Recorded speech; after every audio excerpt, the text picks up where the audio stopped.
In a world where wealth doesn't guarantee happiness, Liang Fuqiang, a billionaire, is haunted by the regret of his past. The memory of his wife, Lin Yueru, who died tragically after he pushed her away, torments him endlessly. As he lies on the brink of death, he wishes for redemption and a chance to change the past. Suddenly, he finds himself back in 1983, on the fateful night that altered their lives forever. With memories intact, he races against time to save Lin Yueru from her tragic fate, determined to rewrite their destiny and protect her at all costs. Will he succeed, or is he doomed to repeat his mistakes? A gripping tale of love, regret, and second chances awaits. Time is running out. Chapter 1. The Return of the King. On the 15th day of the 7th lunar month in 2032, a decade had passed since the year of the volcano, yet the sky remained shrouded in gloom. In the wilderness outside Liangjia village, an elderly man with a head full of white hair knelt before a grave. The gravestone bore the inscription, "In loving memory of my beloved wife, Lin Yueru." The old man felt an overwhelming sense of liberation. "Yueru, I shall soon be reunited with you," he proclaimed with eager anticipation. Liang Fuqiang caressed the gravestone, aware that he could draw his last breath at any moment. "Luer, when I am gone, please dig a pit beside me and bury me there." Liang Fuqiang's voice had grown faint. Zhang Lu, witnessing the frailty of his master, was unable to hold back his tears. "Master, let us return," he implored. "I have summoned the renowned healer from the Miao family. He will surely restore you to health." Liang Fuqiang gently shook his head. "After I depart, you must look after Liangjia village and Huangjia village. 80% of the group's profits should be devoted to aiding those in need." Zhang Lu wept continuously, nodding in agreement, fully aware that his master was impatient to leave this world. For years, he had witnessed his master, with deep affection and boundless remorse, softly whisper the name Lin Yueru. He had never met Lin Yueru, nor had he seen any woman by his master's side. His master, as the leader of the Mu Men, and Lin Yueru, the chairwoman of the Yueru Group, possessed a fortune exceeding hundreds of billions, yet he remained solitary, without offspring. Zhang Lu also understood that his master had devoted himself to charity over the years, establishing the Yueru Foundation as a means of seeking redemption for his remorse. At times, Zhang Lu found it difficult to comprehend how a man of such exceptional caliber could be so ensnared by his own emotions. "Yueru, I am coming." Liang Fuqiang struggled to utter his final words, a smile gracing his face. He seemed to see Lin Yueru waving at him, her delicate figure clad in a grayish-white linen dress from the 1980s, her large eyes and long hair cascading down her back. Liang Fuqiang's eyes closed forever. The world fell into a profound silence. Suddenly, a flash of lightning illuminated the sky, followed by a rumble of thunder. Liang Fuqiang clutched his head as a piercing pain threatened to overwhelm him. When he opened his eyes once more, he found himself gazing at four familiar, yet unfamiliar faces. "Am I not already dead?" Liang Fuqiang questioned, bewildered as he surveyed his surroundings. "This place feels familiar. It is the earthen house of my youth." The four individuals staring at him in confusion were the four kings of the market town, with whom he had frolicked in his youth. Bai Yi pinched his thigh with all his might. The pain confirmed it was no dream. "I have been reborn. Reborn with memories." Liang Fuqiang had never desired a second chance. He longed only to see Lin Yueru once more after death. Yet, why did this scene feel so familiar? On a stormy night, he and his companions had stolen a hen from someone's home and rice wine from a small shop, reveling in their indulgence. Lin Yueru had complained, saying they had devoured all the rice. Liang Fuqiang, feeling humiliated, scolded her and even resorted to violence. Lin Yueru had run out of the house in tears, and he, dismissive of her plight, continued to feast with his friends. That night, he had become intoxicated. When he awoke the next day, Lin Yueru's lifeless body lay at his doorstep. Those who discovered her informed him that she had been struck by lightning beneath the great banyan tree at the village entrance. The village's barefoot doctor revealed that Lin Yueru had been 4 months pregnant. In that moment, Liang Fuqiang realized he had deeply loved Lin Yueru all along, though he had overlooked that love until it was too late. The weight of his regret only intensified with the passage of time, overshadowing the remainder of his life in ceaseless remorse. That very day, his furious father, accompanied by equally enraged villagers wielding shovels and hoes, expelled him from Liangjia village, declaring him unworthy to be called a member of the community. He wandered aimlessly, eventually encountering the leader of the Mu Men. With remarkable talent, he mastered all the techniques of the Mu Men within a mere 3 years, earning the title of an extraordinary prodigy not seen in a millennium. Later, he successfully took over the Mu Men, establishing a livestock company that flourished into a trillion-dollar conglomerate, naming it the Yueru Group. He devoted all his wealth to philanthropy, hoping that Lin Yueru would find happiness in her next life. Now, he declared, I have returned. I shall protect Lin Yueru's happiness. In the darkness, Liang Fuqiang ran with all his might. The muddy path was treacherous and slippery. His body, accustomed only to smoking and drinking, felt hollow and fatigued, and he stumbled countless times. Yet, he disregarded the pain, rising to continue his desperate flight. Exhausted, his chest burned painfully, as if his lungs would burst. Still, Liang Fuqiang dared not slow his pace. Faster, even faster. The sky crackled with thunder and lightning, each flash a potential harbinger of Lin Yueru's fate. On a pitch-black, rain-soaked night, an atmosphere of dread enveloped the surroundings. The tempest raged with ferocious winds, torrential downpours, and the cacophony of thunder and lightning, as if the heavens had succumbed to madness.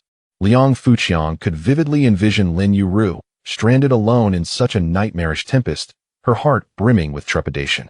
The depths of her despair must have been profound indeed for her to choose to flee from home in such a terrifying downpour. In a fit of self-reproach, Liang Fuqiang struck himself soundly across the face. The ground trembled with a resounding clap of thunder nearby. A flash of lightning illuminated the entire path ahead.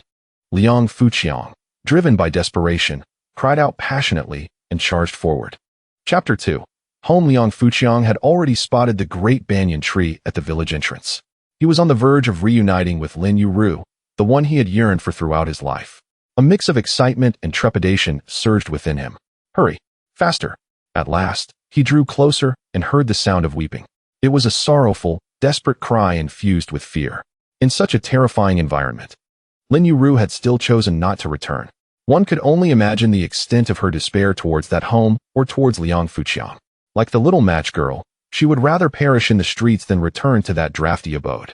Perhaps being struck by lightning would serve as a form of liberation for her, a final act of mercy from the heavens. Throughout her life, she had endured immense suffering, never experiencing a single day of happiness. It felt as though she was merely repaying a debt, destined to depart once the balance was settled.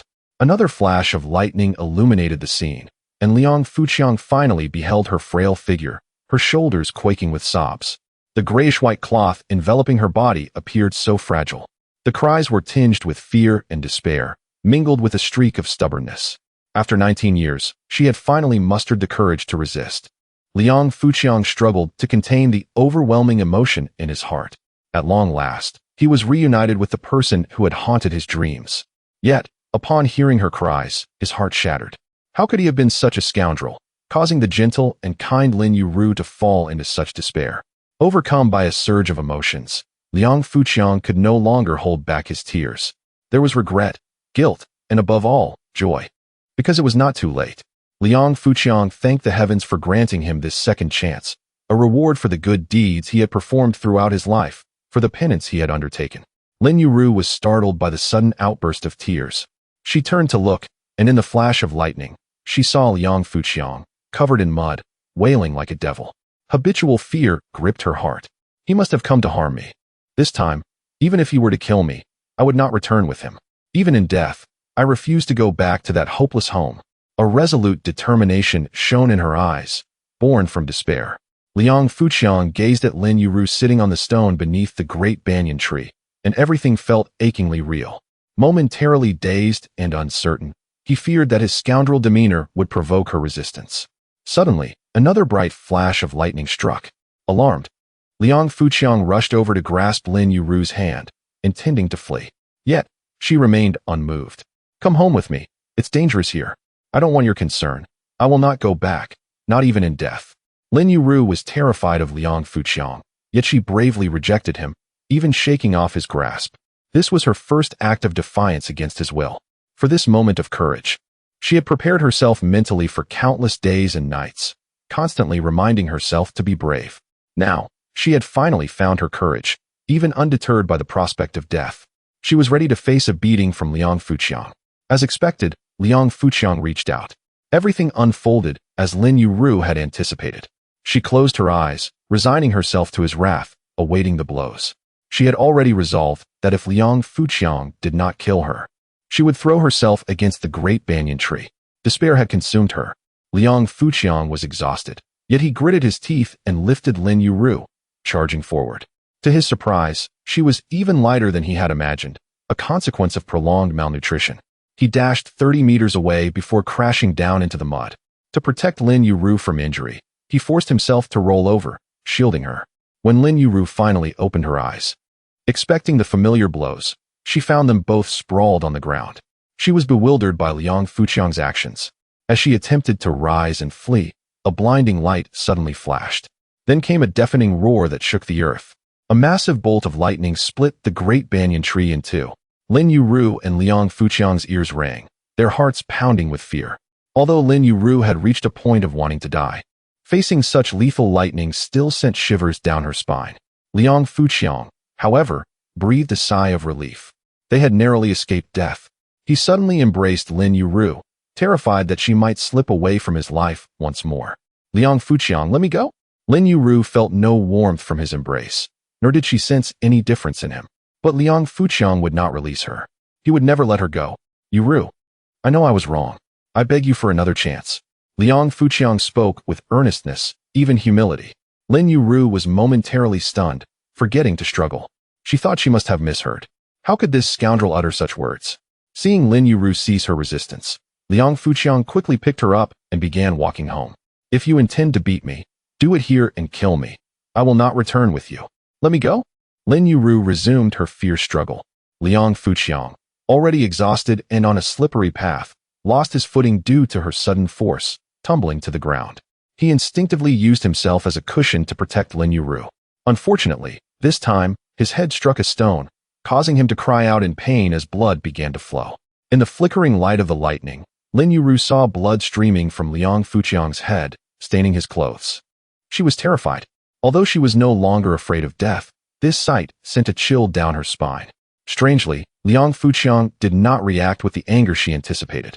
Instead, he smiled and said, "It's nothing to worry about. We are going home." Lin Yueru felt a flicker of emotion. If he were truly that kind of person, how wonderful it would be. Yet, deep down, she knew that Liang Fuqiang must be harboring some sinister intention, perhaps planning to sell her. Yes, he must be thinking of selling her for drink. Watching the blood trickle down from Liang Fuqiang's head and stain his garments, her heart sank further. The benevolent Lin Yueru found herself soft-hearted once more. She contemplated returning home to tend to Liang Fuqiang's wounds before departing. Despite the desperate circumstances, the compassionate Lin Yueru remained concerned for Liang Fuqiang's injuries. Such a virtuous woman, yet burdened by such a sorrowful fate. Lin Yueru assisted Liang Fuqiang to his feet, and together they made their way toward their dilapidated earthen dwelling. Along the path, Liang Fuqiang casually gathered some herbs to staunch the bleeding. As the leader of the Mu Min sect, he possessed knowledge of the techniques from the Yao Min and Lai Min sections. This minor injury was hardly a concern. However, he felt the need to feign a more serious condition in Lin Yueru's presence, for only in this manner could he persuade the kind-hearted Lin Yueru to accompany him back. Liang Fuqiang tightly grasped Lin Yueru's hand, fearing her departure. Lin Yueru sensed that Liang Fuqiang feared she might flee. They trudged through the rain until they finally returned to their unwelcoming home. The kerosene lamp flickered on, casting a dim light in the room. To Lin Yueru's surprise, Liang Fuqiang's rowdy friends were nowhere to be seen. A large bowl of greasy chicken soup sat on the table, yet the presence of a kitchen knife left Lin Yueru feeling uneasy. "You're soaked from the rain. Go change your clothes while I heat some water for your bath." Without waiting for Lin Yueru's response, Liang Fuqiang busied himself. "I will tend to your wounds first." Lin Yueru thought to herself, intending to bandage Liang Fuqiang's injury before leaving. However, Liang Fuqiang smiled and remarked, "Look, the bleeding has stopped." Lin Yueru noticed that, at some point, Liang Fuqiang had already applied the herbs to his head, and indeed, the bleeding had ceased. Now she felt she could leave without worry. Just as Lin Yueru turned to depart, a pleading voice called from behind, "Could you not leave? I can change. Whatever is wrong, I can change it. Just please don't go." Lin Yueru was taken aback. Years ago, Liang Fuqiang had used sweet words to deceive her, an innocent girl. After their marriage, he had never uttered such sentiments. Now, in an attempt to manipulate her once again, he resorted to such flattery?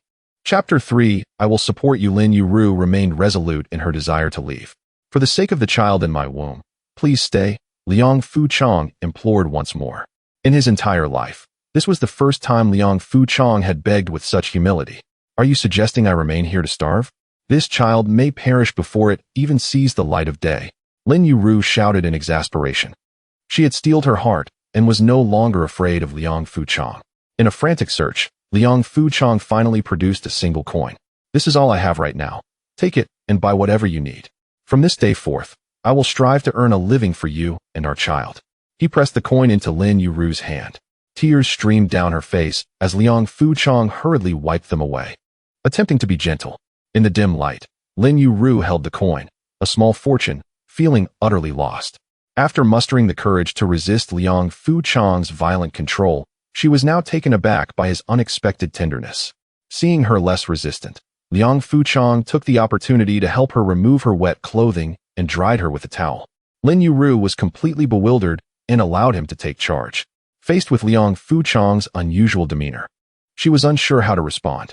As he dried her off, Liang Fuchong wrapped her in a blanket. The water is almost ready. You will soon be able to enjoy a warm bath, he announced, adding more firewood to stoke the flames. Lin Yueru watched Liang Fuchong, dirty and drenched, bustling about, feeling a sense of strangeness. She could not comprehend why he had suddenly taken to tending the fire. In the past, when she had asked him to help, he had turned the kitchen into a smoky mess and nearly destroyed the stove in his frustration. Since then, she had never dared to let him handle the fire again. Before long, the water was ready. Liang Fuchong carried it to the bathing area, adjusting it to a comfortable temperature. Yueru, it's ready. You may bathe now. Lin Yueru thought to herself that she might as well wash up. If she didn't, she might provoke his anger and face his wrath again. In those days, rural homes lacked dedicated bathing facilities. One would stand on a stone slab beside the kitchen to wash. Liang Fuchong also shed his filthy clothes and rinsed himself with cold water nearby. After donning clean garments, he began preparing warm meals for Lin Yueru. When she emerged from her bath, she was taken aback to find the house spotless and a steaming feast laid out on the table. A sense of dread washed over her. This was far more frightening than his previous aggression. She could not fathom what scheme Liang Fuchong was plotting. The unknown always breeds fear. Eat while it's hot. We have run out of rice. I will go exchange for some tomorrow, he said, guiding Lin Yueru to sit.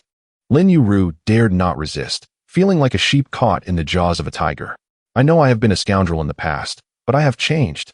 Please believe in me. Just give me a chance to prove myself. If I ever disappoint you, I will personally send you away, Liang Fuchong spoke earnestly. Lin Yueru felt her heart soften slightly. She despised her own weakness, always succumbing to compassion. In her mind, she resolved, what does it matter? Death is the worst that could happen, and I fear nothing anymore. With that thought, she boldly sipped the chicken soup. It was surprisingly delicious. She had not eaten all day and was truly famished. She devoured the entire bowl of soup and chicken, not recalling the last time she had savored such a meal. The oil was abundant, and the chicken was delightfully fragrant. After such a satisfying meal, she felt it was worth dying for. Are you full? Liang Fuchong asked gently. Lin Yueru nodded instinctively. Liang Fuchong rose to clear the dishes, moving swiftly with a smile. Let me handle it. Lin Yueru could not help but exclaim. No, you should rest, he replied, washing the few dishes they owned with quick efficiency. Liang Fuchong's unusual behavior left Lin Yueru feeling anxious. I am going to bed, she declared hastily, seeking refuge in slumber. When asleep, she feared nothing. In the sweltering heat of summer, the heavy rain brought a welcome coolness. Liang Fuchong carried the oil lamp into the bedroom. The bed, propped up by stones and made of wooden planks, was covered by a tattered mosquito net. Under such conditions, Liang Fuchong had managed to win Lin Yueru's heart. One could not deny his eloquence, nor the fact that Lin Yueru was indeed easily deceived. In her family, the preference for sons was exceedingly strong. With several daughters and only one son, her family had nearly abandoned her at birth. Fortunately, her beauty at birth had softened her mother's heart, ensuring her survival. However, life thereafter had been arduous. From a young age, she was forced to toil ceaselessly, often going hungry, never having worn a new piece of clothing, nor possessing a single coin. She was frequently subjected to beatings. Thus, when Liang Fuchong promised to treat her well, she had blindly fled her home. Little did she expect that after following Liang Fuchong, Her days would quickly descend into hellish misery, far worse than her previous life. With no path back to her former home and unable to endure her current situation, despair enveloped her. Lin Yueru lay on the dilapidated straw mat. Devoid of even a pillow, Liang Fuqiang looked around at the bare walls and could only shake his head in bitter amusement. Life was indeed harsh. The oil in the lamp was nearly depleted. Liang Fuqiang extinguished it and prepared for sleep. After such turmoil, he too felt exhausted. In the darkness, he gently reached out to embrace Lin Yueru, who trembled in fear. Fortunately, he did not make any further advances. The night passed in silence. Liang Fuqiang aimed to prove himself through actions. At the break of dawn, he rose early, burdened with countless responsibilities. His foremost task was to find a way to support both himself and Lin Yueru. She must not suffer any longer. In 1983, 5 years into the reform and opening up, opportunities for individual wealth were still scarce amidst the planned economy. It was just 2 years prior that Liangjia village had begun to allocate land. The recipients of land were filled with enthusiasm and vigor. In their village, where the population is sparse, he alone possesses 3 mu of land, 1 mu of dry land, and 2 mu of paddy fields. With such a configuration, diligent effort should suffice to alleviate hunger and ensure sustenance. Unfortunately, his land yields only weeds, devoid of any crops, as it has not been cultivated at all. Presently, his household has nothing left to eat. And even if he were to plant immediately, it would be too late. However, this poses no challenge for Liang Fuqiang, the illustrious master of the Mu Min in the 21st century. The Mu Min, also known as the Yusho Min, excels in the art of taming various exotic beasts. Liang Fuqiang strides towards the back mountain without any hunting tools, for his family possesses none. In the southern rural areas of the 1980s, dense forests abound, teeming with insects, snakes, and ferocious beasts. For the villagers, the woods behind the mountain present considerable danger, yet for Liang Fuqiang, it is merely a vegetable garden. The sun has yet to rise, shrouding the landscape in a gray haze. Liang Fuqiang casually snaps a twig and begins his foraging. The morning in the back mountain is particularly tranquil, and Liang Fuqiang commences the execution of the hunting techniques of the Mu Min. Attuned to the whispers of the wind, through the scents carried by the breeze, he discerns the presence of various animals nearby. Overwhelmed by the multitude of scents, he finds himself momentarily disoriented. Thus, he kneels upon the ground and employs another remarkable skill of the Mu Min, listening to the mountains. By tuning into the faintest sounds, Liang Fuqiang can pinpoint the exact locations of various creatures in the vicinity. Hunters of the Mu Min rely on these 2 extraordinary techniques to locate their quarry. Nevertheless, even among the hunters, few have truly mastered these skills. Remarkably, it is Liang Fuqiang, a disciple of the Mu Min, who has achieved this mastery. Hence, it is no wonder that he is regarded as a prodigy rarely seen in a millennium. Chapter 4. The Unexpected Delight Before Long. Liang Fuqiang heard the rustling of a great snake entwined around a rabbit. He gently parted the underbrush and stealthily approached. Indeed, he observed a snake, approximately 3 to 4 kilograms in weight, constricting a rabbit that weighed over 5 kilograms, intent on suffocating it. At that moment, the rabbit's ribs had already been fractured, each exhalation tightening the serpent's grip. The arrival of Liang Fuqiang instantly alerted the snake. Its neck flattened as it huffed at Liang Fuqiang, producing a series of ominous sounds. Even at this juncture, the snake hesitated to abandon its prey in flight, attempting to intimidate Liang Fuqiang into retreat. Had it been an ordinary person, such a formidable serpent would surely have instilled fear. Yet, for Liang Fuqiang, it was merely a long strip of meat. He chose to disregard the snake's intimidation and swiftly grasped it with his bare hands. This was merely a fundamental skill of a hunter.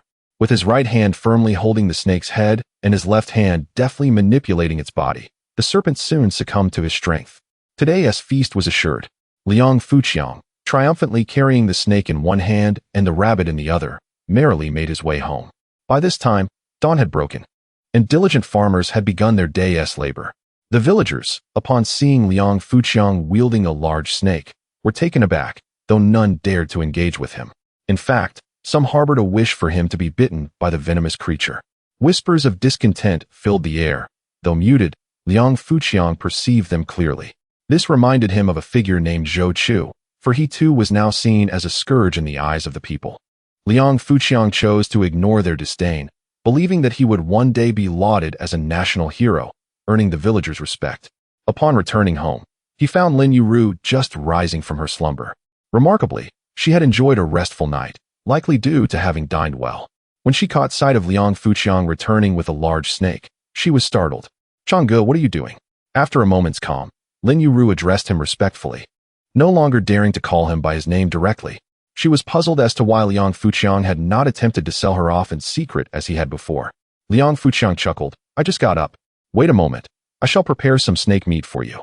Lin Yueru gasped, "You want me to eat a venomous snake? Are you trying to poison me?" "Fear not, Yueru, the snake meat is harmless. If you find it unpalatable, I can cook the rabbit instead." He raised the wild rabbit in his left hand. This reassured Lin Yueru somewhat. "Changge, where did you acquire this rabbit?" She suspected Liang Fuqiang had pilfered it from someone. Liang Fuqiang, aware of her thoughts, felt no anger and patiently explained, "This morning, I ventured to the back mountain in search of food and fortuitously stumbled upon this snake entangled with the rabbit, allowing me to claim both. Yueru, please fetch a bowl and a knife. I need to dispatch this snake." Lin Yueru was taken aback that Liang Fuqiang would request her assistance. He had never used the word help before, even when he had not yet won her over. What had changed? Nonetheless, she paid little heed and followed him into the kitchen to retrieve the bowl and knife. Liang Fuqiang tossed the rabbit aside and grasped the snake with both hands. "Quickly, use the knife to sever the snake's head." I cannot." "Then hold the snake's body for me." "I cannot do that either." Liang Fuqiang was at a loss. She was indeed a timid woman. Yet, she had dared to sit alone beneath the village's ancient banyan tree during last night's storm. He had no choice but to position the knife in the crevice of the table and push the snake's neck against it. A rather gruesome scene unfolded as the snake's blood gushed into the bowl, its body writhing in agony, while the severed head was discarded into the stove. With the snake's weakened form, Liang Fuqiang intended to utilize the blood in combination with a secret technique to strengthen his body. The snake's gallbladder also held significant value. After collecting a substantial amount of snake blood, he poured in some rice wine and employed his secret method for preparation, consuming several large gulps. Lin Yueru was utterly astounded. Liang Fuqiang had truly lost his mind, drinking the blood of a venomous snake, and raw at that. She instinctively took a few steps back in fear. Realizing his misstep, Liang Fuqiang quickly clarified, "This is actually a tonic for enhancing one's physique. It is particularly beneficial for men. Just look at me. I feel invigorated and full of energy." He puffed out his chest, striking a pose. Lin Yueru couldn't help but chuckle at his comical display. She noticed that though Liang Fuqiang seemed a bit eccentric now, he was markedly improved from before. His demeanor had transformed, radiating sincerity. She found herself fond of this new Liang Fuqiang, though she wondered how long it could last. Half a day, or perhaps 3 to 5 days. Seeing Lin Yueru smile, Liang Fuqiang's heart melted. He gazed at her, perceiving her beauty more than ever. "Yueru, you are truly stunning," he exclaimed, moved by the moment. Lin Yueru froze momentarily, then blushed, feeling flattered yet somewhat embarrassed. Who wouldn't appreciate such compliments? However, such words were not often spoken in that era, especially in a rural setting. Liang Fuqiang began to stoke the fire and heat water. The dry wood ignited fiercely, and soon the water was boiling. He scalded the snake with the hot water, effortlessly scraping off its skin, removing its innards, and extracting the gallbladder. The snake was now prepared. Next came the task of preparing the rabbit. In the southern regions, rabbits were typically cooked without skin, even wild ones. If one were to skin it, it was a sign of being less accustomed to southern customs. As Lin Yueru watched Liang Fuqiang's deft movements, she questioned her own understanding of him. How could he suddenly possess such skills and execute them so efficiently? Had he always known how to do this, but merely feigned ignorance out of laziness? Liang Fuqiang paid no heed to her thoughts, swiftly processing the rabbit, chopping it into pieces, blanching half in water, and then adding spices, ginger, and rice wine to braise it. Half of the marinated rice wine and ginger are set aside for the next meal to be stir-fried. In comparison to rabbit meat, Liang Fuqiang has a greater fondness for the mountain snake. He chops the mountain snake into segments of 40 centimeters, then coats them with rice wine and salt before steaming them to perfection. Once cooked, he tears them into long, thin strips resembling noodles, creating a grand plate akin to a large serving of cold noodles. This is a method typical of Southeast Asia, showcasing a truly authentic and delectable taste. Southerners tend to relish the pure and unadulterated flavors. A touch of soy sauce would elevate the dish even further, but alas, there is none at his home, despite the local shop selling it for merely 10 cents per jean. Yueru, do give it a try. Liang Fuqiang offers a pair of chopsticks to Lin Yueru. She shakes her head in refusal, hesitant. Liang Fuqiang, undeterred, takes a hearty bite himself, exclaiming, delicious. To prove it is not poisonous and indeed delightful, he consumes several more bites. It truly is exquisite. Liang Fuqiang pushes half a bowl of snake vermicelli towards Lin Yueru, encouraging her to taste it, assuring her of its safety. Lin Yueru contemplates that if she refuses, Liang Fuqiang might become upset. She wishes for him to maintain his current amiable demeanor. Thus she steels herself and begins to eat. Even if it were to be poisonous, so be it. The texture is smooth and tender, with a subtle sweetness. Remarkably, it is indeed very delicious. So fragrant. Lin Yueru, disregarding any concerns about poison, decides to savor this delightful dish without hesitation. Soon, half a bowl of snake vermicelli has been devoured. Liang Fuqiang serves her another bowl. At that moment, Uncle Liang Qingyan rushes over, exclaiming, Yueru, I heard that a Chong brought back a venomous snake. You must not eat it. Chapter 5 Uncle Liang Qingyan is one of the few who still cares about the Liang Fuqiang family. This morning, upon hearing that Liang Fuqiang had brought back a snake from the mountain, he made a special trip to offer a word of caution. To his surprise, he found Liang Fuqiang and Lin Yueru enjoying a bowl of noodles. Noodles? What a delightful aroma. Liang Qingyan assumed they were simply having noodles. Liang Fuqiang and Lin Yueru quickly stood up, with Liang Fuqiang warmly inviting his uncle to sit down and enjoy a bowl of noodles he had prepared along with stewed rabbit meat. Liang Qingyan, taken aback by Liang Fuqiang's enthusiasm, felt it impolite to refuse and began to eat. What kind of noodles are these? They taste exquisite. Uncle, these are meat noodles. The meat is finely crushed and made into noodles, Liang Fuqiang fabricated casually. Lin Yueru, feeling guilty, lowered her head, aware that Liang Fuqiang was deceiving him. Unbeknownst to them, Uncle believed it wholeheartedly, relishing the snake vermicelli and exclaiming how delicious it was. Liang Fuqiang then served a generous plate of rabbit meat. The simple preparation of wild rabbit meat made it incredibly flavorful. Uncle and Lin Yueru feasted heartily. In this era, meat was not easily obtainable. In the city, one needed both money and meat coupons to enjoy meat. In the countryside, only cloth coupons were available, and meat was rarely sold. Even when vendors appeared, long queues formed for a chance to purchase it. People clamored for fatty meat, known for its richness, while bones were often disregarded, sold off at low prices. Uncle, thoroughly enjoying his meal, began to offer unsolicited advice. Qiang, be diligent and earnest in your endeavors. If you work hard, life will surely improve. Avoid mingling with those rascals in the future. Lin Yueru gazed at Liang Fuqiang with hopeful anticipation. Liang Fuqiang promptly assured him, Uncle, rest assured, from this day forth, I vow to live a good life and will no longer associate with those rascals. Seeing Liang Fuqiang's earnest promise, Liang Qingyan felt relieved. Qiang, I heard you captured a snake this morning. Where is it? That snake? I discarded it. I only brought it back for the gallbladder. Liang Fuqiang lied effortlessly. Look, Uncle, the gallbladder is right here. This gallbladder is a valuable medicinal ingredient. It might even be worth something. He continued his fabrication. Liang Qingyan felt reassured, noticing a significant change in Liang Fuqiang's demeanor and temperament today. Liang Fuqiang felt immense gratitude towards this uncle. Were it not for his discreet support, Lin Yueru would have long perished from hunger. In such challenging times, when everyone struggled, Uncle only managed to scrape by, yet he never abandoned them. While others referred to him as Rascal Qiang, he alone called him Qiang. Liang Fuqiang resolved to repay his uncle's kindness in the future. As they enjoyed their meal, a voice rang out from outside. What a wonderful aroma. It seems Rascal Qiang is cooking meat. Liang Fuqiang recognized the voices of his rascally friends approaching. Lin Yueru's expression darkened instantly, and Uncle wore a displeased look. Liang Fuqiang immediately stood to greet them. Lin Yueru felt an urge to weep. Everything was going splendidly, and the arrival of his friends disrupted the peace. She could envision Liang Fuqiang warmly inviting his rascally friends to feast, leaving her with a mountain of mess to clean up. Those rascals would undoubtedly treat the place as their own.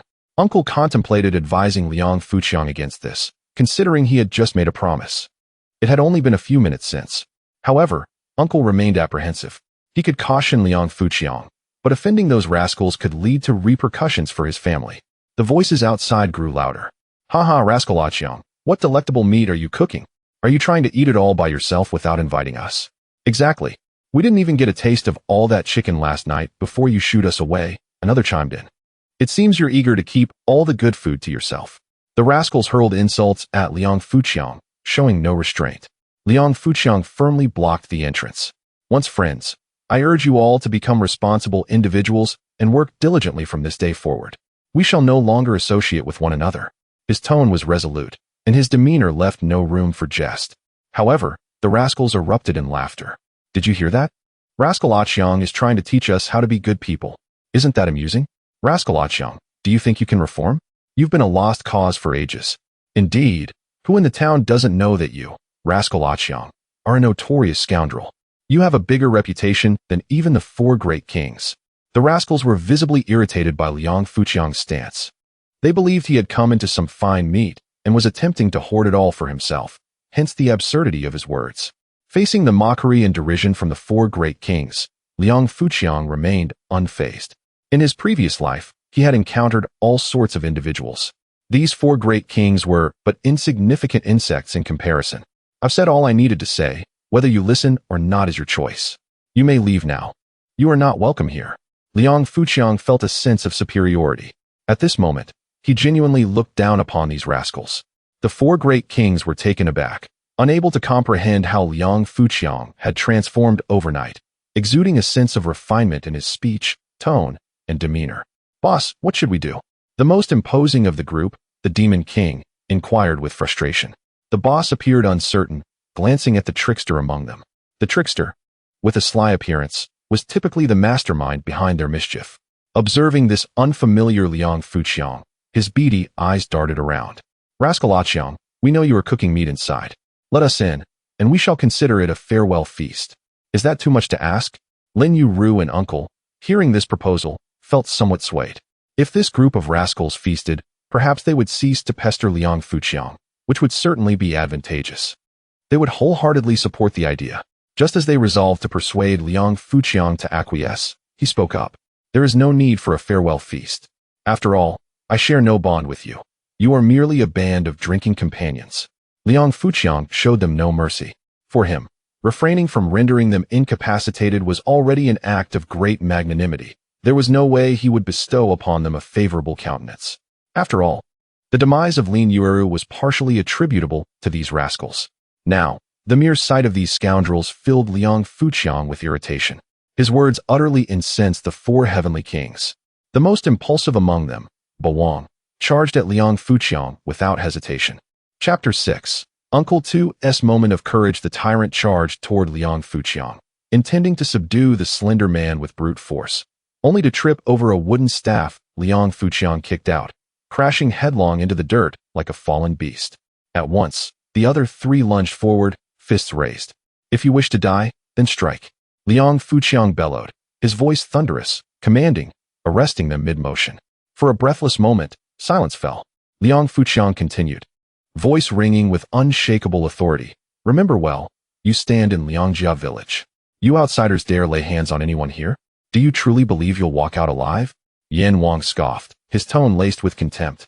Given your reputation in this village, even if we beat you to death, no villager would lift a finger, not even to protest.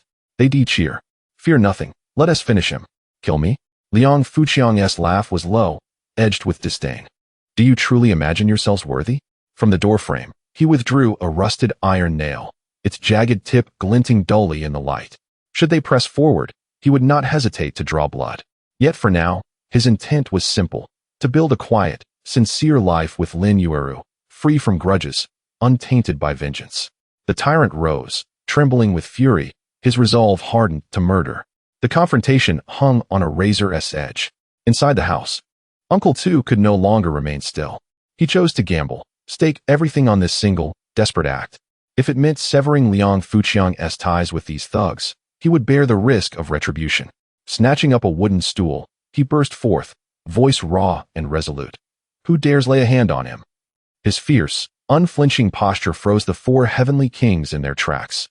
Yet beneath that bravado, his heart hammered wildly. These were notorious ruffians, ruthless, unpredictable.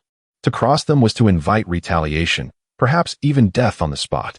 In those days, the law held little sway, Violence was swift, brutal, and often fatal. One misstep, and blood would stain the earth. Uncle Tu bore the weight of an entire family, elders above, children below. He was the pillar, the sole provider. Should he fall, their world would crumble. And yet, he chose courage. Liang Fuqiang, though needing no aid, felt a quiet warmth bloom in his chest. In this village, or perhaps in all the world, how many still regarded him with genuine kindness? Perhaps only Uncle Tu. Seizing the stunned silence, Uncle Tu raised his voice again. You still have time to leave, now. Do you doubt that one shout from me will summon a dozen villagers? By then, your escape will be impossible. He spoke not in boast, but in calculated warning, knowing full well his standing in the village was unassailable. Liangjia villagers would never tolerate outsiders inciting violence on their soil. Blind with rage, the tyrant ignored reason. Eyes burning crimson, he surged forward once more, only to be seized by Yao Wang's firm grip. Tyrant, hold. Retreat now? Yin Wang and Mo Wang, reading the shifting tide, joined Yao Wang in dragging the tyrant away. The moment the four heavenly kings vanished from sight, Uncle Tu's hands trembled, subtly, uncontrollably. A man of quiet composure, gentle manners, and unwavering patience. This was the boldest act of his life, fraught with terror, yet unyielding in purpose. Liang Fuqiang stepped forward, calm as drifting mist, and gently took the stool from Uncle Tu's grasp. Uncle, it's over, the scoundrels are gone. Should they dare return, I'll cripple them. Now let us eat. He guided his uncle back inside, sensing the tremor beneath his calm facade, the rare, raw vulnerability of a man who had always borne burdens in silence. At the table, Uncle Tu sat motionless, appetite vanished. Aqiang, your awakening, your decision to cut ties with those wretches. It is a blessing beyond measure. But I fear they won't let this pass so easily. Tread carefully. His concern, as ever, was solely for Liang Fuqiang. Liang Fuqiang smiled, serene, untroubled, as if greeting joy itself. Not a shadow of anxiety clouded his expression. Uncle, rest easy. Those four are hollow tigers, roaring loud, striking weak. I doubt they'll dare set foot in Liangjia village again. Uncle Tu could only shake his head, a quiet sigh escaping his lips. A prodigal who returns is worth more than gold. Live well, Aqiang. I must return to my work. I swear it. I'll reform utterly, cleanse my heart, and begin anew. Liang Fuqiang walked him to the threshold, his gratitude unspoken but deeply felt. Inside, Lin Yueru sat adrift in turmoil. Her resolve to leave had crumbled, replaced by a fragile, trembling hope. Yet trust remained elusive. She feared this change was fleeting, a fleeting ember soon to fade. How desperately she longed for him to remain steadfast, gentle, steady, true. Even if hardship loomed, she would walk beside him, unflinching. Lost in her thoughts, she scarcely noticed Liang Fuqiang re-entering, until his presence filled the room. Instinctively, she stiffened, breath catching, every muscle coiled in quiet dread. He sensed it, the faint tremor in her pulse, the subtle tightening of her shoulders. As master of the Mu-Men sect, he perceived the subtlest shifts in human emotion, knew, with quiet certainty, how deeply he had wounded her before. Trust, he understood, could not be seized. It must be earned, tenderly, patiently, day by day. So he softened his voice, gentled his movements. Yueru, eat. The meat is still warm. I'm full. Then rest. Rest well. He began clearing the table with practiced ease. Brother Chong, let me help. His refusal to let her lift a finger unsettled her further. Kindness, when unaccustomed, can feel like a foreign language. Before she could protest again, he had finished, every bowl and chopstick neatly stacked. Stay here, Yueru. I'll gather mountain herbs and trade them for rice. He picked up his kitchen knife and stepped out, voice casual, as if bidding farewell to a friend. Lin Yueru watched him go, unease coiling in her chest. Brother Chong, wait, I'll come with you. The words slipped out before she could halt them, and instantly, regret followed. To walk beside him was to live in perpetual tension, every word a potential rebuke, every silence a looming storm. Yet her heart whispered another truth. What if he strayed again? What if recklessness overtook him? Her compassion was her compass, and her curse. Liang Fuqiang paused, surprised. For the first time, Lin Yueru had chosen to stand beside him, not out of fear, but from something quieter, deeper, hope. And that, he knew, was worth more than any victory. It is an opportune moment to utilize the expansive wilderness to ease the tension between the two individuals. Typically, when two souls find themselves in the perilous embrace of nature, they tend to rely on one another, drawing their hearts closer together. Let us proceed, Liang Fuqiang declared, adorning Lin Yueru with the sole large hat from his home. Outside, the sun had ascended to a lofty height, its rays beginning to blaze with intensity. Liang Fuqiang filled a kettle with water, contemplating that if he were to venture into the mountains alone, such provisions would be unnecessary. Brother Chong, we could bring a bamboo basket. Perhaps we might gather some mushrooms, Lin Yueru suggested. Liang Fuqiang could hardly refuse her proposition.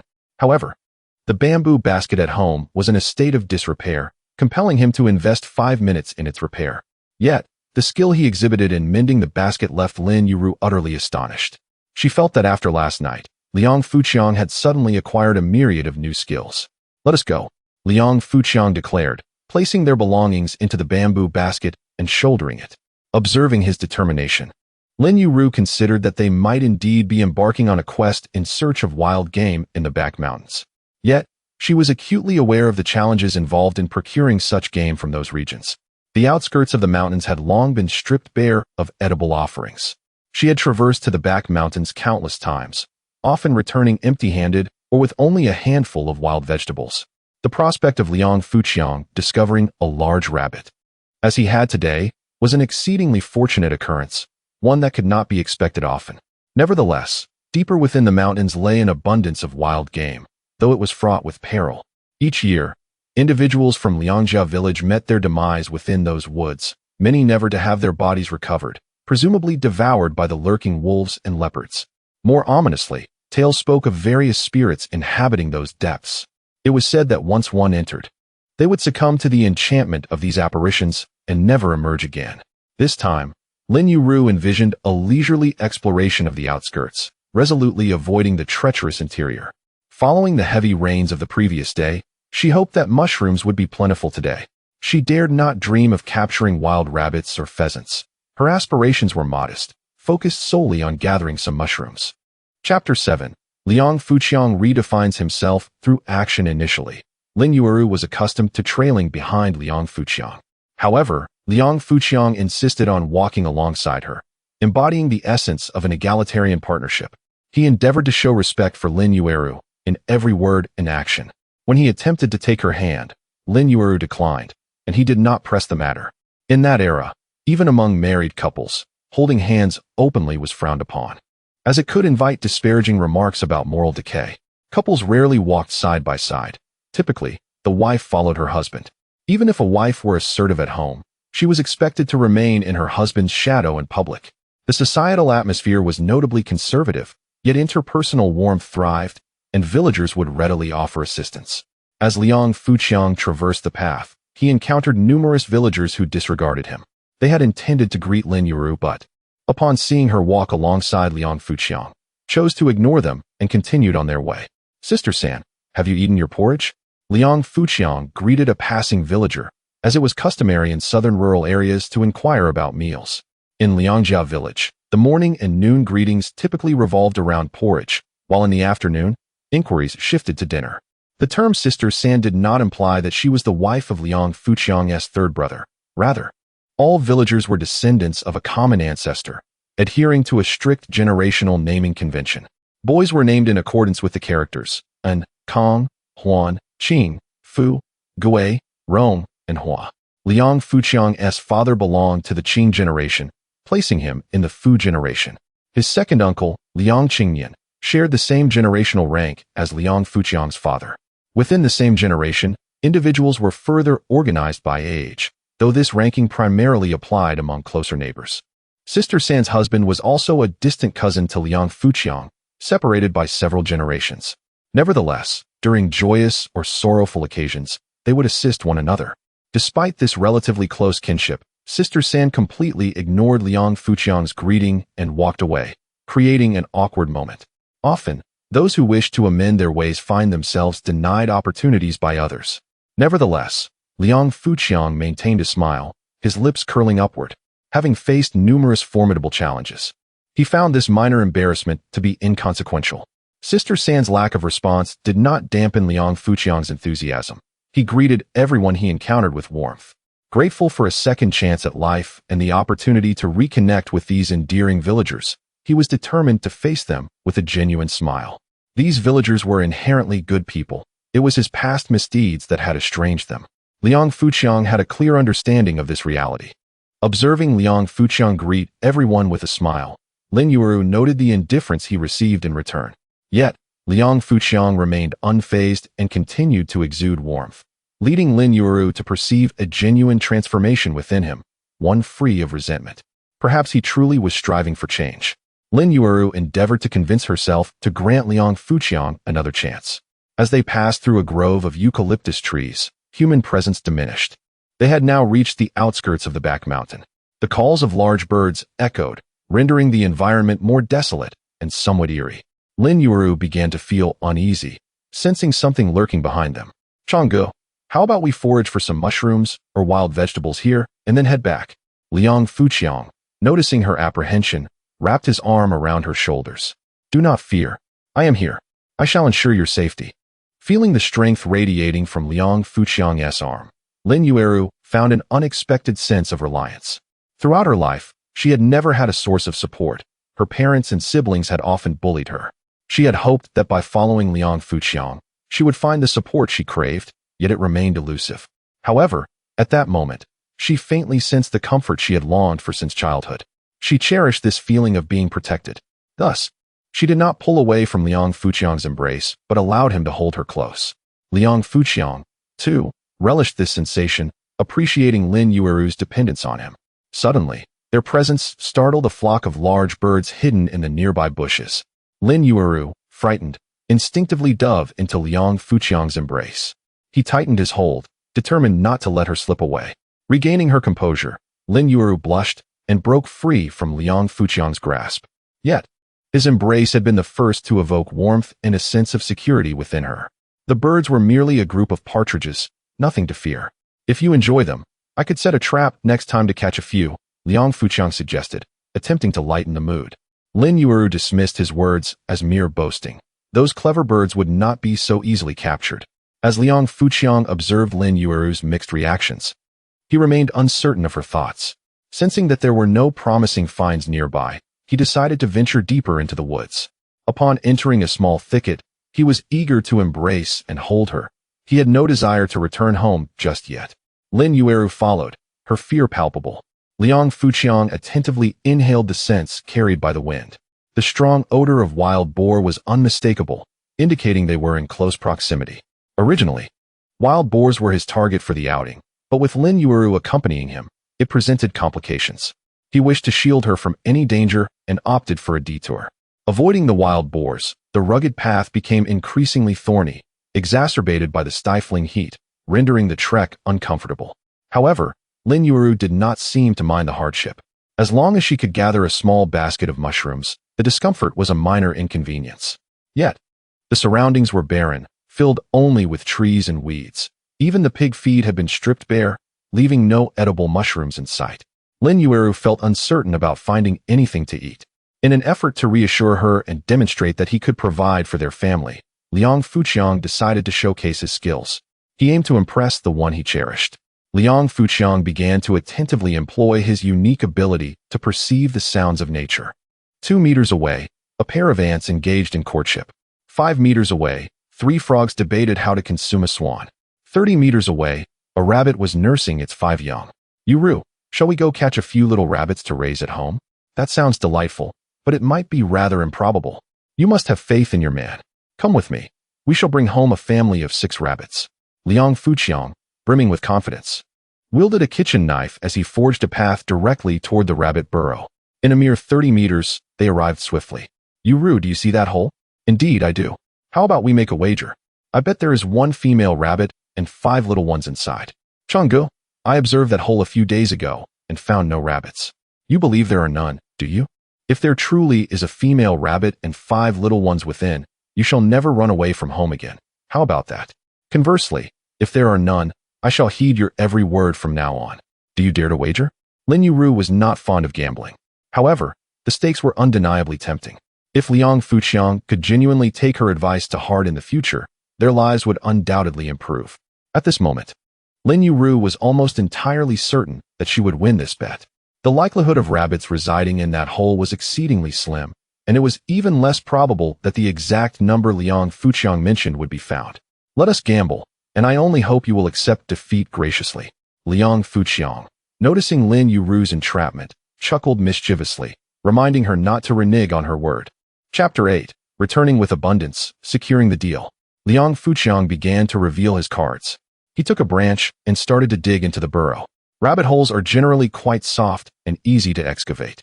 As Liang Fuqiang dug, he kept a watchful eye on the movements of the rabbit, ready to prevent it from making a sudden escape.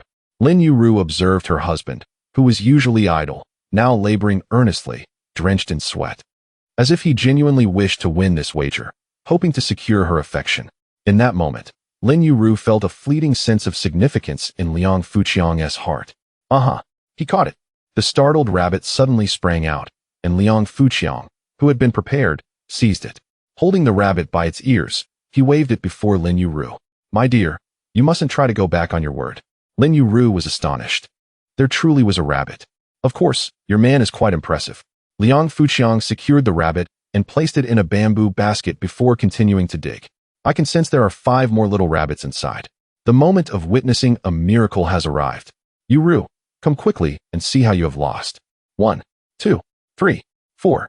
In total, 5 little rabbits. So what do you think? Liang Fuqiang grinned as he laid the 5 fluffy little rabbits, just beginning to open their eyes, on the ground. Lin Yueru looked at the rabbits and then at Liang Fuqiang, feeling that something was amiss. However, she accepted her defeat. She could only hope that Liang Fuqiang would continue to smile at her like this, unwaveringly, forever. Yueru, you can never leave me again. Rest assured. I will take good care of you and make you the happiest woman. Liang Fuqiang was in high spirits as he placed all the rabbits into the bamboo basket. Let us go. The weather is too hot. We shall gather some mushrooms and then return. Lin Yueru observed Liang Fuqiang's unwavering confidence, as if he could effortlessly find mushrooms. She assumed he had never foraged for mushrooms and was unaware of the challenges involved, too optimistic. Lin Yueru secretly hoped Liang Fuqiang would indeed find a patch of mushrooms, as it would prevent his enthusiasm from waning. She genuinely feared that his enthusiasm might be dampened, reverting him to his previous self, which would be a calamity. Yet, Liang Fuqiang was brimming with confidence, for he had already caught a whiff of the aroma of a cluster of bauta mushrooms. Follow your man, and I shall lead you to gather mushrooms. As Liang Fuqiang forged the path ahead, he used his words to ease the tension between them. Lin Yueru felt that Liang Fuqiang only spoke sweet nothings. The two of them ventured approximately 50 meters, having surpassed the outskirts of the back mountain, entering a perilous territory. Previously, Lin Yueru had ventured beyond the outskirts in search of food, yet had found little and had nearly been swallowed by a python. Fortunately, the python seemed to have had its fill and ignored her. From that moment on, she dared not venture past the outskirts again.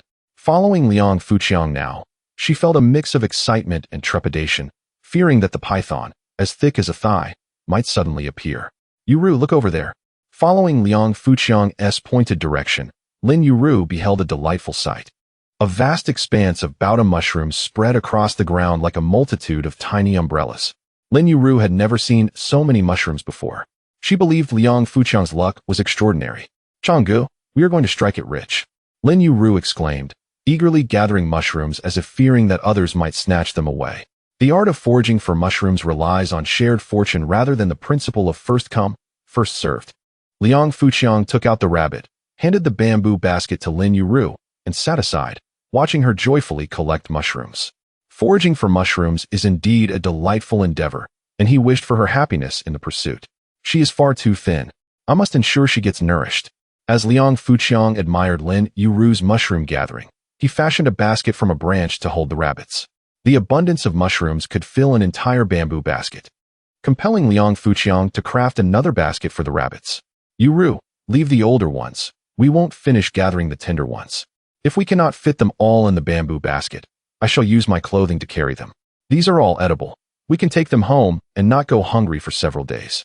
As for the older ones, I shall eat them. You can have the tender ones. Lin Yueru even collected the imperfect mushrooms into the basket. It was a rare, bountiful harvest. Before long, the bamboo basket was filled to capacity. Lin Yueru gathered the remaining mushrooms into a pile. Liang Fuqiang could only shake his head in resignation, enlarging the basket he was crafting. He certainly could not allow Lin Yueru to return home with mushrooms in her clothing. Changgu, how did you manage to weave such a large basket in such a short time? Lin Yueru marveled at the sturdy and intricate basket in Liang Fuqiang's hands, feeling quite incredulous. With such skill, he could easily support a family by selling baskets. Liang Fuqiang raised the basket in his hand. Alas, life is not easy. One must be versatile. He packed all the mushrooms into the basket, shouldered the bamboo basket, and picked up the rabbit. You shall carry the little rabbits back. Let us go home. This was indeed a rewarding return. Lin Yueru felt elated as she carefully cradled the 5 little rabbits on their way home. Changgu, these tiny rabbits must not yield much meat. Liang Fuqiang stumbled slightly. Yueru, are you truly considering killing these little rabbits for meat? Lin Yueru looked at Liang Fuqiang in confusion. Although the meat from these little rabbits was scant, it would be a pity to discard them. Liang Fuqiang was speechless. Young lady, these little rabbits are for raising at home. After 3 or 4 months, we can slaughter them for meat. Changgu, you can raise rabbits? I heard that wild rabbits cannot be domesticated. In this area, no one raised rabbits, nor did anyone believe that wild rabbits could be kept alive. Naturally, Lin Yueru did not believe it either. Liang Fuqiang, however, chuckled. Just you wait and see, my dear. I will ensure both you and the rabbits are plump and healthy. Lin Yueru blushed, feeling that although Liang Fuqiang was no longer a rogue, he had become rather glib with his words, often uttering sweet nothings that would be quite embarrassing if others overheard. Upon exiting the woods, they encountered more people. Villagers working in the fields noticed Liang Fuqiang and his wife returning from the back mountain laden with their bounty and could not help but murmur among themselves. What mischief is that scoundrel Chang up to this time? This morning, I saw him returning from the back mountain with a wild hare, and now he has brought back another one, along with 2 baskets of mushrooms. His fortune is simply astounding. With such luck, if he were to apply himself, he could undoubtedly lead a prosperous life. Unfortunately, he is nothing more than a worthless man, incapable of improvement. The villagers' murmurs were quite audible, and Lin Yueru heard them clearly. She wholeheartedly agreed with their sentiments. Observing other husbands diligently working the fields, she couldn't help but feel a pang of envy. Lin Yueru did not even expect Liang Fuqiang to work industriously. She believed that as long as he did not squander their resources, she could cultivate the land and sustain their family.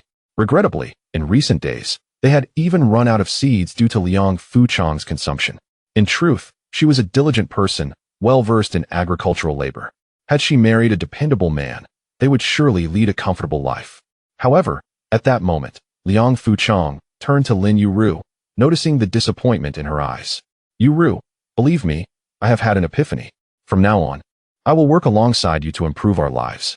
Lin Yueru gazed into Liang Fuqiang's sincere eyes and chose to place her trust in him. Chapter 9. Rabbit Grass Mushroom. Liang Fuqiang disregarded the villagers' gossip and returned home with Lin Yueru. Lin Yueru was tasked with cleaning the mushrooms, while Liang Fuqiang gathered branches to create a nesting area for the rabbits. As noon approached, Liang Fuqiang began preparing lunch.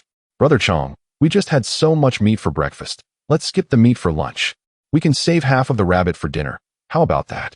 Lin Yueru suggested cautiously. Liang Fuqiang shook his head. You're too thin. You need to eat more. Once we finish this rabbit, I'll catch a few more later. Brother Chang, I'm really tired of rabbit meat. Can't we just have mushrooms? Lin Yueru pleaded, reluctant to part with the idea of saving the rabbit for dinner. In this era, who could afford meat at every meal? Yet, Liang Fuqiang cheerfully poured an entire plate of rabbit meat into the pot. I haven't even gotten rice yet, so you'll have to settle for rabbit stew with mushrooms, he said as he began to sauté the rabbit. Lin Yueru felt a pang of concern. She noticed that Liang Fuqiang had become kinder, treating her better, but he still had a reckless tendency to squander resources. This was hardly a way to live. Such a large rabbit consumed in just 2 meals. And what about that poisonous snake? Oh yes, I ate the snake. How come I didn't die or even feel unwell? Can poisonous snakes truly be consumed? Lin Yueru quickly checked her own body and found she felt stronger than before. It seemed that poisonous snakes were indeed edible and quite delicious. They were everywhere, yet no one knew they could be eaten. Excited by this revelation, Lin Yueru envisioned a path to survival. If there was no rice, then meat could suffice. However, catching poisonous snakes was undeniably perilous. Lost in her thoughts, she was soon enveloped by the enticing aroma of cooking meat. Lin Yueru swallowed hard. Although she had suggested saving the rabbit for dinner, her appetite was insatiable now. A large bowl of rabbit stew with mushrooms was served at the table. Yueru, it's time to eat. Liang Fuqiang ladled a generous portion of soup and meat for Lin Yueru. The wild rabbit combined with fresh bota mushrooms was savory and delightful. Having already cooked it, Lin Yueru had no choice but to partake. Upon tasting the broth, she felt as if she were floating. It was simply exquisite. Her previous meals had merely been boiled. Never had she savored such a delectable soup. Is it delicious? Liang Fuqiang asked gently. Lin Yueru nodded vigorously. If you enjoy it, then eat more. I'll cook for you every day from now on, Liang Fuqiang said, gazing at her with fondness. Feeling the warmth of his gaze, Lin Yueru looked up, their eyes locking. In that moment, she sensed the affection in Liang Fuqiang's eyes, causing her heart to race. She quickly lowered her head to focus on eating the mushrooms. He loves me. She silently prayed to the heavens for such love to last, preferably for a lifetime. The sweetness of the broth mirrored the sweetness blooming in her heart. After finishing one bowl of rabbit meat, Liang Fuqiang promptly filled her bowl again. Times were tough, and they could only afford meat. Brother Chong, I'm full. Let's save some for dinner. No, we must eat now while it's hot. It won't taste as good later, Liang Fuqiang insisted, knowing Lin Yueru was reluctant to eat, and he had to command her to do so. Finally, they both felt satiated. Yueru, stay at home and take care of things. If you find yourself bored, gather some grass to feed the rabbits. I'll head to the back mountain to find some wild game to trade for rice, Liang Fuqiang said, strapping a bamboo basket to his back and taking a knife before heading out. Wait. Lin Yueru rushed to hand him a water jug filled with water, which made Liang Fuqiang smile with joy. He looked around to ensure no one was watching, suddenly embraced Lin Yueru, and kissed her fervently. Stay safe at home, he said as he released her, waving goodbye as he strode towards the back mountain. Lin Yueru stood frozen for a moment, stunned by Liang Fuqiang's boldness. After a while, she regained her composure and broke into a shy smile, her heart sweet like honey. Brother Chong loves me. She turned to look at the little rabbits. Observing the cozy nest Liang Fuqiang had built for them, Lin Yueru envisioned a beautiful future. If he could provide such warmth for the rabbits, surely he could create a warm home for her as well. Second sister-in-law. A sweet voice called from behind Lin Yueru. Turning around, she saw Liang Ting, the eldest daughter of her second uncle. Xiao Ting, what brings you here? My father asked me to bring you some rice, Liang Ting replied, handing Lin Yueru a bag containing 5 or 6 pounds of rice. Lin Yueru hesitated. Xiao Ting, you should take the rice back. We have enough to eat. Sister-in-law, please accept it. We all know your family's situation, Liang Ting insisted. Really, you don't have to. Things have changed. Brother Chong has improved. He can support our family now, Lin Yueru reassured her. Sister-in-law, don't be foolish. If he could truly change, there would be no bad people left in the world. Besides, what can he support you with? All he knows is indulgence and vice. I know I shouldn't speak ill of him, but that's just who he is. Over the years, her father had sent Lin Yueru many provisions, yet Liang Fuqiang showed no sign of improvement, indeed becoming increasingly reckless. Liang Ting had long been utterly disappointed in him.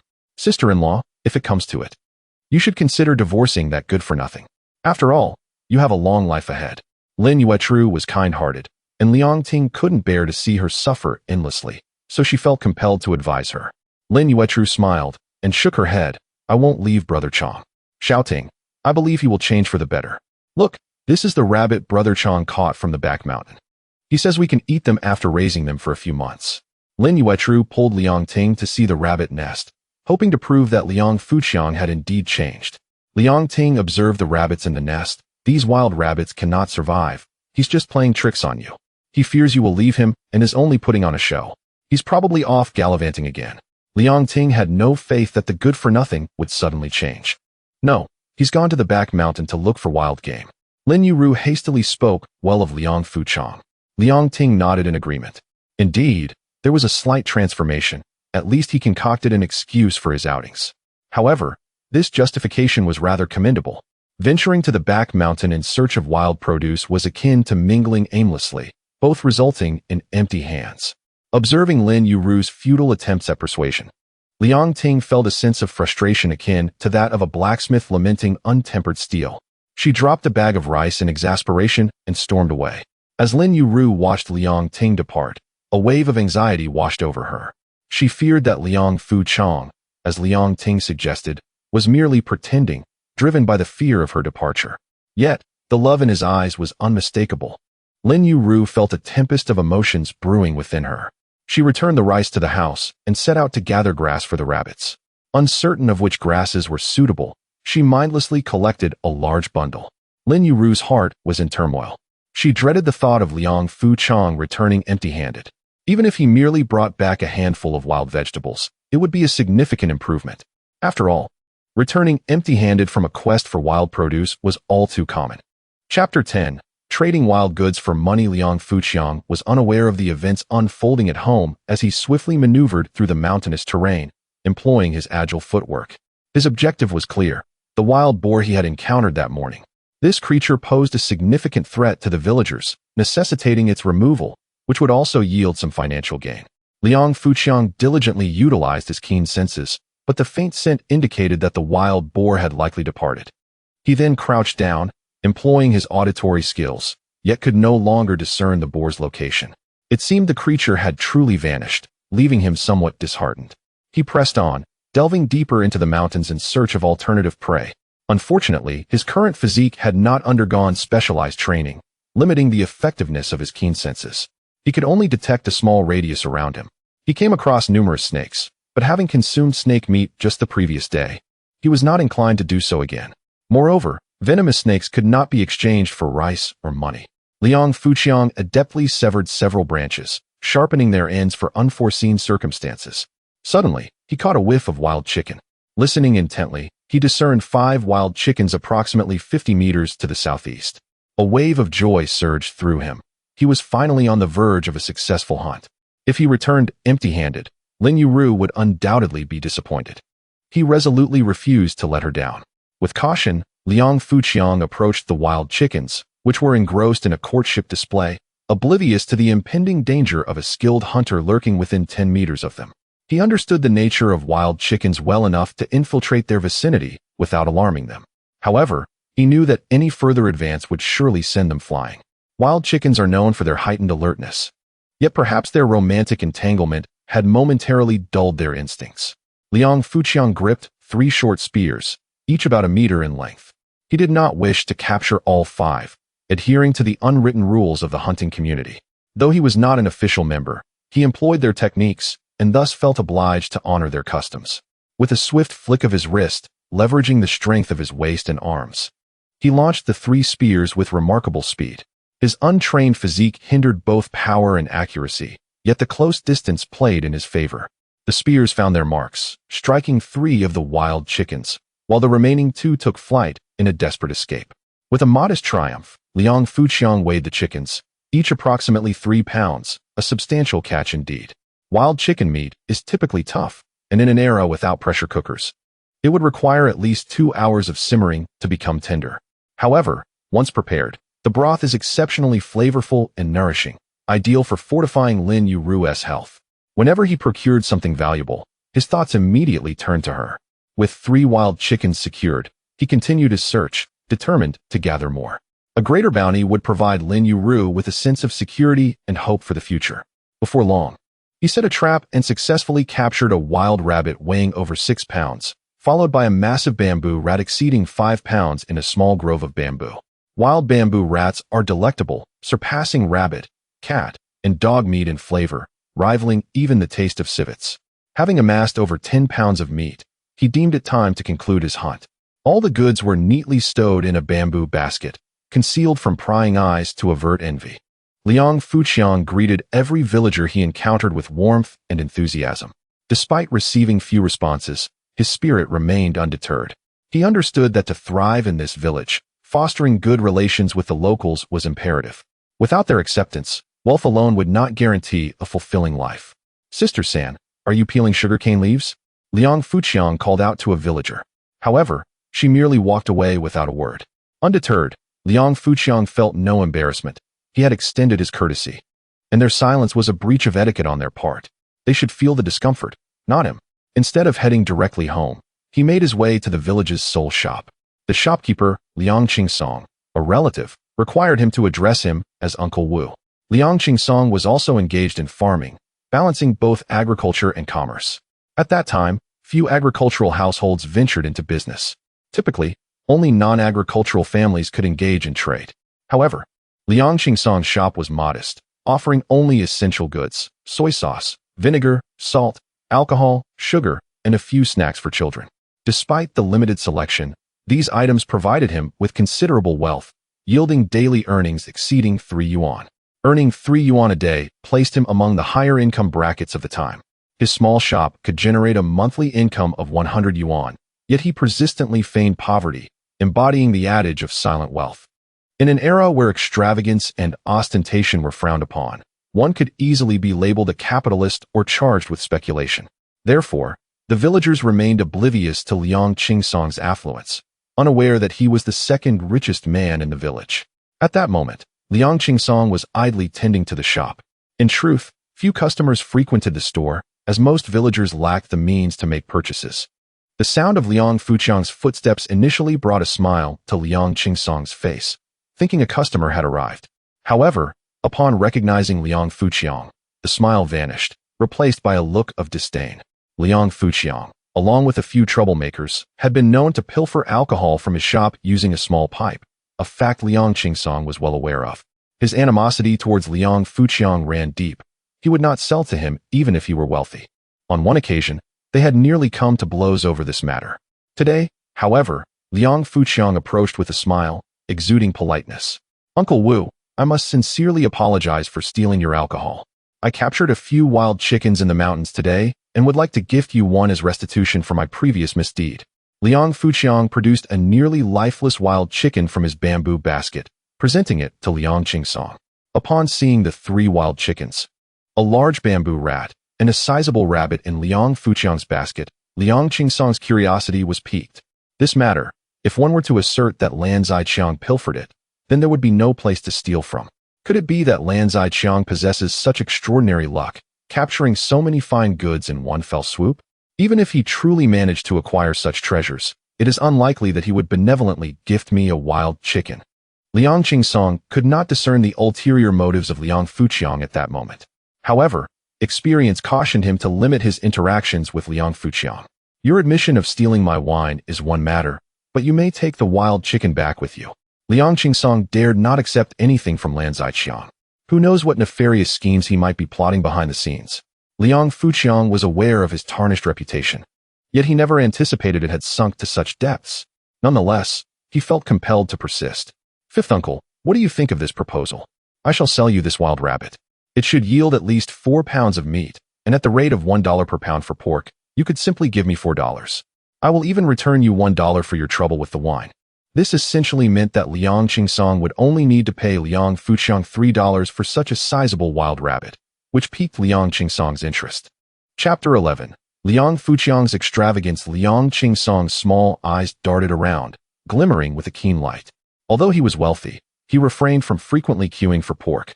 At this moment, the situation was fortuitous, as he could purchase meat without drawing too much attention. Every time he stood in line for meat, he had to rack his brain for excuses to fend off inquiries from others, anxious that his status as the second richest man in the village would be exposed. On the surface, farming was purportedly the primary source of income for his family. However, with limited land and his constant presence at the shop, what bountiful harvest could he possibly yield? Such meager returns while indulging in meat would surely reveal his secret. Thus, he resolved to purchase Liang Fuqiang's rabbit. This sizable rabbit would suffice for several meals for his family. "Lan Ziqiang, just now you mentioned trading this wild chicken for wine money, and I agreed. I'm also buying this rabbit. However, let me clarify that this is not due to my wealth, but because I see you have finally turned over a new leaf, understanding the value of labor and earning money. I'm merely lending you a hand. My fortune amounts to only 4 coins. This is all I can do for you." Liang Qingsong hesitated, producing 4 coins as if he truly possessed no more than that. Liang Fuqiang nearly chuckled. In the past, he had also believed that Liang Qingsong's family was genuinely impoverished, stealing only small amounts of alcohol. Now, observing Liang Qingsong's earnest performance, he found it rather amusing. Fortunately, Liang Fuqiang had encountered numerous storms in his life and managed to suppress his laughter. In his previous life, he had witnessed many individuals who were adept at acting, even those who forced their performances. Liang Fuqiang accepted the 4 coins and produced an additional coin.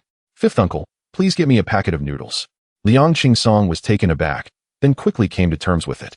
A lavish spender like Liang Fuqiang, having acquired wealth, naturally indulged in grand feasts. Noodles were considered a luxury at that time, priced at 5 cents per packet. To put it into perspective, white rice was only 15 cents a pound. Even Liang Qingsong, as the second richest in the village, seldom indulged in them. Handing over a packet of noodles, Liang Qingsong inquired, "Shall I fetch 2 pounds of rice wine for you?" Liang Fuqiang shook his head, "No need." "Fifth uncle, do you have any empty bottles?" "I need 1 for a pound of soy sauce, a pound of vinegar, a packet of salt, and 10 cents for white sugar." Liang Fuqiang aimed to gather all the ingredients at once. Unfortunately, the shop did not sell oil. With a smile, Liang Qingsong nodded and began to pack the items for Liang Fuqiang. Soy sauce costs 10 cents, vinegar 5 cents, salt 20 cents, white sugar 10 cents, and the noodles 50 cents. That totals 95 cents. I'll give you 5 cents back. Liang Qingsong was quite adept at arithmetic, easily calculating the total. This alone placed him above many in the village. "Fifth uncle, just give me a few pieces of refreshing candy for the 5 cents. "All right." Liang Qingsong handed Liang Fuqiang 5 pieces of refreshing candy. At that time, prices were still remarkably low. This mint-flavored candy was quite sweet and offered a delightful coolness when savored. Such genuine refreshing candy was merely 1 cent per piece. Purchasing a few candies to bring joy to Yueru was a reasonable expenditure. Liang Fuqiang cautiously packed these goods into a bamboo basket and carried them home. Once again, he had failed to procure rice and would have to settle for feeding Yueru with what he had. Shaking his head, he headed home. From a distance, he spotted Lin Yueru staring blankly at the rabbit hutch. The hutch was constructed beneath several neem trees, providing a pleasant shade. When Lin Yueru raised her head to see Liang Fuqiang returning with the bamboo basket, her face lit up with her characteristic smile, lips curling upward. However, internally, she felt a flutter of anxiety, fearing that Liang Fuqiang's basket might be empty and that he had merely been idling away his time. Lin Yueru was engulfed in insecurity. Even if the bamboo basket contained only a handful of wild vegetables, she would still believe that Liang Fuqiang was genuinely improving, that he had ventured into the mountains to gather food. "Yueru, come here quickly. I brought you something." "Something?" Lin Yueru's heart leapt with joy as she hurried over. Liang Fuqiang smiled and opened his palm, revealing 5 pieces of refreshing candy. Lin Yueru was momentarily stunned. "What is this?" she inquired, looking at Liang Fuqiang with confusion. Liang Fuqiang offered no explanation and simply set down the bamboo basket. Upon seeing the contents of the basket, Lin Yueru's bewilderment deepened. "Changgu, where did all this come from?" "Rest assured, I purchased all of this with my own money. I caught a large rabbit, sold it to fifth uncle for 4 coins, and spent 1 coin on these. Quickly, try this refreshing candy. It's delicious." Liang Fuqiang unwrapped a piece of candy and placed it into Lin Yueru's mouth. Although she felt flustered, she was also enveloped in a sense of being cherished. Liang Fuqiang handed the remaining 4 pieces of candy to Lin Yueru. "After buying these items, I still have 3 coins left for you." Liang Fuqiang produced the remaining 3 coins and offered them to Lin Yueru. She hesitated to accept, perceiving it as a significant sum, one she had never possessed before. Overwhelmed with fear, Liang Fuqiang smiled and pressed the 3 coins into her hand. "Let us go, we'll head back inside."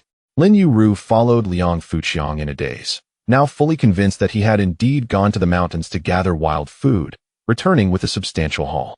More importantly, he entrusted all the money to her for safekeeping. Changgu has truly changed for the better. He isn't merely pretending to be concerned about me leaving. And Changgu is quite capable. Lin Yueru watched as Liang Fuqiang retrieved soy sauce, vinegar, white sugar, salt, and even a packet of noodles. She felt that Liang Fuqiang had improved significantly, the only downside being his lavish spending without careful budgeting. "I didn't manage to buy rice, so I opted for this packet of noodles instead," Liang Fuqiang casually explained. "Changgu, these noodles cost 50 cents per packet, which is only enough for 2 meals. If you had spent that 50 cents on white rice, it could last several days," Lin Yueru said with concern. "By the way, today, second uncle had Xiao Ting deliver 5 or 6 pounds of rice to our home. We have rice to eat. Perhaps we should return this packet of noodles?" Liang Fuqiang found her suggestion amusing and wished to ruffle her hair. But Lin Yueru quickly recoiled, fearing she had misspoken and that he might scold her. Liang Fuqiang's hand lingered in the air, filled with compassion. How could he have been so harsh in the past? The atmosphere became slightly awkward. "Since we've already bought it, let us not return it. Tonight, we shall enjoy wild chicken noodle soup. Shu brought us rice, and in return, we sent him a wild chicken. We also shared half of the bamboo rat with them. Shu had assisted us immensely." Lin Yueru nodded in agreement. Liang Fuchang commenced boiling water to prepare the chicken and the bamboo rat. To slaughter 2 chickens and 1 bamboo rat simultaneously was quite a substantial undertaking at that time. Resources were scarce, and people adhered to a spirit of frugality and simplicity. Individuals like Liang Fuchang, who were extravagant, were often viewed as typical prodigals. Lin Yueru held a particular disdain for this aspect of Liang Fuchang. However, he felt compelled to nourish Lin Yueru adequately, especially considering her current pregnancy. Under Liang Fuchang's efficient handling, the 2 chickens and 1 bamboo rat were soon ready. He divided the bamboo rat in half and selected the larger wild chicken. "Yueru, please take these to Air Shu's house," he instructed. Lin Yueru nodded and set off towards Air Shu's home, carrying the items. Chapter 12: Delivering meat to Uncle's house. When Lin Yueru arrived at her uncle's house, her uncle and aunt had not yet finished their work. In that era, people were exceptionally diligent, refusing to cease their labor until darkness fell. They were eager to immerse themselves in the fields all day long. Each morning, they would transport farming tools and a large pot of porridge to the fields, working tirelessly until nightfall. The shared belief among them was that hard work leads to wealth and frugality sustains a household. Liang Ting, who was set to enter high school this year, remained at home studying instead of laboring in the fields. To them, education was as vital as agricultural work. "Xiao Ting is at home.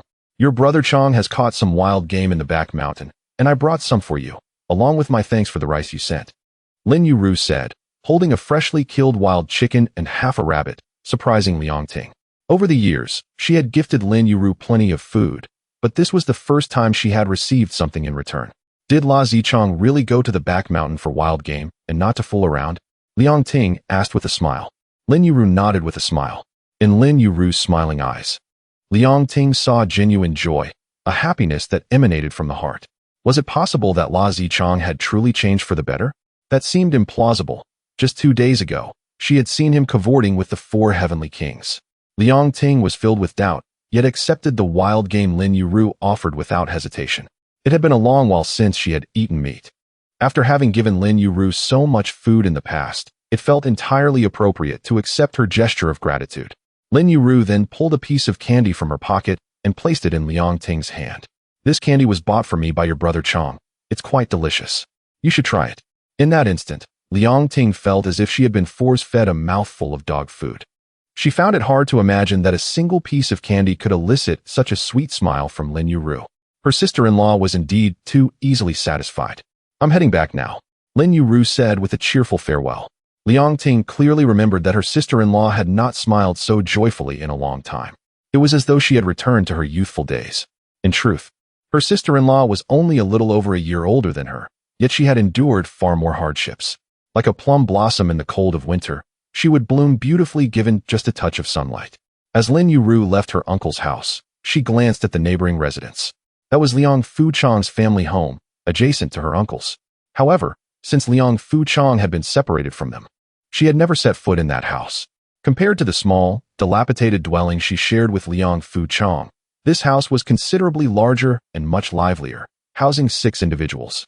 But now, the front door was tightly shut. They had all gone out to work in the fields and had yet to return. In truth, Lin Yueru yearned for a harmonious relationship with that family, to share in their bustling lives. Unfortunately, she shook her head and walked straight home. Upon returning, the alluring aroma of meat wafted through the air. Lin Yueru was astonished at when Liang Fuchang had acquired such remarkable culinary skills to cook meat so deliciously. "You're back. Dinner is ready.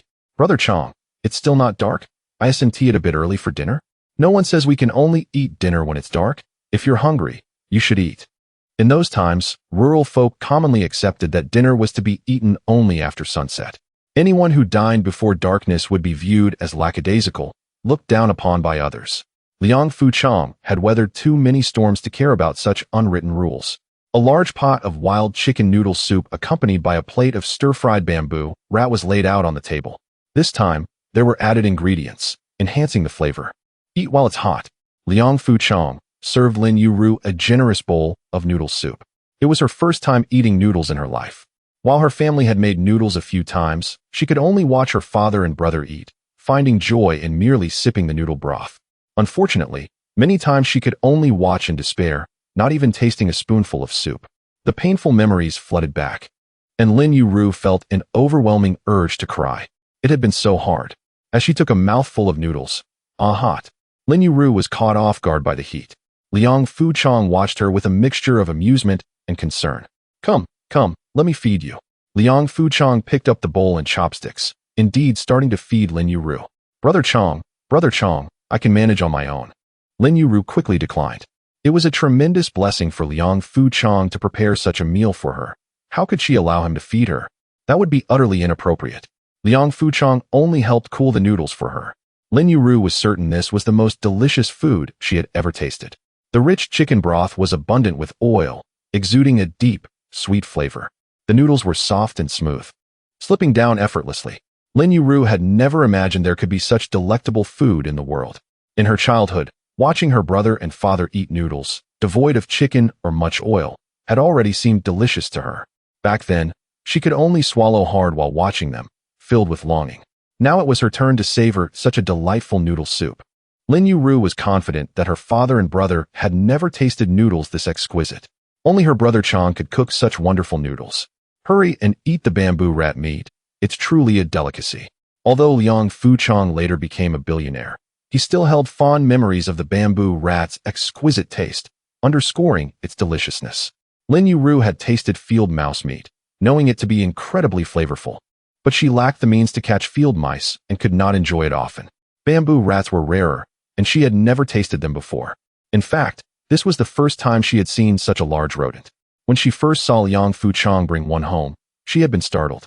Liang Fuchong offered Lin Yueru a piece of thigh meat. Without hesitation, she took a generous bite. The meat is tender, with a unique aroma, and delightfully sweet. Lin Yueru was astonished that such delectable meat existed in the world. Indeed, field mice were superior in taste, but Lin Yueru had simply never learned to prepare them before. While premium ingredients often require the simplest cooking methods, one must still master the right techniques to evoke the desired flavors. Liang Fuchong felt a sense of accomplishment seeing Lin Yueru enjoy her meal. As long as it brought her joy, he was willing to put in the effort. He paid no heed to the imperial power and wealth or the strict regulations and precepts. All he desired was to live joyfully with Lin Yueru. The grand platter of bamboo rat meat would be even more delightful if accompanied by a modest cup of fine wine. Yet, in order to assure Lin Yueru, Liang Fuchong had resolved to forego drinking. The sky began to dim gradually. Uncle Air and his family finished their work and returned home, only to be greeted by the enticing aroma of meat wafting through the air. Liang Ting was busy cooking. Shouting, "Are you preparing meat?" Uncle Air inquired with curiosity. "Indeed, it's the wild chicken and rabbit meat sent by Sister Yueru," Liang Ting responded, mistakenly believing that Lin Yueru's half-bamboo rat was rabbit meat. "Oh, so we shall feast on meat tonight." Meat. Liang Ting's two younger brothers cheered with delight upon hearing the news. However, Aunt Air sensed something amiss. Shouting, "You are aware of the circumstances surrounding Yueru's family. How can you accept their meat?" "Mother, this was brought by Lan Zichong from the back mountain. They had too much and offered us some. We have also assisted them considerably, and accepting their gift will surely bring them some comfort." Liang Ting defended her position. Xiao Ting speaks wisely. We shall enjoy the meat tonight. Uncle Air concurred with Liang Ting's reasoning. Yet Aunt Air remained unconvinced. The meat from Lan Zichong is unlikely to be palatable.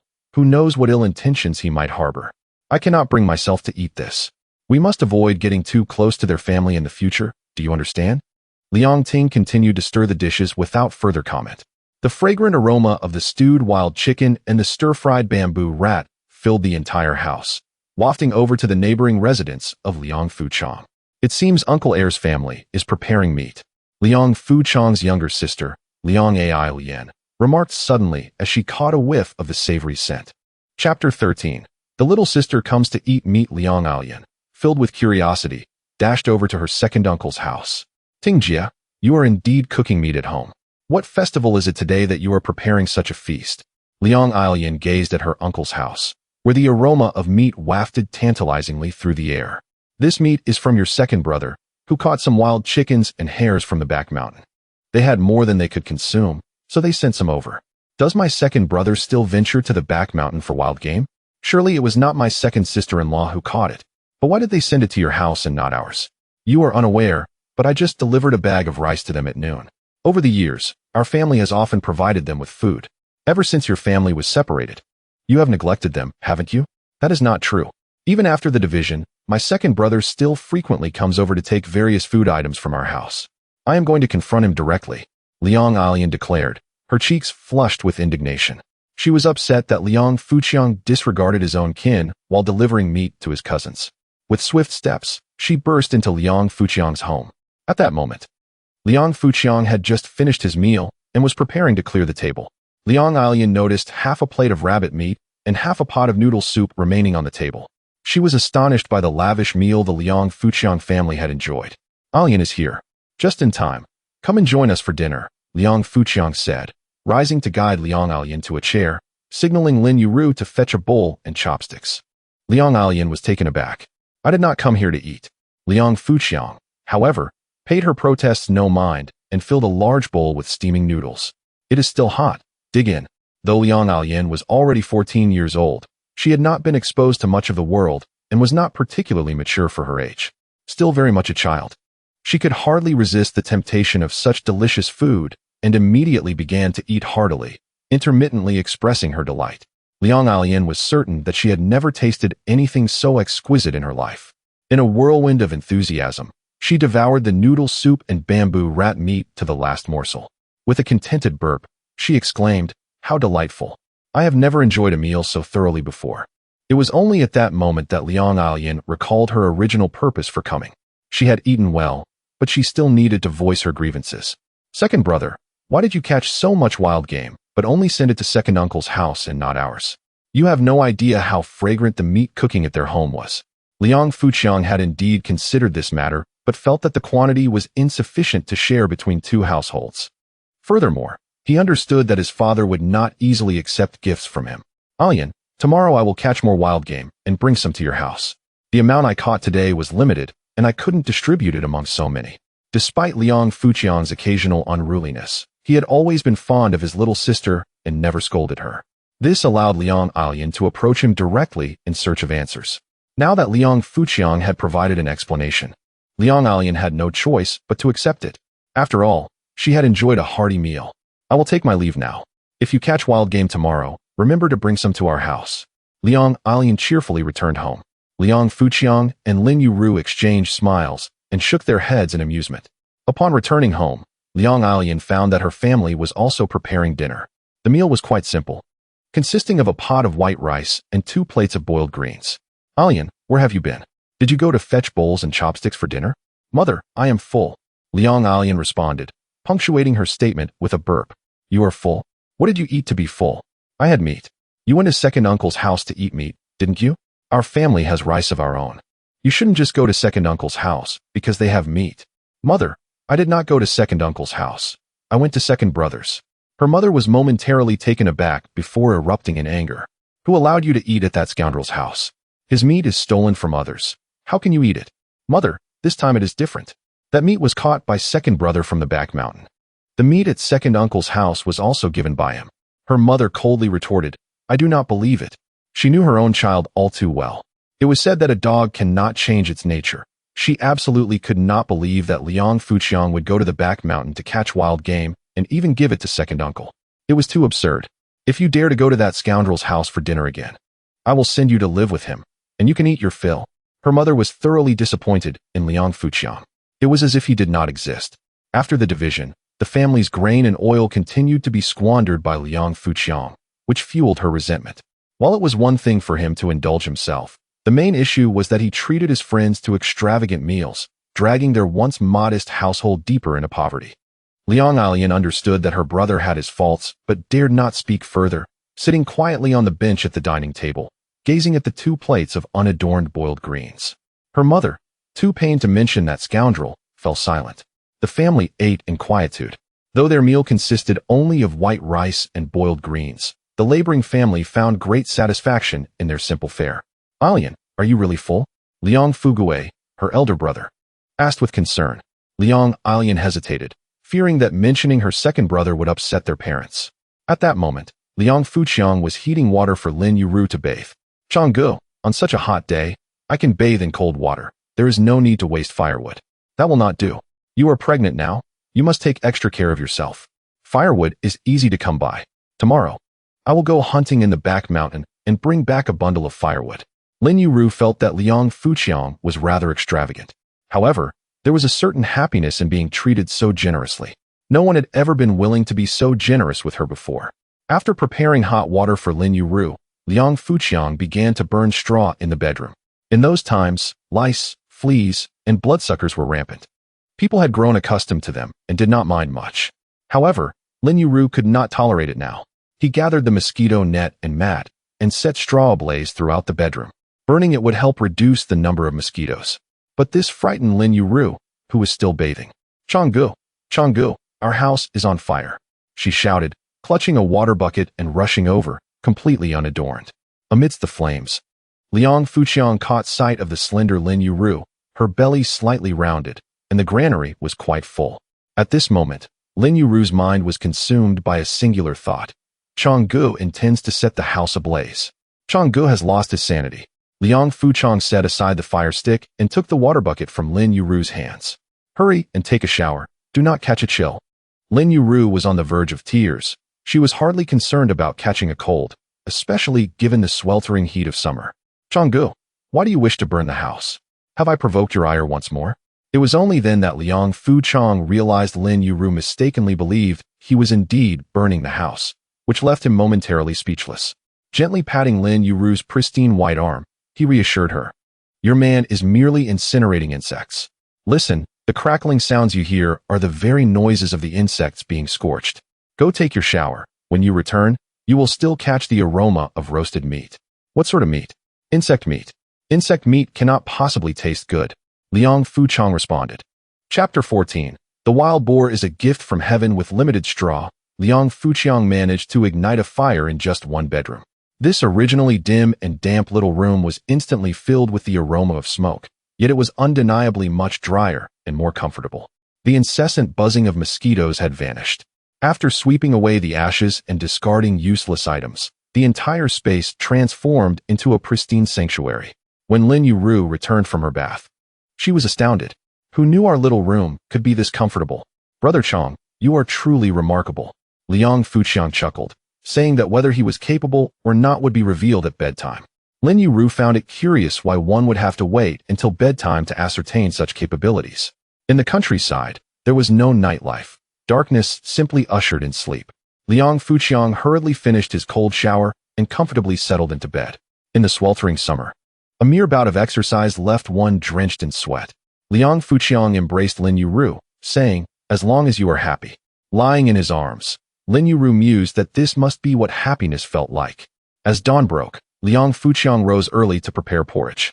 The family was impoverished, and he felt an urgent need to change their circumstances.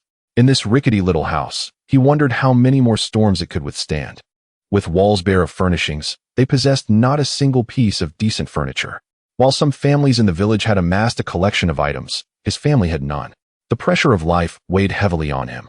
Though Liang Fuqiang did not covet great wealth, he was determined to arrange a life of abundance for Lin Yueru as soon as possible. Today, he planned to secure a substantial catch. They could not continue living from one meal to the next. After consuming 2 bowls of porridge, Liang Fuqiang headed into the mountains. Drawing on his extensive experience, he quickly tracked a wild boar. Wild boars are exceedingly dangerous creatures, and Liang Fuqiang was cautious. Following the trail, he soon spotted a wild boar grazing. It was not large, weighing around 120 pounds. Liang Fuqiang discerned that this boar was only a little over a year old, with meat that was just right and not overly aggressive. This was an ideal target. Hunting a wild boar is no simple feat. Typically, hunters prepare traps in advance or utilize firearms. In the 1980s rural areas, many possessed guns, but Liang Fuqiang did not. In his past life, he could have easily dealt with this boar with just a stone. However, his current physical condition was inadequate. The only tool at his disposal was a wooden spear. Such a spear, lacking a metal tip, could not penetrate the boar's hide. To injure the boar, one would need to strike its eye, a task of great difficulty. The boar's eyes were small, and its head moved constantly, making it hard to aim. Liang Fuqiang approached the boar slowly. The wild boar was quite bold, showing little fear of humans, and sometimes even chased them, which significantly increased Liang Fuqiang's chances of success, albeit at a heightened risk. Generally, even hunters would not dare to approach a wild boar too closely. Engaging it head-on would be suicidal. When When he was about 10 meters away, the boar lowered its body slightly, signaling an imminent charge. At that moment, Liang Fuqiang launched his spear. The spear struck the boar's eye with precision. The boar squealed in pain and charged toward Liang Fuqiang. Anticipating this, he sidestepped. As the boar rushed past him, Liang Fuqiang seized the spear embedded in its eye and thrust it forcefully inward. The spear penetrated the boar's brain. The boar thrashed wildly for a moment before succumbing. Liang Fuqiang hurriedly used a kitchen knife to bleed the boar. The knife sliced through its throat, trachea, and carotid artery, releasing a copious amount of blood. Liang Fuqiang lamented the lost opportunity. Had he been at home, he could have collected the blood in a large dish to make blood tofu, a delicacy that would have been quite enjoyable. In these resource-scarce times, pig's blood was considered a fine dish. Once the boar was bled out, Liang Fuqiang dragged it home. Given his current physique, carrying a wild boar weighing over 100 pounds was no small feat. By the time dawn fully broke, the fields were bustling with farmers. Liang Fuqiang, dragging the wild boar home, was particularly conspicuous. Look, isn't that the troublemaker Chang dragging a pig? It was evident that he was hauling a pig, but they were unsure to whom it belonged. Previously, he had only pilfered chickens and ducks. Now he dared to steal a pig in broad daylight, which was a serious crime. Let us go catch the troublemaker Chang red-handed. The farmers rallied together and charged towards Liang Fuqiang. Sensing the impending trouble, Liang Fuqiang had no choice but to halt. Troublemaker Chang, whose pig have you stolen? This time you're finished. Prepare for confinement. With the crowd growing bolder, some shouted accusations. Liang Fuqiang maintained a smile, his lips curling upward. If it weren't for the fact that he was dragging a wild boar, he could have easily explained his situation. In our area, there shouldn't be anyone raising wild boars, right? His voice held no trace of panic. He remained composed, even somewhat relaxed. As the crowd drew closer, they soon realized that Liang Fuqiang was indeed dragging a wild boar. The boar bore distinctive patterns and tusks, making it easily identifiable. The crowd, initially intent on teaching him a lesson, found themselves in an embarrassing predicament. Troublemaker Chang, you are incredibly fortunate. Yesterday, I saw you catch several rabbits, and today you've brought back such a large wild boar. Your luck is astonishing. Jealousy brewed among the onlookers. Why did Liang Fuqiang, a mere troublemaker, enjoy such good fortune? They toiled diligently, adhering to the law, yet lacked similar luck. Everyone, hear me out. This is heaven giving me a chance to reform, bestowing upon me a stroke of luck to become self-sufficient. Since heaven is willing to give me this opportunity, shouldn't you all grant me a chance to turn over a new leaf? Liang Fuqiang skillfully utilized the essence of persuasive rhetoric, positioning himself as a reformed youth willing to change. The belief that even heaven would grant him a chance and luck indicated his sincere desire for redemption. The people of that era were still quite superstitious. Upon hearing Liang Fuqiang's words, it indeed felt as though fate was bestowing upon him a chance for redemption. Since the heavens had granted him this opportunity, it would be inappropriate for others to continue to trouble him. Seizing the moment, Liang Fuqiang proclaimed, "This pig is a divine gift, a token for my transformation. Today, I shall slaughter it and sell the meat. With this money, I intend to lead a better life. Therefore, anyone wishing to purchase pork may come to my home." Liang Fuqiang audaciously promoted his venture, even positioning the wild boar as a heavenly blessing, thus elevating the status of his pork. In the context of that era, selling pork was not a trivial matter. If one raised a pig, it could only be slaughtered for personal consumption.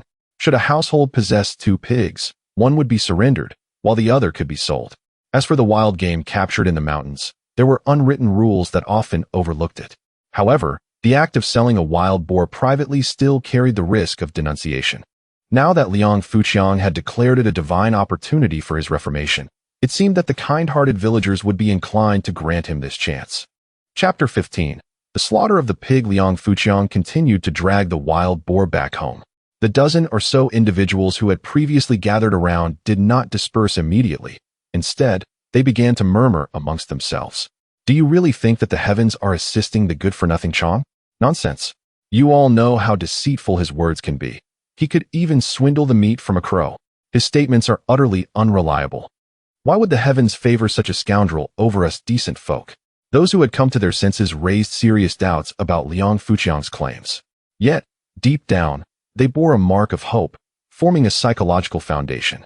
Despite their skepticism, thoughts of Liang Fuqiang's wild boar lingered in their minds.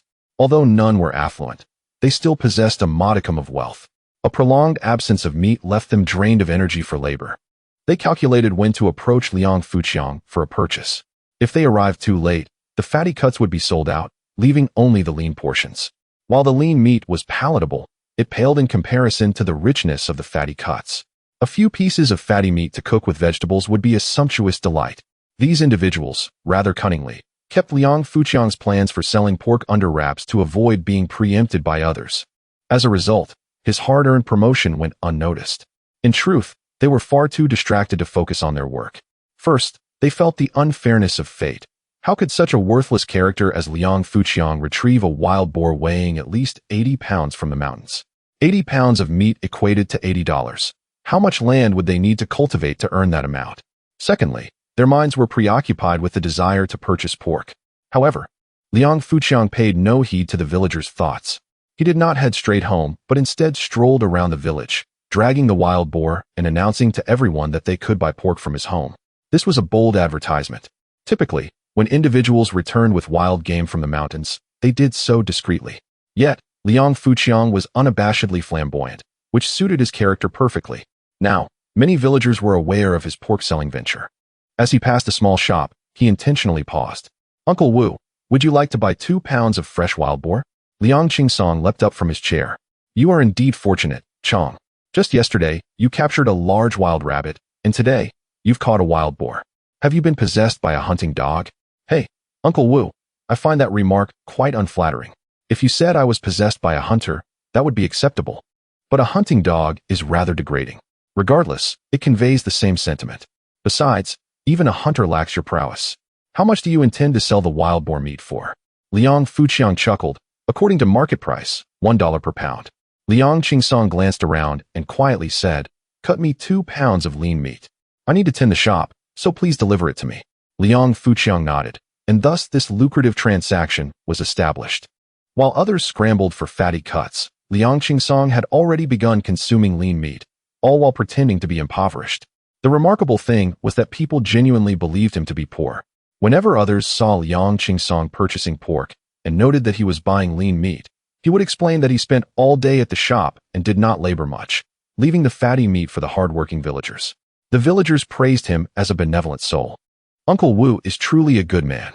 Despite being so poor, he finally buys meat and still gives the fatty cuts to us." Uncle Wu merely smiled in silence. Finally, Liang Fuqiang returned home, dragging the wild boar.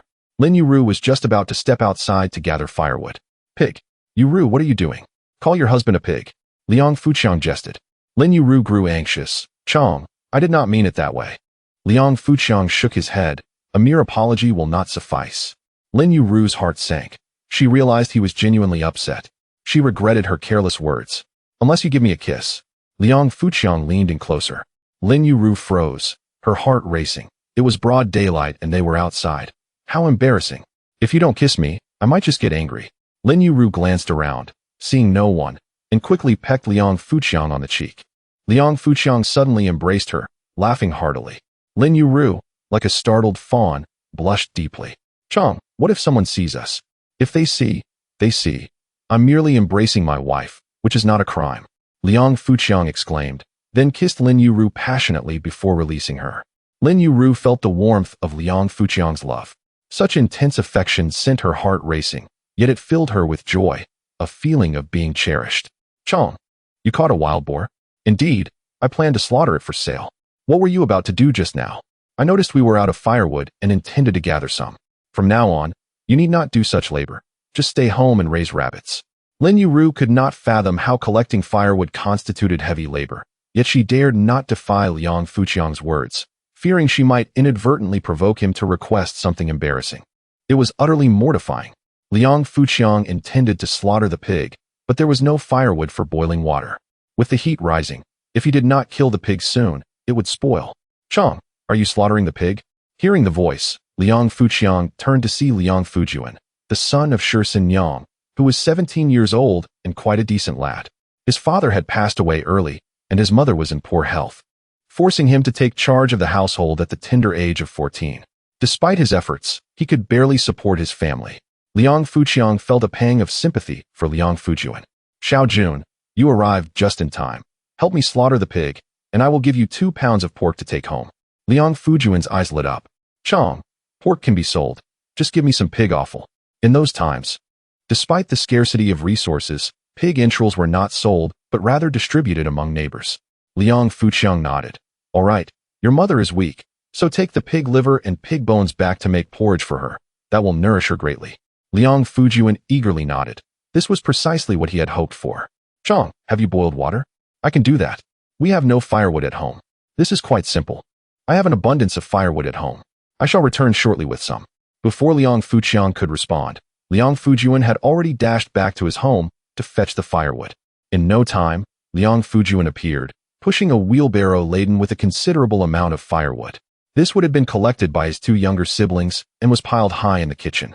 Liang Fujuan had assisted others in the process of butchering pigs several times before, so he was relatively familiar with the entire procedure.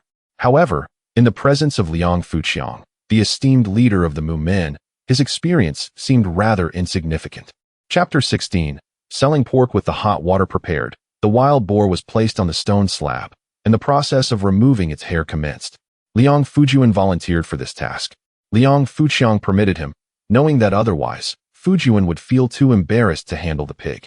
However, Liang Fujuan's technique in hair removal was rather lacking, his movements clumsy and unrefined. This was not surprising, for he had only assisted in slaughtering a few pigs, mostly just observing and lending a hand. Back in the day, he merely joined in the excitement, watching others butcher pigs, and diligently helped out. Consequently, the head of the household, noticing his enthusiasm and aware of his family's struggles, gifted him a piece of pig intestine. This delighted him immensely. From that moment on, whenever someone in the neighborhood slaughtered a pig, he would eagerly offer his assistance. Yet, he could not always be of help, as many families involved uncles and relatives, often excluding outsiders. The reason being, when others provided assistance, they expected a share of the pig's offal. In an era of scarcity, even the offal was considered precious. Thus, when Liang Fuqiang agreed to let him assist this time, Liang Fujuan was overjoyed.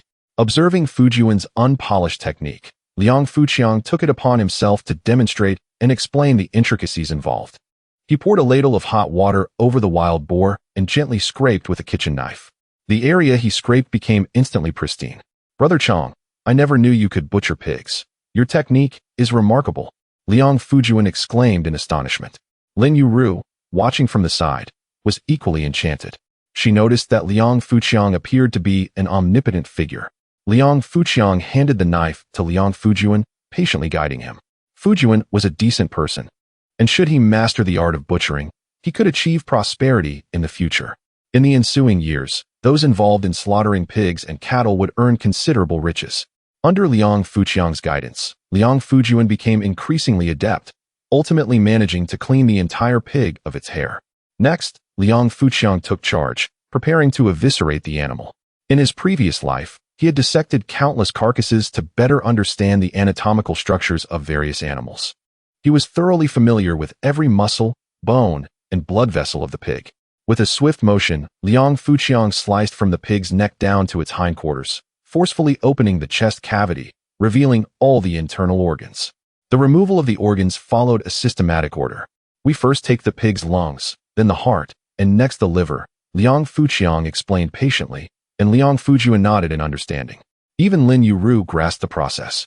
Once the organs were removed, the most technically demanding stage, the bone extraction, awaited. In those times, it was essential to cleanly extract the bones, as they were generally unsellable. This stage required significant effort and skill, prompting Liang Fuqiang to take the knife himself. Yueru, go borrow a scale from your second uncle, he instructed. Liang Fuqiang cut a piece of fatty meat and the pig's heart, sending Lin Yueru to deliver them. Liang Fujuan was taken aback by Liang Fuqiang's generosity. While others typically provided a small portion of offal, Liang Fuqiang had given a substantial piece of fat and even a heart, one of the most delectable parts of the pig. Lin Yueru felt that Liang Fuqiang was entirely justified in his actions. Her second uncle had assisted their family greatly, and it was the perfect time to express gratitude without being stingy. Though she hesitated to partake in the meat herself, she was exceedingly generous in times of gratitude, particularly as there were so few in the world who treated her with sincerity, deepening her appreciation. Liang Fujuan returned with a piece of bamboo. During that era, plastic bags were not yet commonplace, Instead, they used a small bamboo stick threaded through the cut pieces of meat to carry them home, a practice that was indeed environmentally friendly. Before the scale was borrowed, customers began to arrive to purchase pork. Lan Zaichang, how much is the pork? One asked. Liang Fuqiang looked up to find it was the group who earlier suspected him of stealing a pig. 1 yuan per jin. Choose as you like. I want this piece.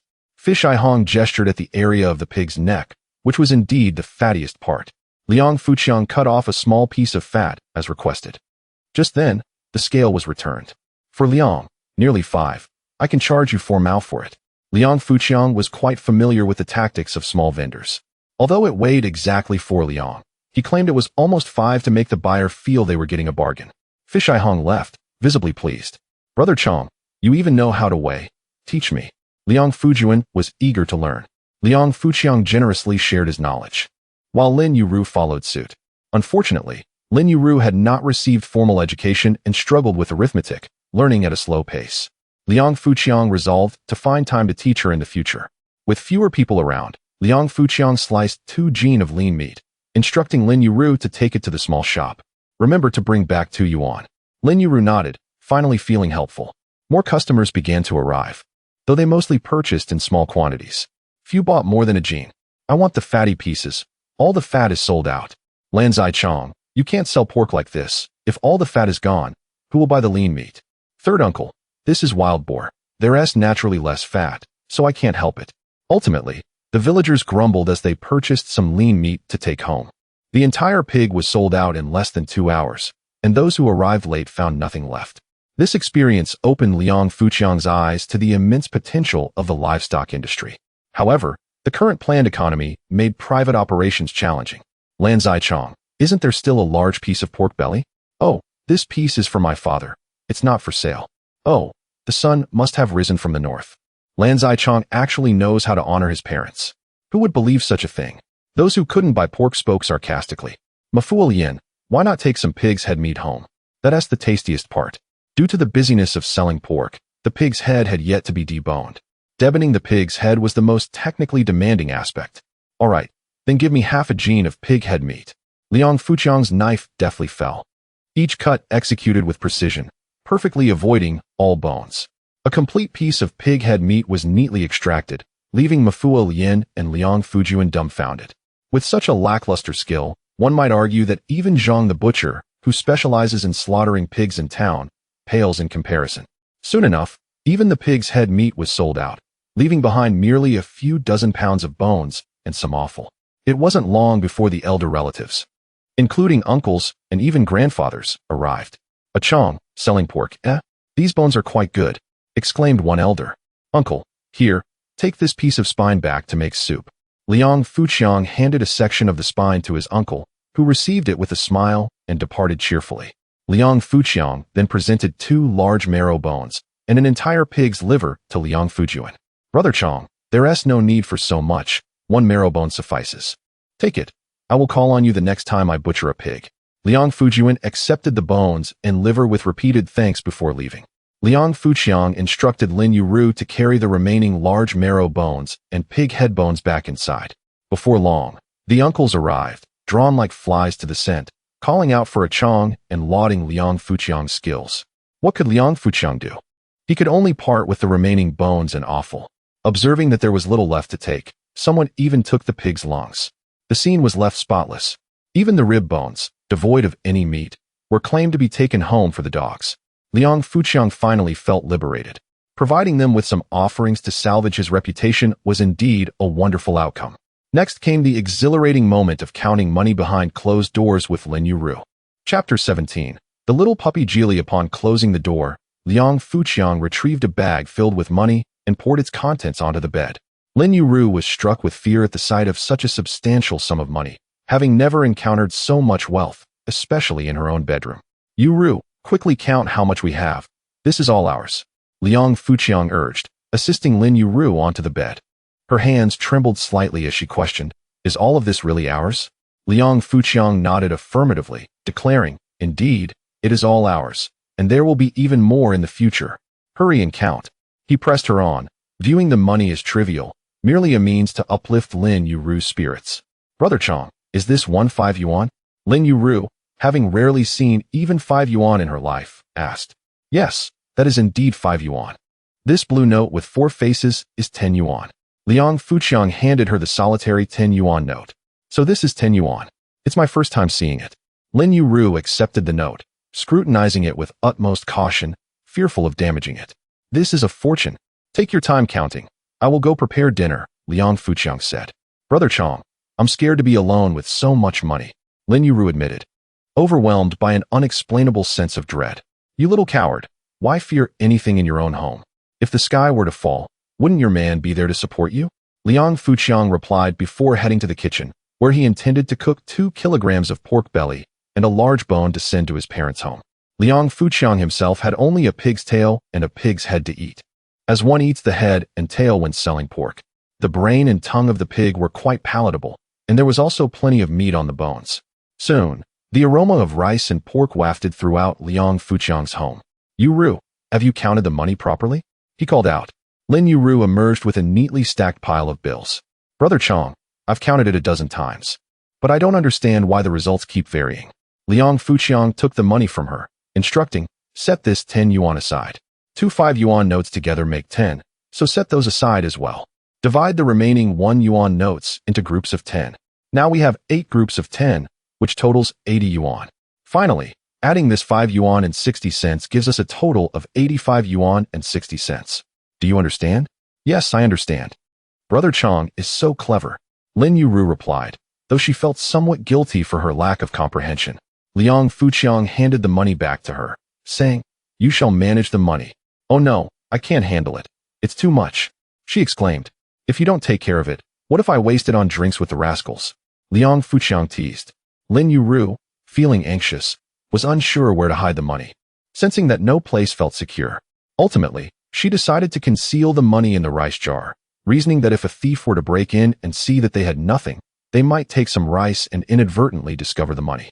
Put the money in the pockets of your winter clothing and come eat, Liang Fuqiang suggested. You're right. That's a good idea, Lin Yueru agreed. Obediently stashing the money in the pockets of her winter garments and burying it at the bottom of the chest. Brother Chong, there's porridge at home. Why are we having rice again? We could just drink porridge during the day, she inquired. Ah, rice paired with this pig's head soup is the most delectable. Hurry and eat. Lin Yueru noticed Liang Fuqiang's growing extravagance as they shared 2 large bowls of rice with soup. After their meal and a short rest, Liang Fuqiang prepared to head into the mountains once more, this time not to hunt, but to gather firewood. Yueru, with the money at home, you should stay indoors, he advised. This was indeed a good reason for Lin Yueru to remain at home, and she nodded in agreement, too frightened to step outside. In that era, trees were plentiful and of little value, making the collection of firewood an easy task. Villagers typically burned sugarcane leaves, and very few ventured to gather firewood. Liang Fuqiang effortlessly collected a load of firewood and foraged some wild vegetables and mushrooms. The sound of soft, plaintive puppy barks caught Liang Fuqiang's attention. Following the sound, he discovered a small, black puppy with a white tail. Instantly recognizing it as an abandoned dog, he recalled the local belief that dogs with white tails brought misfortune. The little puppy appeared to have gone several days without food, looking weak and desperately wagging its tail in a pleading manner upon seeing Liang Fuqiang. You can choose to come home with me. I will take care of you, but you must recognize me as your master, he declared. Woof woof, replied the puppy, as if affirming its acceptance. All right, let us go home, Liang Fuqiang commanded, loading the firewood and vegetables onto his back and making his way home, with the puppy trailing closely behind, fearful of being abandoned once more. Abandonment signified hunger and death, and this little creature had begun to grasp the harshness of the world. This time, Liang Fuqiang did not return with wild rabbits or wild boar, allowing the villagers to breathe a sigh of relief. However, he seemed to have brought back a puppy. Look, the rascal Chong has brought home a dog with a white tail. He must be in for some bad luck now. His streak of good fortune appears to have come to an end. They say no one can have good fortune forever. Relying solely on luck does not lead to longevity. One must also rely on hard work. Villagers murmured amongst themselves as Liang Fuqiang listened to their chatter, unfazed, maintaining a smile upon his lips. Sister San, have you gone to work? Have you eaten yet? He called out, receiving no reply. Liang Fuqiang recalled having given an elder from Sister San's family a piece of rib earlier that morning, prompting the elder to praise his generosity. This, however, was inconsequential. "Brother Chong is back," Lin Yueru exclaimed, taking the wild vegetables and mushrooms from him. "Woof woof." The little puppy barked, raising its head and gazing at Lin Yueru with wide eyes. "Brother Chong, you brought back a puppy?" she exclaimed. "Oh, its tail is white. It's waving a white flag, which is inauspicious." To Liang Fuqiang's surprise, even Lin Yueru was aware of this superstition. Liang Fuqiang disregarded these matters and tossed the firewood into the kitchen, utterly exhausted. His physique was indeed quite frail. He prepared a concoction of pig bone broth mixed with some porridge for the little dog. The pup devoured it ravenously, wagging its tail incessantly, resembling a flag of surrender. It is no wonder that such customs have been passed down through generations. The little dog consumed the half bowl of porridge and broth with remarkable thoroughness, its belly now round and swollen. It was not only starved, but also fearful of hunger. Whenever food was available, it would eat to its heart's content, uncertain of when the next meal might arrive. Only dogs that have endured such hardships can exhibit true loyalty. "Yueru, what do you think we should name this little dog?" "Changgu, do you truly wish to keep this pup? I have heard that dogs with white tails bring misfortune. That is merely feudal superstition. We should not place our faith in it. This little dog was abandoned for that very reason and nearly starved to death. Do you not find it pitiable? Having a white tail was not a choice it made. It has done nothing wrong and deserves not to be treated so unjustly." Lin Yueru understood that she could not argue against Liang Fuqiang. Whatever he said would stand. Since people deem it unlucky, let us bestow upon it a name that signifies good fortune. Liang Fuqiang named the little pup Jili. Jili Wong Wong. I watched Liang Fuqiang's actions, striving to cooperate. As night fell, those who tilled the land began to return home. "Yueru, why don't you take the meat and bones back to your family? Or we could go together and let our parents see that you have changed for the better. Perhaps it is best if I deliver it myself. They might refuse to accept it otherwise." Liang Fuqiang understood that even if Lin Yueru were to deliver it, they might still be unwilling to accept. Chapter 18, Delivering Meat to Parents. Uncle Chio, just finished work? Will there be meat to eat tonight? A villager greeted Liang Fuqiang's family as they returned home from work. The family was puzzled. Where would we get the money to buy meat? It has been ages since we last had any. "Uncle Chio, you don't know? La Ziqiang sold a wild boar today. He should bring you some bones and offal." The mother retorted, "That good for nothing. I'm grateful if he manages to move things out of the house, let alone bring anything home. Aunt Chi, that's not fair. La Ziqiang even brought my dad a piece of bone." Some elders in the village received bones or offal. "Humph, let me tell you, that scoundrel wouldn't even think to bring something home, even if he shares with others. Our family must have accumulated 8 generations of bad luck to raise such an ungrateful wretch." Hearing about Liang Fuqiang giving bones and offal to the village elders, the family felt a wave of indignation. They truly had produced a white-eyed wolf. Even Liang Ilian felt angered. "Yesterday, my second brother delivered meat to my second uncle's house, but not to us. Today, he brings bones to the village elders without considering us. I will no longer be on good terms with him." Liang Ilian huffed while sitting on the ox cart. The family fell silent, harboring their displeasure. Lin Yueru had already brought the bones and meat to her parents' home. The tubular bones were specifically reserved for them by Liang Fuqiang, thus still carrying plenty of meat. When Lin Yueru arrived, Liang's family had just returned from work as well. Second sister-in-law, the lively Liang Ilian exclaimed in delight. Emotionally, Liang Ilian felt close to Lin Yueru. "What brings you here? Did you bring us meat? That's wonderful. Second brother isn't a white-eyed wolf after all. Tonight, we shall feast." Liang Ilian rushed over to take the meat from Lin Yueru's hands. "Father, mother, today Changgu killed a wild boar and asked me to bring you some meat." The meat and bones had already been taken into the kitchen by Liang Ilian, leaving the parents unable to refuse. This clever girl, driven by her desire for meat, actually wished for family harmony. The father sighed, choosing silence. Despite Liang Fuqiang's shortcomings, Lin Yueru was a good person, and he did not want to utter harsh words.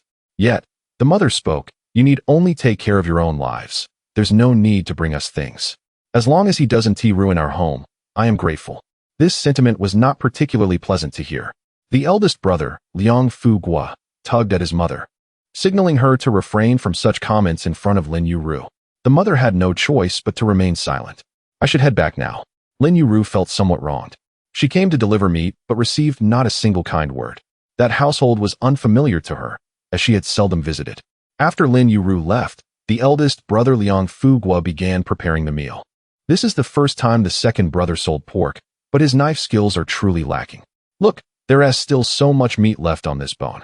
Upon inspection, everyone noticed the abundant meat remaining on the bone. However, Liang Alian suddenly exclaimed, "Eldest brother, are you foolish?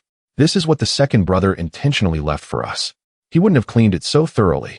It was a simple truth, yet when it came to Liang Fuqiang, people often struggled to think in that direction. After Liang Alian pointed it out, everyone accepted it as a fact. The father remarked, "You know nothing of living life. This much meat could sell for 3 or 4 pieces of money. We should eat it." His wasteful nature hadn't changed at all. Little sister was taken aback, unable to fathom that reasoning could be viewed in such a light. Nevertheless, regardless of the situation, the aroma of meat wafted through the parents' home. The family, having not tasted meat in ages, eagerly anticipated this meal. At the second uncle's house, shouting, "Are you taking meat from that scoundrel again? How many times have I told you not to accept anything from his family? Mom, he has good intentions. It would be rude to refuse. Sister Yueru came to borrow our scales and brought some meat along. How could I turn her down? If I don't accept her pork, she wouldn't lend us her scales either. Without scales, they can't sell the pork. I'm helping her out." Xiao Ting even invoked her teacher's words. The second aunt realized she could no longer argue with Liang Ting. "You've read a few years of books, and now you know how to talk back." The second aunt dismissed her with that remark. If Liang Fuqiang could genuinely change for the better, she would be pleased. However, she was skeptical of his ability to do so. "Father, do you think the second brother will really change?" The second uncle chuckled. "I believe. Everyone should believe. Today is a joyful day. Lele, go fetch a pound of wine for your father." The second uncle handed his youngest son a dime to buy wine. With meat for dinner, Lele was excited and hurried off to fetch the wine. The second uncle was genuinely happy for Liang Fuqiang's potential transformation. Upon returning home, Lin Yueru quickly tidied her displeasure, donning a cheerful smile. "Changgu, father and mother have accepted the meat you sent. They are very happy and hope you continue to be this good." It must be said that Lin Yueru had learned the art of deception. Liang Fuqiang merely smiled and nodded. Dinner consisted of pig tails stewed with mushrooms and steamed pig brains with dragon whiskers. "Changgu, I heard that eating pig brains makes one foolish," Lin Yueru said earnestly, her expression reflecting her firm belief. Those who believed such words were already foolish without needing to eat pig brains. "Are you implying I am foolish? I never said that." Once again, they indulged in a hearty meal with ample oil and flavor. Ji Li also enjoyed an elevated standard of living. Being the master of the house was indeed a fortune for the dog, Wang Wang. "Changgu, I heard the village chief bought something called a television today. It's quite miraculous. There are many little people inside, and they can talk. Indeed, it is quite marvelous."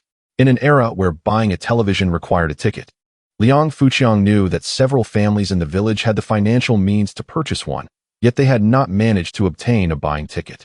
Meanwhile, other families had access to electricity, while his little shack still relied on kerosene lamps. It was truly astonishing. "Yueru, tomorrow I shall accompany you to the streets for some shopping. What shall we purchase? Everything we require can be found in the stores. There is no need to venture out." "No. The items we need are not available in the shops, such as clothing, shoes, mosquito nets, pillows, and so forth. What purpose would those serve? We have only recently managed to save a little money. We cannot afford to squander it so recklessly." Lin Yueru was aware that Liang Fuqiang was about to indulge in extravagant spending once more. She wished to deter him, to advocate for diligence and frugality. Yet, she hesitated to voice her concerns, feeling a sense of anxiety within her heart. In truth, she had never ventured into the streets throughout her life and was oblivious to the world beyond. She felt a blend of curiosity and trepidation towards the external world. After a refreshing bath, she yearned for sleep, but the room was stiflingly hot. Having just bathed, she was already perspiring profusely and found it impossible to rest. Liang Fuqiang contemplated purchasing a fan. However, although a fan cost merely 20 yuan, it required a purchase voucher, which he did not possess. Furthermore, their home lacked electricity. These were pressing issues that Liang Fuqiang urgently needed to address. Presently, the 4 essential items, a sewing machine, a bicycle, a fan, and a radio, were on his mind, with the fan being his utmost desire. Unfortunately, funds were still insufficient, and there were numerous matters to attend to. Liang Fuqiang and Lin Yueru sat beneath a tree outside their modest dwelling, perched on a small stool to enjoy the coolness of the evening. Lin Yueru leaned her head on Liang Fuqiang's shoulder, enveloped in a profound silence. as if they were the only two souls in existence. It was a night imbued with a sense of nostalgia. The surroundings were tranquil. The dilapidated earthen houses cast shadows in the dim light beneath the trees, while the stars shone brightly. Together, they gazed at the starry sky, watching fireflies dance in the night. Yueru, look, that is the Milky Way. The two brightest stars flanking it are the cowherd and the weaver girl. Allow me to tell you their story. Certainly, I adore stories. Long ago, a young cowherd secretly observed a fairy bathing. Liang Fuqiang embraced Lin Yueru and recounted this tale of love, born from a transgression. Lin Yueru's eyes glistened with tears, lamenting the cruelty of the queen mother, who allowed them to meet only once a year. How pitiable! Liang Fuqiang gently caressed Lin Yueru's back, acutely aware of the vast chasm between their social standings. That they could share such a moment was already remarkable. Had the cowherd belonged to a prominent divine lineage, the outcome would have been entirely different. Chapter 19. Lin Yueru's first trip to the market. As dawn broke, Liang Fuqiang rose early to prepare porridge. Today marked the market day, a day for gathering. In many regions of the south, market days occur every 3 days, commonly referred to as shuri. The nearby towns stagger their market days, calculated by the last digit of the date. Days 1, 4, 7, 2, 5, 8, and 3, 6, 9 are designated for different towns. Consequently, vendors and townsfolk converge on the market street designated for that day, hence the term Ganji, or perhaps Ganxiu. Liang Fuqiang's town observes market days on the 3rd, 6th, and 9th of the lunar calendar. Today coincides with the 19th day of the 7th month, a market day. They all follow the lunar calendar. As the Gregorian calendar was not yet prevalent, the lunar method was preferred. On this day, Lin Yueru also rose early. Liang Fuqiang had informed her the night prior about their trip to the market, stirring a blend of anxiety and anticipation within her. She possessed only 2 sets of clothing, both long-sleeved and long-panted, heavily patched, which alleviated any dilemma regarding her attire. Lin Yueru combed her hair repeatedly, yet remained dissatisfied, feeling rather unsophisticated. A pair of tattered sandals further exacerbated her reluctance to venture into the marketplace, while such attire was acceptable in the village. The thought of encountering numerous strangers made her feel self-conscious. "Changgu, perhaps I should just stay home," she lamented, gazing at her outfit. "Time for porridge. After we finish, we shall set off." Liang Fuqiang dismissed her hesitations, having no intention of debating the trip. Once breakfast was concluded, he urged, "Let us go, bring all the money." "All of it? You plan to spend it all?" Lin Yueru exclaimed. "Just having it doesn't mean we must spend it all. What if someone steals it? They know we sold the wild boar yesterday. Then you can keep it safe." "I cannot bear to carry so much money," she replied, surrendering all her funds to Liang Fuqiang, totaling 89 yuan and 60 cents, a considerable sum in those times. In the bustling market, Liang Fuqiang felt it prudent to safeguard the money himself, for if it were to be swindled, Lin Yueru's anguish would be unbearable. With a bamboo basket slung over his back, they set off. Liang Fuqiang's family lacked a bicycle. Otherwise, transporting Lin Yueru to the market would have been a romantic endeavor. Instead, they embarked on foot. The market lay a distance of 5 kilometers from their village, requiring an hour's walk. A few families in the village owned bicycles, predominantly of the Fenghuang or Yongzhou brands. But Liang Fuqiang knew they would not lend one to him. "Walking is healthier," he remarked as they strolled towards the village entrance. Passing by the large banyan tree, they were struck by its shocking appearance, split in 2 by lightning. Both Liang Fuqiang and Lin Yueru preferred not to dwell on the past, a chapter marked by sorrow. On this market day, many villagers joined the throng, some strolling along the road, laughing and chatting. However, none wished to walk alongside Liang Fuqiang and his companion, and he too preferred the solitude of their shared world. After an hour of walking, they finally arrived at the market. Red brick houses greeted Lin Yueru, a sight she had never encountered before. Upon reaching the street, they were immediately surrounded by a crowd. Lin Yueru felt a wave of anxiety, gripping the hem of Liang Fuqiang's shirt, observing others adorned in beautiful garments. She felt out of place in their ragged attire, akin to beggars. Only Liang Fuqiang's confident smile provided her a modicum of comfort. Despite her nervousness, Lin Yueru's curiosity piqued as she surveyed the vibrant scene. Vendors sold chickens and ducks, fruits, and ice pops, creating a lively atmosphere. The market was mostly comprised of small outdoor stalls, with few permanent shops. Should it rain, the vendors and their goods would be drenched. Nevertheless, the market buzzed with activity.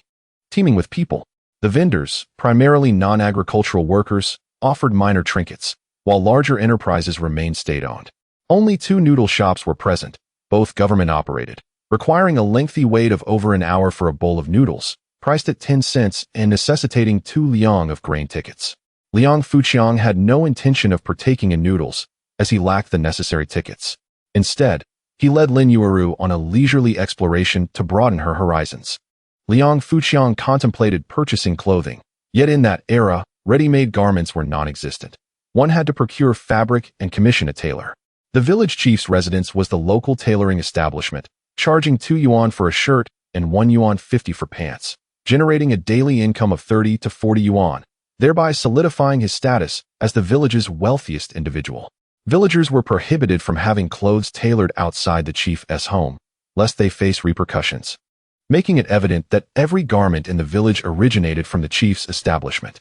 Liang Fuqiang, mindful of future ventures in hunting wild boars and hares for sale, understood the necessity of maintaining a cordial relationship with the village chief.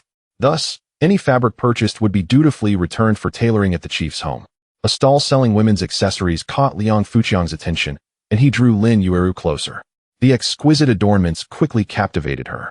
He picked up a pink hairband and placed it atop her head. Lin Yueru, hesitant to oppose, submitted to his whims. After it was secured, Liang Fuqiang presented a mirror for her to behold her reflection. Upon seeing herself adorned with the hairband, Lin Yueru felt an immediate transformation in her demeanor, appearing remarkably fashionable. She was delighted within. How much? Liang Fuqiang inquired about the price. 1 yuan, came the response. How expensive? Lin Yueru gasped, hastily removing the hairband. By what you can afford. If not, do not touch. The vendor, observing their tattered clothing and Lin Yueru's demeanor of unworthiness, spoke rather brusquely. In that era, those who managed to conduct business were held in high regard, often addressed as boss. Lin Yueru's cheeks flushed crimson, feeling embarrassed that Liang Fuqiang had placed the hairband on her head without confirming the price. Liang Fuqiang initially held an indifferent stance towards the vendors. However, witnessing the blatant humiliation inflicted upon Lin Yueru compelled him to take a stand. Apologize to my wife immediately, or face the consequences. Liang Fuqiang's tone was harsh, his anger escalating, seemingly on the verge of eruption. The small vendor, seasoned by the trials of life, held Liang Fuqiang in contempt, dismissing him as a mere pauper. Why should I apologize? I look down upon you. What can you do about it? Liang Fuqiang pointed an accusatory finger at the vendor's nose and declared, Very well, you are quite audacious. Come, everyone, take a look. Here stands a speculator, purchasing hairbands for 2 jiao and selling them for 1 yuan. This is a blatant example of profiteering. The love for spectacle is ingrained in the nature of our people, and those from that era were particularly fond of such scenes. With Liang Fuqiang's loud proclamation, a throng of onlookers quickly gathered. Chapter 20. Purchasing tickets in the alley. Upon witnessing the throng of people approaching, the vendor became instantly flustered and hastily began to gather his belongings to flee. Liang Fuqiang intercepted him. What? Are you a profiteer attempting to escape so easily? What do you intend to do? Apologize. The vendor stammered. I beg your pardon. I failed to recognize the 2 esteemed individuals before me. I humbly hope for your mercy this once. The vendor, adept at navigating the situation, quickly capitulated. Liang Fuqiang waved his hand dismissively, and the vendor fled in panic. In that year, only 500 types of goods had their pricing rights opened, and the policies were highly unstable. Many individuals were apprehended for profiteering. Those merchants dealing in commercial products were, in essence, operating in a gray area. The state often turned a blind eye to these small-scale private transactions, yet once someone reported them, they would face dire consequences. With the vendor gone, Liang Fuqiang took Lin Yueru by the hand and departed. Lin Yueru was utterly terrified. She could not fathom the street's grimness. Fear not, for I am here. As long as I stand by your side, no one can harm you. Liang Fuqiang reassured her, gripping her hand tightly.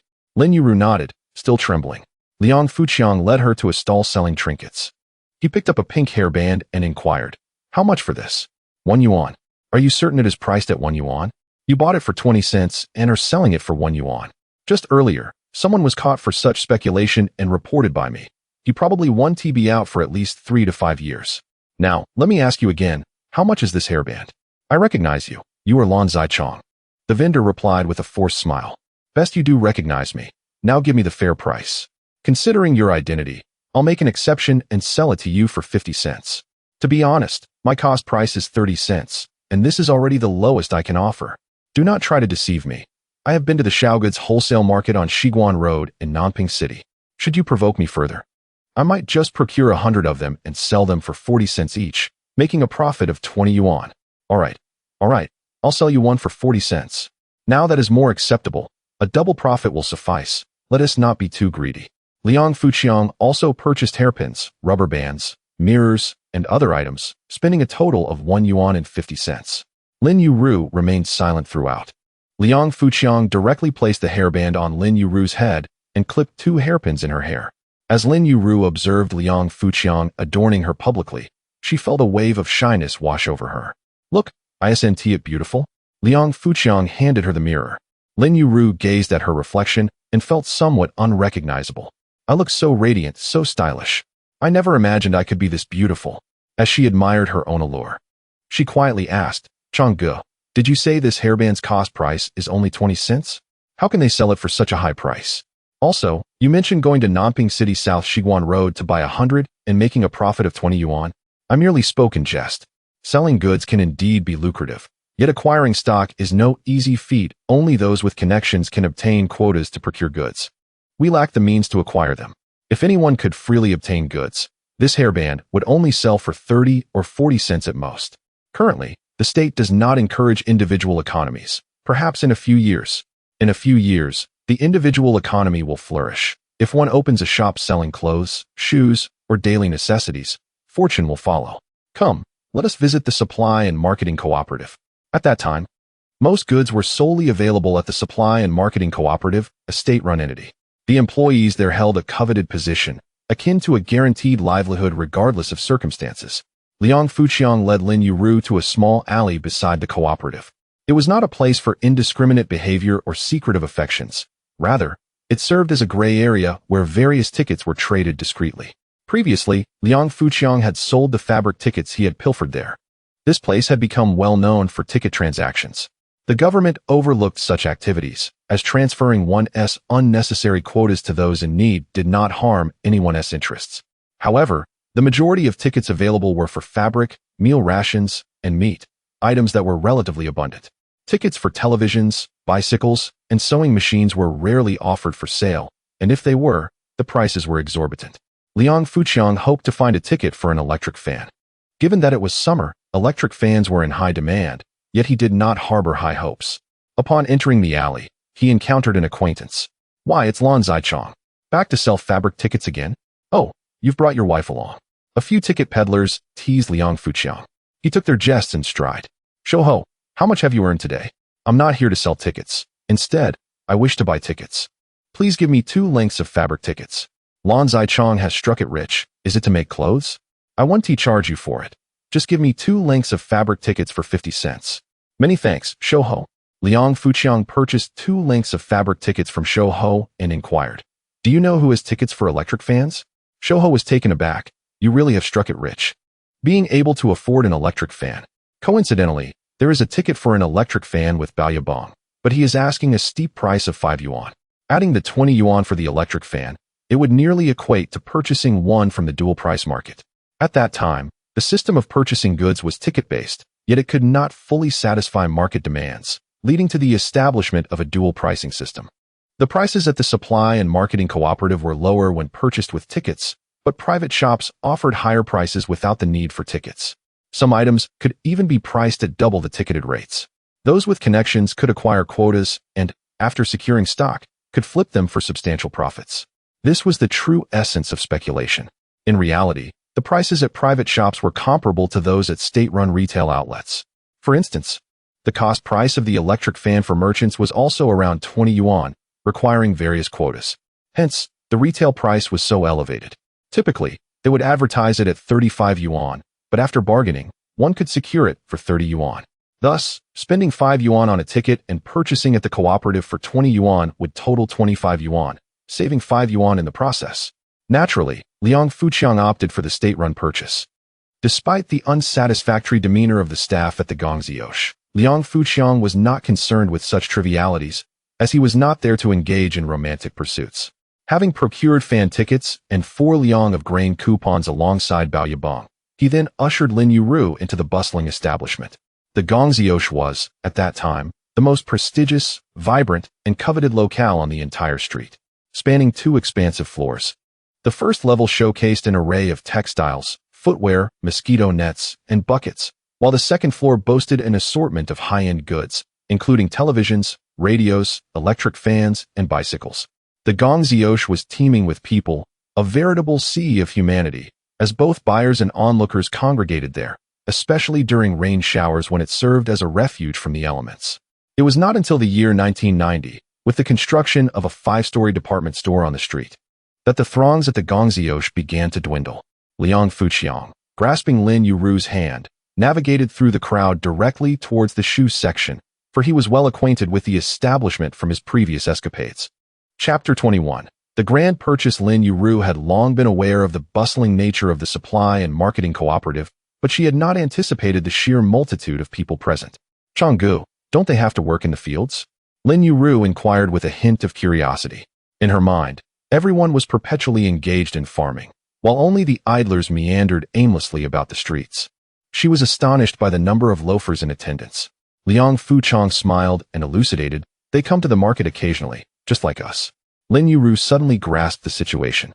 Shoes did not require a ticket for purchase, yet the crowd was substantial, necessitating a queue. In the past, Liang Fuqiang would have simply cut in line, but now he aspired to be a good person and opted to wait patiently. In truth, the line moved swiftly, as there were only a few styles, with various sizes neatly arranged.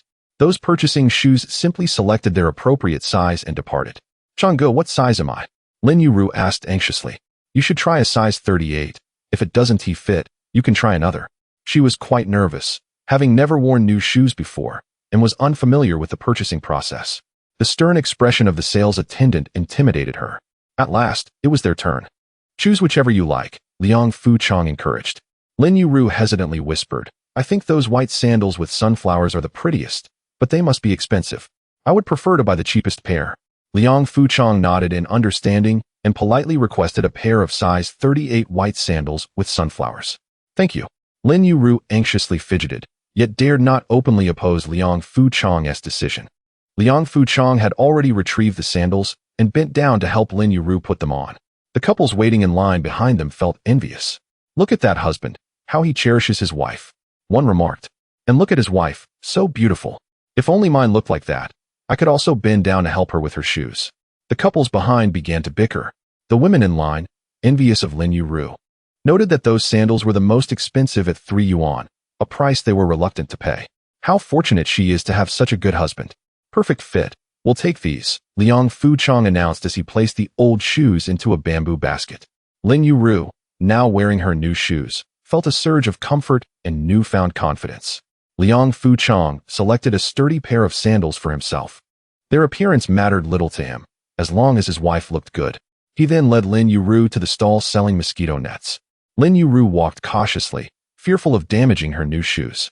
Changgu, we already have a mosquito net, so we don't need to buy another. However, she lamented that their current net was tattered, allowing not just mosquitoes but even mice to enter. Liang Fuqiang spent 5 yuan on a red mosquito net, which appeared more festive. After purchasing the net, they moved on to buy fabric. At that time, clothing colors were quite uniform, predominantly deep blue, military green, and a grayish hue. Men wore zhongshan suits, while women donned similar attire, albeit without pockets. Each era has its own aesthetic, and people of that time considered such styles quite appealing. The selection of fabric was limited, and Liang Fuqiang had little choice. The materials were made of hemp and cotton, durable yet uncomfortable, as they were not breathable and did not wick away sweat. Coupled with long sleeves and pants, the oppressive summer heat was unbearable. Third aunt, Liang Fuqiang sweetly addressed the fabric vendor, though she was not a relative. His amiable demeanor and tall, handsome stature made the saleswoman accept his endearing address. Ah, you've brought your wife to buy fabric? She teased. Yes, my wife is pregnant, and I want to buy some good fabric to make her a few outfits. Oh, you're quite something, getting your wife in such a condition so quickly. The woman's teasing remarks caused Lin Yueru to blush profusely. Today, we just received a small batch of cotton fabric, though it is quite pricey, she continued. Then let us buy the cotton fabric. Liang Fuchang asserted confidently. Oh, you're really doing well. Not quite rich, but naturally, one should provide the best for their wife. Who would have thought you were such a caring husband? There are 2 colors available, floral gray and white. Which would you prefer? 1 yard of floral gray and 1 yard of white. This cotton fabric costs 5 yuan per yard. You must think this through. Liang Fuchang produced 10 yuan and placed it on the table. Let us do it. Well, it seems you really are doing well. The vendor smiled, deftly cutting 2 yards of cotton fabric, even adding a bit extra, and handed it to Liang Fuchang. Thank you, third aunt. Goodbye, he said as she smiled and shook her head, appreciating his polite demeanor. Changgu, we've bought so much already. Let us head home. Lin Yueru expressed concern as she watched Liang Fuchang spend money liberally, fearing they might exhaust their funds and return to a life of poverty, which offered little sense of security. Liang Fuchang, sensing her worries, reassured her, do not fret, money spent can always be earned again. Tomorrow, I will go catch a wild boar to sell, and we will have money. What if you run out of good luck? She questioned. If you use up all your luck, we could starve. We should cultivate the land diligently. Yueru, my success in hunting is not merely due to luck, but rather skill. Hence, we will not starve, but rather prosper. Since we've finally made it to the market, we should make the most of it and purchase what we need. Unable to counter Liang Fuchang's reasoning, Lin Yueru acquiesced. Liang Fuchang then spent 1 yuan on a machete and 5 cents on fish hooks and line, tools for future earnings. He also bought a pair of scissors and a pack of needles and threads, which delighted Lin Yueru, who had long wished to mend the clothes and mosquito net at home, but lacked the necessary supplies. Now, with 10 spools of thread and a pack of needles, she had ample resources. Liang Fuchang also procured an iron bucket, a wash basin, and 2 pillows. Realizing they had acquired many items, he led Lin Yueru upstairs, where there were fewer people. This floor was dedicated to selling more expensive goods, most of which required tickets for purchase, resulting in a less crowded atmosphere. However, there were certainly those who came to broaden their horizons and marvel at the novelties. The Gongziosh was a must-visit destination for all who ventured into the streets. Even without the means to purchase, one could indulge in a visual feast. This was Lin Yueru's first encounter with such an array of exquisite items, prompting her to tread with heightened caution.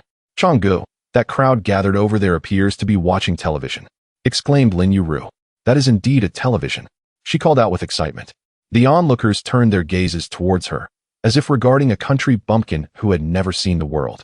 Realizing her indiscretion, Lin Yueru quickly concealed herself behind Liang Fuchang. Her cheeks flushed with embarrassment. Liang Fuchang, ever the supportive companion, chimed in, "Oh, it truly is a television. It's my first time seeing one. How wondrous." The crowd regarded them with disdain, scoffing at Liang Fuchang and Lin Yueru for having never encountered a television before. Lin Yueru felt utterly humiliated. In that moment, a voice rang out loudly, "Lan Zichong, do keep up the pretense. Who doesn't he know you used to loiter here every day? And to claim it's your first time seeing a television? Very well, I shall cease my charade. I admit I am a second-generation wealthy individual, and my family owns 2 televisions and 3 bicycles." Chapter 22. The unyielding Liang Fuchang. He is the infamous Lan Zichong. I am well aware of Lan Zichong. He is nothing but a scoundrel. At last, the crowd recognized the notorious Lan Zichong. Liang Fuchang, indifferent to their chatter, sat beside Lin Yueru, earnestly watching television. The store selling televisions had one set perpetually on display for public viewing, making it one of the busiest spots on the second floor. Lin Yueru was mesmerized by the animated characters on the screen, appearing so lifelike that it left her in awe. Leaning closer to Liang Fuchang, she whispered, "How do those little figures get into the television?" Liang Fuchang found himself at a loss for words and could only respond, "There is no one inside the television. It is merely filmed and projected." Naturally, this explanation failed to quell Lin Yueru's curiosity. The characters spoke in Mandarin, which she could neither comprehend nor appreciate, and while she found it wondrous, it did not captivate her aesthetically. After a while, observing Lin Yueru's disinterest in the television, Liang Fuchang decided to take her to the fan section. This area also attracted a crowd, as 2 electric fans were operating, providing a refreshing breeze. People felt privileged to enjoy the cool air, relishing the comfort it offered. "Brother Chong, do you want to buy a fan?" Indeed. In such sweltering weather, a fan is essential. However, Our home lacks electricity. If we had a fan, it would justify the village chief arranging for electricity to be brought to our house. Liang Fuqiang's reasoning was astute. His humble abode was situated on the village's outskirts, and while others had connected their homes to electricity, he had refrained. Now, it would not be simple to have a pole erected solely for him. Yet with the prospect of a fan, he had found the perfect excuse. Liang Fuqiang had his eye on a Yongheng brand fan, painted in a refreshing light green hue. It boasted excellent quality, with the motor made of copper and most parts crafted from iron, including the blades. Such a fan could last for 20 years without issue. Back then, products were genuine and of remarkable quality. Please, allow me to test this fan, Liang Fuqiang politely requested of the salesperson. The salesperson, visibly impatient, retorted, "What is there to test? This fan works fine. If you want to buy it, buy it. If not, move along." The employees at the supply and marketing cooperative were government staff, enjoying job security and receiving the same salary regardless of their workload, leading to a notably poor work ethic. This attitude contributed to the declining business of state-run shops. Typically, salespeople looked down upon farmers and the agricultural populace, earning 28 yuan a month, significantly more than the farmers. Under the salesperson's brusque demeanor, most people would either depart quietly or purchase the item and leave. However, Liang Fuqiang had weathered storms and faced grand spectacles. He paid no heed to a mere salesperson. "I demand you demonstrate this fan. You must comply. I have the right not to purchase, and you have no right to refuse me. You are just a worker, with no authority to decline."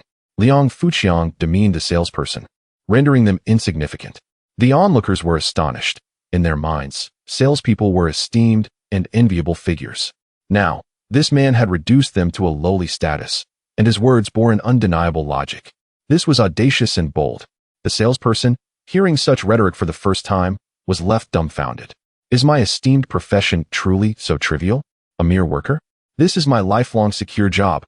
Yet, the reality was that they had no right to refuse a sale. The salesperson remained frozen in disbelief.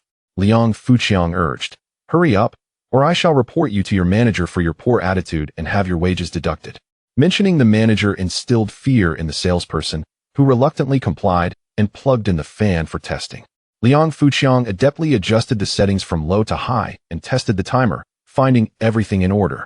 Generally, these fans were subjected to quality control before leaving the factory. Yet undetectable issues could still arise, such as strange noises or operational failures.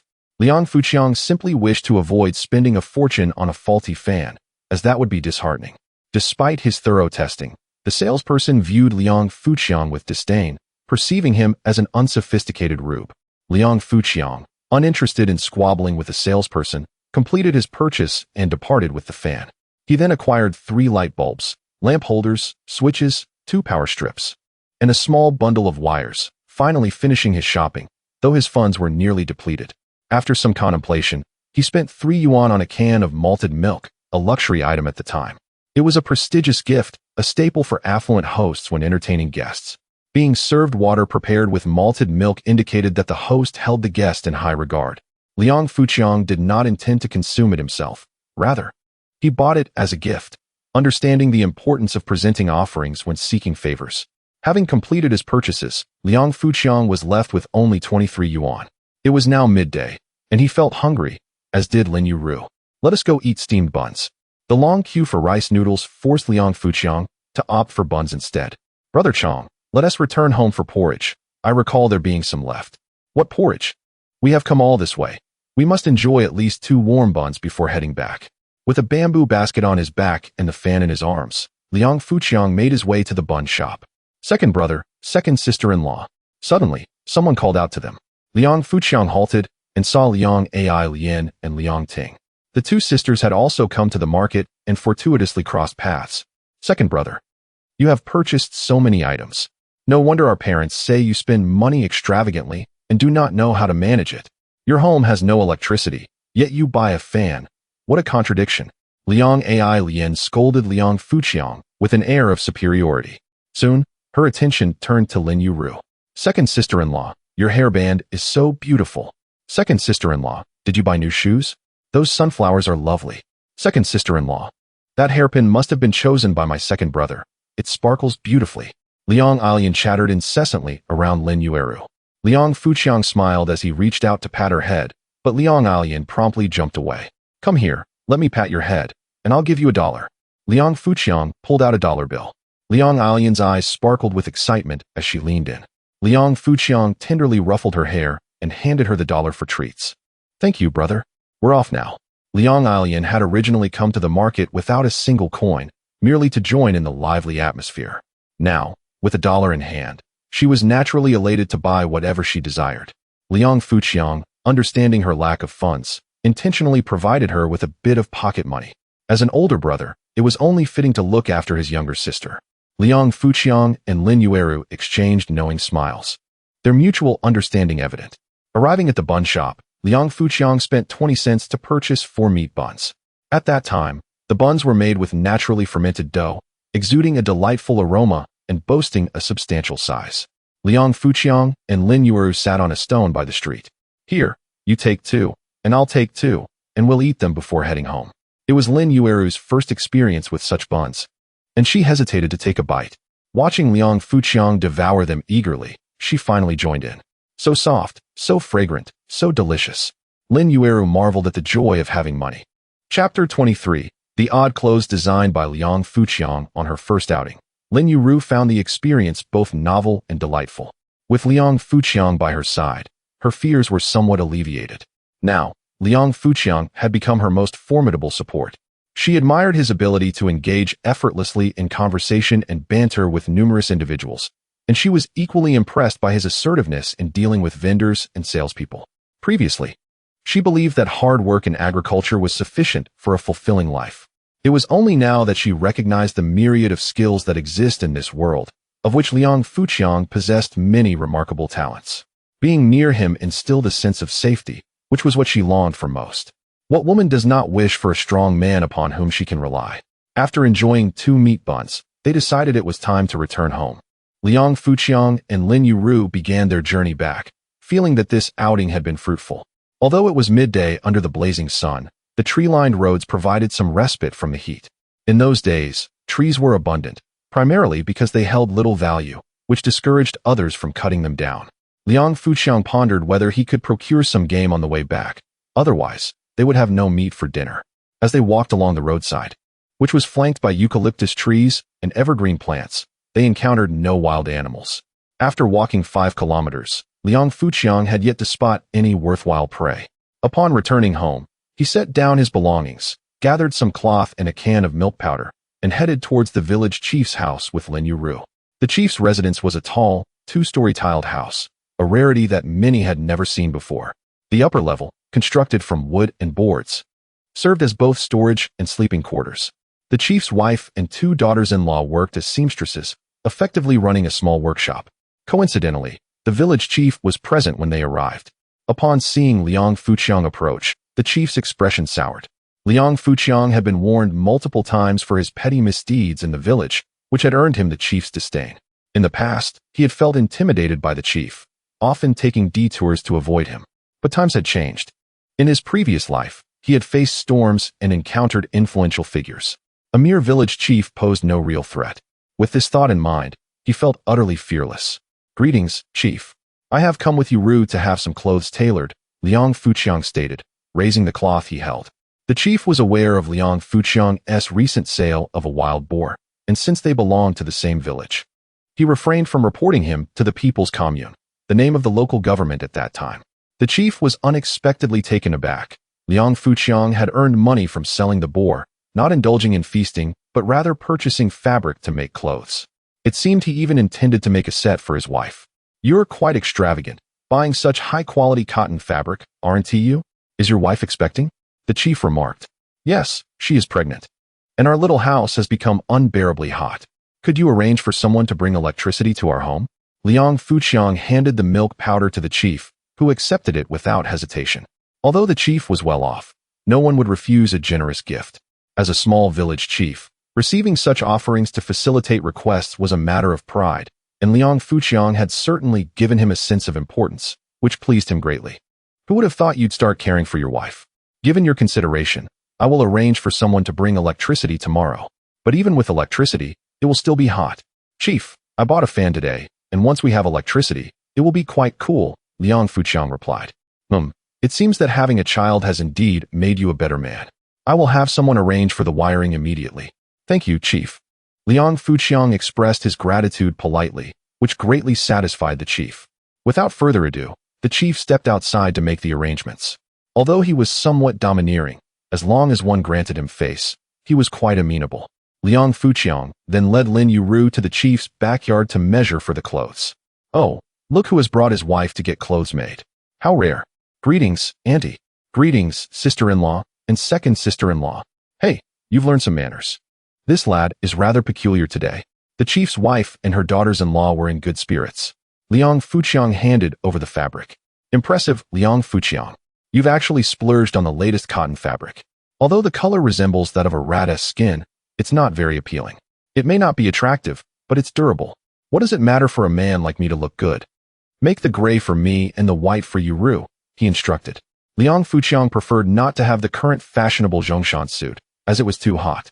Instead, he requested the chief's wife to make him 2 sets of short-sleeved shirts and shorts, one with a round neckline and the other with a heart-shaped neckline, resembling the simple t-shirt styles of later years.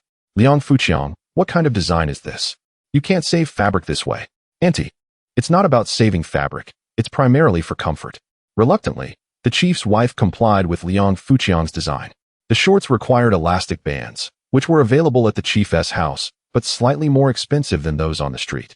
Nevertheless, Liang Fuqiang opted to purchase them from the chief's home, understanding the nuances of social etiquette. Before long, 2 sets of rather unconventional clothing were tailored. Although Liang Fuqiang felt a bit awkward trying them on, he was overall satisfied. The chief's wife had done a commendable job. For Lin Yueru, he designed 2 long-sleeved outfits.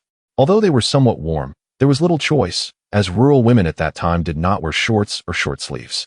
He crafted 2 different styles of casual long pants and long-sleeve t-shirts, even personally attending to many of the design details. He intentionally made the sizes a bit loose. Not only would they be more comfortable to wear, but Lin Yueru would gradually gain weight. After over 2 hours of effort, the 4 sets of clothing were finally completed. The labor cost amounted to 14 yuan, with an additional yuan for the elastic bands, totaling 15 yuan. With this single transaction, the chief's household earned nearly 15 yuan, which surely contributed to their status as the wealthiest in the village. It was, indeed, a profitable endeavor. A considerable amount of fabric remained, which Liang Fuqiang took home in its entirety. This fabric could be fashioned into 1 or 2 sets of garments. The scraps could serve the purpose of patching. Upon returning home, the village chief, along with several others, had already extended the electrical wires to his residence and was in the process of installing the meter. Lan Zichong, we cannot assist with the wiring in your home. You must find a solution on your own. No worries. I appreciate your help. Please, come inside and have a bowl of porridge. The electrician did not respond but continued to work on the wiring, intent on finishing the task and departing. Liang Fuqiang hastily retrieved a circuit breaker switch from inside the house. Master Mingyang, could you please help me install this? Thank you. The electrician, observing the circuit breaker switch in Liang Fuqiang's hand, was taken aback, realizing he had the foresight to purchase such an item. At that time, the village had only recently gained access to electricity, and few households owned many electrical appliances. It was uncommon for ordinary families to install a circuit breaker. Even the village chief's home lacked one. When repairs were necessary, the village's main switch had to be turned off, resulting in a power outage for the entire village. With this switch installed in Liang Fuqiang's house, he could repair his wiring without affecting others.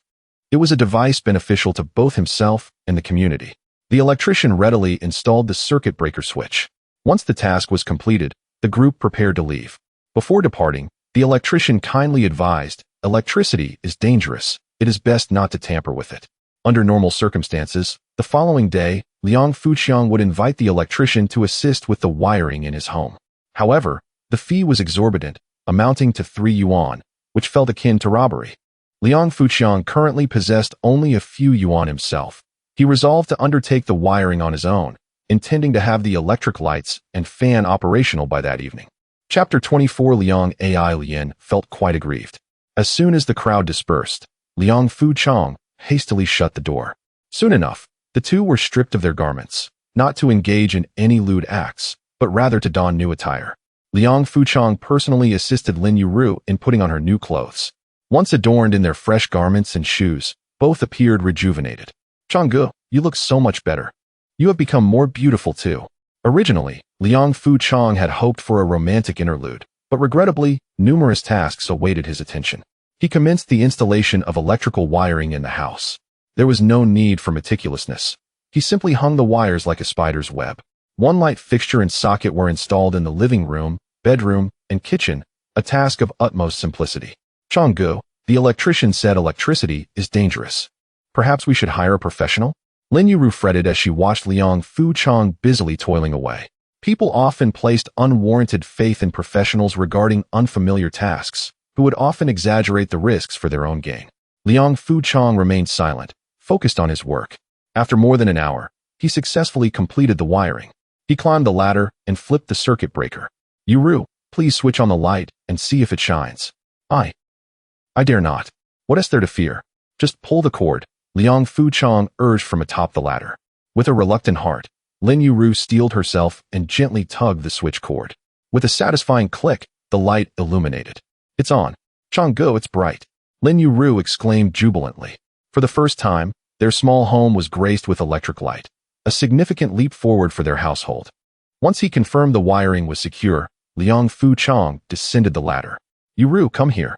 He plugged in the electric fan and switched it on. A refreshing breeze swept through the hall, instantly cooling the room. At that time, the fan's cover housed a groove filled with cotton and a fragrant essence, causing the air to be both cool and aromatic. Lin Yueru danced joyously in front of the fan, twirling with glee. Liang Fuchang swept her into his arms, relishing the moment. Lin Yueru noted how Liang Fuchang had become increasingly audacious in recent days, yet she found herself enjoying it. All right, the sun is setting. I must go catch a fish, or we shall have nothing to eat tonight. Geely, let us go fishing. Liang Fuchang casually dug up a dozen worms, equipped himself with a fishing hook and bamboo rod, and strolled toward the riverbank. The little puppy excitedly wagged its tail, following closely behind him. Meanwhile, Lin Yueru remained at home, basking in the fan's breeze and admiring her reflection, clad in her new dress, shoes, headband, and hair clips. Though she had not been able to wear new clothes as a bride, she decided to relish the moment as if she were one again. Little did Lin Yueru anticipate that just days ago, she had been engulfed in despair, and now she was suddenly enveloped in happiness. Life is indeed wondrous. One should never succumb to hopelessness. Perhaps a mere twist of fate can lead to newfound clarity and joy. Liang Lien had also returned home from the street, now toying with the pink headband she had purchased for 80 cents, along with 2 hair clips for 20 cents. Through her sharp tongue, she had managed to haggle the headband down from a price of 1 yuan to 80 cents. Even Liang Ting, who accompanied her, could not help but admire her audacity and eloquence. At that moment, their parents returned home from work. Oh, Lien, you bought such a beautiful headband today.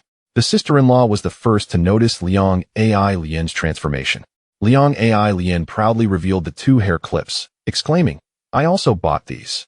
However, their father sensed something amiss and interrogated, where did you get the money for these? It was from Ergo, Liang Lien replied, somewhat sheepishly, aware that her parents disapproved of her taking things from her older brother. As expected, upon hearing this, their parents erupted in anger. Their mother scolded, how many times have I told you not to take that scoundrel's things? Don't you dare. You took from him yesterday, and now again. Are you trying to drive me to despair? It is because you never give me money. If Ergo provides, why can't I accept? You are just as wasteful as that scoundrel. If you want to live with him, then go ahead. If I must, then I will. After all, Ergo bought an electric fan, and it's quite refreshing. That scoundrel actually bought a fan. What a disgrace. What disgrace? Money is meant to be spent. Ergo bought saw a headband, hair clips, new shoes, and various supplies. They purchase what they need with their own money. What is wrong with that? Unlike you, who toil in the fields and are too stingy to buy meat or anything else. What is the point? Little sister, enough. We save money for you and Sangu to go to school.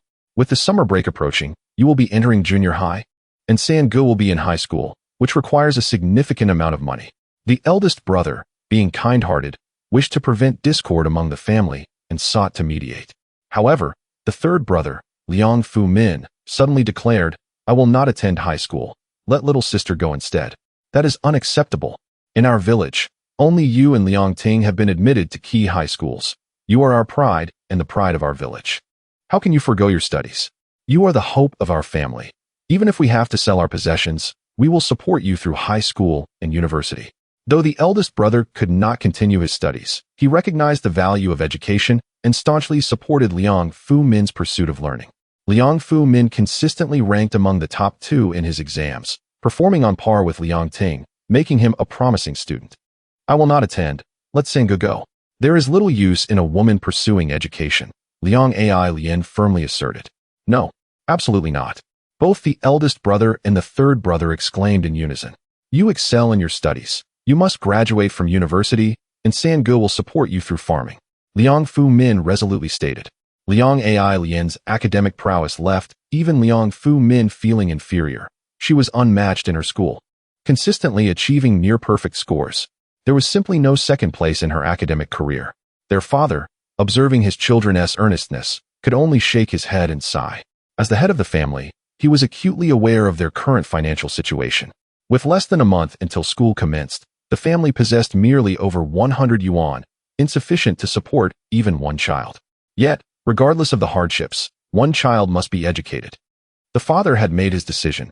He resolved that Liang Fu-min would continue his studies. Seizing the opportunity, he intended to voice his resolution. Eldest, third, you are aware of our family's circumstances. Even if we sell everything we own, we cannot support 2 children in school simultaneously. I have made my decision. Let the third brother continue his studies. The youngest sister shall return home to assist. The family was instantly enveloped in silence. The father, rarely one to speak, uttered words that seemed irrevocable. Although Liang Alian had just advocated for the third brother's education, a sense of disappointment gnawed at her heart. She had a profound love for learning and was now faced with the prospect of bidding farewell to school and her academic journey. Alas, if that worthless person had not squandered so recklessly, perhaps both could have pursued their education. The mother sighed. Do not hold out hope for that individual. He knows nothing but to spend money. The funds from selling a pig could be exhausted in a single day. What kind of person could he possibly be? The mere mention of Liang Fuqiang ignited the father's anger. The second brother has changed significantly. He is not as bad as you claim. Even the second sister-in-law is much happier now. Liang Alian stubbornly defended Liang Fuqiang. She believed that a family should remain united and not cast out the second brother. You still speak in his favor. If you support him so ardently, why not go live with him? Fine, I shall go. Liang Alian, equally obstinate, turned on her heel and departed. If you dare to step outside, do not expect dinner tonight. The mother's voice echoed from behind. Yet, Liang Alian did not falter. She felt wronged. Her desire to learn was thwarted, and for merely speaking a kind word about her second brother, she was scolded. She no longer wished to remain in this household. With tears streaming down her face, Liang Alian ran toward Liang Fuqiang's home. Chapter 25. Second brother supports your education. Alian, why are you crying? Lin Yueru, upon seeing Liang Alian running towards her with tears streaming down her cheeks, felt a pang of sympathy and swiftly wiped her tears away. I am not crying. I merely ran too fast, and the wind blew into my eyes. Liang Alian stubbornly refused to admit that she had been crying, yet tears continued to glisten in her eyes. Second sister-in-law. Your attire is truly lovely. Second sister-in-law, you look splendid today. Wow, you have already installed the electric wires at your home. This electric fan is so refreshing and carries a delightful fragrance. It is said that Liang Fuqiang has a sweet tongue, but Liang Alian's words are even sweeter. Just moments ago, she was tearful, and now her words are a balm to the soul. Lin Yueru felt a surge of joy from the compliments. With such eloquence, she would never go hungry. Liang Fuqiang emerged with 2 large plates of braised carp. Little sister, I heard you were crying. Who bullied you? Tell second brother, and he will help you teach them a lesson. Really, will you help me teach her a lesson? Of course, aside from your second sister-in-law, no one can bully you. It was our mother who bullied me. Please help me teach her a lesson. We are here to eat. Liang Alian made a face at Liang Fuqiang. Initially, she had no intention of joining for dinner. She simply felt aggrieved and wanted to sit for a while. Little did she expect to be treated to such a sumptuous meal. The 2 large plates of braised fish on the table were an immense temptation for her. Once the dishes were served, featuring 2 plates of braised carp and a plate of stir-fried greens, accompanied by congee and rice, it was quite a feast. Liang Alian filled a large bowl with rice and began to eat heartily without reservation. Second brother, why does your family eat so well every day? Our family only has boiled greens. If it weren't for sister-in-law sending over some meat yesterday, We wouldn't have seen any meat for months. If you want to eat fish, it's simple. I caught this 3-kilogram carp in just 10 minutes. I will catch some fish to send to you in the future. Second brother, you are amazing. Liang Ai Lin complimented him at the right moment. This was a display of her high emotional intelligence. She was a clever and witty girl with both high intelligence and emotional acumen. The three of them enjoyed their meal, creating a warm atmosphere. Even Geely, who was picking bones from the table, was happily chirping. At that moment, Ai Lin, hurry home. The voice of her third brother, Liang Fu Min, rang out. Third brother, I am here. Liang Ai Lin, reluctant to leave her meal, called from the dining table. Upon hearing her voice, Liang Fu Min glanced toward Liang Fu Chang's home. They had indeed installed the electric wires and lit the lamps. Hesitating for a moment, Liang Fu Min still walked towards Liang Fu Chang's house. Deep down, he harbored a strong aversion to stepping into this dilapidated abode. To him, it was a gathering place for ruffians, the worst place in the village. He envisioned the interior filled with smoke and chaos, with numerous delinquents indulging themselves. He was uneasy about Liang Ai Lin being in such a place. Although he was reluctant to enter, as an older brother, he felt compelled to bring his little sister out. She must not be led astray by those ruffians. They must stay far away from them. Birds of a feather flocked together. Steeling himself, Liang Fu Min stepped inside. The room was bright, the fan cool, and although there was minimal furniture, it was impeccably clean. Contrary to his expectations, there were no ruffians, just 3 individuals, an unexpectedly warm scene. Liang Fu Min was taken aback, almost thinking he had entered the wrong house. Upon seeing the table laden with 2 large plates of braised fish, he realized it was indeed his second brother's home. Seeing Liang Ai Lin sitting at the table, happily devouring the braised fish, he felt a tinge of embarrassment. Little sister, come home with me, he quickly said, attempting to clarify his intentions. I won't return. Even if I do, I will finish eating first. If I return without satisfying my hunger, certain individuals might not feed me, leaving me to starve. Liang Fu Min wanted to say more, but Liang Fu Chang hastily interjected, Old third, come sit down and eat. Lin Yueru also cooperatively rose to fetch bowls and chopsticks. Liang Fu Min felt somewhat awkward, saying nothing, and simply turned to leave. He could face Liang Fu Chang and his delinquent friends with conviction, but the warmth of this scene left him feeling at a loss. He felt a sense of retreat, ultimately not as carefree as Liang Ai Lin. Liang Fu Chang and Lin Yueru could only shake their heads helplessly. Third brother, just like that, would rather eat boiled greens. Liang Ai Lin remained unfazed, continuing to feast, her little mouth never pausing. Little sister, tell me, why did you argue with the family? It's nothing much. I merely defended second brother and became their target. I said it's not wrong to spend my own money on what I like. As a result, Mom and Dad said I was just like second brother, extravagant and wasteful. Ha! Liang Ai Lin laughed. However, second brother, you are indeed a bit wasteful.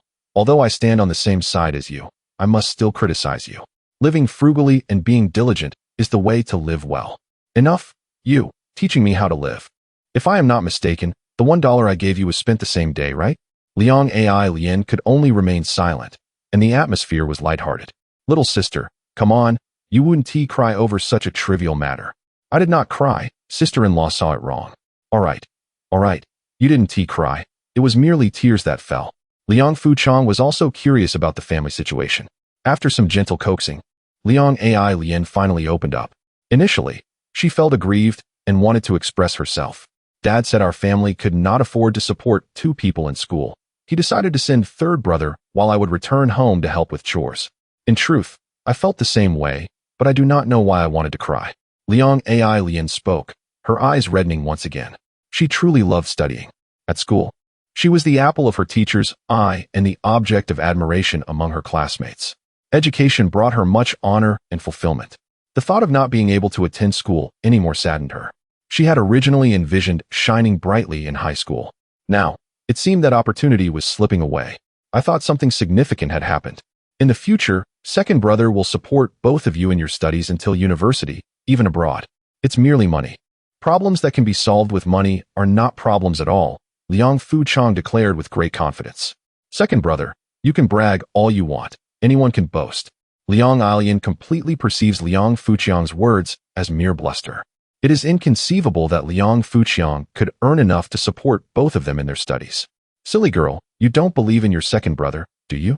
It's not that I doubt him. It's simply impossible to believe. With less than a month before school starts, can you really earn 3 or 400 yuan to pay for our tuition? Not just second brother, but I fear no one in the entire town could amass such a sum in such a short time. Liang Alian's skepticism is not without merit. Any rational person would harbor such doubts. Liang Fuqiang found it difficult to refute her. Little sister, you must trust your second brother. He will undoubtedly manage to earn the tuition and living expenses you need before your school commences. Although Liang Alian harbored disbelief, there was no need to voice her objections. Liang Fuqiang was aware of her skepticism. Then let actions speak for themselves. He had always preferred to demonstrate through deeds. The three of them finished every morsel of their meal, each feeling quite full. They all required nourishment and indeed needed to eat more. Only some fish broth remained to be served to the dog. Little Geely was quite content. Tonight, they dined on fish broth with rice, a life that surpasses that of many others. Liang Alian, having filled her stomach, hurried home, unaware of the tempest awaiting her. Nevertheless, one must always return home. Chapter 26. Liang Alian takes on 5. A short while ago, Liang Fumin returned home. Old third, why didn't your little sister come back with you? It's late at night. It's unsafe for her to be out alone, their mother chided somewhat reproachfully. No need to worry about her. She's doing just fine, indulging herself at old second's house, Liang Fumin replied. That scoundrel is at it again, gorging himself? He continued with indignation. 2 large plates of braised fish. I can't imagine how much oil they used. It was a common sentiment. Any family with a spendthrift child would feel the same frustration. After a while, the family began their meal, which, as usual, consisted of boiled greens. Yet, they ate with gusto. Compared to the famine years, the ability to enjoy white rice was already a blessing. With rice at every meal and greens to accompany it. One should learn to appreciate their fortune. Only by being content can one find lasting joy. The father's family was indeed content. They sought no lavish dishes, new clothes, or shoes, only the harmony of family life. Soon, Liang Alian returned, burping contentedly. She was a far cry from the sobbing girl who had left. Was the braised fish delicious? Her eldest brother jested. Liang Alian knew that her third brother had already disclosed her indulgence at old second's home. Faced with the situation, she could only respond with composure. She took her place on a small stool at the table. The braised fish was absolutely delectable. Eating it while enjoying the breeze from the fan was simply delightful. Liang Alian began to boast. There was no choice. Single-handedly confronting her entire family required her to elevate her own status. Everyone turned to Liang Fumin. Has your family installed electricity? You're using a fan? Indeed, old second's place is much brighter than ours, and the fan is new and refreshingly cool, Liang Fumin replied honestly. That shouldn't be possible. I recall that his house had no electricity yesterday. How could it suddenly have power today? Is it magic? He just sold a wild boar, and with a bit of money, he bought a fan, eager to enjoy himself. The money from the pig has probably already been spent. The family exchanged lively banter during their meal. You all don't know, old second's electricity was connected today at noon by the village chief himself. That can't be right. The village chief usually despises old second. He wouldn't personally come to help him in this heat. Nothing is impossible. Old second has changed for the better. The village chief, wanting to encourage his reform, specifically arranged for the electricity. If even the village chief is willing to give old second a chance to turn over a new leaf, why can't you, as family, believe in him just once? Liang Alian passionately argued, providing her parents and brothers with a lesson in politics. Only someone as astute as Liang Alian could manage such a feat. You're just a child. What do you know? He must have bribed the village chief. When it comes to spending money, no one is better than him. Aside from spending, he knows nothing. Why should we trust him? Once deeply disappointed, they were not so easily convinced again. For the sake of family harmony, Liang Alian tirelessly endeavored. The past was different. Now, things had changed. Old second had improved, and the family ought to accept him back. He not only knows how to spend money, but he can also earn it. He promised to support me and third brother's education. Do you really believe that? I do. Old second assured me that he can definitely earn enough for our tuition and living expenses before school starts. Everyone shook their heads in unison, considering Liang Alian to be overly naive. Let us say, hypothetically, even if he truly wishes to earn money for your schooling, what could he possibly do to make so much money in just a month? Liang Alian found herself at a loss for words. She could not conceive of any means to earn such a sum in such a short period. Observing her silence, the family ceased their discussion on the topic. Liang Alian's attempt to stand against 5 had ultimately failed, not due to a lack of eloquence, but rather a misjudgment of Liang Fuqiang's capabilities. At that moment, they had finished bathing and were preparing to exercise. With the fan now installed, there was no need to seek relief outdoors. They could retire early. With a new red mosquito net hung and new pillows laid out, it felt somewhat akin to a wedding night. The fan set to high provided a cool and romantic atmosphere. Lin Yueru reveled in this lifestyle, the best she had ever experienced in her 19 years. She never imagined that the day would come when her once troubled life would become so blissful. Finally, there was no need to sweat profusely. This was true enjoyment. Even if the bed creaked ominously, as if it might collapse at any moment. Liang Fuqiang was cautious not to move too vigorously. The next day, Liang Fuqiang awoke early, as was his custom. The cattle had already been sent out. The challenge lay in how to realize his plans. Catching wild boars was not particularly difficult. The challenge lay in selling pork daily without drawing attention. Envy is a common ailment. At that time, the national policy fluctuated regarding market economy controls, creating a sensitive environment. Yet money had to be earned. Or how could he support his younger siblings' education or provide Lin Yueru with a good life? Liang Fuqiang contemplated selling in other villages. By visiting a different village each day, he could rotate every few days, thus avoiding jealousy. If he sold pork in other villages, it would be legitimate business. It would be best to hire 1 or 2 people. However, maintaining good relations was essential. In any era, connections are vital for a livelihood. For assistance, Liang Fuqiang first thought of Liang Fujian. Liang Fujian was not only hard-working and skilled in butchering, but he also possessed excellent character. Moreover, supporting his family was no easy task, so helping him out would be timely. After preparing breakfast, the day had brightened. Liang Fuqiang hurried to Liang Fujian's house after hastily consuming 3 bowls of rice porridge. At Liang Fujian's doorstep, he encountered Liang Fujian's mother. "Good morning, Shi Sen Yang. Have you had breakfast yet?" In southern rural areas, guazeo is a way of greeting, meaning to inquire about breakfast. Upon seeing Liang Fuqiang, Shi Sen Yang immediately donned a wary expression. "What are you doing at my house? Here to steal something?" Misunderstanding his intentions, Liang Fuqiang replied, "I came to see Xiao Jun. Don't associate with those good-for-nothings. Don't lead my Xiao Jun astray. You should leave. We don't welcome you here." Shi Sen Yang waved her hand to shoo away Liang Fuqiang, as one would drive off a wild beast. Liang Fuqiang could only manage a bitter smile. His reputation had plummeted to such depths that he had become the proverbial rat in the street, reviled by all. "Xiao Jun, are you going to help with the pig slaughter?" Liang Fuqiang shouted into the house as he departed. Shi Sen Yang immediately began to scold him. Upon hearing that they were going to slaughter pigs, Liang Fujian rushed out of the house. Shi Sen Yang swiftly blocked his path, admonishing him, "Do not associate with that good-for-nothing. If you do, our family will be ruined. He is nothing but a scoundrel. To approach him is to invite disaster upon your life." Shi Sen Yang implored Liang Fujian earnestly. Yet, Liang Fujian remained unmoved, his thoughts solely occupied with the prospect of slaughtering pigs. Only by doing so could he provide a decent meal for his family. "Mother, you do not understand. Changgu possesses except Iona." Chapter 27. An old man from the medicine sect Liang Fujian caught up with Liang Fuqiang. "Brother Chang, are you going to slaughter pigs again?" "Yes, I am.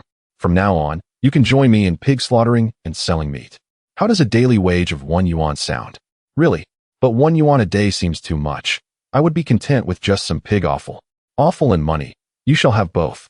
You are now the pillar of the family. It's time for you to earn some money to support your household. Work should be compensated."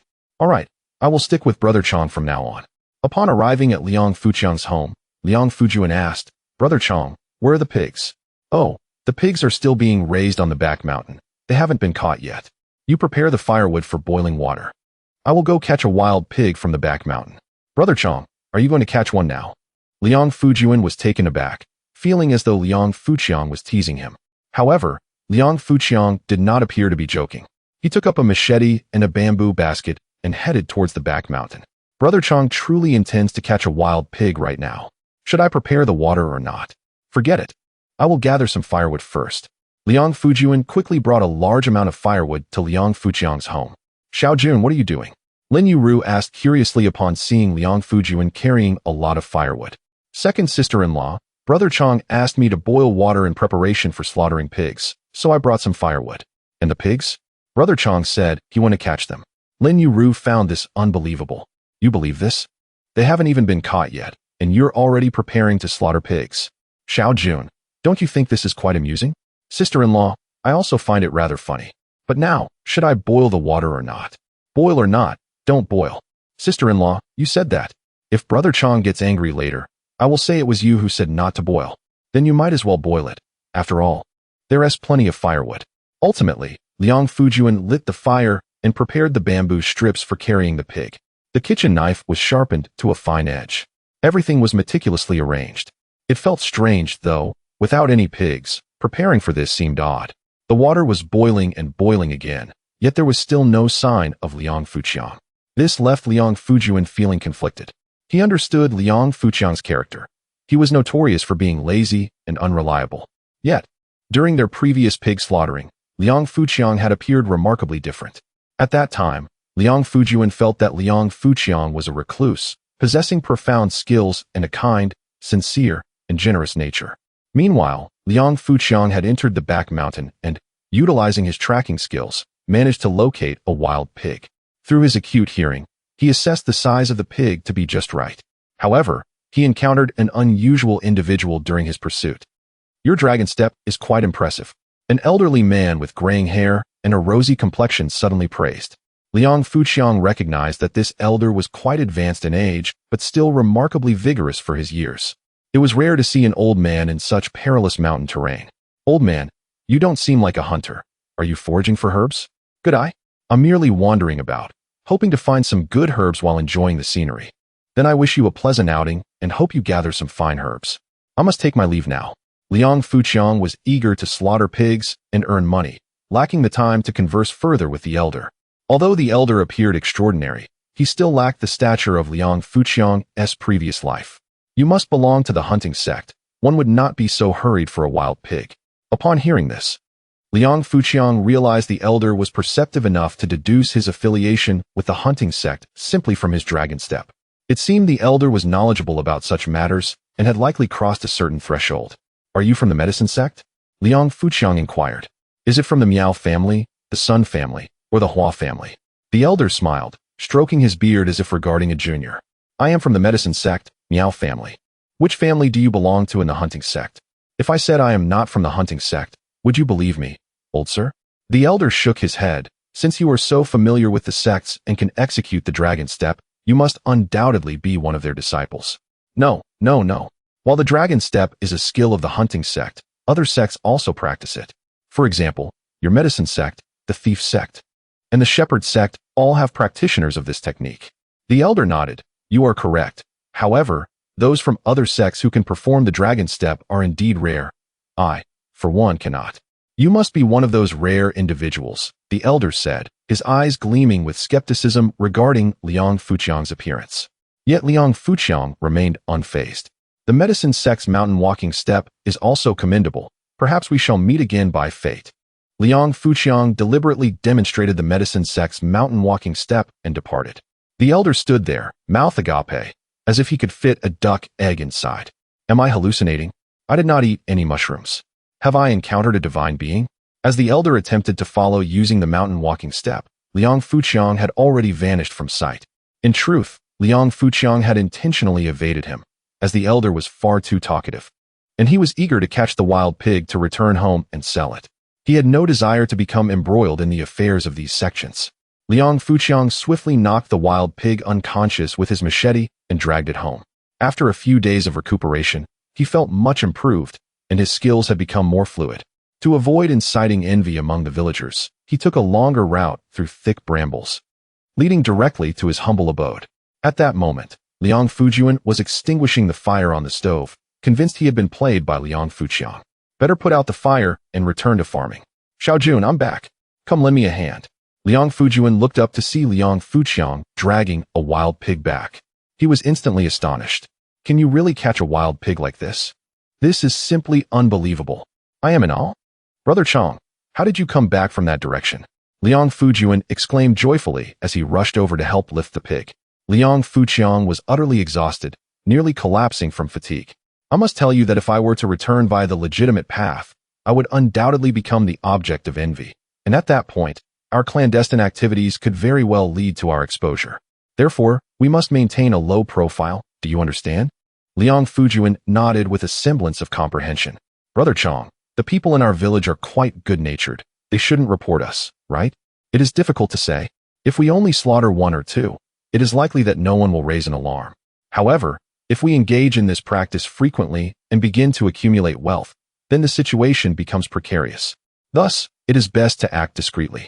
Liang Fujuan still did not fully grasp the situation, pondering to himself that we do not engage in slaughtering regularly. Quickly, go fetch a basin to collect the blood. Is this pig not already dead? Can it still bleed? This pig is not yet dead. Chapter 28. The art of pig slaughtering. Liang Fujuan could hardly fathom that Liang Fuqiang had managed to capture a wild boar.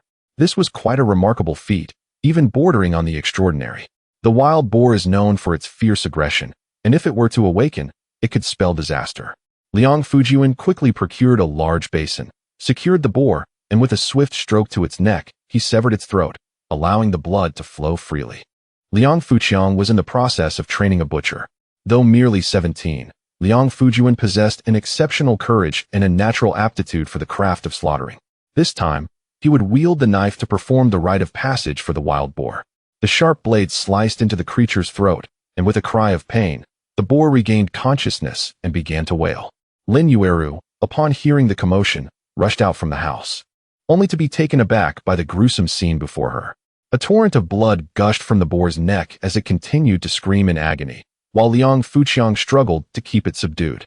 Brother Chong, you really caught a wild boar, Liang Fujuan exclaimed, astonished by this stroke of fortune.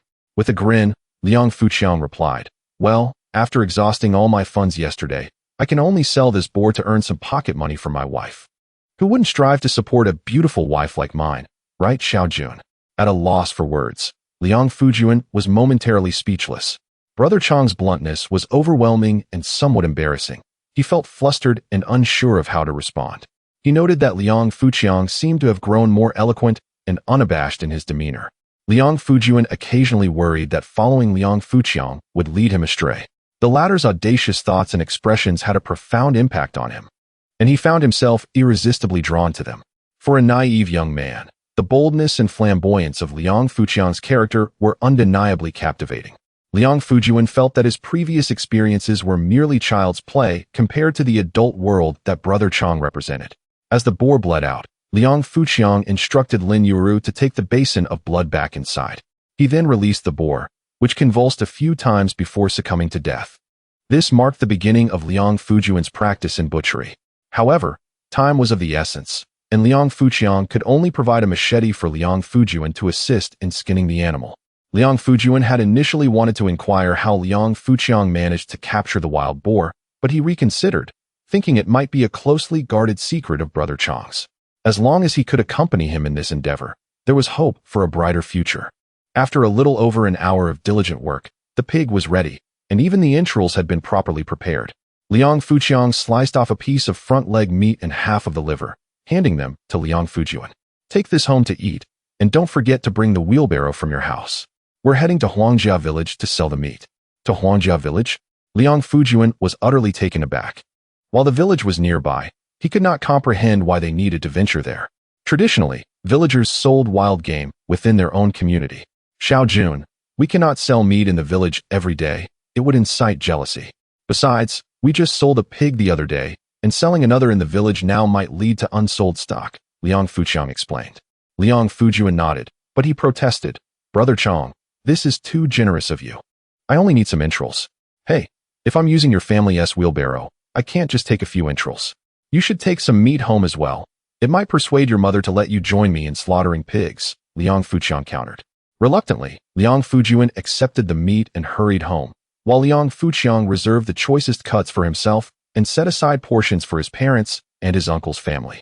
As lunchtime approached, Liang Fuqiang began to stir-fry bamboo shoots with spicy sausage and prepare a meal. Given the heat, the sausages would spoil quickly, necessitating their immediate consumption. It was curious how pork from the 80s did not spoil as easily. Meat slaughtered in the morning remained fresh by evening. Perhaps the cooler climate of the time played a role, along with the pristine natural environment. Meanwhile, Liang Fujuan hurried home with the pork.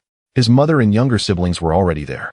Just as she was about to scold him, she caught sight of the meat and liver he was carrying. Mother, from now on, I will be following Brother Chong in butchering pigs. He promised me a daily wage of 1 yuan, and this meat and liver are gifts from him, Liang Fujian announced cheerfully, before pushing the wheelbarrow away. Oh, we have pork. Mother, let us have meat for dinner. His younger siblings clamored around her, begging for a taste. We need to save this for your elder brother when he returns tonight, she replied, though their pleas were relentless. There's so much meat. We want to finish it all tonight. Just a little bit, please. All right then, I'll cut some liver for you to eat, she relented. As their mother was frail and unable to work the fields, the family struggled financially, relying on Liang Fujian's butchering to afford meat occasionally. They had primarily subsisted on offal, and it was difficult to recall the last time they had eaten proper pork. Her two younger siblings were practically drooling at the prospect. With a heavy heart, their mother cut 2 liang of pork to stir-fry for them. It was truly a burden for the eldest son, who was the sole provider for the family. Liang Fujian hastily made his way to Liang Fuqiang's home. Xiaojun, it's time to eat. After we finish, we will head out to sell the meat, Liang Fuqiang called out. Brother Chong, you all eat. I want tea, Liang Fujian replied shyly, as is customary in rural southern China, where such politeness is prevalent. Liang Fuqiang, however, insisted, pulling Liang Fujian over to his seat. Lin Yueru prepared porridge for him. Eat up. When you're with your brother Chong, there's no need for formality. If you remain this shy, you'll never find a wife. Look at your brother Chong. He has the confidence to win over such a beautiful sister-in-law. With just a few words, Liang Fuqiang lightened the atmosphere, allowing Liang Fujian to relax and enjoy the moment. Suddenly, Liang Fujian felt an overwhelming appreciation for Changgu, as if enveloped in a gentle spring breeze. The braised pig intestines were indeed exquisite, both fragrant and crispy. Changgu, why does my preparation of pig intestines always carry an unpleasant odor and a tough texture? He inquired. Cleaning pig intestines is an art form. One must turn them inside out, meticulously remove excess fat, and wash them repeatedly. If possible, incorporating salt during the cleaning process enhances the results. However, using salt can be wasteful. Rinsing with rice washing water serves as an effective alternative, Changgu replied. When stir-frying, it is essential to use high heat. Boiling or overcooking is to be avoided, as they should be just perfectly cooked. Liang Fuqiang not only instructed Liang Fujian in butchering, but also imparted his culinary wisdom. Liang Fujian perceived Changgu as a veritable treasure trove of knowledge, excelling in every endeavor. Both the large and small intestines were incredibly delectable. Liang Fujian was certain they were the most delicious he had ever tasted. He never anticipated that Changgu was also a master chef, an enigmatic figure indeed. Even Lin Yueru found it impossible to stop eating. The stir-fried pig intestines, enhanced with a touch of perilla, were simply divine. After lunch, Liang Fuqiang and Liang Fujian set off towards Huangjia village with the pork in tow. However, they encountered the village head before they could even leave the village. Chapter 29 Encounter with the Knife Lender Lan Zaiqiang. Are you selling pork again? Village chief, please take 2 pounds of pork home to enjoy. Liang Fuqiang swiftly wielded his knife, slicing off a piece of approximately 2 pounds of ham and presenting it to the village chief. In the future, he would undoubtedly need to rely on this portly figure more and more. At that time, the village chief still held considerable power. Before the individual farming system, he was the team leader, responsible for the distribution of work points and the arrangement of labor. Under his direction, even the donkeys of the production team dared not rest. Liang Fuqiang showed ample respect to the village chief, who was naturally quite pleased. Lan Zaiqiang, where did you find such a wild boar? The village chief inquired, his hands dutifully accepting the pork. I have been fortunate lately. Even the heavens seem to be aiding me. This morning, I ventured to the back mountain, and guess what? This wild boar was so oblivious that it collided with a tree and died, allowing me to reap the benefits. Hey, Lan Zaiqiang, your luck is simply remarkable. Indeed, it seems the heavens have deemed my return to virtue commendable and rewarded me accordingly. Liang Fuqiang earnestly attributed everything to divine assistance, making it difficult for others to oppose the heavens and obstruct his prosperity. Although the campaign against the Four Olds was ongoing, the populace, lacking in education, still held a deep-seated belief in deities and spirits. The village chief, clutching the pork, rode away on his Phoenix brand bicycle, indifferent to the notions of heaven, eager to return home and cook the meat. However, Liang Fujian felt a profound sense of imbalance within. He had done nothing and yet received 2 pounds of pork. How shameless. Alas, what could be done? He was the village chief after all. Xianggu, what would happen if we didn't give him the meat? He would likely report us to the People's Commune for selling meat privately. Let us give him some as a form of tax. Liang Fuqiang and his companions arrived at the entrance of Huangjiao village and began to sell the meat. At the village entrance stood a grand camphor tree, where many village activities were held. Some elderly folks, not participating in labor, would sit there chatting. As Liang Fuqiang and his companions pushed the cart of pork forward, the villagers quickly gathered around. Lan Ziqiang, did you steal that pig from your village to sell here? Tian Sanjiao, this is a wild boar. Does your family raise wild boars? The elderly man, known as Tian Sanjiao due to his disability, raised his voice in skepticism. Upon closer inspection, the crowd recognized it was indeed a wild boar. Dispelling their doubts, these elderly villagers desired to purchase the pork, yet lacked the funds. Lan Ziqiang, can we have it on credit? That is not permissible, Grandpa. I am merely selling on behalf of others, and I cannot account for credit. The elderly could only watch longingly. Originally, Liang Fuqiang could have given them some bones or offal.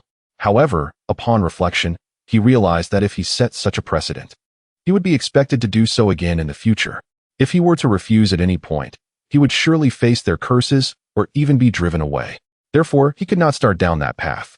Liang Fuqiang instructed Liang Fujian to push the cart, selling from door to door. A knife lender with a burden approached them. Fellow villager, would you like to purchase a kitchen knife? Scissors are also available. The knife lender enthusiastically promoted his wares to Liang Fuqiang. He had not anticipated encountering a knife lender here. During the 1980s and 1990s, the knife lending business was still thriving, so such an encounter was not unusual. How does one lend a knife?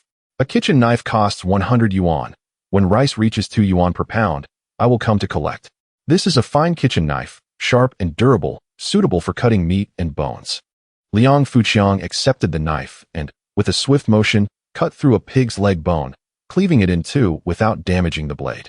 It was indeed a good knife and not overpriced. Naturally, these knives are blessed by us. The term blessed was unfamiliar to most at that time, but Liang Fuqiang understood well. Items that had undergone such mystical enhancement were indeed of superior quality and exceptionally durable. Regarding this mysterious blessing, he only had a vague understanding. And how do you lend scissors? The scissors are also 100, to be collected when rice prices reach 2 yuan per pound. Liang Fuqiang took the scissors and effortlessly cut through the pig's rib bones, demonstrating their quality. Yet, the knife lender's prices were excessively high, leaving few willing to purchase. Furthermore, the knife lender did not extend credit to just anyone. He chose his clientele carefully. Liang Fuqiang knew that the knife lender typically selected individuals with unique destinies to lend to. Off to the side, Liang Fujian whispered, Xianggu, he said he would come to collect when rice reaches 2 yuan per pound. That's impossible, right? If that happens, rice would be more expensive than meat. Who would still eat rice? Are you foolish? When rice prices rise, meat prices will naturally follow suit. If rice is 2 yuan a pound, how much will pork cost? Perhaps 20 yuan a pound for meat? Who can afford that? Liang Fujian found it utterly unimaginable, yet then reconsidered, Xianggu, if rice is 2 yuan a pound, wouldn't we farmers be prosperous? Liang Fuqiang shook his head. When rice is 2 yuan a pound, farming would still be unprofitable, and one wouldn't get rich from farming. Certainly, some large-scale grain farmers could cultivate hundreds or thousands of acres and receive significant government subsidies, allowing them to earn a profit. There are government subsidies for farming? Liang Fujian was incredulous. What kind of world will it be in the future? The knife lender regarded Liang Fuqiang with suspicion, asking, which sect do you belong to? Regardless of the sect, it is best not to divulge secrets. However, Liang Fuqiang dismissed the notion. What secrets? It is merely inflation. This is a principle known to anyone with a grasp of economics. Your knife, when inflation reaches that level, will not seem expensive at all. I will take a kitchen knife and a pair of scissors. Liang Fuqiang selected the finest kitchen knife and scissors. The knife lender found himself at a loss regarding Liang Fuqiang. This was the first individual he encountered since his departure who remained inscrutable. What is your name? No hidden meanings. Just to facilitate future collections. A man will not change his name or alter his surname. Liang Fuqiang. The nation's prosperity and the strength of its people evoke a splendid name. Farewell. The Shadaoran departed, shouldering his burden. He appeared quite cheerful, as if he had struck a lucrative deal. Indeed, it is said that 3 years without business leads to a windfall when one finally opens shop. Liang Fuqiang understood that they were not merely anticipating the collection of 1 or 200 yuan in the future. For in the days that followed, the price of rice had soared to 2 yuan per jin, and even after the volcanic years, it escalated to several hundred yuan per jin, yet the Shedaoren did not return to collect debts. In fact, they seemed to have vanished entirely. This Shedao activity seemed akin to the establishment of a certain covenant. Chapter 30. Encounter with the tyrant while selling meat strong go. Spending 200 yuan on a kitchen knife and a pair of scissors seems rather unwise, doesn't it? If Heir Saw finds out, she will likely create a scene. Xiaojun, are you foolish? I acquired this knife and scissors without spending a single penny. I obtained them entirely for free. And what if he comes back to demand payment? You would have to comply. At that time, even if 200 yuan were to fall to the ground, I would not bother to retrieve it. Liang Fujian could scarcely fathom what such a future entailed, being too indifferent to pick up even 200 yuan. It is better to earn an honest living by butchering pigs and selling meat. Soon, an increasing number of villagers arrived to purchase pork. At that moment, an old acquaintance, the tyrant Huang Yaowei, made his appearance. The Huang family village's motto is, Glorious Ancestors, Prosperous Nation. The tyrant belongs to the Yao lineage. In the past, Liang Fuqiang and the 4 heavenly kings were thick as thieves, akin to the refuse in a latrine, inseparable companions. However, since Liang Fuqiang reformed and severed ties with the 4 heavenly kings, they have harbored animosity towards him, particularly the tyrant, who harbored an intense desire to eliminate Liang Fuqiang. The 4 heavenly kings dared not approach Liang's village. But now that Liang Fuqiang had entered Huang's territory, it would not be so easily settled. You truly have no fear for your life, do you? How dare you sell pork in my village? Oh, this village belongs to you? Are you the village head or the secretary? Dear uncles and elders of Huang family village, this tyrant is preventing me from selling pork for you to consume. What shall we do? The villagers in line for pork responded in unison, drowning out the tyrant. You, Wan Wei, cannot afford meat yourself, and yet try to stop others from selling it. This is a declaration of war against the entire village. Wan Wei, even Luan Zichong understands the merit of helping others profit from selling pork. When will you learn to reform like him? Indeed, if you continue this way, your life will be set in stone. Think of your mother. How many tears must she shed for you each day? I hear the country is cracking down hard now. If you persist, you will inevitably find yourself behind bars. The villagers continued their chorus, overwhelming the tyrant. He was known for his fiery temper and reckless disregard for consequences.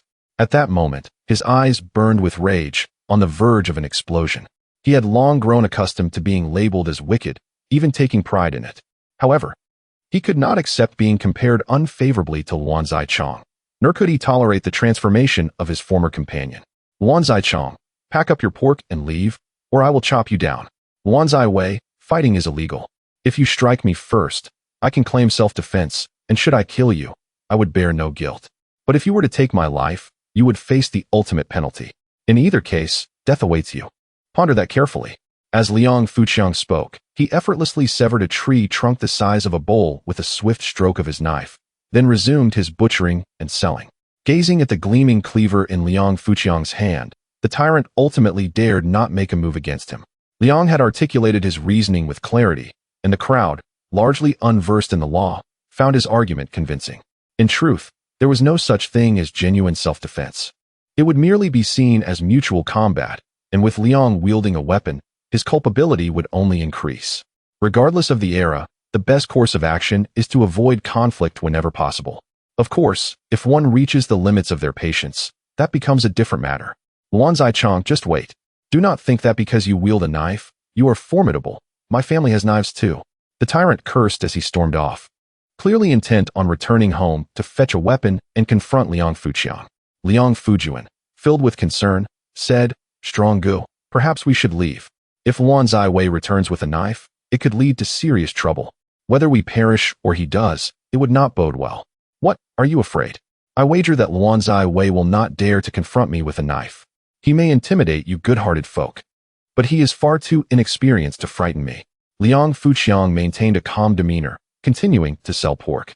The number of customers continued to swell. By the end, all the pork had sold out, and the tyrant had yet to return. Liang Fujian could not help but admire Strong Ji's courage and keen perception of character. Ultimately, even the pig bones were sold at a bargain. The entire pig had been sold cleanly. Liang Fuqiang and his companions quickly packed up and returned home. Upon arriving back in the village, Liang Fuqiang handed Liang Fujuan a yuan. Seeing the tangible currency in his hand, Liang Fujuan's heart soared with joy. He had finally earned money through his diligent efforts.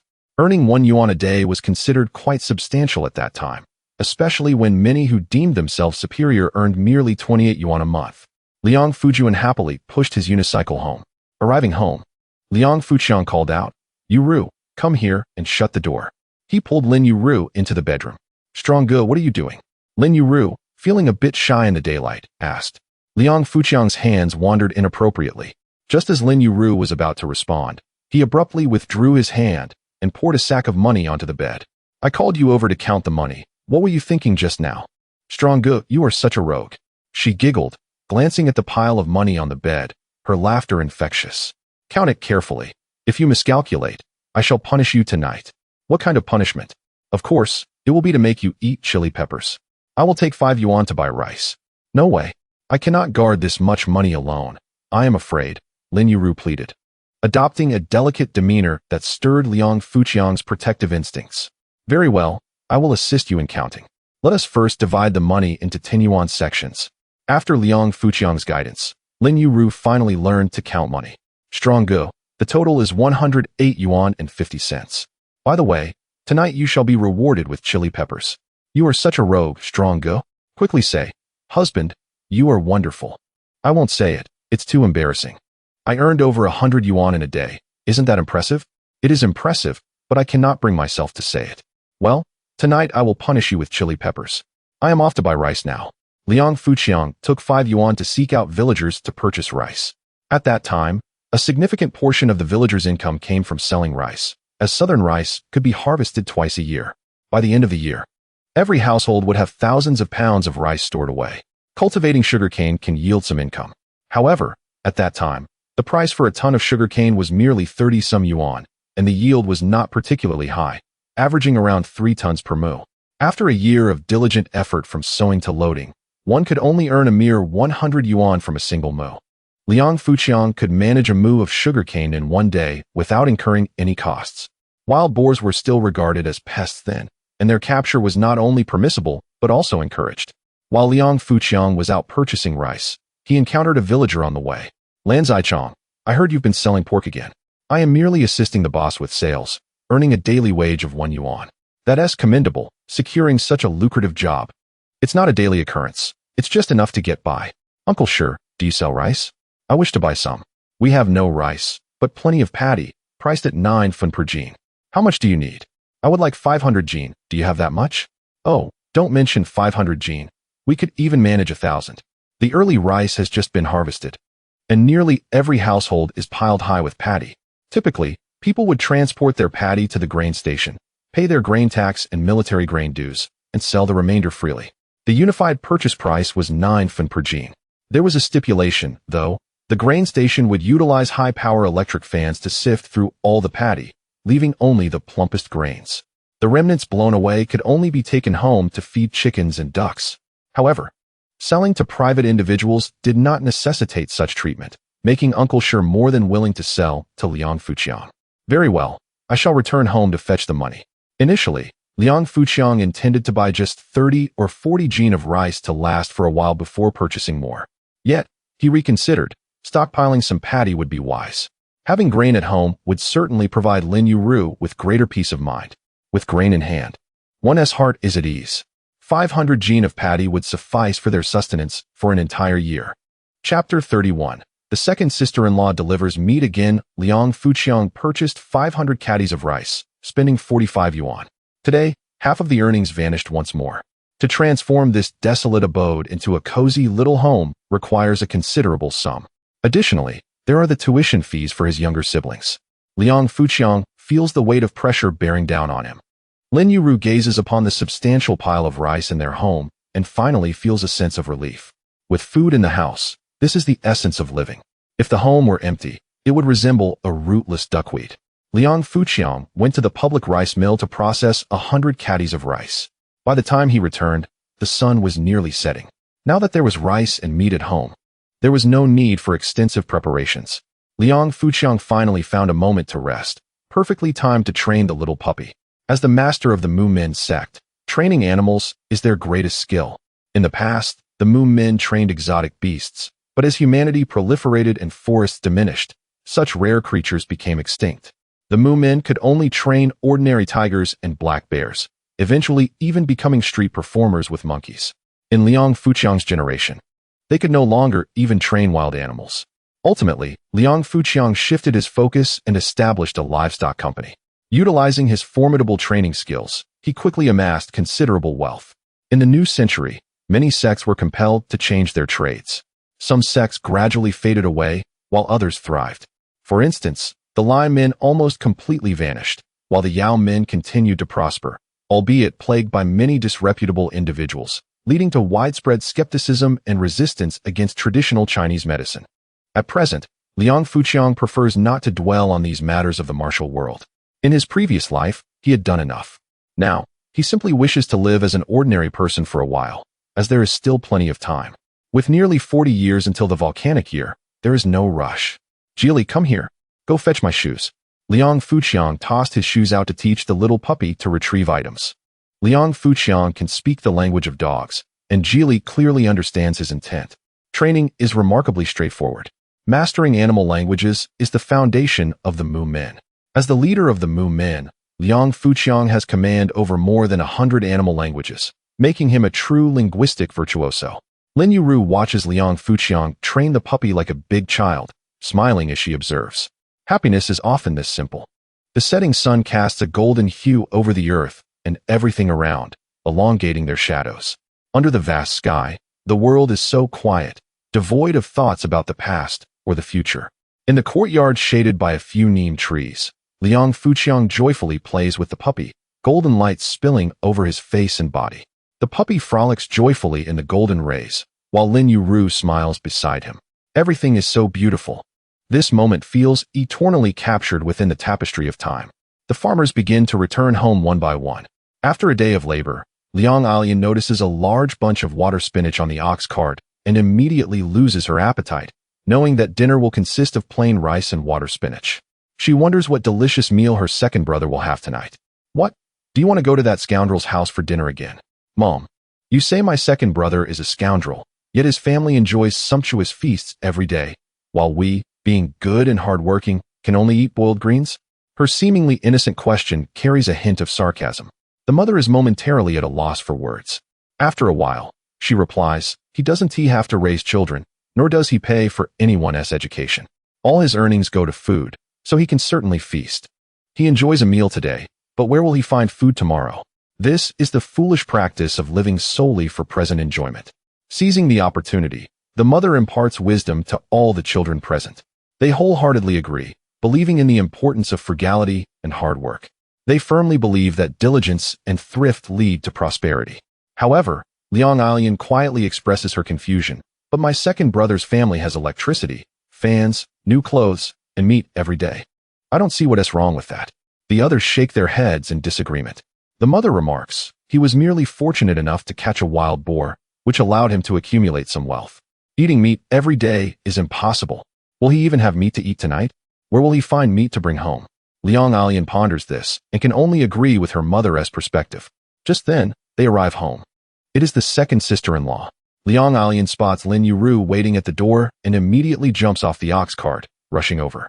Ah, second sister-in-law, you've come to deliver meat again. Liang Alian deliberately raises her voice. She aims to slap some faces. Quickly, she takes the pork and bones from Lin Yueru's hands. Mom and Dad, today Changge killed a wild boar and sent us some pork and bones.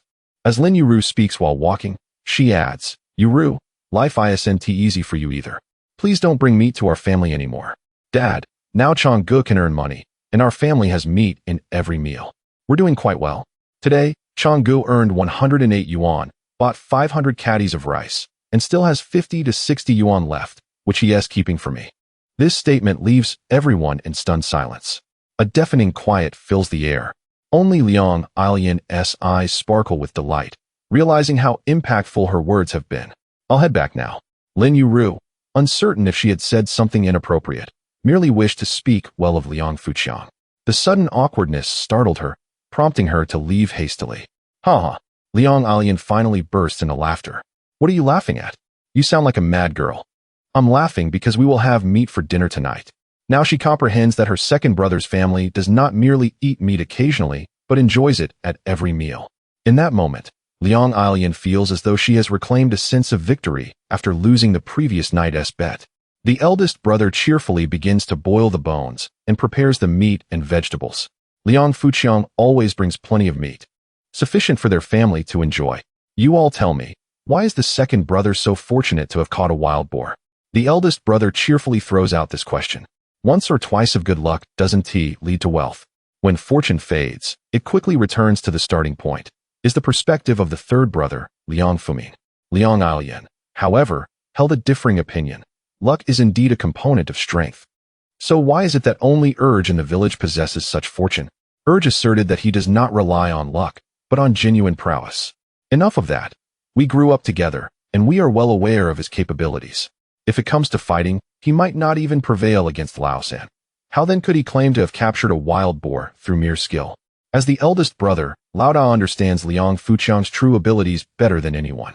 Yet, Liang Alian remained unconvinced. What if tomorrow, or in a few days, Urge captures another wild boar? How would one explain that? If it were merely a matter of good fortune, then such luck would suffice, rendering strength unnecessary. Liang Alian was ever so articulate, easily outshining her brothers in their debates. Regardless of their arguments, when the meat and bone soup graced the table, everyone relished the meal with great delight. The one burdened the least by thought, and the most carefree was Liang Alian herself. She eagerly stuffed her mouth with meat, her cheeks puffed up. Others dared not comment, for the meat was a gift from her beloved Urge, whom she had always supported. Chapter 32. Lin Yueru's Small Wish in the Dead of Night. A torrential rain suddenly poured down, accompanied by flashes of lightning and the rumble of thunder. Liang Fuqiang, employing his keen listening skills, discerned numerous leaks within the house. Some drops even fell upon the pile of rice stored nearby. Shaking his head, Liang Fuqiang lamented the dilapidated state of their home, pondering how many more storms it could withstand. Despite his size, he knew he had to rise and fetch buckets and basins to collect the dripping rainwater. The sound of raindrops hitting the buckets rang out like a melody. Lin Yueru also got up to assist. Their modest dwelling, which had once provided shelter from the wind and rain, was now riddled with leaks. Suddenly, darkness enveloped the room. The rain had caused a power outage. Liang Fuqiang, helpless, shook his head and guided Lin Yueru back to bed. Upon waking the next morning, the rain continued its relentless descent. It seemed that hunting on the mountain was out of the question for the day. Changgu, a day of rest is quite all right. We have rice and money now, so there's no rush, Lin Yueru remarked. No rush. How can that be? Our younger brother and sister's school fees are still uncertain, and our little shack won't last long either. We need to earn money to build a new one. Changgu, are you really planning to construct a new house? Lin Yueru asked, astonished. What else can we do? Living in this crumbling abode makes me anxious every day, fearing it might collapse at any moment. But how much would it cost to build a house? Lin Yueru felt overwhelmed by the thought. She imagined that building the kind of house Liang Fuqiang described would cost at least 500 to 600 yuan. I calculated it. It would require a minimum of 3,500 yuan. How much? Lin Yueru felt as if she had misheard. That's an astronomical figure. Not at all, just 3,500. I can earn that easily, Liang Fuqiang reassured her nonchalantly. However, Lin Yueru disagreed vehemently. Changgu, let us not pursue building a house like that. I think our current home is just fine. If we reinforce it, we can still live here for a long time without spending much.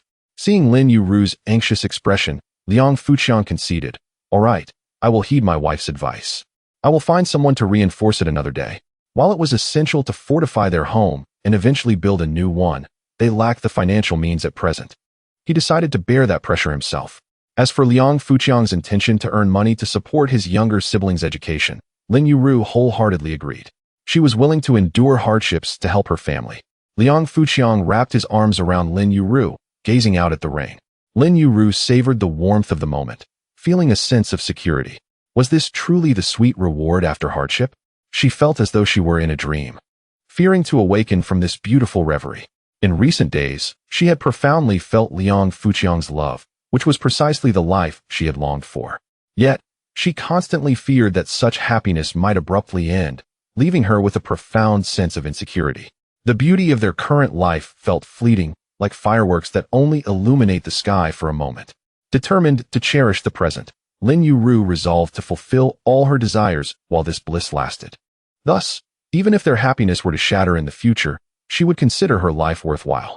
On rainy days of the past, when people could not work in the fields, they would stay home and prepare various snacks. Every household would be filled with the warmth of cooking, laughter echoing throughout, accompanied by the tempting aromas of snacks such as wonton fun, fa gao, and ciba. Yet their home remained desolate, devoid of any food. During those times, Lin Yueru would console herself that one day, they too would have such delights. However, disappointment came time and again. This time, she was determined to bravely fulfill her small wish. "Changgu, I want to make wonton fun. If you wish to make it, then do so. Just tell me what I can do to help, and I will ensure it is done," Liang Fuqiang replied, prompting relief and a smile to grace Lin Yueru's face. "Changgu, I don't know how to make it, and we don't even have the tools to prepare wonton. That is easily resolvable. You have a versatile husband. After all, I can help with that." Liang Fuqiang was more than willing to assist Lin Yueru in realizing her small wish. If he could not even fulfill such a modest desire, then perhaps there was no point in his rebirth. "Come, let me teach you how to make it. First, we need to soak the rice. Soaking it softens it, making it easier to grind, resulting in a more adhesive rice paste. However, to ensure the paste has sufficient stickiness, we should also add some glutinous rice while grinding it." Lin Yueru listened intently, nodding in agreement as she took notes. "Changgu, you know so much. You truly are my capable husband. Of course, now reward me." Liang Fuqiang leaned in with a playful grin. Lin Yueru's cheeks flushed, and she gently kissed his cheek. Liang Fuqiang lifted her in his arms, laughing heartily.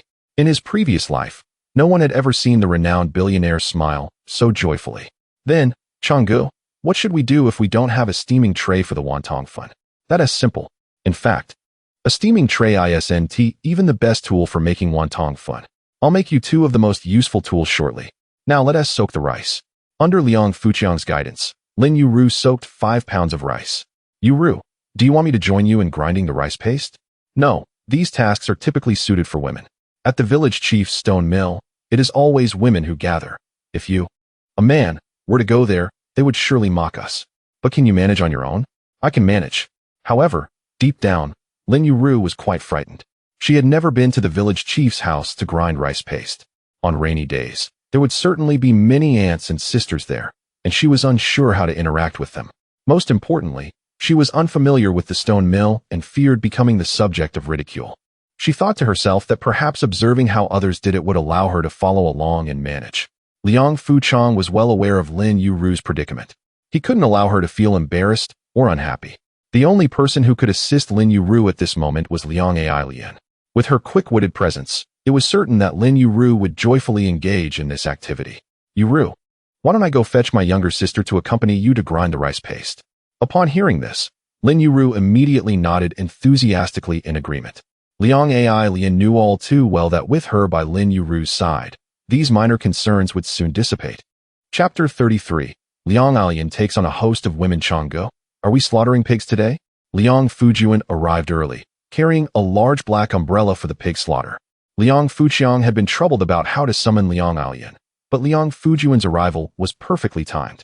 "Xiaojun, you have come at just the right moment. Please assist me with a task." "Changgu, what is it?"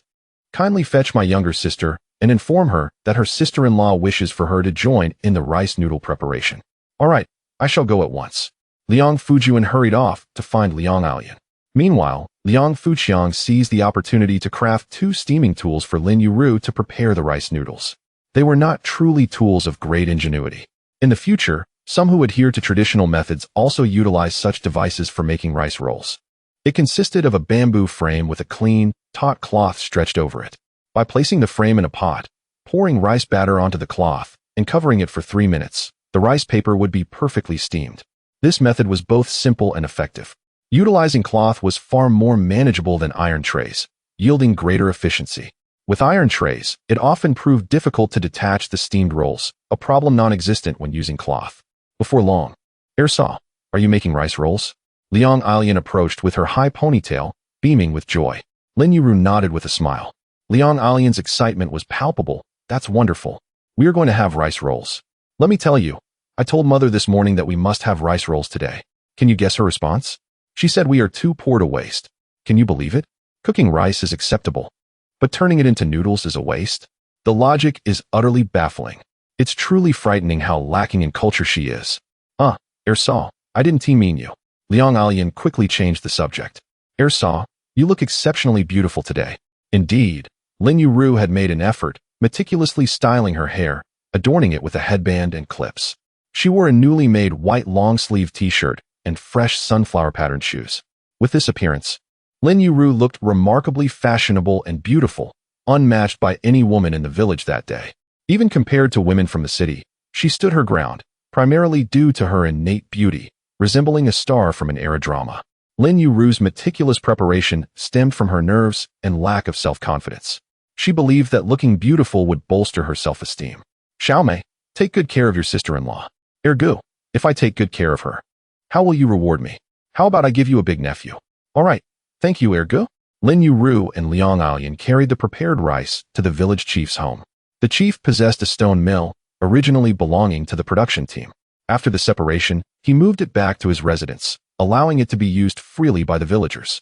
On rainy days, the chief's home bustled with activity, which endeared him to the villagers and solidified his position. Alian, do you know how to grind the rice batter? Lin Yueru asked anxiously along the way. Saw, fret not. I am well versed in that. With me around, you can rest easy. Despite her slender frame, Liang Alian was tall, nearing 1.6 meters at just 14 years of age, nearly the same height as Lin Yueru. Liang Alian's presence gave Lin Yueru a sense of protection. Upon entering the village chief's home, Lin Yueru's expectations were confirmed. The place was bustling with women and children. Her arrival immediately attracted attention. Isn't that the daughter-in-law of Qi Shu? She looks too beautiful to be here grinding rice noodles. How rare. It's the first time I've seen the wife of Lan Zichang at the rice mill. I heard Lan Zichang caught 2 wild boars and made quite a bit of money. Saw, does Lan Zichang mind you grinding rice noodles? We wouldn't want him to come here in a fit. Various comments filled the air, all revolving around Liang Fuqiang and Lin Yueru. The attention made Lin Yueru feel exceedingly awkward, prompting her to consider fleeing. It was Liang Alian who held her hand, lending her courage. Have you all said enough? Are you envious of my Saw's beauty? Liang Alian declared, her words flowing like a rapid-fire barrage, taking on all challengers. She was a fierce protector of her kin, unafraid to confront adversaries, even at her tender age, exhibiting the spirit of a heroine. Everyone knew Liang Alian was sharp-tongued and chose to ignore her. However, the women were not ready to let Lin Yueru off easily, pulling her into various discussions. Since Lin Yueru would continue interacting with these women, she could only attempt to navigate the conversation. They chatted about mundane matters, which Lin Yueru managed to handle. Yet, due to Liang Fuqiang's previous misdeeds and their impoverished circumstances, they were inevitably looked down upon. This was precisely why Lin Yueru had dressed so elaborately. She sought to silence those who judged her. Such was the nature of women. Each had her own strategies for handling matters. Liang Alian vigilantly observed, ensuring the women refrained from crossing the line in their remarks. If a quarrel were to erupt, they would surely be no match for Liang Alian's wit. After a flurry of gossip, Lin Yueru surprisingly began to warm up to them. After all, they often crossed paths and shared no animosities, making it unnecessary to strain relations. Saw, it seems Lan Zichang has distanced himself from those rascals lately and has learned to sell pork for profit. How did you manage to train him? Since Liang Fuqiang was the second son in the family, everyone referred to Lin Yueru as Saw. The crowd looked on with eager anticipation, hoping to glean wisdom from her experience. After all, if even someone like Lan Zichang could be reformed, it was indeed an impressive feat. I haven't done anything special. It was Chang Ge who had a change of heart on his own. Lin Yueru's reply left the crowd feeling somewhat disappointed. They had hoped for some juicy gossip or invaluable insights. As a result, despite the punctuation, the crowd remained undeterred and continued to inquire. Has Lan Zichang been hitting or scolding you these days? No, now Chang Ge treats me exceptionally well, providing me with fine food and clothing, and does not allow me to lift a finger. Every day, Chang Ge earns money, cooks meals for me, washes the dishes and clothes, and even installed electric wires and purchased a fan to ensure I remain comfortable. Lin Yueru deliberately flaunted her affection, leaving the women present feeling envious. In comparison to their own husbands, they felt theirs were nothing but worthless. Still, some were unconvinced and pressed on. Lin Zichong sold 2 pigs and made quite a fortune. Has he ever given you a single cent?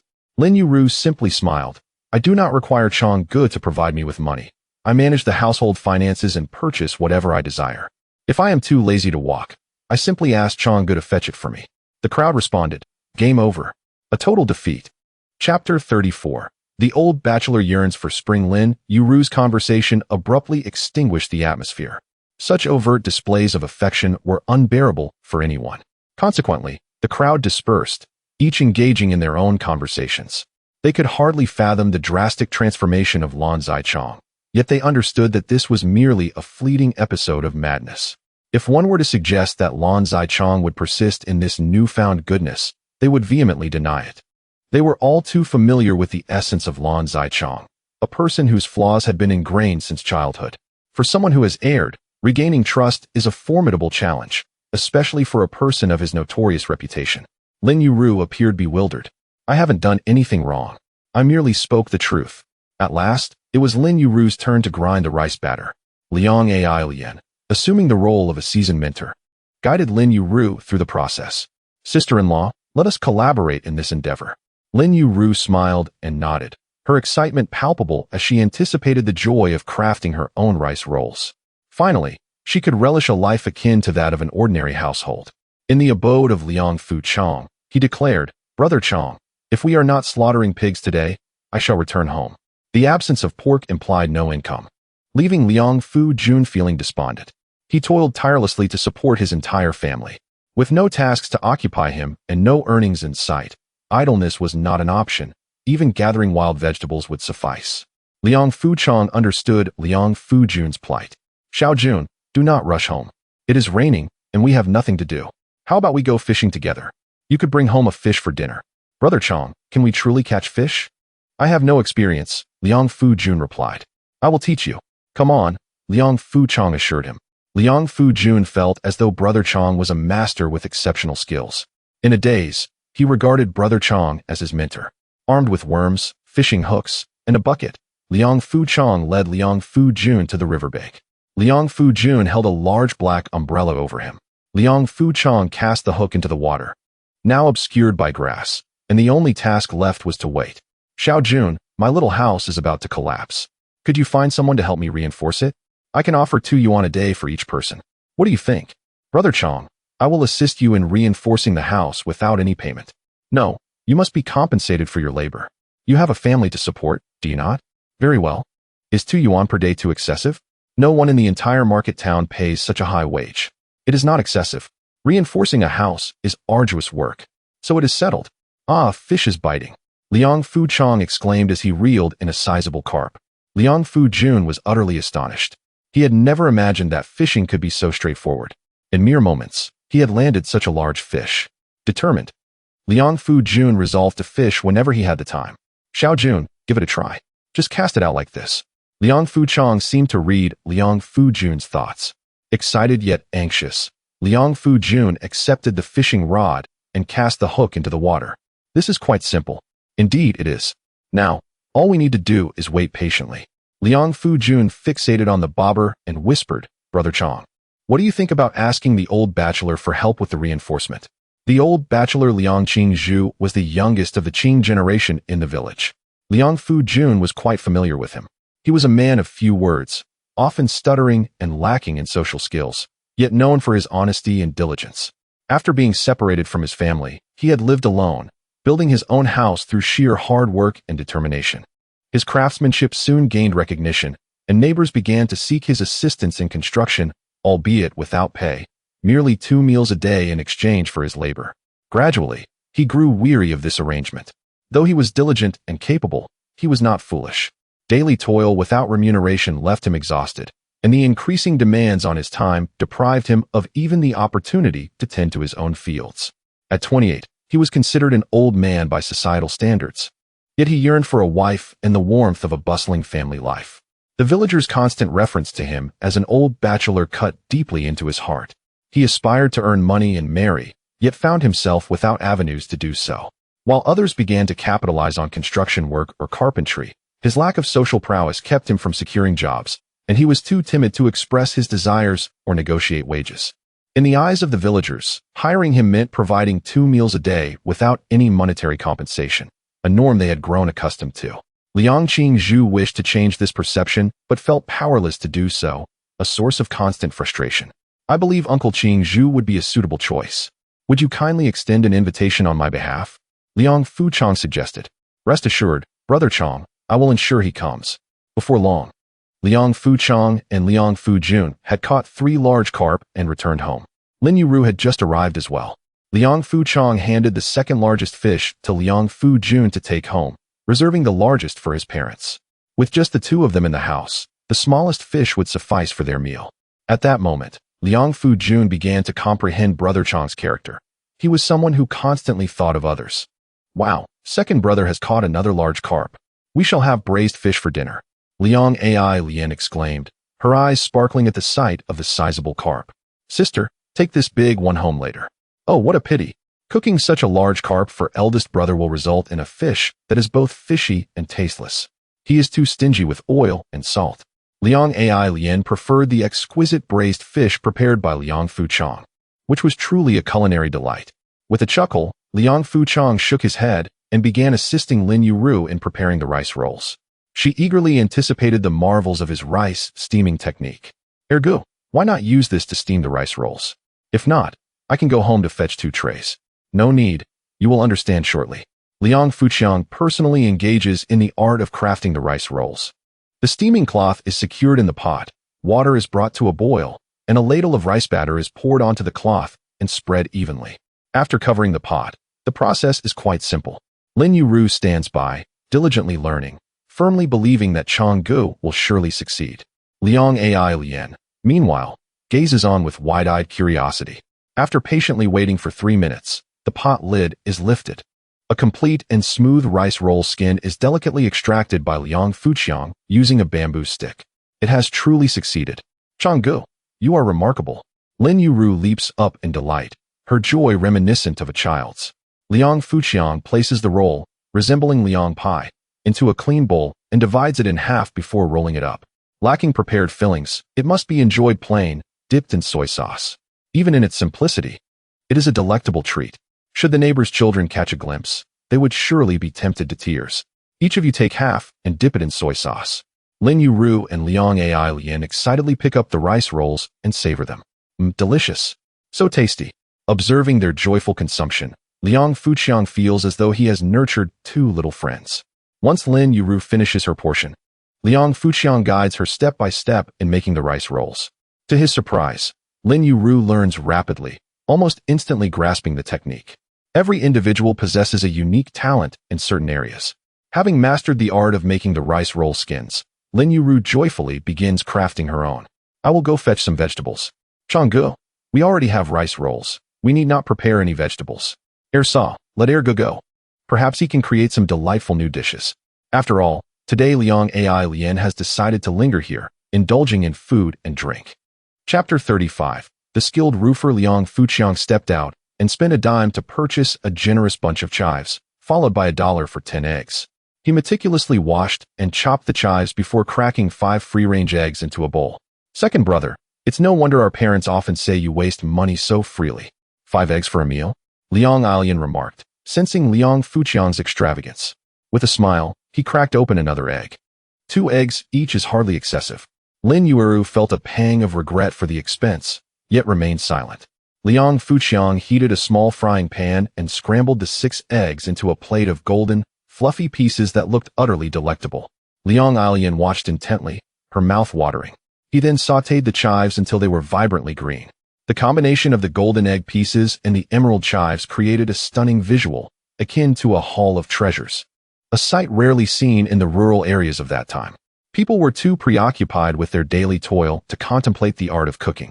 Now, we shall wrap this in rice paper, Liang Fuchang announced, spreading out a piece of rice paper and filling it with the egg and chive mixture before rolling it up. The egg and chive roll was complete. He offered it to Lin Yueru, while Liang Aiyan gazed longingly. Let Aiyan have the first bite. Lin Yueru declined, wanting to roll her own. Liang Fuchang playfully brought the roll to Lin Yueru's mouth, attempting to feed her. Oh, second brother, how cheesy. Liang Aiyan shook her head, opting to prepare her own roll. Reluctantly, Lin Yueru accepted the roll from Liang Fuqiang's hand. Delicious. I never imagined rice paper could taste this good. Second brother, you are truly remarkable, Liang Alian exclaimed, devouring the roll while showering him with praise. Liang Fuqiang had successfully won over these two lovely ladies with his culinary skills. For the rice paper rolls, Liang Fuqiang had numerous variations in mind, but limited ingredients prevented him from showcasing them all. After a satisfying meal, Liang Fuqiang fried the remaining 4 eggs and prepared a substantial portion of the egg and chive rolls for Liang Alian to take home. It's raining now, so our parents must be feeling bored at home. This will surely brighten their spirits. Liang Alian eagerly agreed, grasping the rolls and a large carp as she hurried home. I'm back. Come and see what delicious treats I've brought for you. Liang Alian's sweet voice resonated as she stepped through the door. At that moment, their parents, along with her elder brother and sister-in-law, were seated in the living room, engaged in casual conversation. Their discussions revolved around the harvest yields of various families and the mischievous antics of children. Upon hearing her voice, they turned to see Liang Alian carrying a hefty carp and a generous platter of rice paper rolls. Looks like she went a second brother's place for a feast. Her elder brother immediately rushed to lend a hand, taking the carp from Liang Alian. Although she could have placed it in the kitchen herself, she wanted her family to be involved, showcasing her brother's talents. Everyone, please try the rice paper rolls made by second brother. They are simply divine. Liang Alian presented the rolls to their parents, who would not let her leave until they took some. She graciously distributed the rolls. So, how do you find second brother's rice paper rolls? Everyone had to admit that they were indeed the best they had ever tasted. The fragrant crunch of chives combined with the soft richness of eggs was a revelation. They had never considered such a delightful way to enjoy rice paper. Mother, are second brother's rice paper rolls delicious? Delicious? All he does is ponder food, neglecting his duties. I wonder how much longer he can continue this way. Liang Alian interjected. Third brother, what do you think? The rice paper rolls are indeed delicious. But a man should not be preoccupied with food when he should be focused on making money. He won't achieve much like this. Liang Alian sighed, deciding to refrain from further discussion. Eventually, the rain ceased and the sun emerged. Liang Fujian hurriedly arrived with the bachelor in tow. Changgu, uncle has agreed to help reinforce the house. I came with him to assess what needs to be done. Liang Fuqiang nodded, gesturing for them to proceed as they pleased.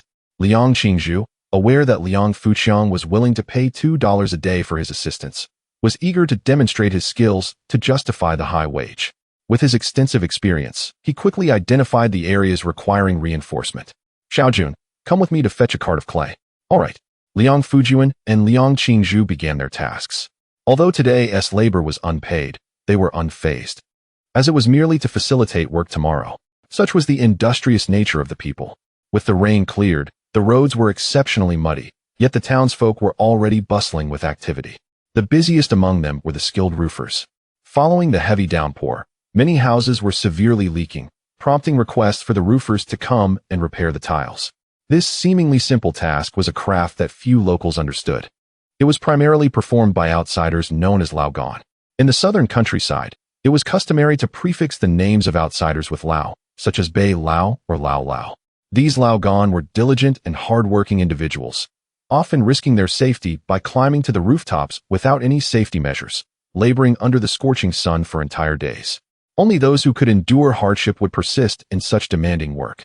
Locals found it peculiar that these Laogan donned thick clothing during the sweltering summer, assuming they were impervious to heat. In truth, they wore these layers to shield themselves from the harsh rays of the sun, protecting their skin from burns. They were indeed unfortunate souls.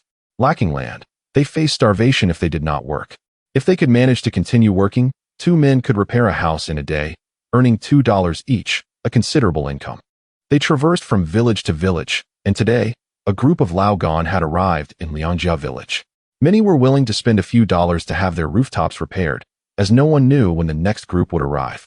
Moreover, the craftsmanship of Laogan is truly exceptional. A roof meticulously laid by him is guaranteed to be impervious to leaks and remarkably durable. Consequently, Laogan was quite popular during that time. It seems that those who practiced alongside Laogan hailed from the same region, and they collectively upheld his esteemed reputation, striving to deliver their utmost in their craft. At that time, Liang Fuqiang had not yet encountered any mention of such a sect within the world of martial arts. Perhaps they had dissipated before they could even solidify their identity as a school. After all, Following the 1990s, a surge of buildings began to emerge, rendering the need for traditional tile laying obsolete. Upon hearing that Lao Gan had arrived in the village, Liang Fuqiang was the first to invite him over. Lao Gan spoke Mandarin with a heavy accent and was also familiar with the local dialect, which made the villagers hesitant to approach him initially. As for the specific regional accent, I shall refrain from elaborating. It is indeed a true story. Having encountered numerous trials and formidable figures, Liang Fuqiang felt no trepidation in the presence of several Lao Gan. Moreover, communication posed no challenge whatsoever. With enthusiasm, Liang Fuqiang led Lao Gan toward his residence. However, the outcome was.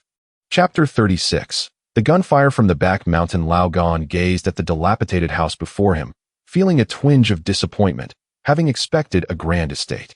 Liang Fuqiang, however, was unconcerned with such thoughts and inquired directly, "How much for this house?" "2 coins, Lao Gan replied, somewhat sheepishly holding up 2 fingers. Given that the house could be completed in less than a day, this price indeed seemed steep. Lao Gan had anticipated Liang Fuqiang might negotiate. And if he did, he would have settled for 1.5 coins. To his surprise, Liang Fuqiang promptly produced 2 coins. Whoever takes this job must receive payment up front. It was unusual to be paid before the work commenced, but Lao Gan cheerfully accepted the money and began his task. Meanwhile, Liang Fujian and Liang Qingzhu started reinforcing the structure, while Liang Fuqiang coordinated their efforts from the side. Suddenly, a loud bang echoed through the air. The gunshot came from the direction of the back mountain. Liang Fuqiang's home was relatively close to the mountain, allowing him to hear the sound distinctly. He recognized it as the crack of a homemade shotgun, a type of firearm known for its buckshot. Liang Fuqiang quickly employed his listening skills, perceiving cries for help, desperate pleas, and agonizing shouts. Something was amiss.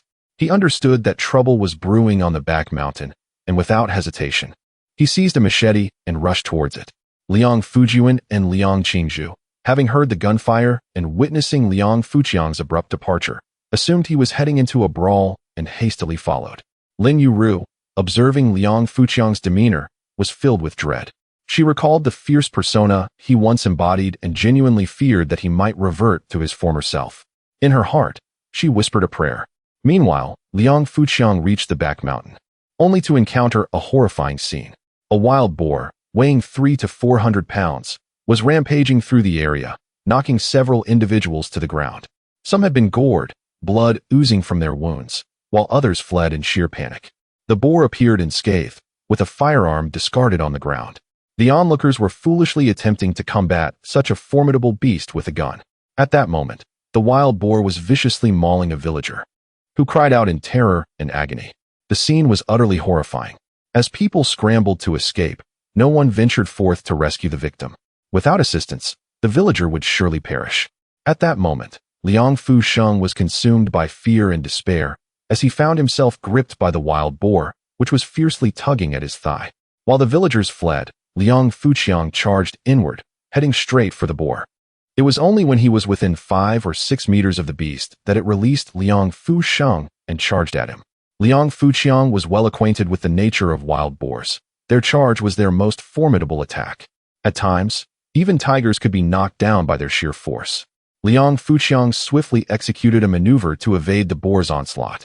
He then circled behind the beast and struck at its leg joint with a precise blow. This knife, imbued with the power of a master, was exceptionally sharp. Even the wild boar's tough hide could not withstand Liang Fuqiang's strike. The tendons of the boar's leg were severed, causing it to lose balance and tumble to the ground, rolling a few times before coming to a halt. Although the fall did not inflict significant harm due to its robust physique, the boar found itself unable to flee. The incapacitated beast bellowed at Liang Fuqiang in a frenzied attempt to intimidate him, yet fear flickered in its eyes as it sensed the murderous intent radiating from him.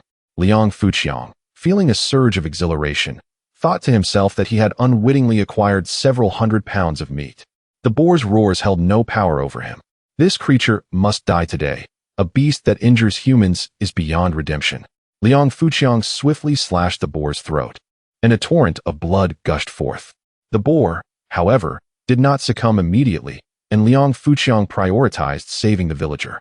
He searched for hemostatic herbs and applied them to Liang Fuqiang's wound, which was already staining half of his trousers red. Liang Fuxiang's lips began to pale as Liang Fuxiang hurriedly pressed the herbs onto the wound on his thigh, slowing the flow of blood. Third brother, press on the wound yourself. I will find better hemostatic herbs. Liang Fuxiang, now weak, could only comply, determined to staunch the bleeding. Liang Fuxiang, in a frenzy, scoured the area for superior remedies. He recalled that some Jian Shueqing herbs grew nearby and frantically searched for them.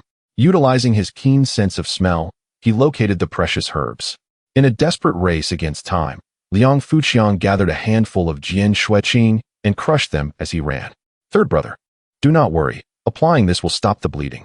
Liang Fuxiang applied the herbs to Liang Fuxiang's wound, which soon turned blue, and the bleeding ceased. Liang Fuxiang also treated other bleeding injuries on his brother's body. With the blood flow controlled, their lives were saved.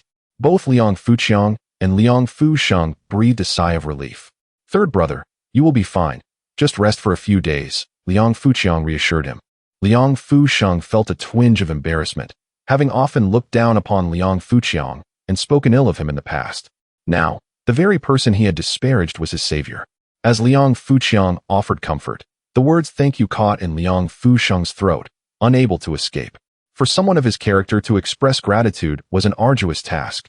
Liang Fuxiang paid little heed to the unspoken gratitude. With Liang Fuxiang out of danger, he turned his attention to the other injured individuals. Liang Fujian and Lao Guangguan had already assisted the wounded in getting back on their feet. 3 had suffered broken ribs, while the others bore minor injuries.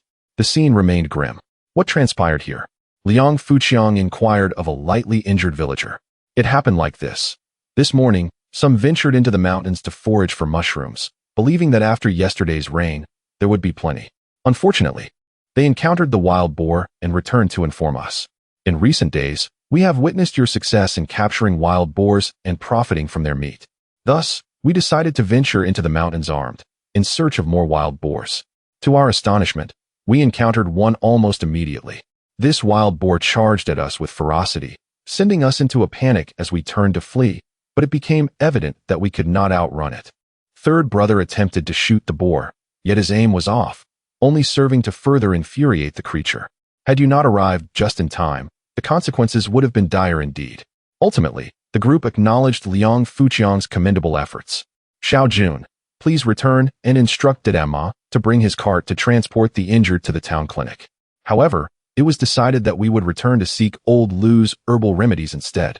The injured had little money and were reluctant to spend on treatment. Compared to the town hospital, old Lu's services were considerably more affordable. Liang Fuxiang could not intervene in this matter. It was left to their discretion. What the town hospital could heal, old Lu was equally capable of treating. Soon, villagers began to arrive at the back mountain. After a brief understanding of the incident, the relatives of the injured departed with both the wounded and the wild boar. Hey, I was the one who killed that wild boar. Liang Fuxiang thought it intolerable that these individuals expressed no gratitude and even sought to take the boar he had slain. Chapter 37. They were simply 2 poor Lanzaiqiang. This wild boar was slain at the peril of our lives. Do you wish to reap the rewards without effort? Indeed, had it not been for their tireless efforts to exhaust the boar, could you have possibly brought it down? The notion of you hoarding such a large creature for yourself is utterly preposterous. It must be shared equally. Without their assistance in luring the boar, you would have garnered nothing. In my opinion, given their grievous injuries, they should receive a larger share. It would be best to sell the meat and use the proceeds for their medical treatment. The crowd spoke as they carried the boar down the mountain. Those rescued bowed their heads in silence, their injuries rendering them incapable of labor for an extended period. The money from selling the boar could indeed supplement their household income. A boar of such size could fetch a handsome sum. And naturally, their hearts were stirred. Such is the plight of the impoverished. Reflect on this. Had I not intervened, what fate would have befallen you? Liang Fuxiang merely uttered this phrase with a hint of indifference. If they remain ungrateful, their connection will merely be one of cohabitation within the same village. Those who lack gratitude are unworthy of assistance. Should they persist in their obstinacy, Liang Fuxiang shall no longer offer them aid. With his capabilities, a mere suggestion could greatly enhance the latter half of their lives. Liang Fujian and the old bachelor observed everything with clarity. Had it not been for Liang Fuxiang's timely intervention, countless lives would have been lost.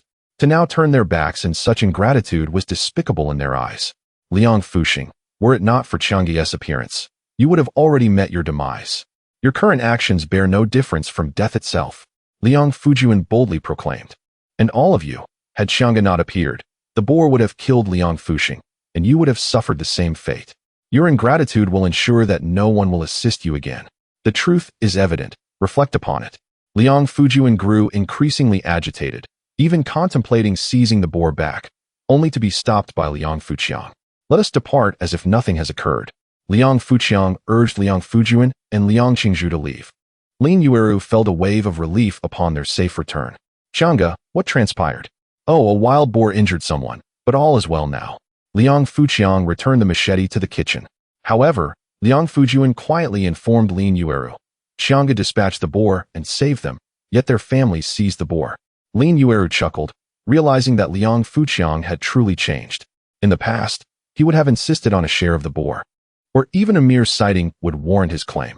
Now, he spoke calmly as if nothing had happened. Liang Fujian, noticing Lin Yueru's amusement rather than anger, felt utterly perplexed. In the end, they could only continue repairing the house. Approximately an hour later, under the guidance of several elders, those who had carried the boar home returned it to Liang Fuqiang's residence. Qiang, I truly apologize. These ungrateful individuals have brought shame upon Liangjia village. I have brought them here to express their gratitude. The families appeared flushed, likely overwhelmed with embarrassment from the elders' words. "De boy, it is nothing. We are merely neighbors helping each other," Liang Fuqiang replied with a smile, causing the families to feel even more ashamed. "Qiang, thank you for saving my third brother." San Sao expressed her gratitude to Liang Fuqiang. This San Sao was the one whom Liang Fuqiang frequently greeted, yet she had always ignored him. De boy is the grandfather of the third brother, Liang Fuxing. They were all kin. After expressing their thanks, the crowd left, feeling quite awkward. Liang Fuqiang found the sight of the half-slaughtered boar amusing. The image of them being scolded while bringing the boar back made him chuckle. They were simple villagers, yet their poverty was evident. Xiao Juan, slaughter the pig. Certainly. Compared to repairing the house, Liang Fujian found greater pleasure in butchering the pig. Xiangge, they have nearly finished removing the pig's hair. Ha! Liang Fujian laughed at the thought of their disappointed expressions. This was an adult wild boar, with long tusks and thick skin. Such boar cannot be consumed, yet the skin must be removed for future use in crafting leather shoes. Liang Fuqiang directed Liang Fujian to eviscerate the boar, and everything proceeded smoothly. Next, Liang Fuqiang personally wielded the knife to portion the boar. Xiangge, what is your method of distribution? This is not for sale. Please deliver these portions to those who participated in the hunt, one for each household. Xiangge, what is this reasoning? At times, Liang Fujian found it challenging to comprehend Xiangge. Clearly, this boar belonged to him. Xiangge saved them without expecting anything in return, yet now he was distributing the meat. What rationale is this? In truth, it is merely the fabric of human relations. Xiao Juan, do not be reluctant. There is still half remaining. Sharing will yield greater returns. The first sentence resonated with Liang Fujian, while the second left him utterly baffled. At his tender age, he naturally could not grasp such concepts. Please take your share as well.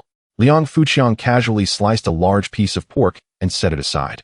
Liang Fujian nodded appreciatively and began pushing the wheelbarrow to deliver the meat. Xiangge, this is from Xiangge for you. Liang Fujian entered Liang Fuxing's home, carrying a sizable chunk of meat weighing 7 to 8 pounds. The family was astonished, unable to fathom why Liang Fuqiang would bestow such a generous gift upon them. They had yet to express their gratitude for the life-saving favor. It was De boy who accepted the meat. Qiang has truly transformed. He knows how to conduct himself now. Indeed, my Qiangge is truly a good person. I must deliver meat to a few others, so I shall take my leave. Liang Fujian exited with a cheerful demeanor. After delivering all the meat, he finally returned home with his portion. Juan, did that person give you meat again? Did he catch another wild boar? Mother, let me tell you, Xiangge not only killed a wild boar today, but also saved several lives in our village. Had it not been for Xiangge, Sangha would have perished at the jaws of the boar. Thus, mother, please refrain from harboring prejudice against Changgu in the future. He has changed significantly since the past, and even Uncle Yi has remarked on his improvement. Having concluded his statement, Liang Fujian hurriedly made his way to Liang Fuqiang's residence. Liang Fuqiang was in the midst of preparing lunch. Xiao Jun, your timing is impeccable. I shall teach you how to stir-fry pig intestines. Moreover, this particular variety of pig small intestines is truly exquisite. Let us sauté them together. Upon hearing that Changgu was to impart culinary skills, Liang Fujuan's interest was instantly piqued. The dish of stir-fried pig intestines and the sauce-braised small intestines remained vividly etched in his memory. Liang Fuqiang sat nearby, petting his dog while instructing Liang Fujuan, creating a rather pleasant atmosphere. The cooking was primarily handled by Liang Fuqiang, who, as he sautéed, provided thorough explanations without reservation. Once lunch was prepared, the enticing aroma filled the air. Go fetch Uncle Qing and Lao Gan to join us for the meal. What of that sister-in-law? I must personally invite her. Liang Fujuan once again acquired new knowledge. Chapter 38. Master Long, who masters the 18 dragon-subduing palms. Liang Qingzhu's first experience savoring the culinary creations of Liang Fuqiang left him utterly astonished. This pig intestine is simply exquisite. Due to his stutter, Liang Qingzhu seldom spoke, yet he could not help but exclaim in admiration. He had never anticipated that these discarded pig offal, typically designated as gifts, could be transformed into such a delightful dish. It was, in fact, more delectable than pork itself. Lao Gan felt as though he could soar with delight. Typically, during their labor, it was rare for the master to treat them to a meal. They were accustomed to frugality, reluctant to indulge in finer fare. Despite having traveled far and wide, they had never encountered such exquisite cuisine. He could hardly fathom that the owner of this humble abode possessed such culinary prowess, and that they were indulging in meat at midday. Lin Yueru, dining for the first time with so many outsiders, felt shy and hesitant to take food. Liang Fuqiang, understanding her discomfort, continuously served her dishes. He unabashedly expressed his affection for Lin Yueru, his love radiating like the sun, eager for the world to witness it. In those conservative times, people dared not boldly declare their affections in such a manner.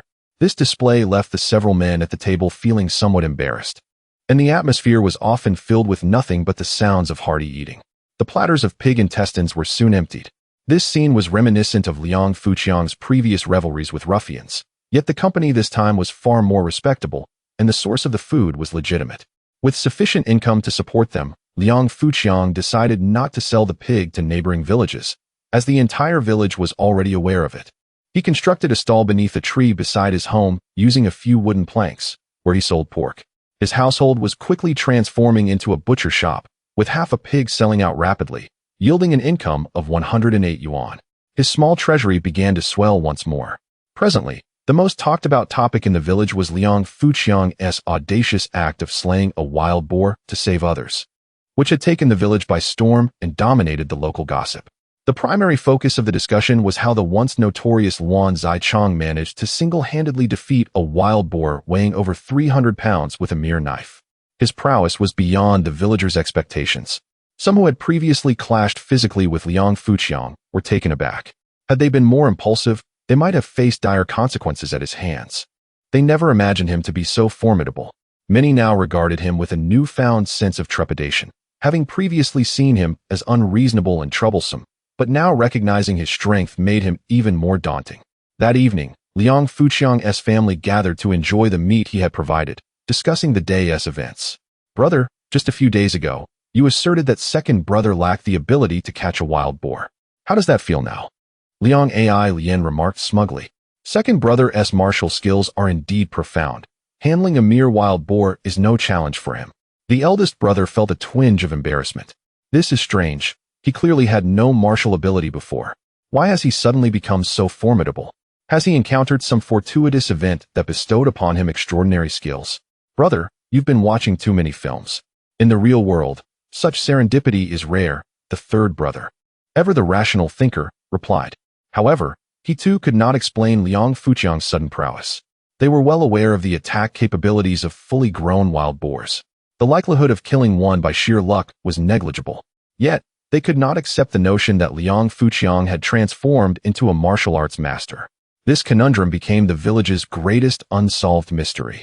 Those who witnessed Liang Fuqiang slay the wild boar did not perceive his skills as particularly remarkable. They simply saw him evade the boar's charge and strike at its hind leg, leading to its defeat. It seemed deceptively simple, as if they too could replicate it. However, in the aftermath, the back mountain became a forbidden zone for many families. Previously, they had only prohibited entry into the depths of the mountain. Now, even the outskirts were off limits, deemed too perilous. One misstep could cost a life. Their father finally ceased his admonishments about Liang Fuqiang's lack of direction in life, for the young man had saved so many and, in turn, brought honor to his family. The incessant scorn of raising a Wan's eye was wearing thin. Their mother, unusually silent, refrained from rebuking Liang Lian, as if the public spectacle of Liang Fuqiang slaying the boar had left her in shock. A person who had once possessed no remarkable skills had suddenly exhibited such formidable combat strength, indeed a cause for astonishment. Seizing upon the villagers' fear, Liang Fuqiang stealthily ascended the mountain once more the following day to capture another wild boar for profit. This purely ecological breeding ground was proving exceptionally fruitful. This time, Liang Fuqiang conducted his operation in utmost secrecy, with the villagers remaining oblivious. Had they known, envy would surely have ensued. By 3 in the afternoon, he sold all the meat, earning 150 yuan. By now, Liang Fuqiang's household had accumulated 300 yuan, a sum that positioned them among the affluent in the village. In 1983, opportunities for personal profit were scarce, making it difficult for rural folk to save even 300 yuan. However, with diligent frugality over a year or two, they could purchase a bicycle costing nearly 200 yuan. For those with heavy burdens, affording a bicycle was impossible. It was a luxury among the common folk and a significant goal for every household. Learning to ride a bicycle was considered the epitome of leisure. Mastering this skill was viewed as an impressive achievement. As Liang Fuqiang returned from selling meat, he observed several youths practicing bicycle riding along the village's flattest road. At that time, only adults could learn to ride. Children were strictly prohibited from touching the bicycles, which were more precious than even the small cars of today. As Liang Fuqiang passed by, someone suddenly called out, "Wan Zaichong, I heard you can take down a wild boar. Can you defeat Master Long?" The Master Long referred to by the youth was the elderly Liang Huan Long, who in his youth had traveled as a bodyguard and possessed some martial skills. Over the years, he had selflessly taught martial arts to the village's youth, holding classes every evening at an old building for anyone interested. Liang Fuqiang had attended previously, but Master Long had refused to teach him, deeming him of poor character. Liang Fuqiang observed that the others were engaged in practicing the horse stance and some rudimentary martial arts techniques, showing little interest in learning. At that time, the 1983 version of The Legend of the Condor Heroes was being broadcast, quickly igniting a fervor for martial arts. Rumors circulated that Master Long possessed the legendary dragon subduing 18 palms and had even participated in the famous Huashan sword debate. Consequently, the number of individuals eager to learn from Master Long increased dramatically, with even some from neighboring villages drawn by curiosity. Initially, people anticipated learning profound martial arts like the dragon subduing 18 palms or the one-yang finger, only to find themselves practicing the horse stance instead. Master Long often emphasized that without a stable foundation, the mastery of any advanced martial arts would be futile and ineffective. However, the monotony of practicing the horse stance soon led many to lose interest and cease their attendance.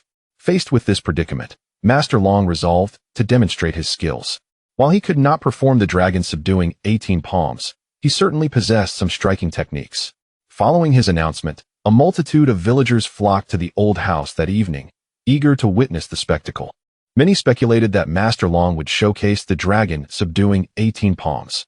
As the time approached, Master Long pointed at a mud wall and challenged, "Who among you can kick this wall down?" Numerous young men attempted various techniques, but failed to budge the wall. "None of you can, yet I can," declared Master Long. "Watch closely." With that, he assumed his stance, and the crowd buzzed with anticipation. Master Long was about to unleash the dragon subduing 18 palms. They were advised to keep their distance. I suspect Master Long was about to employ the Nining Manual. Chapter 39. Liang Fuqiang steals a bicycle. Amidst the anticipation of the crowd, Master Long began to demonstrate his prowess. With a swift run-up, he vaulted into the air, both feet striking the earthen wall simultaneously. With a resounding crash, the entire wall collapsed, sending a cloud of dust billowing into the air. Master Long stood atop the debris, unyielding as a mountain. Observing him, one could indeed perceive the aura of a martial arts master.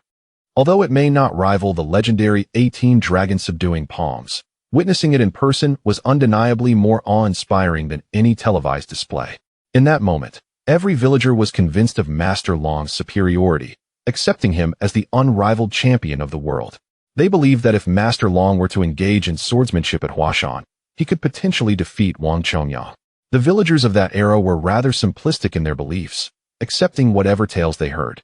Assuming the world was small enough that Wang Chongyang resided in a neighboring town. Now, the younger generation dared to compare Liang Fuqiang to Master Long, leaving Liang Fuqiang astounded.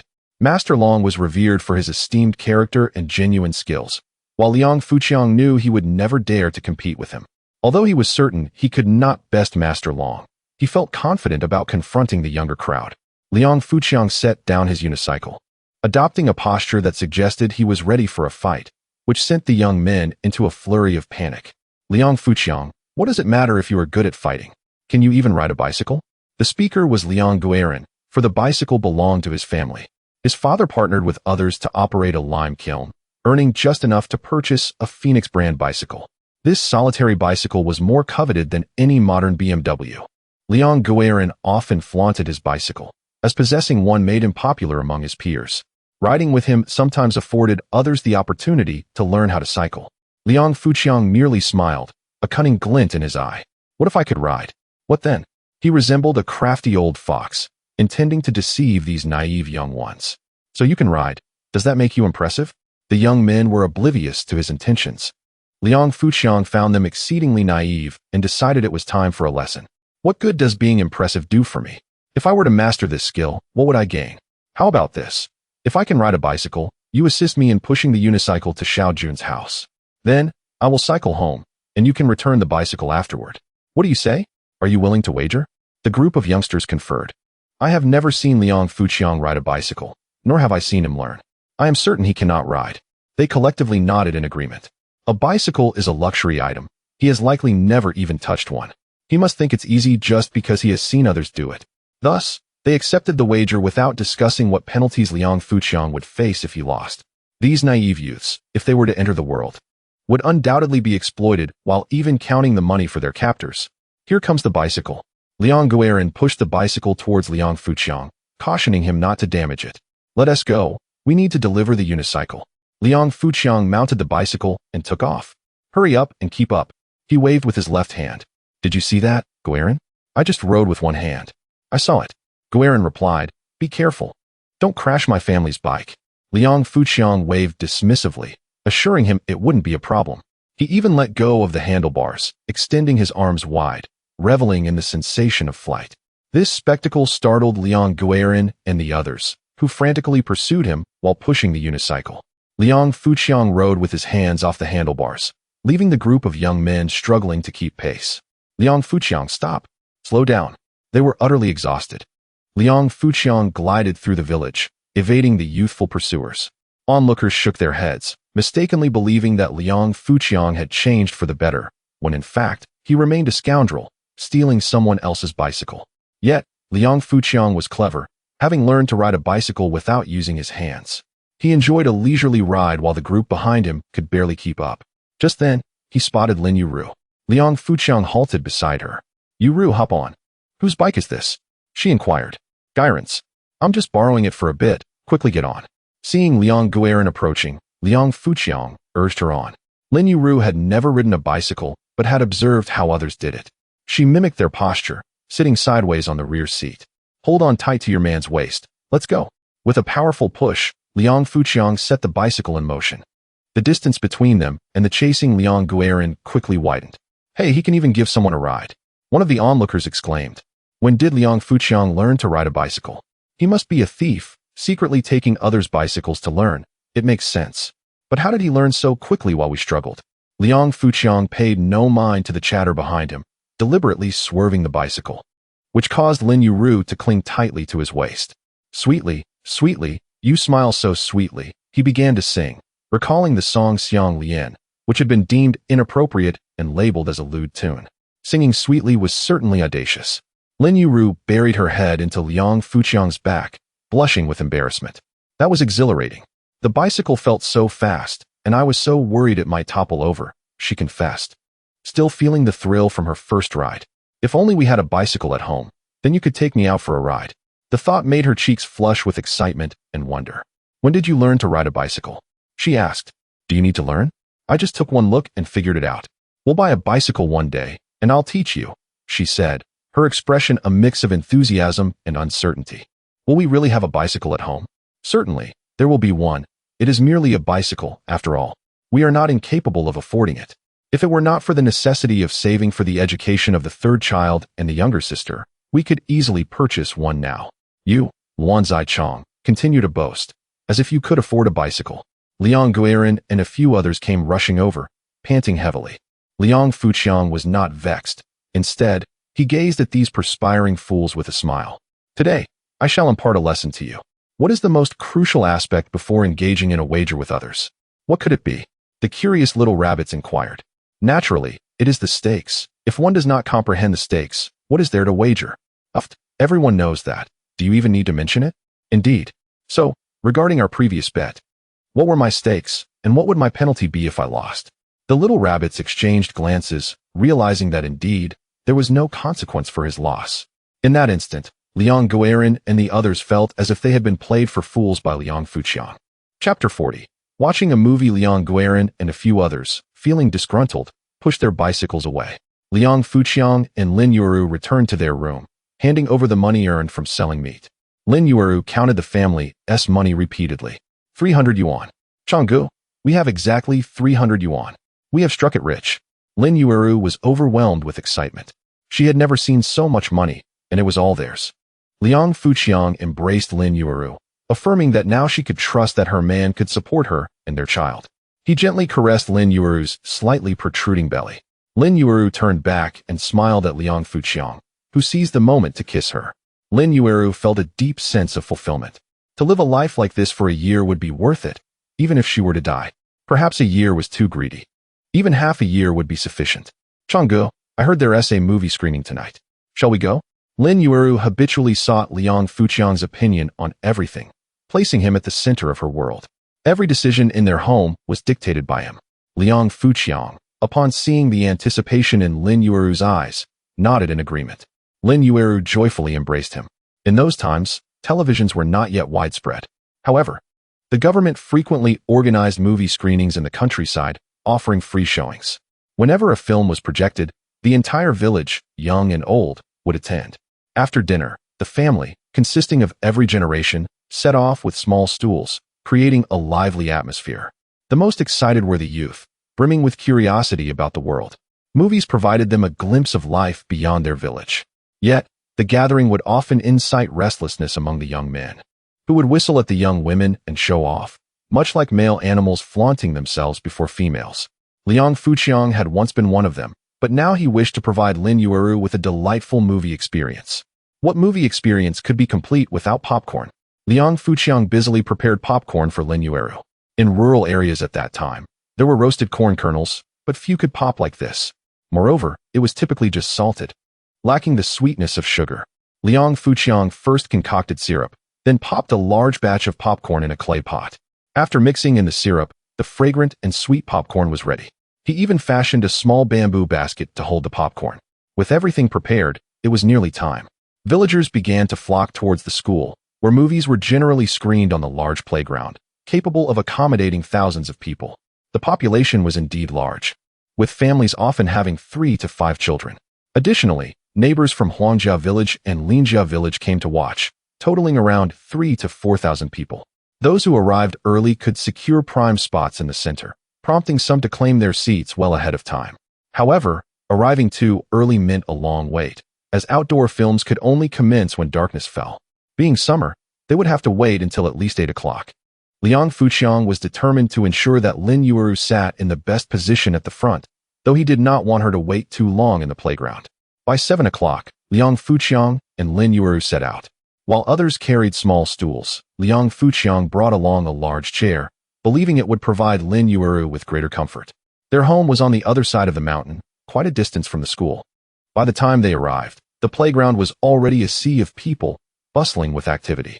Young men occasionally whistled, their hearts racing amidst the crowd of youth from 3 villages gathered together for this communal event. This elementary school had been established by the collaboration of the 3 villages, and many of the children were classmates, familiar with one another. However, after graduation, their interactions had dwindled. Now that they were of marriageable age, they sought ways to meet potential partners. Liang Fuqiang had once been a prominent figure among them, but he had since retreated into a life of companionship with his beloved wife. Carrying the chair and holding Lin Yueru's hand, Liang Fuqiang walked forward. "Changgu, there is probably no space left ahead. Let us find a corner to sit," she suggested. "If all else fails, we can still see the screen from the side. Even if it's not as clear." Lin Yueru had attended a few movies and always chose a corner seat. Although she could arrive early to secure a good spot, sometimes it would be claimed by others. Thus, she had grown accustomed to opting for corners or the back. Liang Fuqiang, however, dismissed such thoughts, believing that it was most comfortable to watch from the center front, so they should go there. "Yet, Changgu, that area has already been taken," she pointed out. "They are just saving it for us."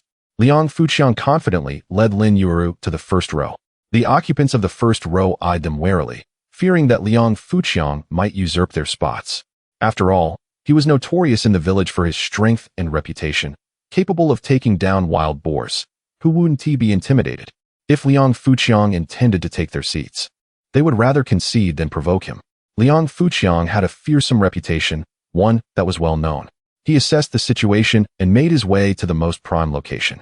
Generally, astute families would avoid claiming the best spots, as they often ended up losing them, leaving those who arrived early to settle for corners. The family currently occupying the central position trembled with apprehension. They hailed from Linjia village, the same as Lin Yueru. Naturally, they were aware of the notorious reputation of tough Gaichang. To avoid losing their seats to him, they greeted her. "Yueru, what a coincidence. You're here to watch the movie too?" Although they knew Lin Yueru could not dissuade Liang Fuqiang, they still clung to a glimmer of hope. "Aunt Wu, long time no see."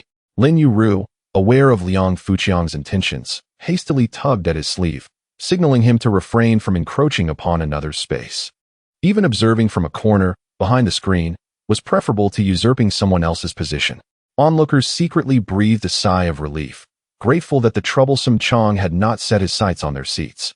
Liang Fuqiang wore a smile that, though seemingly benign, instilled a sense of dread. "Uncle Wu, Aunt Wu, you have indeed secured a splendid spot. I wonder if you would consider relinquishing it to us." Liang Fuqiang inquired with an uncharacteristically courteous tone. This was nothing short of a brazen smile disguised as a robbery. Uncle Wu and Aunt Wu were momentarily struck dumb, unsure of how to respond. To concede was unthinkable, yet to refuse filled them with trepidation. Chapter 41. Is there another way to use money? Uncle Wu glanced at the two children beside him, gritted his teeth, and said, "Aqiang, we have waited for over 2 hours just to secure this spot. I am aware you have waited a long time. I don't intend to take your position for free. How about this? If you relinquish your seats to me, I shall give you 1 yuan. What do you say?" Liang Fuqiang produced a coin and handed it over. This is indeed the audacity that wealth affords. They all understood that money could purchase items, but never did they imagine it could be utilized in such a manner. Nevertheless, even if they comprehended this, they would not resort to it. Spending a single yuan to buy a seat at the cinema is an extravagance that only the most reckless would entertain.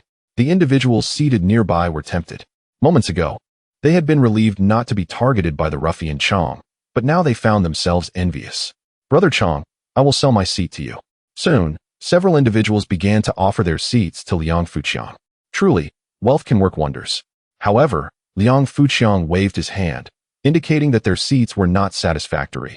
He was only interested in Uncle Wu's spot. Naturally, Uncle Wu was more than willing. He had already resolved that it was better to avoid trouble, and now he could pocket a yuan for nothing. How could he possibly refuse? To receive a yuan meant that, without hesitation, he would endure waiting for 2 hours, or even a day if necessary. Uncle Wu joyfully accepted the coin and departed with his wife and child. Liang Fuqiang promptly occupied 4 seats. This was his purchase for 1 yuan. No one could claim it from him. Of course, others were also reluctant to sit too close to the ruffian Chang. Liang Fuqiang set a large chair down for Lin Yueru to sit upon, while he took a small stool beside her, guarding it. At this moment, Lin Yueru felt quite displeased. Liang Fuqiang, despite his many admirable qualities, was simply too extravagant. Uncle Wu's family was elated to receive money, but Lin Yueru could not accept the notion of spending 1 yuan on a seat. She would rather sit in a corner to watch the film. Despite their family's current wealth of 300 yuan, to Lin Yueru, a single yuan still represented a significant amount, not to be squandered so frivolously. This time, Lin Yueru was genuinely angry. Liang Fuqiang panicked.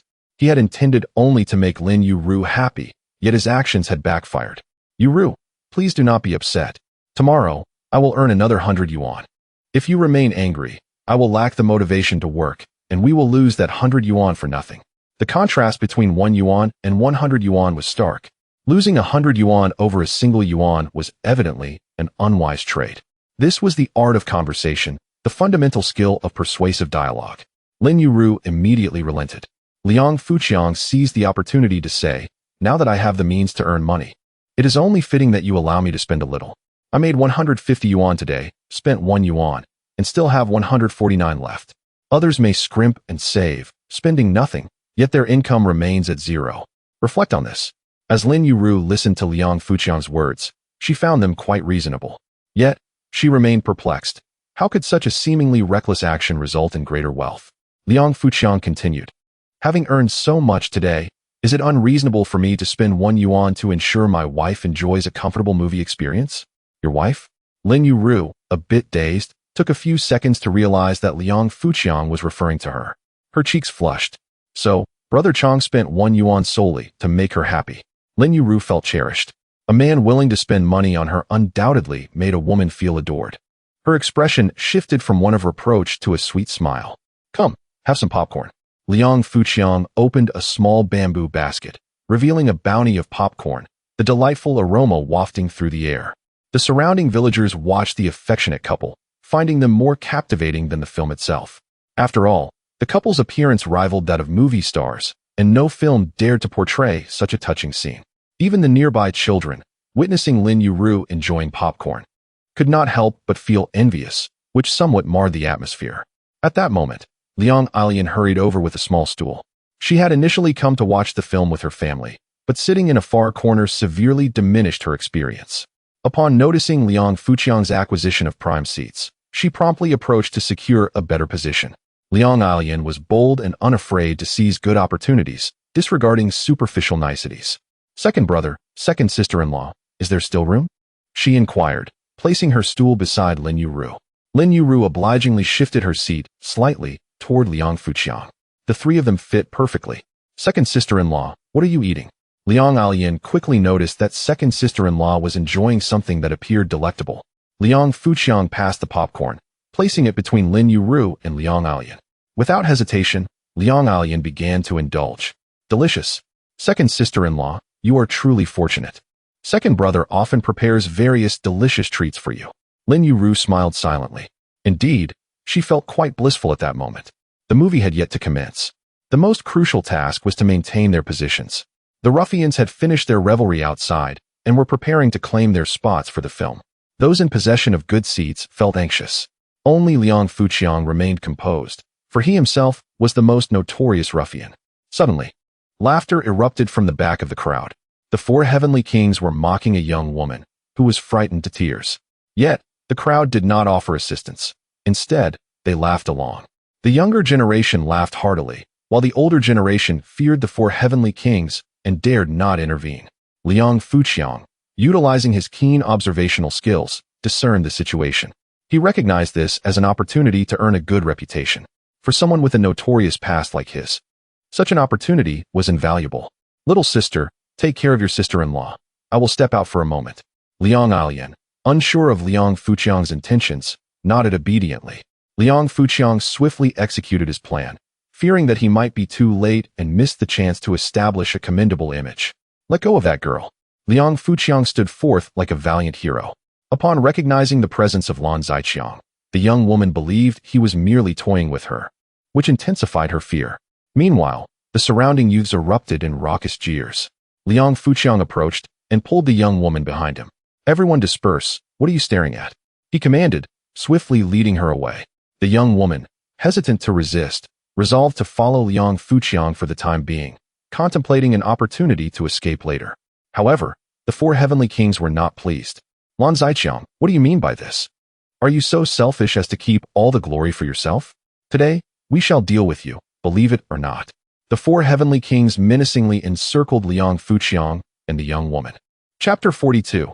Capturing the four great kings. Liang Fuqiang gazed calmly at the fearsome four great kings, a subtle smile lingering at the corners of his lips.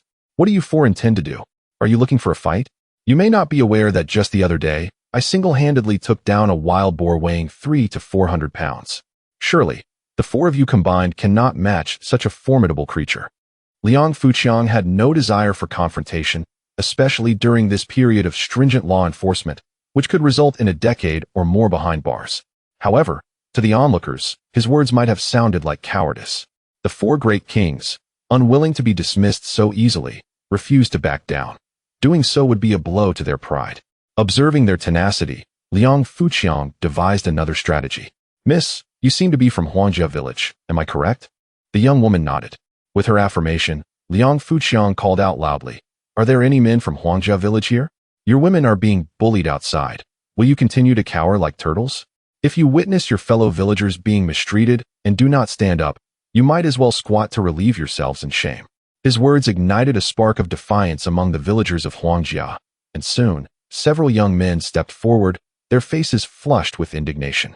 A wave of villagers quickly gathered, and the four great kings found themselves in a state of panic. Lotzi Chong, you're in for it. Just wait. With that, the four great kings turned to flee. Liang Fuqiang, seeing them attempt to escape without consequence for their misdeeds, fanned the flames of anger once more. The furious youth of Huangjia village confronted the four great kings, and before long, a scuffle ensued. The four great kings were no match for the collective might of the villagers and soon found themselves at their mercy. I'll take my leave, Liang Fuqiang said with a smile as he bid farewell to the young woman. She was momentarily taken aback, realizing that Lotzi Chong had come not to mock her, but to rescue her. Thank you, she suddenly exclaimed. Liang Fuqiang waved dismissively and departed. Ultimately, the fervent villagers of Huangjia village managed to beat the four great kings to a pulp and delivered them to the local police station. Subsequently, the four great kings were arrested for their crimes and sentenced to 10 years in prison, having crossed paths with the law during a crackdown. Of course, these events are merely a prelude. At this moment, the film had yet to begin, although the technician responsible for the projection had already commenced adjusting the projector. Some curious villagers extended their hands to block the beam of light, casting shadows of their hands onto the silver screen. Others soon joined in, and the screen was soon filled with many palms, even the occasional glimpse of the back of a head. Liang Fuqiang returned to his seat, his imposing figure projected onto the screen. Second brother, where did you go just now? Was that fight related to you? How could it be? Your second brother is a good person. Would I engage in brawls? Liang Fuqiang said this primarily to reassure Lin Yueru, hoping to put her at ease. He took a seat beside her, admiring her profile, which was simply captivating. As the film was about to commence, some rowdy individuals hurriedly sought out seats. One brazen person made his way to the front row, near Liang Fuqiang. Lin Yueru felt a surge of anxiety. She could not allow the seat she had purchased for a mere $1 to be taken from her. Changgu, do you think he will take our seats? Liang Fuqiang chuckled in response. I wouldn't dare to take someone else's seat, so why would anyone have the audacity to claim mine? That would be utterly ridiculous. Indeed, no one dared to encroach upon Lotzi Chong's territory. However, those nearby were not as fortunate. This seat was mine long before you arrived. Why are you taking it? The unruly individual spat aggressively. The surrounding people were thrown into a panic, for they were of a mind to avoid conflict. Yet, they were also reluctant to relent. The family glanced toward Liang Fuqiang, hoping he would intervene. As a model young man, he felt compelled to act as a champion of justice in front of his wife. Bagazai, this is my third uncle. You should step aside. Bagazai was taken aback, surprised that Lotzi Chong would defend this family. Out of respect, he chose not to contest the seat. The family expressed their gratitude toward Liang Fuqiang, realizing for the first time that even a scoundrel could prove useful. Bagazai moved to the next seat, ready to continue his antics. Bagazai, that's my second uncle's family. That's my 10th uncle's family. That's my... Lotzi Chong interrupted. Are you deliberately opposing me? Those people are clearly from Linjia village. I know they are from Linjia village. They are my wife's third uncle's family. Bagazai, you must adhere to the principle of first come, first served. It is quite unbecoming to seize someone else's seat. Lotzi Chong retorted, as if your seat wasn't taken in the same manner. Hey, I assure you, I did not take this seat. I paid $1 for it. And everyone can attest to that. Indeed, Lotzi Chong is willing to pay $1 for a seat, yet you insist on stealing it? How disgraceful. If you're willing to pay $1 for my seat, I will gladly relinquish it. Am I out of my mind? Spend $1 on a seat? Bagazai, whom are you insulting? Liang Fuqiang suddenly stood up. Bagazai, frightened, promptly fled. The people were able to secure their seats at last. For the first time, Lin Yueru felt a surge of pride in her husband, realizing how impressive he was. This was a moment filled with masculinity. The crowd's opinion of Liang Fuqiang began to shift. Even before the film began, he had already garnered much respect. Gradually, the venue quieted down. Suddenly, the sound system crackled to life, and the screen began to display vibrant colors. The film commenced, showcasing Chungnanjiushi, a tale set in the southern part of Beijing. The villagers gazed upon the world beyond their own. They were astonished to see that people wore colorful clothing. Their garments were exquisite, unlike their own drab blue or green Zhongshan suits. The buildings outside soared majestically, and the roads were wide, smooth, and flat. Is that a car? At that time, many villagers watched films merely for the sake of viewing. Due to their inability to comprehend Mandarin, the content was often lost on them, particularly with artistic films. The most popular genres then were war films and martial arts flicks. Liang Fuqiang found himself engrossed, even moved by the narrative. He had previously seen this film but could not grasp its essence. Now, with understanding, he found it quite captivating. His younger sister, watching intently, burst into tears. As an academic overachiever, she naturally comprehended the storyline, recognizing the capriciousness of life. "Little sister, it is merely a performance, not reality," he remarked. "I know, yet I am inexplicably touched," she replied, as Liang Alian popped a handful of popcorn into her mouth.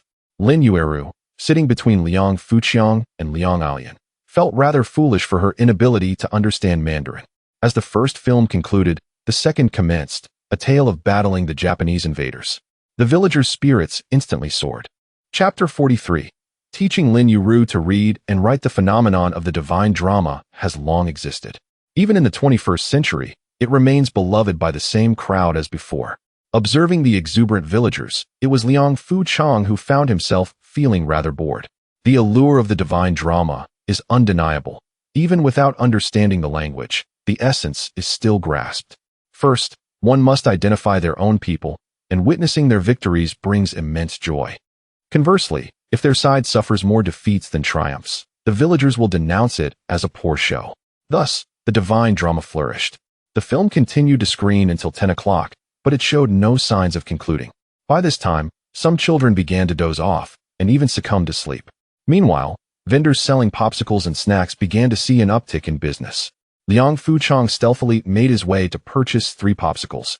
As Liang Ai Lian and Lin Yueru savored their treats while watching the divine drama, they felt utterly elated. It was only nearing 11 o'clock that the film finally came to a close. Once the ending song concluded, the audience reluctantly dispersed. By a little past 11, the moon had risen high and shone brightly.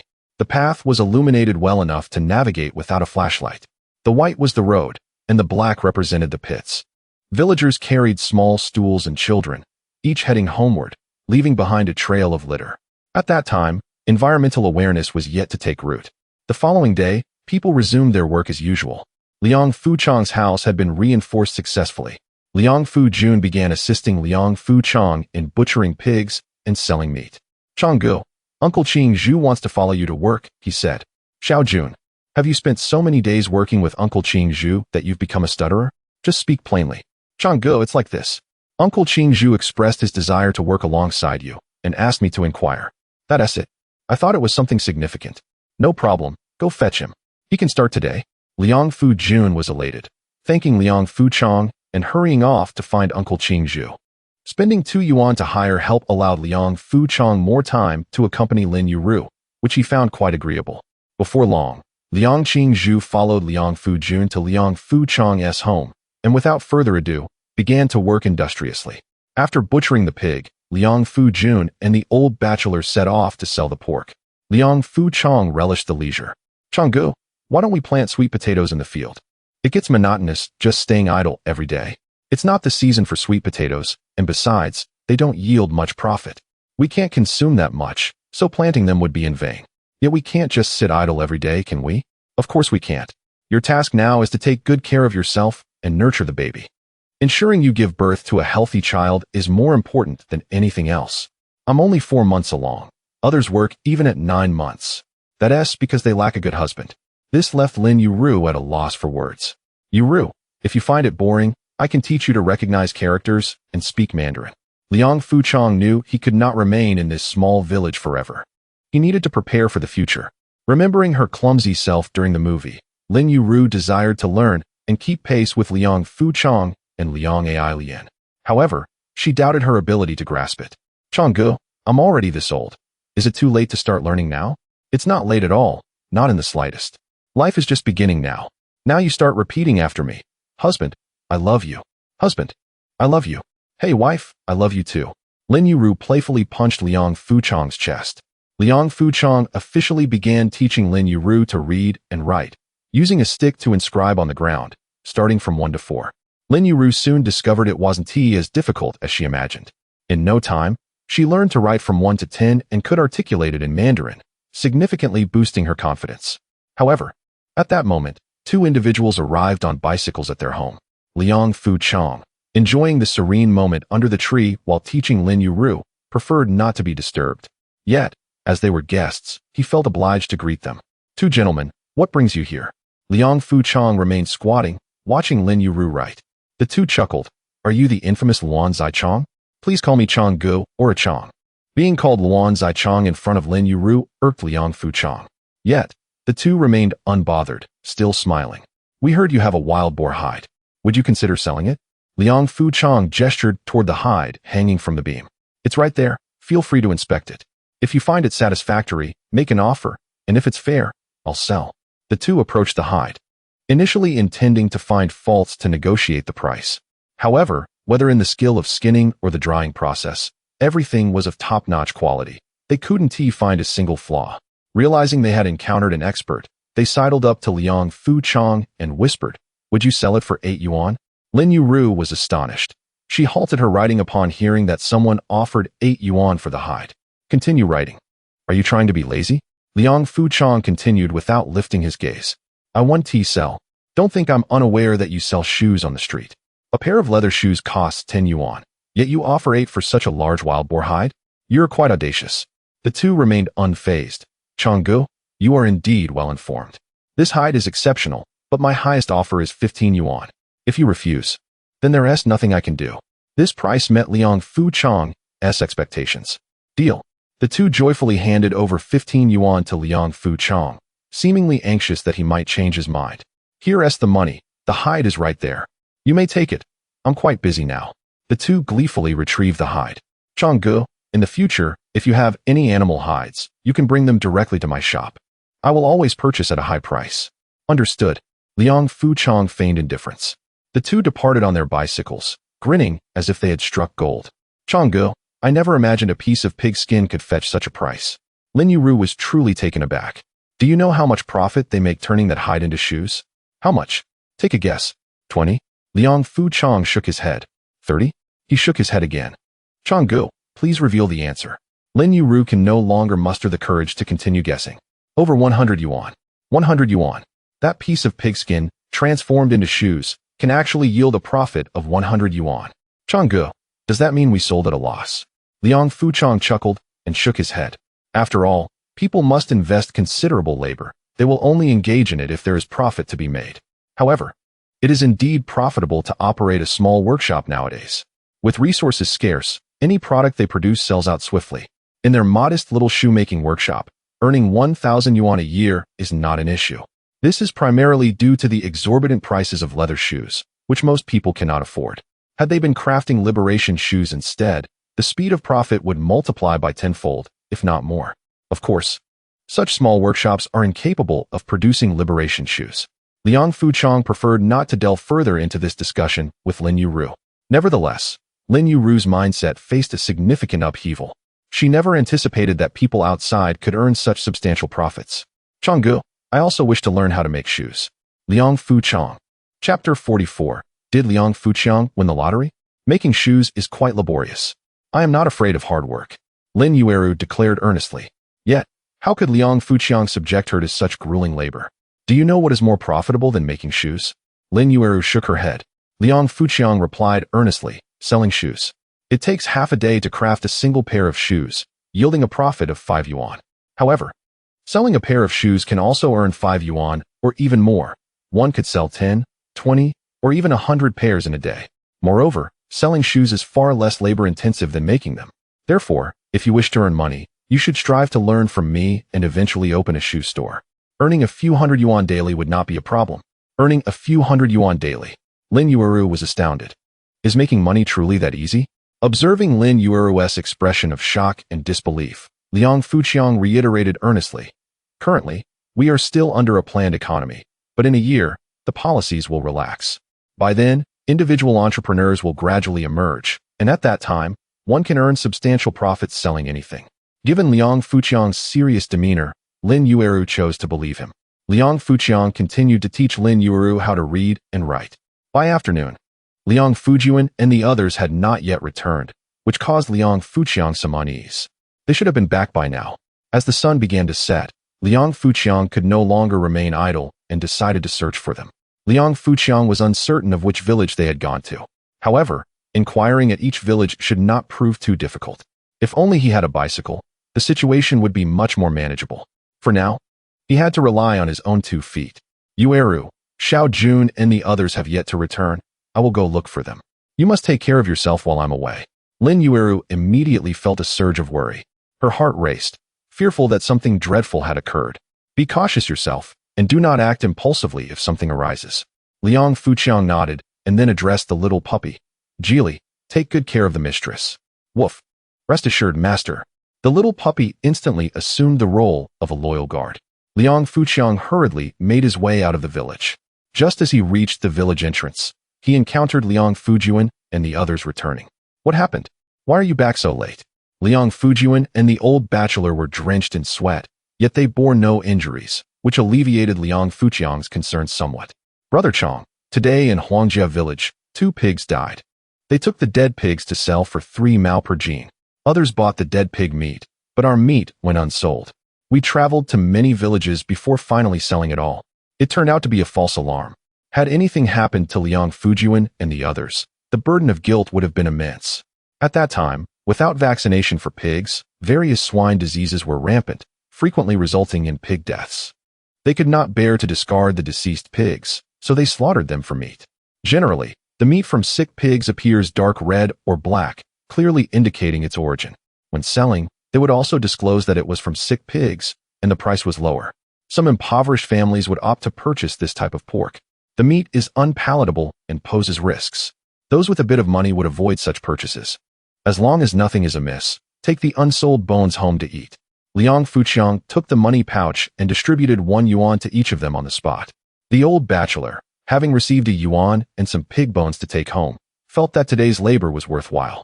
They each dispersed. Upon returning home, Liang Fuqiang found Lin Yueru waiting expectantly at the entrance. The little puppy loyally guarded her, despite its small size and fierce demeanor. It was hardly a match for a kick from anyone. Nevertheless, it fulfilled its duty.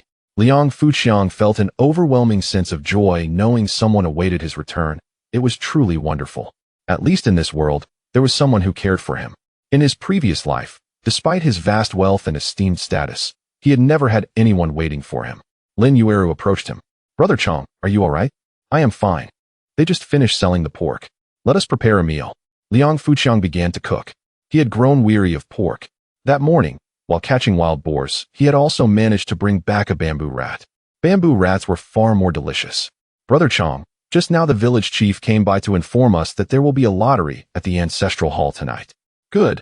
I will go take a look after dinner. If we draw a bicycle ticket, we shall buy a bicycle. Brother Chong, perhaps we should refrain. We have only just acquired some money, and bicycles are quite expensive. Oh, money is meant to be spent. If we earn money but do not spend it, what is the point of earning it? As long as what we acquire are truly needed items, it is not a waste.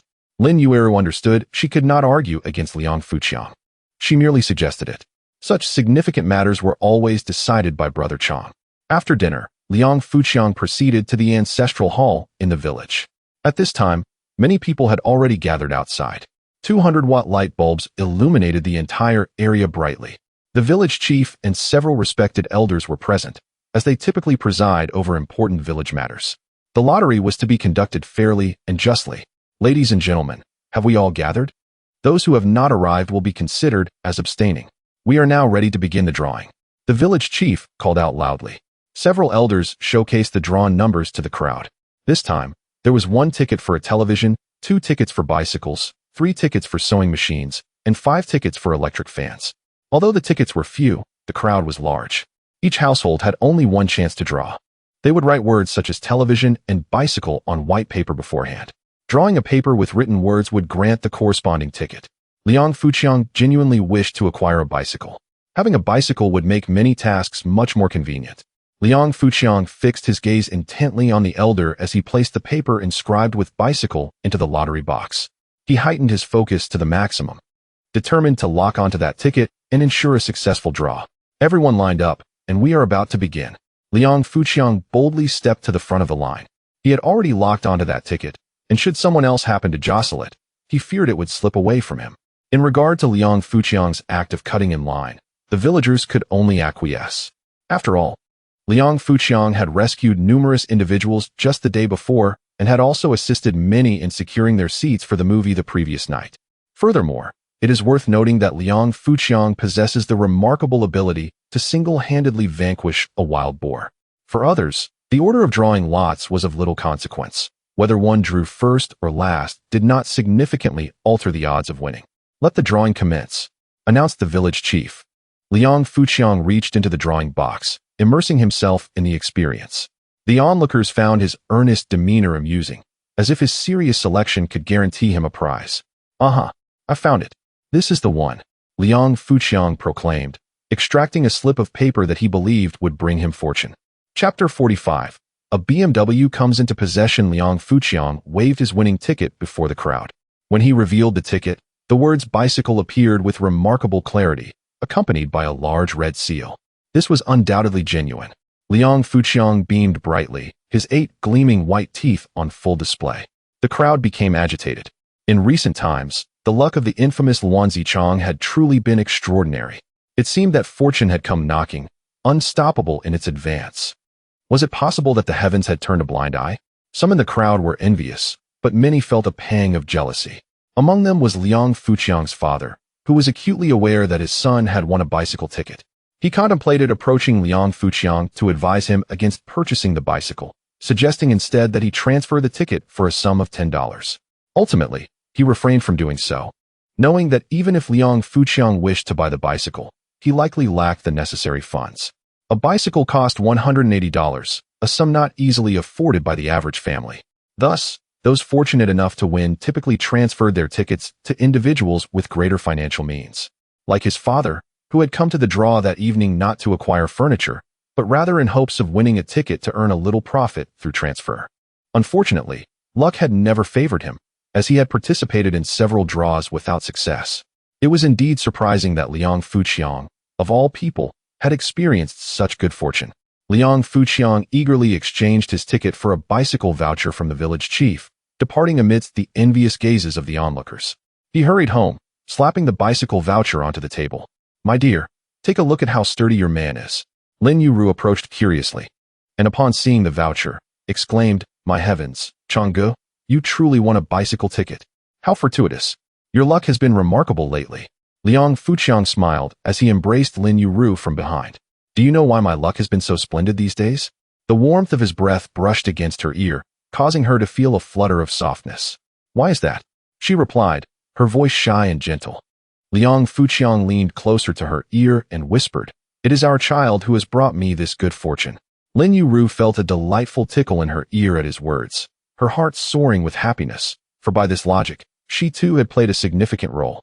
After all, she was a crucial participant in the creation of this child, the very architect of its existence. "Tomorrow, I shall purchase a bicycle," he declared.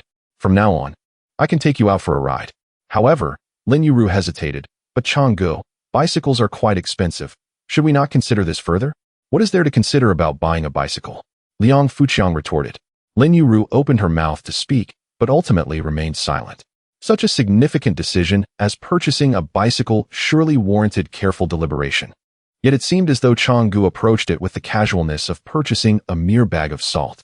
The following morning, Liang Fuqiang ventured to the back mountain, capturing a wild boar and tossing it into his small slaughterhouse. He then hastened to the marketplace to buy the bicycle. Liang Fuqiang and the old bachelor collaborated seamlessly, working together to prepare the pig. Liang Fuqiang had become adept at this task, directing the old bachelor as he assisted. Meanwhile, the little puppy observed and barked excitedly. Lin Yueru practiced her calligraphy beneath a tree, creating a harmonious and beautiful morning atmosphere. When Liang Fuqiang arrived at the marketplace, the supply and marketing cooperative had just opened its doors. He was already well acquainted with the layout, making his way directly to the second floor where bicycles were sold. The salesperson of electric fans cast a disdainful glance at Liang Fuqiang upon seeing him. Ignoring the pitiful ants, he proceeded directly to the bicycle section. There were only two styles of bicycles available, the 28-inch and the 24-inch, with two brands, Fengwang and Yongjio, both priced identically. Generally, when purchasing a bicycle, people would gather a few friends for advice, deliberating for an extended period before making a decision, as it was a significant family matter. At this moment, several individuals were already inspecting the bicycles, having waited eagerly at the entrance of the cooperative. As soon as the doors opened, they rushed inside, fearing that the best bicycles would be snatched away. However, they were merely looking, with no intention of making a purchase, as if acting too hastily would diminish the gravity of the occasion. Liang Fuqiang was not inclined to waste time. It was merely a bicycle. When he had acquired the Yueru Group for 10 billion, it had taken only 3 days. Presenting his purchase voucher, he began selecting a bicycle. He casually picked up a 28-inch Fengwang bicycle, testing its components for functionality. "I shall take this one," he declared, handing over the payment and the voucher to the salesperson. The salesperson was momentarily taken aback. This was the most straightforward customer he had encountered.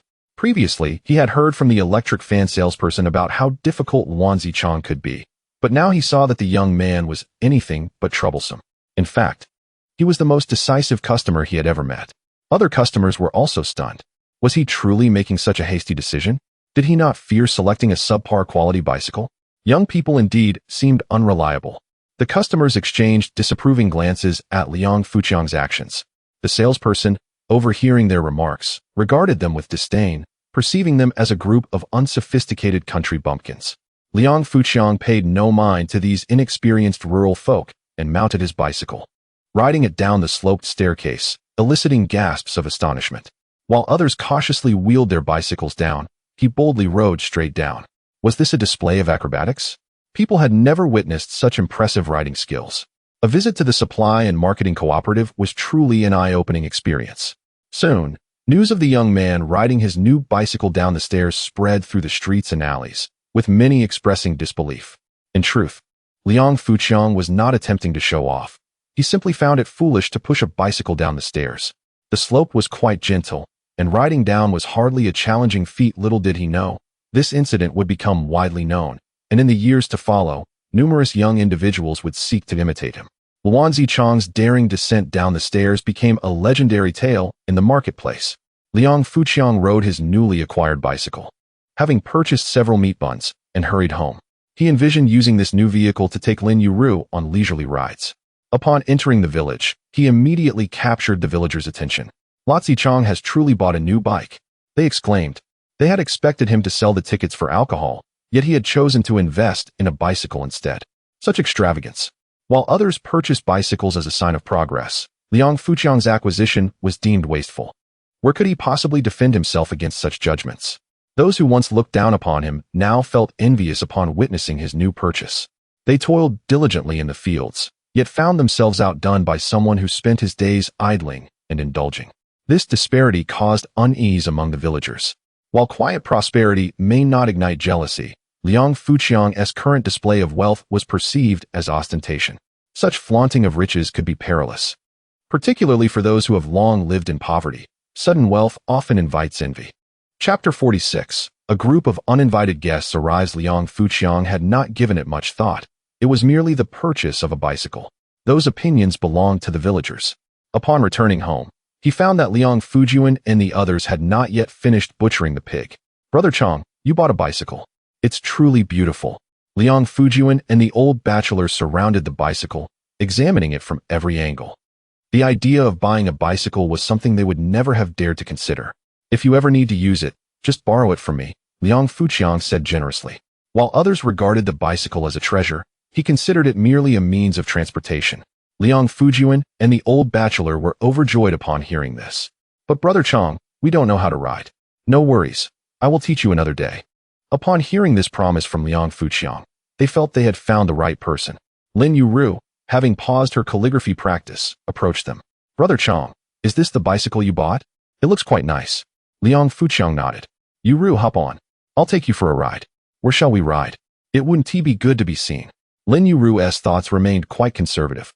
And only after Liang Fuqiang urged her did she reluctantly take a seat on the back of the bicycle. Let us go. Just the three of us. Off for a ride. Liang Fuqiang pedaled steadily, just as he cherished this steady happiness. Liang Fujian and the old bachelor looked on with envy. This was the life they desired. Liang Fuqiang handed a steamed bun to Lin Yueru, suggesting she eat it before it loses its freshness. What had begun as a romantic outing took an abrupt turn, yet it remained warm. Liang Fuqiang led Lin Yueru through the woods, across the fields, and to the foot of the mountain, meandering into other villages. Lin Yueru sat on the back, embracing Liang Fuqiang's waist, allowing him to take her wherever he pleased. The sensation was rather delightful. Liang Fuqiang parked the bicycle beside a small grove of trees, a place Lin Yueru had never visited before. The ancient trees stood eerily silent, exuding a primal scent.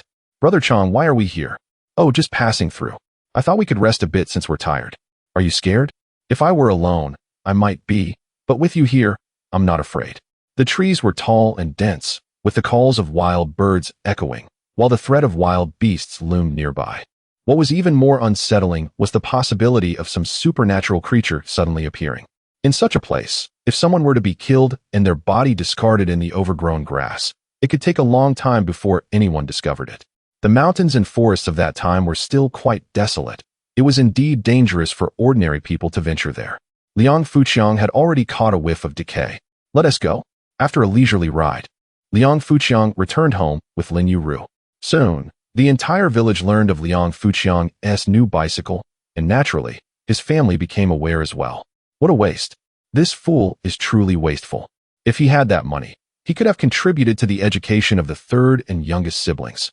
We would have had enough, their father exclaimed, filled with anger and sorrow. The rest of the family was equally upset, having thought that Liang Fuqiang lacked sufficient funds to purchase a bicycle. They had not anticipated that he had quietly saved enough money for it. Liang Alian threw down her farming tools, declaring, I'm going to find Gu to confront him. He promised to earn money to support me and Gu's education, yet now he spends it on a bicycle. Little sister, you're not trying to shirk your responsibilities, are you? Her elder brother teased. I am not. I merely intend to clarify things with Gu. Liang Alian dashed off in a huff. Liang Alian arrived at Liang Fuqiang's home, just as he had returned with Lin Yueru. Oh, you bought a bicycle. Look at you, a wealthy person. Liang Alian's tone was laced with sarcasm, which was uncharacteristic of her. Liang Fuqiang immediately sensed something was amiss. Little sister, aren't you working today? What work? No amount of toil can compare to your idleness and wealth. This was not a suitable time for discussion, so Liang Fuqiang chose to ignore her. Finally, Liang Alian could no longer contain herself. You promised to earn money for me and Gu's education, yet you instantly bought a bicycle. Upon hearing this, Liang Fuqiang understood the cause of her distress. What nonsense! Supporting your education and buying a bicycle are not mutually exclusive. Just because I promised to support your education does not mean I cannot buy a bicycle. But you've already spent money on the bicycle. How can you still support our education? Liang Alian's frustration reached its peak. The opportunity for education that had once seemed attainable now appeared to be slipping away. Liang Fuqiang shook his head with a smile. You underestimate your second brother. Do you truly believe that purchasing a bicycle means I can no longer afford your education? Rest assured, your educational funds are all saved up. I don't believe you unless you show me. Reluctantly, Liang Fuqiang led Liang Alian inside. Lin Yueru produced all the money, and Liang Fuqiang placed it in Liang Alian's hands. This amounts to 268 yuan. When Xiao Jun returns from selling pork this afternoon, there should be another 100 or so. Over 300 yuan should suffice for your tuition, right? Liang Alian gazed at the substantial sum in her hands, utterly astonished. How could Gu possess such wealth? He bought a bicycle, yet still had so much money left over. With an additional 100 expected shortly, Liang Alian felt utterly bewildered. It truly seemed that hard work could not compete with idleness. She returned the money to Liang Fuqiang, exclaiming, Gu, I misunderstood you. Liang Fuqiang reached out to pat her head.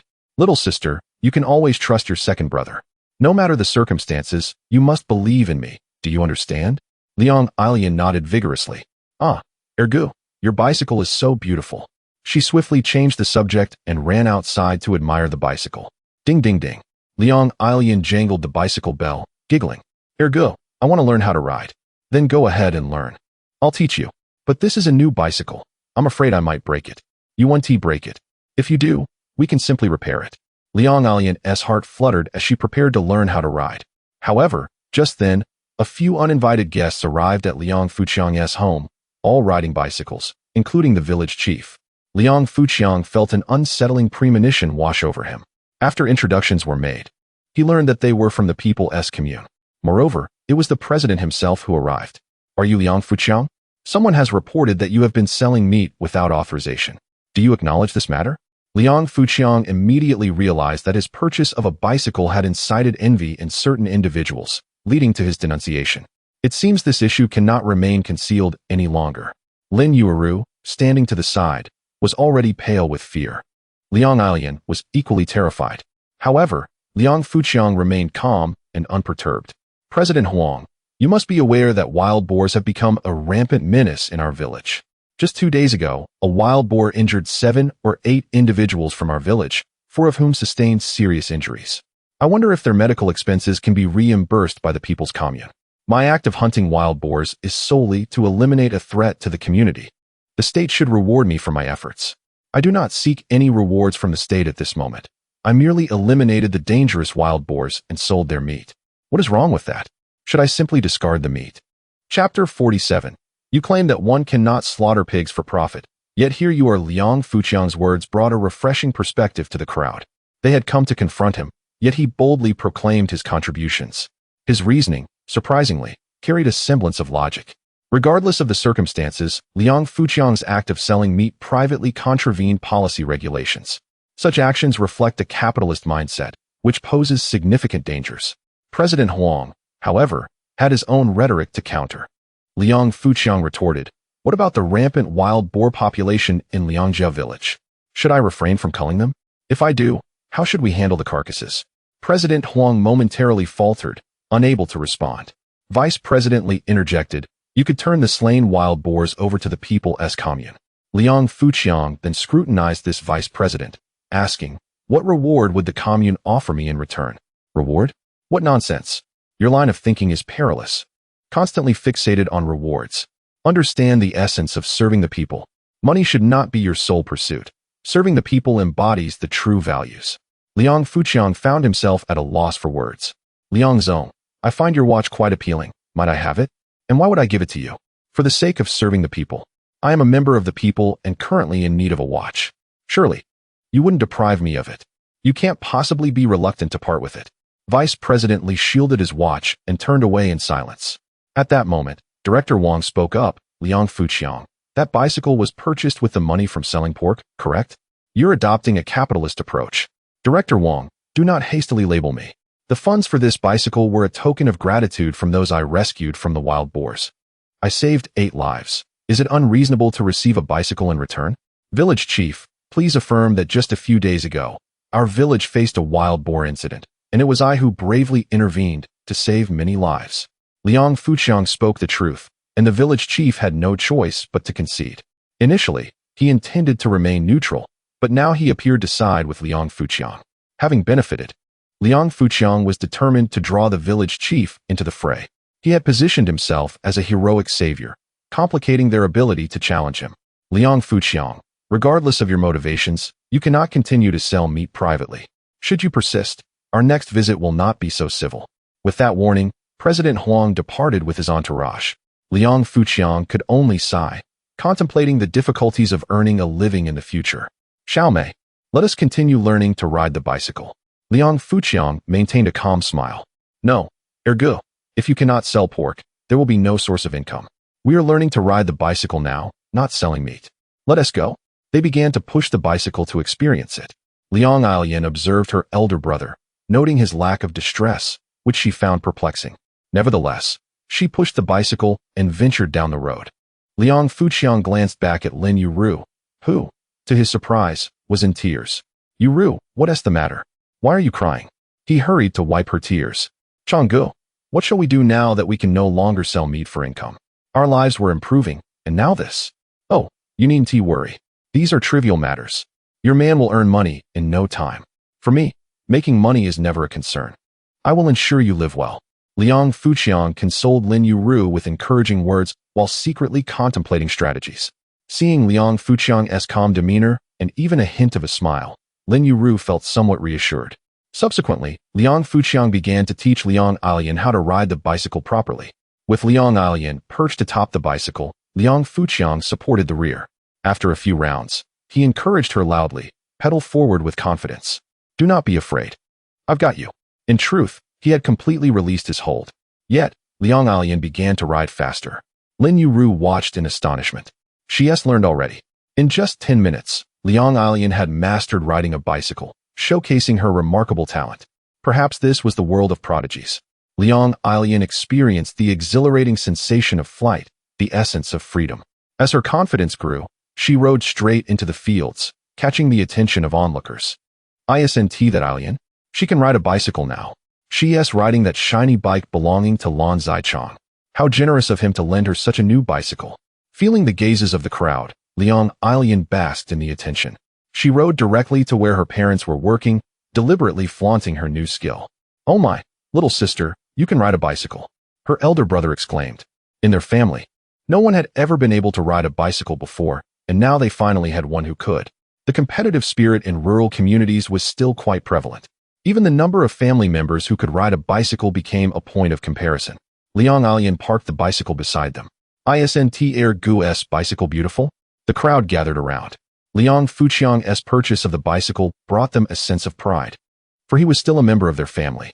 This bicycle symbolized their family's achievement. Little sister, when did you learn to ride? Just now. Riding a bicycle is quite easy. I learned in just a few minutes. The crowd was once again taken aback by this prodigy's prowess. Sengu, why don't you give it a try? No way. If I fall, I cannot afford to pay for it. You won't fall.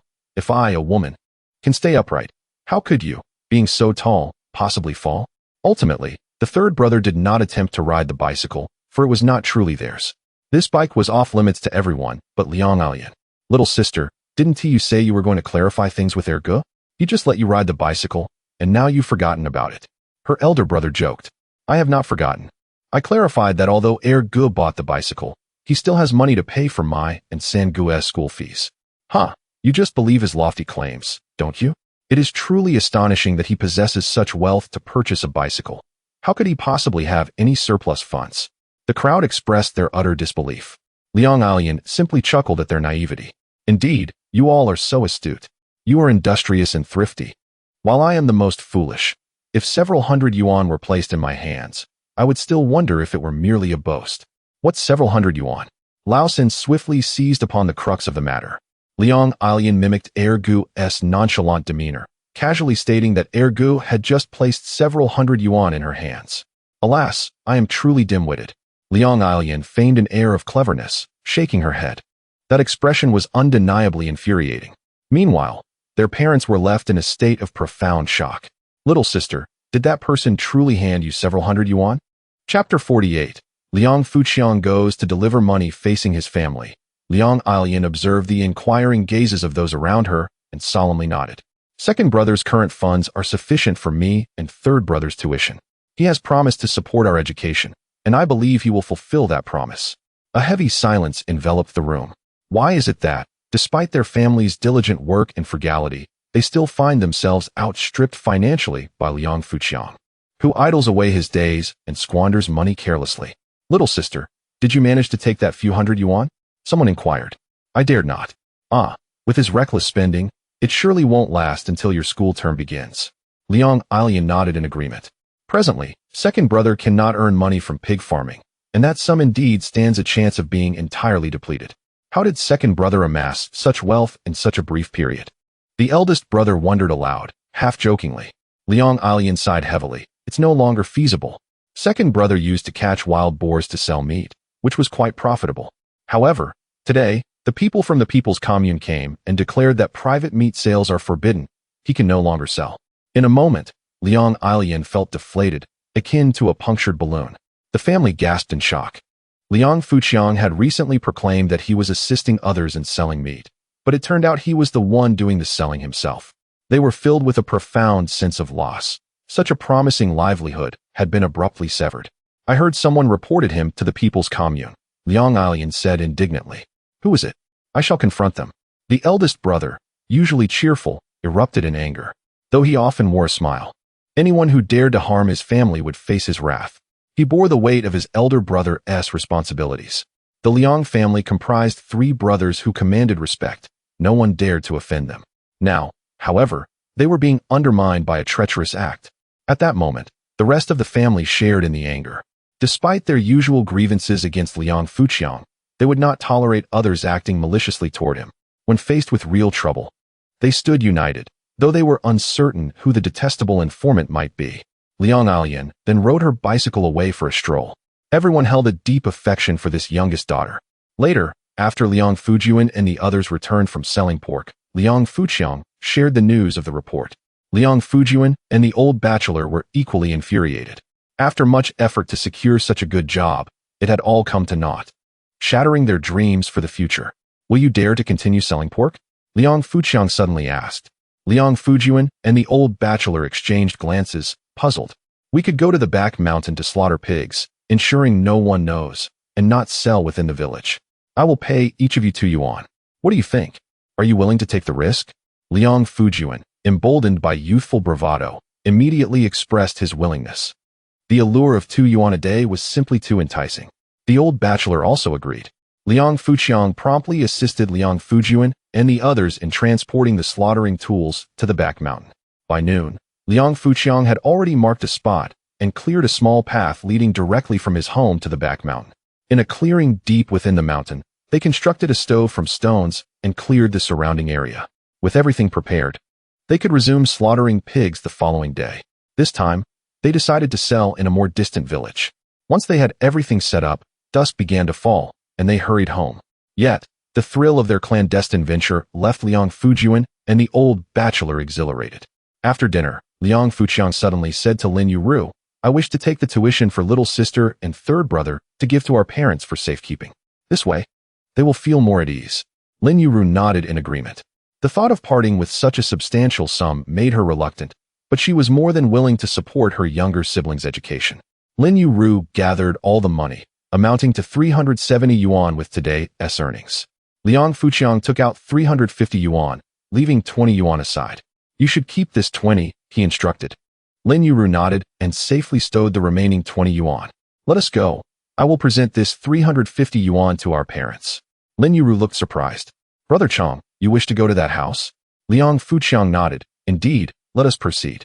Taking Lin Yueru's hand, Liang Fuqiang walked toward their home. The family was still at the dinner table, and upon seeing Liang Fuqiang and Lin Yueru approach hand in hand, they were visibly astonished. The usually composed Liang Fuqiang was unable to maintain his poise, overwhelmed by a tide of emotions. Since his rebirth, he had been hesitant to face his family, burdened by guilt and even fear.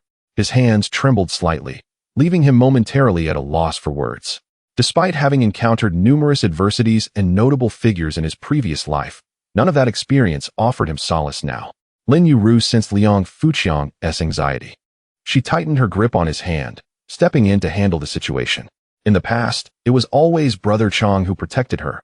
Now, it was her turn to shield him. Parents, dinner is ready. Brother Chong and I have come to deliver some money, Lin Yueru announced, retrieving 350 yuan from Liang Fuqiang's pocket and presenting it to their father. He hesitated, unsure whether to accept it. It was Liang Alian who rose, taking their father's hand to receive the money. Father, this is 2nd brother's contribution for my and 3rd brother's tuition. You must accept it. Their father took the money, remaining silent. What could he say? In the past, he might have scolded him for being irresponsible, but now he understood the value of earning money to support his younger siblings' education. Their mother, too, remained quiet, unable to find words of reprimand this time. Recognizing this moment as a chance to mend familial ties, Liang Alian promptly urged, 3rd brother, quickly thank 2nd brother and 2nd sister-in-law. Liang Fuqiang hastily replied, we are all family. There is no need for formality.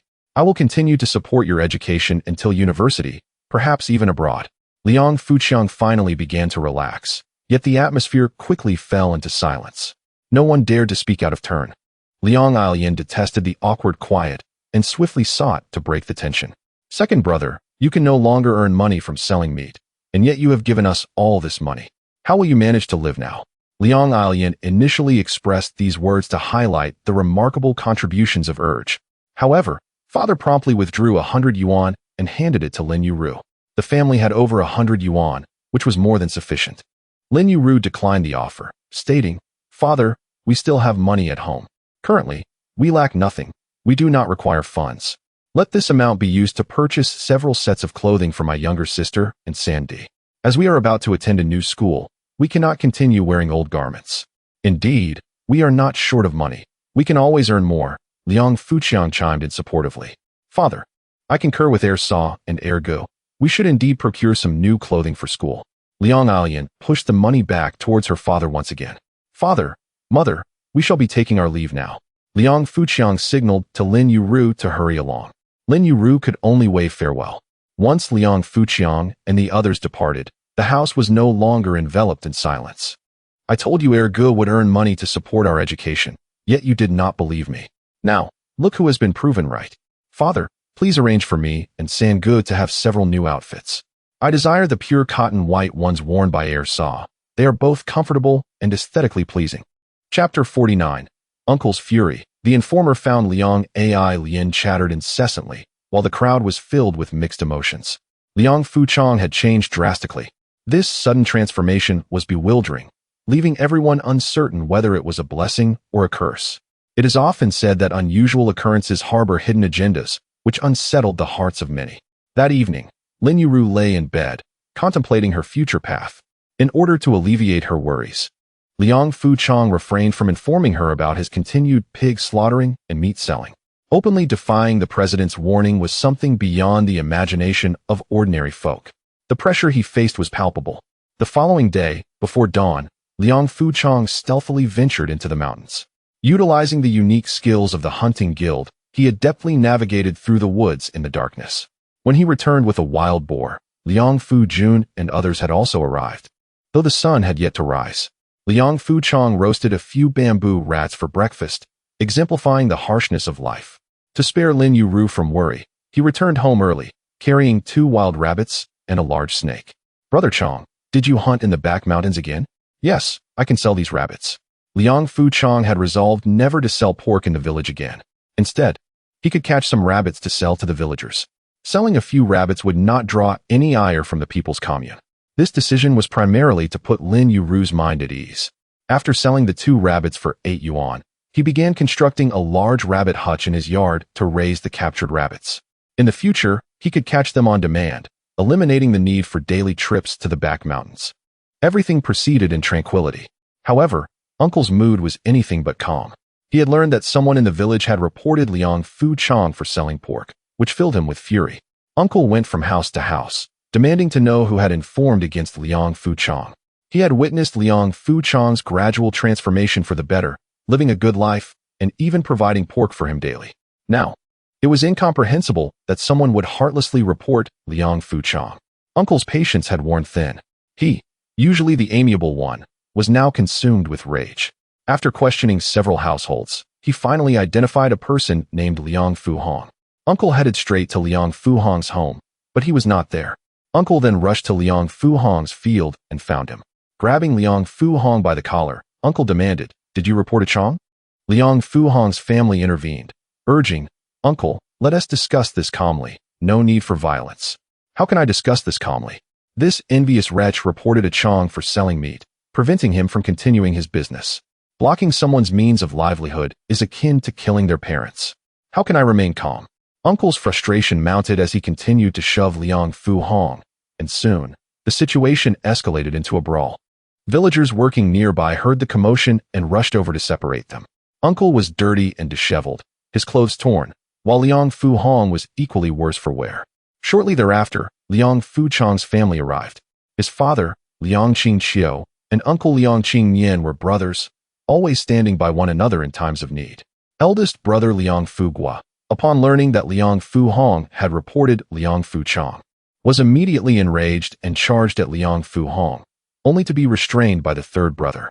Liang Fuhong's relatives also arrived, and the two families faced off. Liang Fuhong's father had 3 brothers, while uncle's family had younger children, shifting the balance of power. However, uncle was in the right and well-liked, maintaining a strong presence. Everyone look. This envious wretch reported a Chong for selling meat. He's nothing but a backstabber. Uncle cursed. Liang Fuhong's side felt humiliated and was ready to retaliate. Although most onlookers sided with uncle, they hesitated to intervene should a fight break out. Seeing the situation escalate, Liang Lien realized their side was outmatched. Quietly, she slipped away to seek reinforcements. Brother, it's bad. A fight is breaking out, she exclaimed breathlessly upon reaching her brother's home. Calm down, little sister, speak slowly.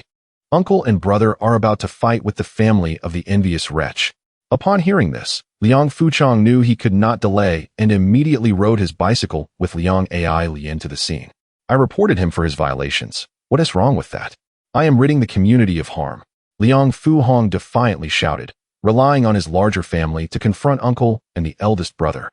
Uncle and eldest brother could no longer contain their anger and charged forward, intent on punishing this envious wretch. Liang Fuhong was equally aggressive. The situation was dire, and should a fight ensue, uncle's side would surely suffer. I dare anyone to lay a hand on my uncle. Liang Fuchong shouted as he rode his bicycle into the fray, raising it to push through the crowd, toppling many from Liang Fuhong's side. Everyone was stunned by Liang Fuchong's overwhelming display of strength. This man, capable of slaying wild boars, stood fiercely before them. Is it a fight you want? I alone can take down all of you. You think you're tough, huh? Today we shall see who falls. Liang Fuhong's side was reluctant to back down. Despite Liang Fuchong's fearsome reputation, they were emboldened by their numbers. Pointing at the speaker, Liang Fuchong declared, Come. If you're not afraid. Sister, go home and fetch my pig slaughtering knife. I will take down all 3 families myself. It's worth it to take on so many alone. In a fight, maintaining momentum was crucial. Liang Lien took the bicycle and indeed rushed back home. They decided to first address Liang Fuhong. Fuhong, your actions are quite unscrupulous. We are all from the same village and should assist one another. Yet you resort to stabbing others in the back. You ought to apologize to Aqiang. Immediately, Liang Fuhong was indignant. Why should I apologize? What right do I have to do so? He engaged in actions contrary to policy, and I reported him. What is wrong with that? Liang Fuhong's family rallied in support. However, an elder interjected, Are we, the older generation, unaware of Aqiang's pig slaughtering? Does the village chief not know? Why do we not report it? Do you think your awareness surpasses ours and that of the village chief? Do you truly believe the villagers will support your actions? The elder, once a scholar, possessed a clear and logical mindset, making it impossible for Liang Fuhong to easily deceive him. The onlooking villagers quickly echoed, Exactly. It is evident that you are envious of others' profits and chose to report them while portraying yourself as noble. The nickname red-eye disease is not without reason. It has been this way since childhood. This person will surely struggle to find a wife. Who would wish to marry someone afflicted with such envy? Chapter 50. Second brother. I have brought you the kitchen knife. The Liang Fuhong family was left utterly humiliated by the villagers and could only retreat in disgrace. No one attempted to stop them. After all, it would be unreasonable to intervene in a potential altercation. An apology from them was out of the question. Liang Fuchong and the others did not hinder their departure, fearing that a fight might truly ensue. Liang Fuchong had no desire to engage in a brawl, especially during this period of stringent law enforcement. Anyone daring to fight would find themselves facing severe consequences. Second uncle, are you all right? Liang Fuchong hastily inquired about his uncle's well-being. I'm fine. That conjunctivitis is no match for me. His uncle replied, brushing off the dirt from his clothes. He continued, Aqiang, we can no longer slaughter pigs for profit, but do not be disheartened. Farming can also yield a good life. As long as we are diligent and honest, we will eventually thrive. His uncle often repeated these sentiments, to which Liang Fuchong could merely nod in agreement. His family felt a sense of relief seeing Liang Fuchong becoming more mature. At that moment, Liang Lien hurriedly arrived on her bicycle, a kitchen knife resting on the rear seat. Second brother, I have brought you the kitchen knife. Where are the others? Noticing that Liang Fuhong and his companions had vanished, Liang Fuchong took the knife and proclaimed loudly, They have been driven away by the villagers' scorn. His intention was to deter any future acts of betrayal, as such behavior would be met with disdain from the community. He deliberately raised his voice to ensure that no one would dare to report him again, especially since he was still in the business of butchering pigs. This incident was an opportunity to eliminate the villagers' inclination to inform on him. Generally, outsiders would not report, as they bore no envy towards others' earnings. It was only the villagers who would envy their own kin's prosperity. The storm of accusations had temporarily passed. That evening, Liang Fuqiang brought a rabbit to his uncle and family, as he could no longer provide pork. It was imperative that no one discovered his ongoing pig trade. In recent days, Liang Fuqiang had captured numerous wild rabbits, which he kept in a large rabbit hutch. The rabbits burrowed within, making their nests. He tossed a hefty bundle of dry straw into the hutch, establishing a rabbit farm. Liang Fuqiang returned to his roots. As a member of the Mu Men, animal husbandry was his rightful vocation. For now, he could only rely on raising livestock to make a living.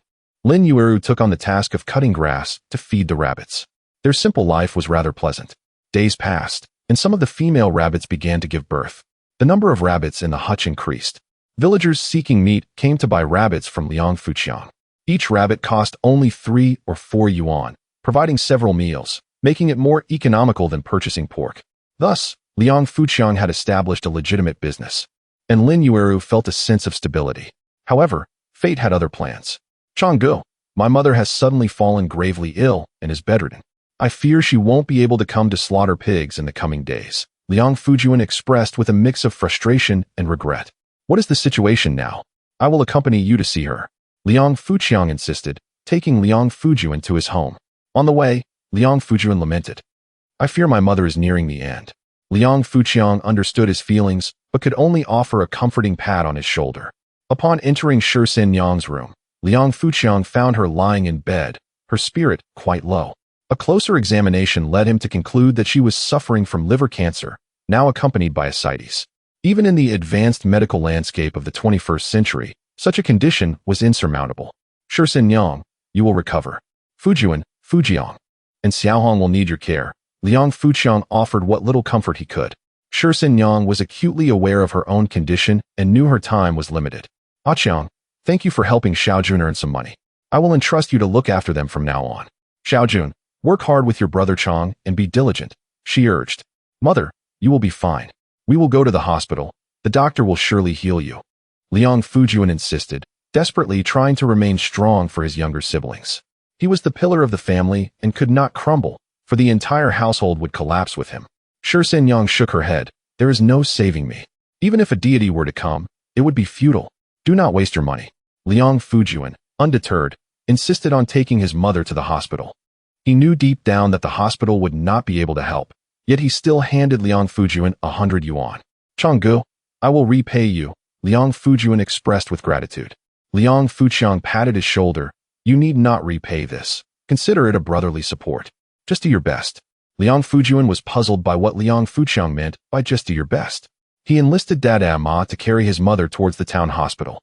Upon examination, the doctor shook his head and pulled Liang Fuqiang aside. Given your mother's condition, not even the best hospitals in the country could offer a cure. This is liver cancer, and it is in its advanced stages. She likely does not have much time left. I can prescribe some painkillers to ease her suffering. At this, Liang Fuqiang broke down in tears, finally comprehending what Liang Fuqiang had meant by just do your best. The realization of their grim reality struck him hard. Since childhood, he had lost his father, and his ailing mother had struggled to raise them. They were each other's only support, and now his mother was nearing death. Their family would soon consist of 3 orphan children. Feeling utterly helpless and despondent, Liang Fuqiang was inconsolable. Dada Ma, uncertain of how to comfort him, allowed him to cry for a while. Shortly thereafter, Dada Ma brought Liang Fuqiang and his mother back to the village. That evening, Liang Fuqiang brought a wild chicken to Liang Fuqiang. Liang Fuqiang returned the 100 yuan to Liang Fuqiang. Changgu, I did not use this money, but I am still deeply thankful. Liang Fuqiang insisted on returning it, and Liang Fuqiang reluctantly accepted. However, with the wild chicken in hand, Liang Fuqiang lacked the heart to prepare a meal. Feeling as though his soul had been lost, Liang Fuqiang could only teach Liang Fuqiang's younger brother, Liang Fujin, how to cook. Suddenly, Liang Fuqiang pulled Liang Fuqiang aside. Changgu, I know you possess exceptional skills. You must have a way to save my mother, right? Liang Fuqiang replied, I am not a deity. Liang Fuqiang immediately knelt before him. Liang Fuqiang swiftly pulled him back up. Your mother is not dead yet. All we can do is strive to help her. In the past, I encountered an individual who might be able to save your mother. Liang Fujian's eyes suddenly sparkled with hope. Who is it? He is an elderly man with silver hair and a radiant complexion. I once saw him on the back mountain, but now I have no idea where to find him. He mentioned he was merely wandering here, and he may have already departed. Liang Fujian's gaze dimmed once more. In this vast sea of humanity, where can I search for this miraculous old man? Liang Fuqiang encouraged him. You must hold on to a glimmer of hope. I will seek him out tomorrow. Chapter 51. The old wolf leads the way at the break of dawn the following day. Liang Fuqiang set out in search of the whereabouts of the old man from the Yao Men. Initially, he had no desire to immerse himself in the world of martial arts so early. However, the urgency of saving Liang Fujian's mother outweighed his reservations. Typically, the disciples of the Yao Men would be incapable of treating Liang Fujian's mother. Yet Liang Fuqiang felt that the old man might possess the necessary skills. Recalling the memories of his previous life, he knew that there was a Yao Men stronghold at Sanlian, dedicated to collecting various medicinal herbs in the vicinity. While this area may not be abundant in rare herbs, it was a treasure trove of diverse varieties, including mandragora, tianxing chia, jiangsweaking, tiepi shirhu, and lingji, all readily available. Hence, the Yao Men established a base here. Without delay, Liang Fuqiang mounted his bicycle and headed straight for Sanlian. Sanlian was neither a village nor a town. It was simply known as Sanlian. It was a lawless region, desolate and wild. Rumor had it that there was a leprosy village nearby, which deterred most people from venturing there.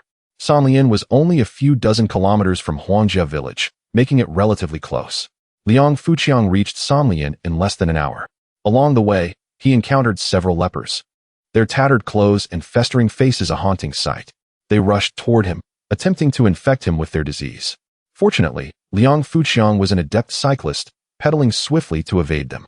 Should he contract the illness, his fate would be dire. It was a dreadful skin affliction. Upon arriving at a vast courtyard, he recognized it as the stronghold of the Yao Men. The Yao Men had always been affluent, and they had invested heavily in constructing such an expansive estate in this remote mountain village. Liang Fuqiang knocked firmly on the door, and soon someone came to inquire about his purpose. What brings you here? Please inform your leader that Mu Min Qing Niu seeks an audience. Wait a moment. I shall notify the gatekeeper. In truth, Qing Niu was not a fabrication of Liang Fuqiang's imagination. In the 1980s, he was indeed one of the more prominent disciples of Mu Min.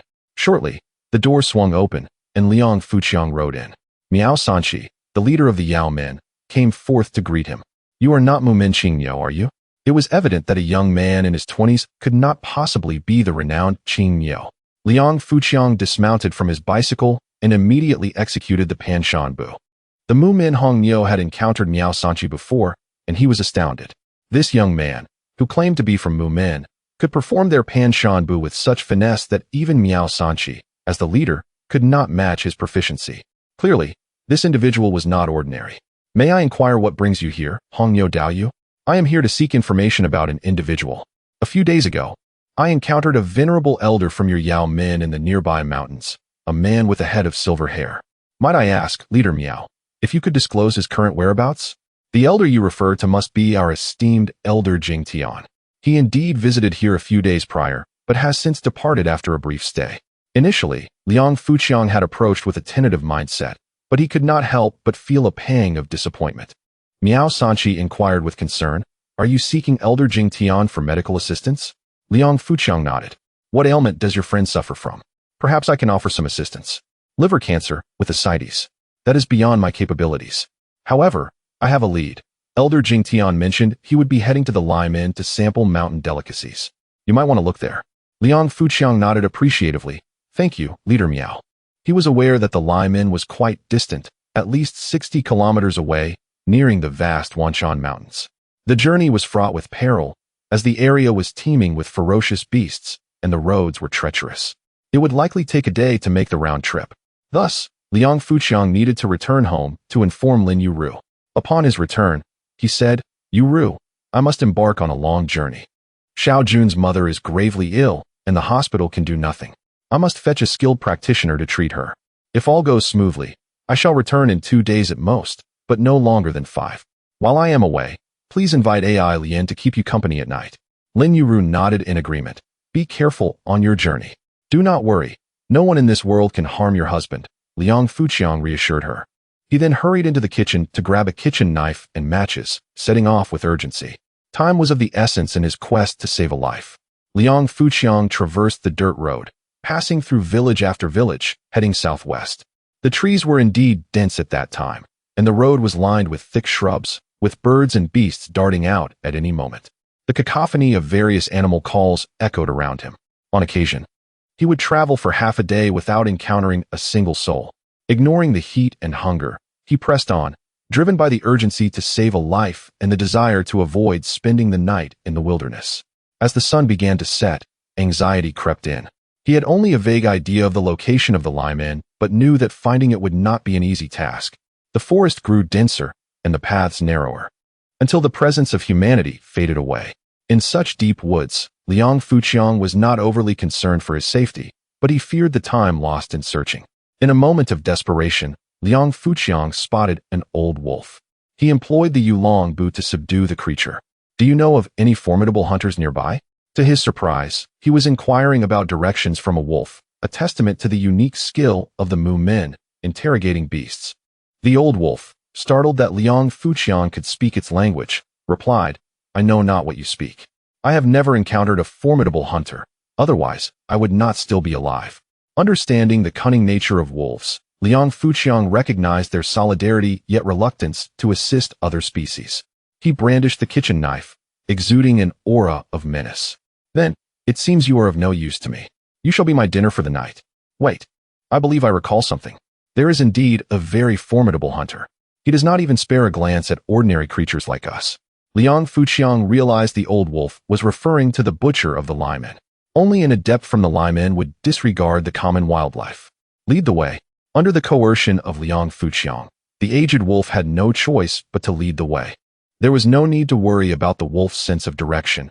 As a seasoned creature, it was well acquainted with the entire expanse of the forest. The old wolf soon discovered a small river and followed its banks. Ultimately, before darkness enveloped the sky, it guided Liang Fuqiang to a wooden cabin. You are free. The old wolf, granted a reprieve, immediately fled for its life.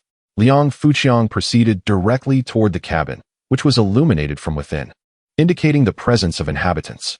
Who else but those from the hunting clan would dare reside in such a desolate wilderness?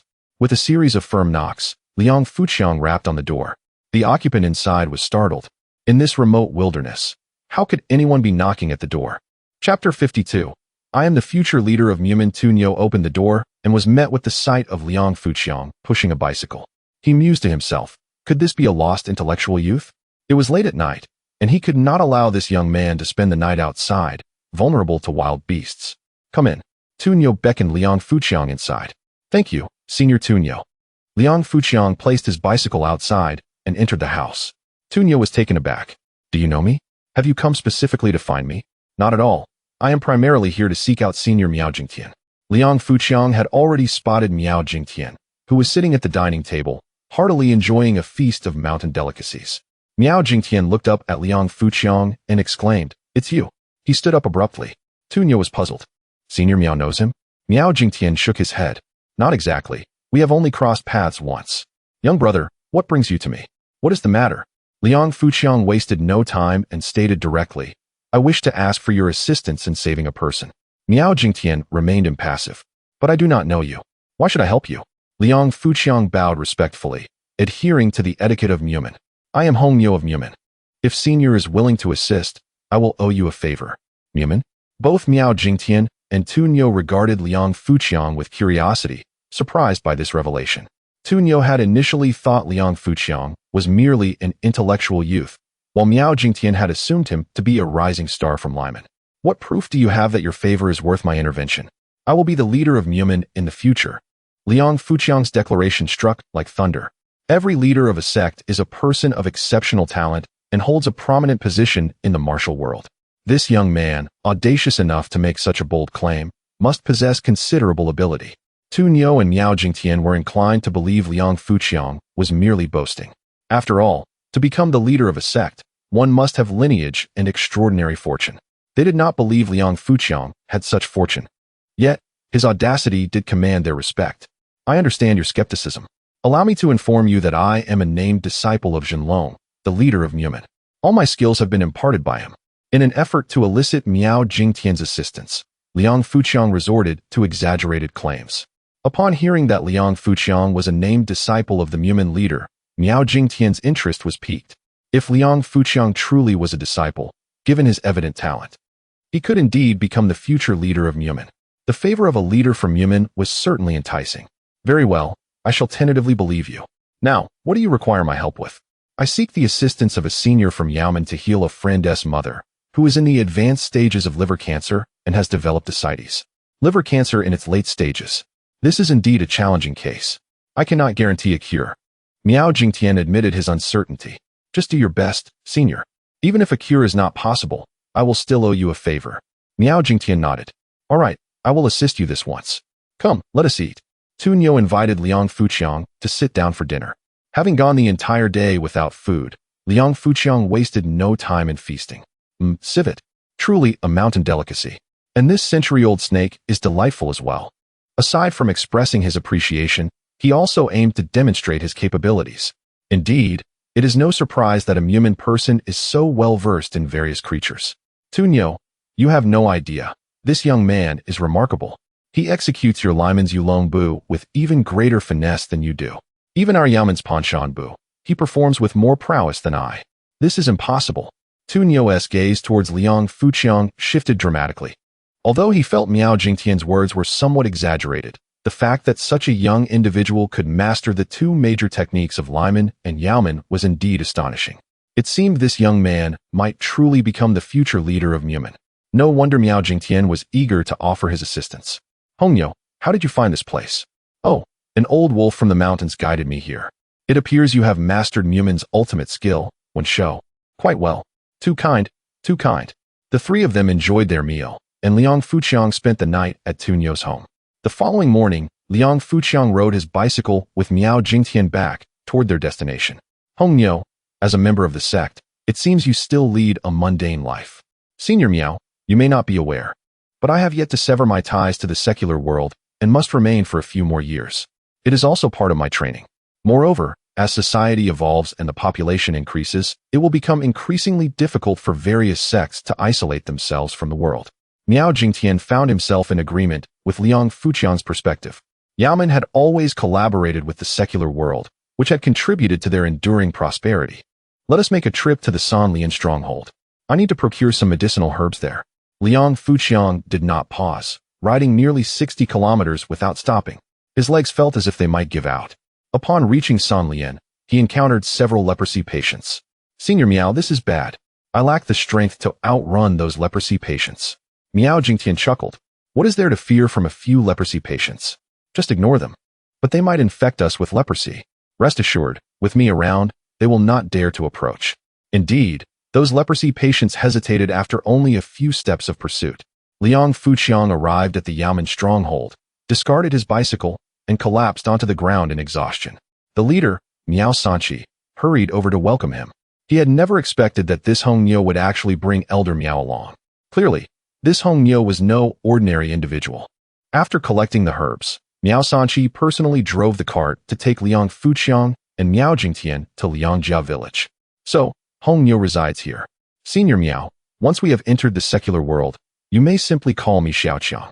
Liang Fuqiang directed the cart straight to Liang Fujuan's home. At that moment, Liang Fujuan was at home tending to his mother. Upon seeing that Liang Fuqiang had truly brought the elder, he was moved to tears. Changgu has gone to great lengths for me, and I shall repay him in the future. Liang Fuqiang led Miao Jingtian into the room to treat Shirsen Yang. Liang Fujuan was in a state of utmost anxiety, fearing that even the esteemed immortal brought by Changgu would be unable to save his mother. Miao Jingtian took Shirsen Yang's pulse and examined her condition, his expression grave. He stepped outside and spoke to Liang Fuqiang. The patient has been weak for a long time, and her current ailment has reached a critical stage. Alas, the hope appears to be scarce. Liang Fujuan immediately collapsed to the ground. Liang Fuqiang helped him up, urging the elder to exert every effort. Chapter 53. The elder sister's departure from home. Having arrived at this juncture, regardless of the outcome, one must take action. Miao Jingtian inquired about Shi Xinyang's birth date and subsequently began to concoct medicine, taking into account her physical condition. The art of prescribing medicine based on one's birth date is a skill reserved for those truly well-versed in the craft. The integration of astrology and pathology signifies a treatment that encompasses not just ailments, but also fate itself. In such circumstances, merely treating the illness will not suffice to save a life. This is a profound medical art, beyond the comprehension of mere quacks. Miao Jingtian employed dozens of medicinal herbs, engaging in a complex process of boiling, purifying, and refining, akin to the alchemical practices of cultivators. After 2 to 3 hours of meticulous preparation, he finally produced a half bowl of golden medicinal liquid, utterly exhausted from the endeavor. He observed the sun and the shadows cast by the trees, waiting for an auspicious moment before allowing Shi Xinyang to consume the potion. This life-saving elixir must be administered in accordance with the principles of heaven, earth, and humanity, alongside the refinement of vital energy. The underlying principles are exceedingly intricate, yet they are far from superstitious. Upon consuming the medicinal liquid, Shi Xinyang fell into a deep slumber. This golden broth is to be taken twice every 2 days. During this period, her diet will primarily consist of medicinal soups. Sanqi, please arrange her meals. Yes. Miao Jingtian and Miao Sanqi returned to the Sanlian stronghold by horse-drawn carriage. Liang Fuchang clasped Liang Fujun's shoulder reassuringly. Rest assured, this esteemed physician is capable of healing anyone as long as there is breath left in them. Liang Fujun looked up into Liang Fuchang's eyes. Is that true? Of course. Did you not notice how much more relaxed the physician appeared when he departed? Liang Fujun's eyes suddenly sparkled as he nodded vigorously. Let's make sure to learn from elder brother and earn a living. Indeed, I shall diligently study under second brother. Liang Fujun's countenance radiated gratitude and determination. Very well, I must return home now. Your second sister-in-law must be missing me. He chuckled as he mounted his bicycle and headed straight for home. Liang Ai Lian and Lin Yueru were feeding the rabbits. I'm back. Second brother has returned. Liang Ai Lian rushed forward to greet him. Liang Fuchang handed his bicycle to Liang Ai Lian. Go ahead and enjoy riding it. Liang Ai Lian gleefully rode off on the bicycle. Liang Fuchang scooped up Lin Yueru. Did you miss me? Put me down quickly, someone might see. So what if they do? It's not illegal to embrace one's own wife. Changgu, have you consulted the divine? Indeed. When your husband takes charge, no one can be turned away. Now, let us go inside to converse. Why go inside in broad daylight? Liang Ai Lian rode her bicycle around playfully. She arrived at their family's field, where her relatives were preparing to head home. I have an enormous secret to share with you all. Liang Ai Lian wore a mysterious and gossipy expression. The crowd remained indifferent. Second sister-in-law is expecting a little baby. The hoe in the elder sister's hand clattered to the ground. She and the eldest brother had been married for 3 years, yet they had not been blessed with a child. This weighed heavily on her. Upon hearing that Yueru was pregnant, her reaction was understandably pronounced. The most elated among them was their mother. Grasping Liang Ai Lian's hand, she exclaimed, "Is what you say true? Is your second sister-in-law really expecting a baby?" Liang Ai Lian nodded earnestly. The entire family erupted in joy. Even the usually stern father wore a smile. At last, they would be welcoming grandchildren. Only the elder sister remained disheartened, feeling a sense of guilt and resenting her own body for its failure to conceive. The family was oblivious to her distress, particularly as their parents' elation over Yueru's pregnancy only deepened her unease. That night, the elder sister tossed and turned, unable to find sleep. The pressure weighed heavily upon her. Beside her, Liang Fugwa snored thunderously. The elder sister suffered from insomnia. The following day, she awoke with dark circles under her eyes, listless and despondent. Liang Fugwa finally noticed something amiss with her. With concern, he inquired, "What troubles you?" "Agua, let us get a divorce." Liang Fugwa was taken aback, thinking she was jesting. However, upon seeing her serious demeanor, he realized she was not joking. Panic surged within him. "Why, haven't we been doing well together?" Tears glistened in the elder sister's eyes. "We have been married for 3 years, and I have yet to bear you a child. I know you and our parents are anxious. After our divorce, you can find someone else who will surely bear you many children. It is my inadequacy that burdens you." After her confession, the elder sister broke down in tears. Liang Fugwa was even more alarmed. "Gue Xiang, this is not solely your fault. It could also be mine. Regardless of whose issue it is, we should face it together." Let us set a time to visit a major hospital in the city for a thorough examination. If there are issues, we shall resolve them. We should not evade this matter." His words had some effect, as the elder sister finally ceased her weeping. However, going to a large hospital entails considerable expense. "How can we afford that?" she lamented. "We have the means. I can earn money. I will work hard in the fields to bring in an income." It was at this moment that Liang Fugua truly grasped the significance of money. Both he and the elder sister understood that farming would not yield substantial profits. Coupled with the expenses of their younger siblings' education, the prospect of saving enough for a hospital visit seemed distant. "You did not rest well last night, so take the day off from work and rest at home."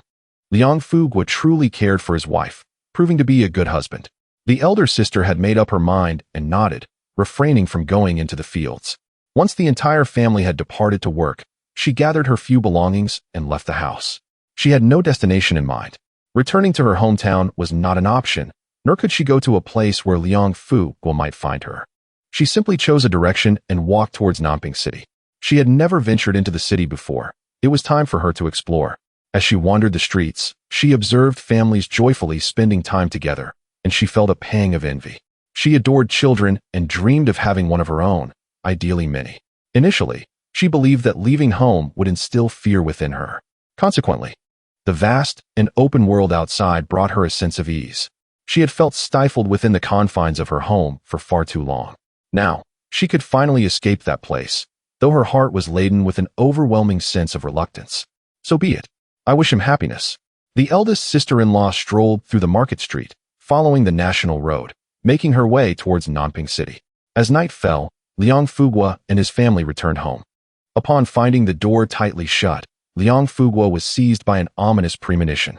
His eyelids had been twitching throughout the day's labor. He opened the door with urgency, searching for Huang Guixiang's presence. Alas, disappointment awaited him.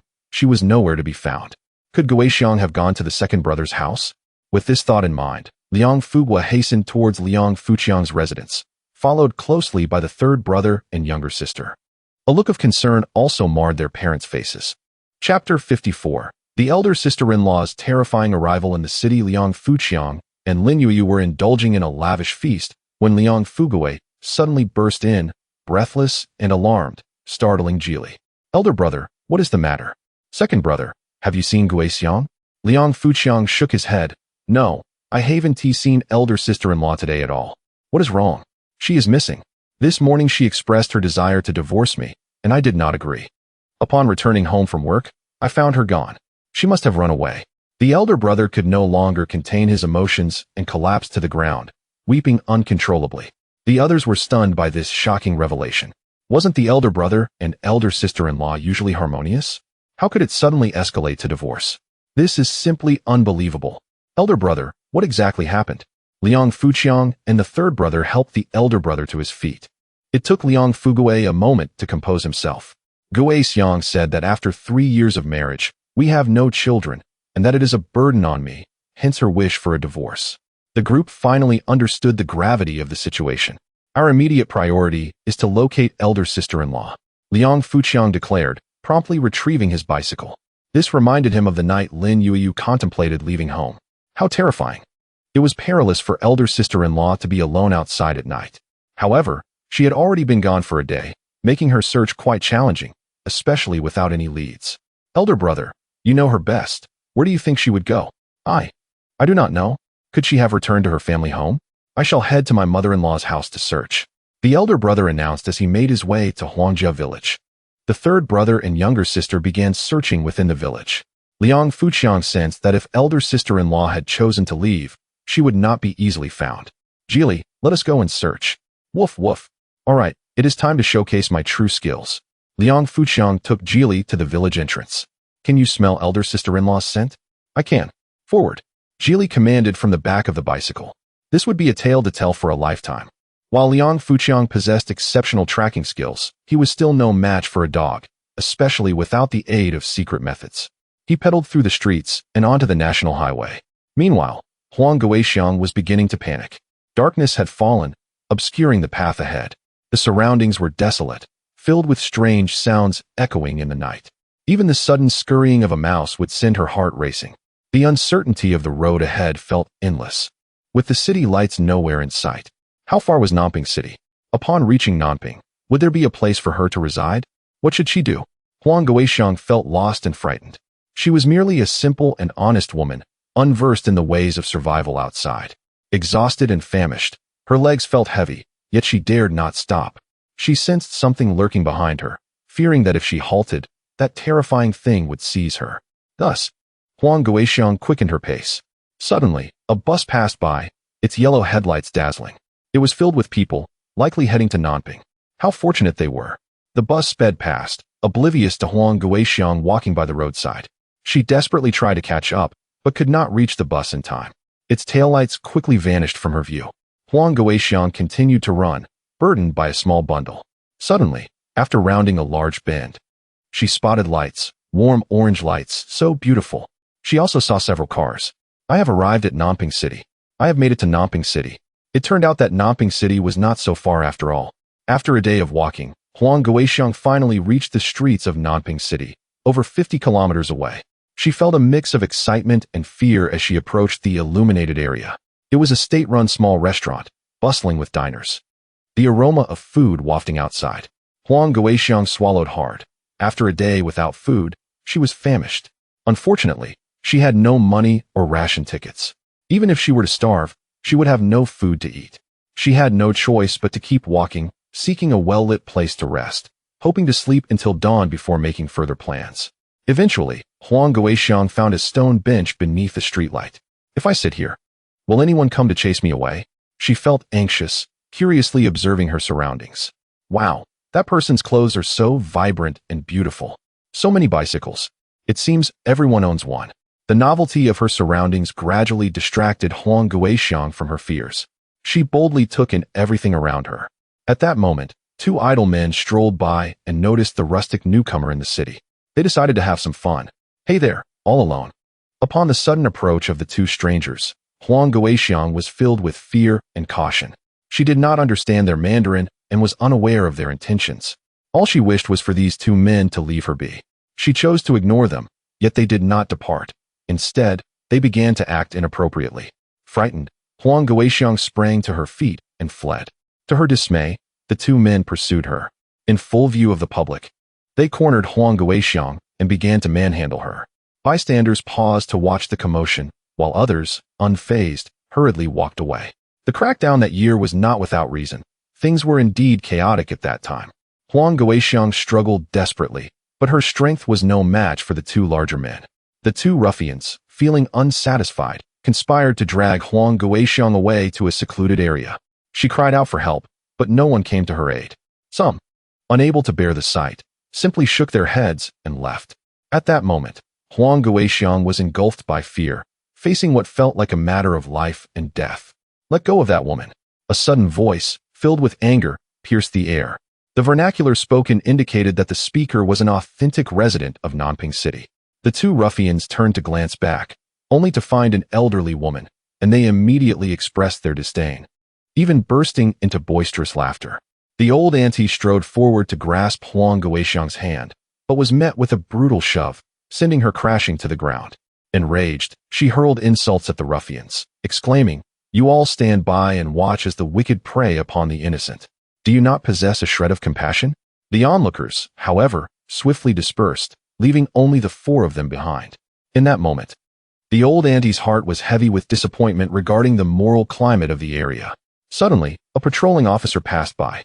The old auntie hastily called for help, prompting the ruffians to release Huang Guixiang and saunter away leisurely. The old auntie quickly assisted Huang Guixiang to her feet, who then embraced her and wept profusely. The officer approached to assess the situation but, finding nothing amiss, continued on his way. Concerned, the old auntie asked, "How did you end up here?" She spoke in Mandarin, but Huang Guixiang could not comprehend her words. The old auntie then attempted to communicate in the local dialect, yet Huang Guixiang remained bewildered. Their dialogue, akin to a chicken speaking to a duck, highlighted the challenges posed by their linguistic barriers. Chapter 55. Liang Fuqiang arrives. The elderly lady observed Huang Guixiang, who appeared rather rustic, and speculated that she must be alone in the city searching for relatives. Feeling a pang of compassion, she resolved to take Huang Guixiang home for the night. Grasping Huang Guixiang's hand, she led her away. At that time, rural folk were quite innocent, which unfortunately made many women susceptible to human traffickers. Fortunately, Huang Guixiang encountered a good-hearted person, and this was indeed a stroke of luck. To Huang Guixiang's astonishment, the elderly lady lived in an apartment within a multi-story building, allocated by her workplace. She was a doctor, and after losing her spouse a decade ago, she now resided alone, with her daughter having established her own family and moved out. Upon entering the elderly lady's home, Huang Guixiang was overwhelmed by the affluence surrounding her. The room boasted a television, a refrigerator, a radio, a fan, and a large sofa, all of which fulfilled her every expectation of city life. Feeling rather awkward, Huang Guixiang found her limbs unsure of where to rest, and her stomach growled incessantly, flushing her cheeks with embarrassment. The elderly lady retrieved various foods from the refrigerator, leaving Huang Guixiang bewildered about how to eat them. Handing her a spoon, the elderly lady encouraged her to taste a spoonful of mung bean paste. "Ah, how refreshing!" Huang Guixiang exclaimed, her eyes widening in delight. The elderly lady chuckled at her reaction. On a scorching summer day, indulging in a bowl of chilled mung bean paste was indeed a delightful experience. This was the first time Huang Guixiang had savored such delectable fare. She found it exceedingly sophisticated and extravagant. The elderly lady then prepared a dish of scrambled eggs with tomatoes, which sent Huang Guixiang soaring with joy. She had never imagined such exquisite food existed. Clearly, the city was brimming with delightful treasures. Just as Huang Guixiang was relishing her meal, a knock echoed at the door. The elderly lady presumed it was her children visiting and went to answer it. To her surprise, a young stranger and a small dog stood at the threshold. "Woof, who are you looking for?" the elderly lady inquired. "I am looking for Lin Yueru." The young man gestured towards the interior. The elderly lady immediately understood. It seemed the relatives had come looking for her. But how had he found this place? She welcomed Lin Yueru inside. Upon spotting his sister-in-law dining, he called out, "Sister-in-law." Huang Guixiang looked up in disbelief. "How did you find me here?" she asked, but Lin Yueru did not respond to her query. "Sister-in-law, how did you end up here? Are you all right?" "I am fine. This kind lady took me in," she replied. The term "took in" was quite fitting. Lin Yueru turned to express his gratitude to the elderly lady. "She is your sister-in-law. She does not speak Mandarin, so we cannot communicate," he explained. "How could your family let her wander about alone? The outside world is far too perilous. I am aware, it is all our fault. I am immensely grateful to you, ma'am, for sheltering my sister-in-law. Currently, my elder brother and the entire family are frantically searching for her, quite distressed. I must take her back." The elderly lady nodded, agreeing that it was best to return soon to alleviate the family's worries. "However, it is quite late. The night roads may be treacherous." "It is of no concern. I rode my bicycle here, and I shall arrive shortly," he assured her. "Sister-in-law, let us go home." "No, I will not return. Have your elder brother find another." At her wit's end, Huang Guixiang had not considered returning until she found refuge with the elderly lady, and now she was even less inclined to leave. Observing her emotional turmoil, Lin Yueru was momentarily at a loss. Being soft-spoken was ineffective, and being forceful would yield even less success. The elderly lady sensed the tension in the air. "Young man, what is the matter?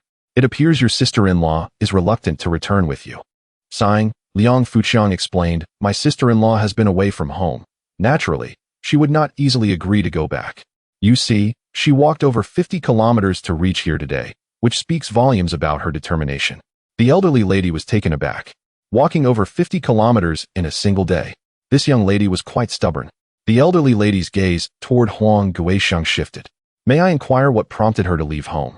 The elderly lady contemplated that if her home life was truly unbearable, insisting that she return might be counterproductive. "Alas," Lin Yueru sighed again, "my sister-in-law has been married to my elder brother for 3 years, yet they have not conceived. She believes the fault lies with her and does not wish to burden my brother, which is why she chose to leave." The elderly lady was once more astonished. "Oh dear, this poor girl. Has she sought medical attention?" "My sister-in-law feels they cannot afford it, so she has not gone. Upon returning, I shall accompany my brother to take her for a checkup. That would be wise." The elderly lady, having grasped the situation, felt Huang Guixiang ought to return home. Lin Yueru continued to persuade his sister-in-law to come back, but no matter how he pleaded, she remained resolute in her refusal. "Auntie, could you please help me persuade her? I am at a loss for words in your dialect. I can translate." "Very well. The elderly lady consented to assist in persuading Huang Guixiang. My dear, I understand you wish the best for your husband, but your actions will only cause him great sorrow. Since you are already married, you must face challenges together as a couple. This is not an insurmountable issue. As a doctor, I can assure you it is treatable, and it does not require substantial funds. Indeed, sister-in-law, I have sufficient money. I can fully cover your medical expenses. Yet, Huang Guixiang continued to shake her head. I still do not wish to return. Liang Fuqiang and the elderly lady exchanged glances, realizing they were dealing with someone unyielding. How about this? Let her stay with me for a day. Tomorrow, you can ask your elder brother to come and fetch her. Sometimes, a husband's words carry more weight. Rest assured, she will be safe here. I work at the first hospital in the city. Seeing the elderly lady's sincere demeanor, Liang Fuqiang had no choice but to agree. Sister-in-law, I shall return for now. You can stay with the auntie for a few days. You can return when you feel ready. Initially, Liang Fuqiang intended to give his sister-in-law some money, but he had come in haste and forgotten to bring any. She did not comment on this. Liang Fuqiang could only return with the dog. Master, isn't elder sister coming back with us? She wishes to enjoy a few days in the metropolis. Let her be. Liang Fuqiang had just cycled over 50 kilometers to this place, and now he was to cycle over 50 kilometers back. This truly felt like a test of endurance. This modest bicycle had far exceeded its limits over the past few days. Exhaustion was unavoidable. Liang Fuqiang understood that his elder brother and the entire family must be anxiously awaiting his return. He needed to convey the news swiftly. He pressed on at full speed. By the time Liang Fuqiang returned home, it was already midnight. At that moment, his elder brother sat despondently at the doorstep. Chapter 56: The remarkable abilities of Liang Fuqiang. Upon seeing Liang Fuqiang return alone on his bicycle, the elder brother's disappointment deepened. The entire family was awake, sitting inside the house, including Lin Yueru. They all understood that Liang Fuqiang had not found anyone. Nevertheless, his return at such a late hour was quite touching. Lin Yueru unnecessarily inquired, "Changgu, how did it go?" Liang Fuqiang set down his bicycle and, feeling his legs weaken, sat on a small stool. "I found her." The family exchanged glances, puzzled. "Where is Dasa? Why didn't you bring her back?" The third brother asked eagerly. "I wanted to bring her back, but no matter how I persuaded her, she refused to come. I was powerless." Liang Fuqiang expressed his frustration. "Where is she?" The elder brother grasped Liang Fuqiang's arm, his urgency palpable. "She is in Nanping City." Nanping City. The family gasped in astonishment. They never imagined that Dasa had fled to Nanping City. "Changgu, you found her in Nanping City and then returned?" Lin Yueru asked incredulously. Liang Fuqiang nodded, his exhaustion evident. Lin Yueru hurried over to massage his feet. "What are you doing, Ergo? Yueru is pregnant, and you still make her massage your feet." Their mother scolded. Liang Fuqiang quickly withdrew his legs. Lin Yueru had no choice but to sit beside him, though she couldn't resist giving him a gentle rub. Everyone could imagine how tiring it must have been for him to cycle to Nanping City and back. "Ergo, how is Dasa now?" "She is fine. A kind elderly woman took her in and is letting her stay there temporarily. At dawn, I will go to bring her back with Dagu." "I want to go too," Liang Alian piped up, eager to see Nanping City. "What do you want to go for?" "They are not going for leisure. Do not create chaos." Their mother admonished Liang Alian. Liang Alian pouted, clearly displeased. She then approached Liang Fuqiang, shaking his arm with a pleading expression. Liang Fuqiang could only shake his head indulgently. "All right, tomorrow, we all go." From the looks of Dasa, I and Dagu may not be able to persuade her back alone. If we all go, we should be able to convince her. Liang Fuqiang thought it would be a good opportunity for everyone to venture outside the confines of their small village. However, their parents expressed their disapproval. "You can go, but we are too old to join." The elder brother tried several times to persuade them, hoping they could assist in bringing back his wife, but to no avail. "Everyone, rest well. Tomorrow we will rise early to fetch Dasa." Liang Fuqiang instructed briefly before taking his wife home. The excitement of going to Nanping the next day kept everyone awake. "Husband, will I be going to Nanping tomorrow?" "Of course, my main purpose is to take everyone out for a stroll. However, if Dasa sees me, won't she be even less inclined to return?" "Not at all. Dasa's departure has nothing to do with you. As a fellow daughter-in-law of the Liang family, you might persuade her even better. But I don't know how to convince her." Lin Yueru fretted, unable to sleep. Yet, dawn inevitably arrived, indifferent to anyone's sleepless night. The elder brother, along with the third brother and younger sister, knocked on Liang Fuqiang's door early in the morning. Liang Fuqiang opened the door. Everyone appeared fatigued, except Liang Alian, who was brimming with excitement. It was still early, and no one had eaten breakfast. Liang Fuqiang and Lin Yueru were just finishing getting dressed. Since we are heading to Nanping, we cannot avoid the need for meals. We will need food rations. I will go procure some rations, and if possible, a horse cart too. In these matters, the others had no choice but to heed Liang Fuqiang's direction. Their knowledge of the outside world was virtually non-existent. Due to yesterday's excessive exertion, Liang Fuqiang's legs were in considerable pain. Nevertheless, he endured the discomfort and pedaled swiftly to Sanlian Pharmacy's outpost. Red Bull, why are you in such a rush this early? Is there a serious problem with that old lady? Miao Sanchi inquired with concern. Not at all. I came to ask if you have any food rations. I have plenty. I'll have someone bring them to you right away. Miao Sanchi ordered a large stack of food rations to be brought forth. Red Bull, is this enough for you? Yes. This is more than sufficient. Liang Fuqiang gratefully accepted the substantial stack. By the way, I plan to take a few brothers to Nanping. Do you have any vehicles we can borrow? Today we happen to have a shipment of medicine headed to Nanping. I can arrange for the truck to take you. Liang Fuqiang was overjoyed. Thank you, Miao Doyu. Your kindness will surely be repaid in the future. Red Bull, you're being too polite. This is a trivial matter. Before long, Liang Fuqiang was seated in the truck as it entered Liangjia village. Trucks were still a rarity at that time. Upon its arrival, a crowd of villagers gathered to witness the spectacle, filled with curiosity but unaware of the unfolding events. The truck halted in front of Liang Fuqiang's home. As he stepped out, astonishment swept over the crowd. Ergu really has remarkable skills. He actually managed to acquire a truck. The villagers surrounded the vehicle, marveling at it. Quickly, get in. Time is of the essence. Liang Fuqiang directed Lin Yueru to sit in the front, while the others had to stand in the back of the truck. Despite this, everyone was filled with excitement. This was their first experience riding in a truck. Lin Yueru felt somewhat awkward sitting alone in the front. But the respectful demeanor of the driver eased her discomfort. Let us set off. The villagers watched curiously as Liang Fuqiang's family stood in the back of the truck, puzzled about what was happening. The truck sped away. Liang Alian was elated. Ergu, how did you find Asa yesterday? This was the question everyone had wanted to ask. Liang Fuqiang did not conceal the truth.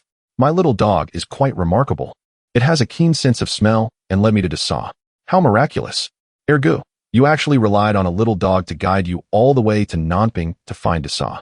You must trust Xiao Jili too much. Liang Fuqiang maintained a serene demeanor, acknowledging that he had no better solution. Without the little dog Jili, they would have been utterly unable to locate their elder sister-in-law. The group felt an overwhelming sense of gratitude towards the canine companion. Liang Alian and the third brother gazed at the scenery flanking the road, diligently memorizing the route to Nanping City, knowing they would venture forth again in the future. Their aspirations lay in the distance. The journey was a bumpy one, yet at last, the buildings of Nanping City came into view. Second brother, look at all the bicycles. I even see cars. The houses here are so tall and beautiful. Liang Alian chattered incessantly, finding novelty in every sight. Chapter 57. Asking for directions and gaining courage. The bustling city of Pingnan has utterly opened the eyes of the crowd. This is the very embodiment of their dream city. Expansive roads, automobiles, elegant villas, and throngs of people. All these elements paint the picture of the city they have long envisioned. Liang Alian is filled with uncontainable excitement. However, both the eldest and the third brothers feel a twinge of anxiety, a primal fear of the unknown world. Lin Yueru thinks to herself that with Liang Fuqiang present, there is no need for excessive worry. After all, with Liang Fuqiang around, there is nothing that cannot be resolved. If an issue arises, he will surely step in. The car halts on Zhongshan Road. Every city boasts its own Zhongshan Road. The driver alights and respectfully informs Liang Fuqiang. Mr. Liang, I will pass by here at 8 o'clock tonight. If you need a ride back, simply wait for me here. Liang Fuqiang jumps out of the car, expressing his gratitude. Thank you, my friend. If you pass by and do not see us, there is no need to wait. With the driver departing, only Liang Fuqiang and his companions remain. They curiously survey their surroundings, utterly disoriented and unsure of which direction to take. Second brother, do you know the way? One asks. This is my first time here as well. I didn't come this way last time, and I was guided by Xiao Jili, he replies. Observing Liang Fuqiang's bewildered expression, the group grows anxious. In this unfamiliar territory, what shall they do? If only I had brought Xiao Jili along. At least he knows the way. Now we arrived just fine. But how shall we return? The eldest brother sighs. Suppressing a chuckle, Liang Fuqiang proposes. I remember that lady mentioning she works at the First People's Hospital. We could seek her out there. But how do we get to the First People's Hospital? The third brother poses the pivotal question. Well, we can ask someone for directions. Let me tell you, the way lies in our mouths. As long as we are willing to inquire, there is no place we cannot reach. Who among you is brave enough to ask for directions? Liang Fuqiang looks at the group, but everyone lowers their heads, indicating their reluctance. Alian, you should go. You are the most eloquent and daring among us. Liang Fuqiang encourages. Liang Alian turns her head defiantly. But I am the youngest. You should take care of me, so one of you should go. How about you, third brother? No, second brother, you go instead. After all, you excel in social situations. It would be easy for me. I could simply grab someone and ask. If they don't know, I'll approach the next person. It's absolutely no problem. This is a rare opportunity to build your courage. Do not squander it. Remember, you will eventually leave the village to explore the world outside. If you lack even this small measure of audacity, how will you venture forth? Inspired by Liang Fuqiang's words, the group feels a surge of motivation. The prospect of a challenge can indeed enhance one's bravery. The third brother, invigorated, volunteers to ask for directions. Go ahead. We are cheering for you. Liang Fuqiang encourages once more. Under the hopeful gaze of his companions, the third brother strides toward the bustling sidewalk. People pass by, either walking or cycling, yet he hesitates to stop anyone to inquire about the directions. 5 minutes pass, and the third brother stands dazed at the roadside, resembling a lost child. The initial surge of courage fades, rendering him incapable of taking that step forward. Liang Fuqiang observes this keenly, recognizing it as a reflection of the rural youth's lack of experience. In society, bravery is of utmost importance. Alian, please assist the third brother, he suggests. Fine. It is rather embarrassing to witness his timidity, Liang Alian responds, briskly approaching the third brother and directly stopping a seemingly friendly ant. Auntie, could you please tell me how to get to the First People's Hospital? Ah, the First People's Hospital? Just follow this Zhongshan road straight ahead. Turn right at the second traffic light, and you will see it after a few hundred meters. Thank you, Auntie. It was that simple. Liang Alian shrugs her shoulders at the third brother, indicating how easy it was. The third brother feels a pang of inadequacy. Listening to Liang Alian's report, Liang Fuqiang is reassured that the ant's directions are indeed accurate. People were still quite genuine back then, unlike after the 1990s when some would deliberately mislead you. How cruel. But second brother, what is a traffic light? The traffic lights were rare at that time, and even in Nanping City, there were hardly any. Liang Alian and the others had never encountered a traffic light before. Liang Fuqiang smiles slightly, the corners of his mouth lifting into a characteristic grin. Let us proceed. You'll understand when you see it. The 5 of them set off, marching down the street in unison. Fortunately, everything feels novel and invigorating, and they do not perceive fatigue. Wow, look at how many wheels that car has. And look at that bicycle. It's so large and strange. That is called a motorcycle. How absurd. They do not even recognize a motorcycle. They truly had seen so little of the world. However, this was the reality. In an era when bicycles were not yet widespread, it was not surprising they were unfamiliar with motorcycles. At that time, Nanping City was quite small. They soon arrived at the first traffic light. Do you see that structure standing in the middle of the road? That is a traffic light. Back then, traffic lights were indeed positioned in the middle of the road. The number of cars on the road was minimal, and they largely disregarded the traffic light signals. The traffic lights were, in effect, ornamental. Yet, Liang Alian and her companions were filled with a sense of technological wonder and urban atmosphere at the sight of the traffic light. Crossing the traffic light, they arrived at the most prosperous city center of Nanping. 1 floor, 2 floors, 3 floors, 4 floors, 5 floors. This building has 5 stories. The upper floors are adorned with green glass, a sight of exquisite beauty. Surely, the wealthiest residents of Nanping City must reside within. Liang Alian and her companions unreservedly displayed their naivete, fortunate that they spoke in their local dialect, which others could not comprehend. Liang Fuqiang clarified, that is the Nanping department store, a place for shopping. People do not live there.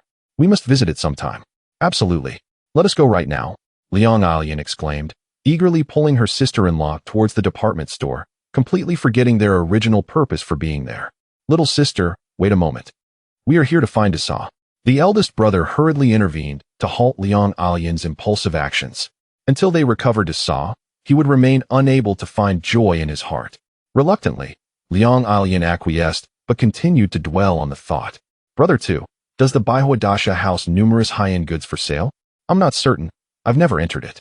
Then how do you even know it's the Baihuodasha? Are you blind? The 4 characters, Baihuodasha, are boldly displayed. How could you possibly miss them?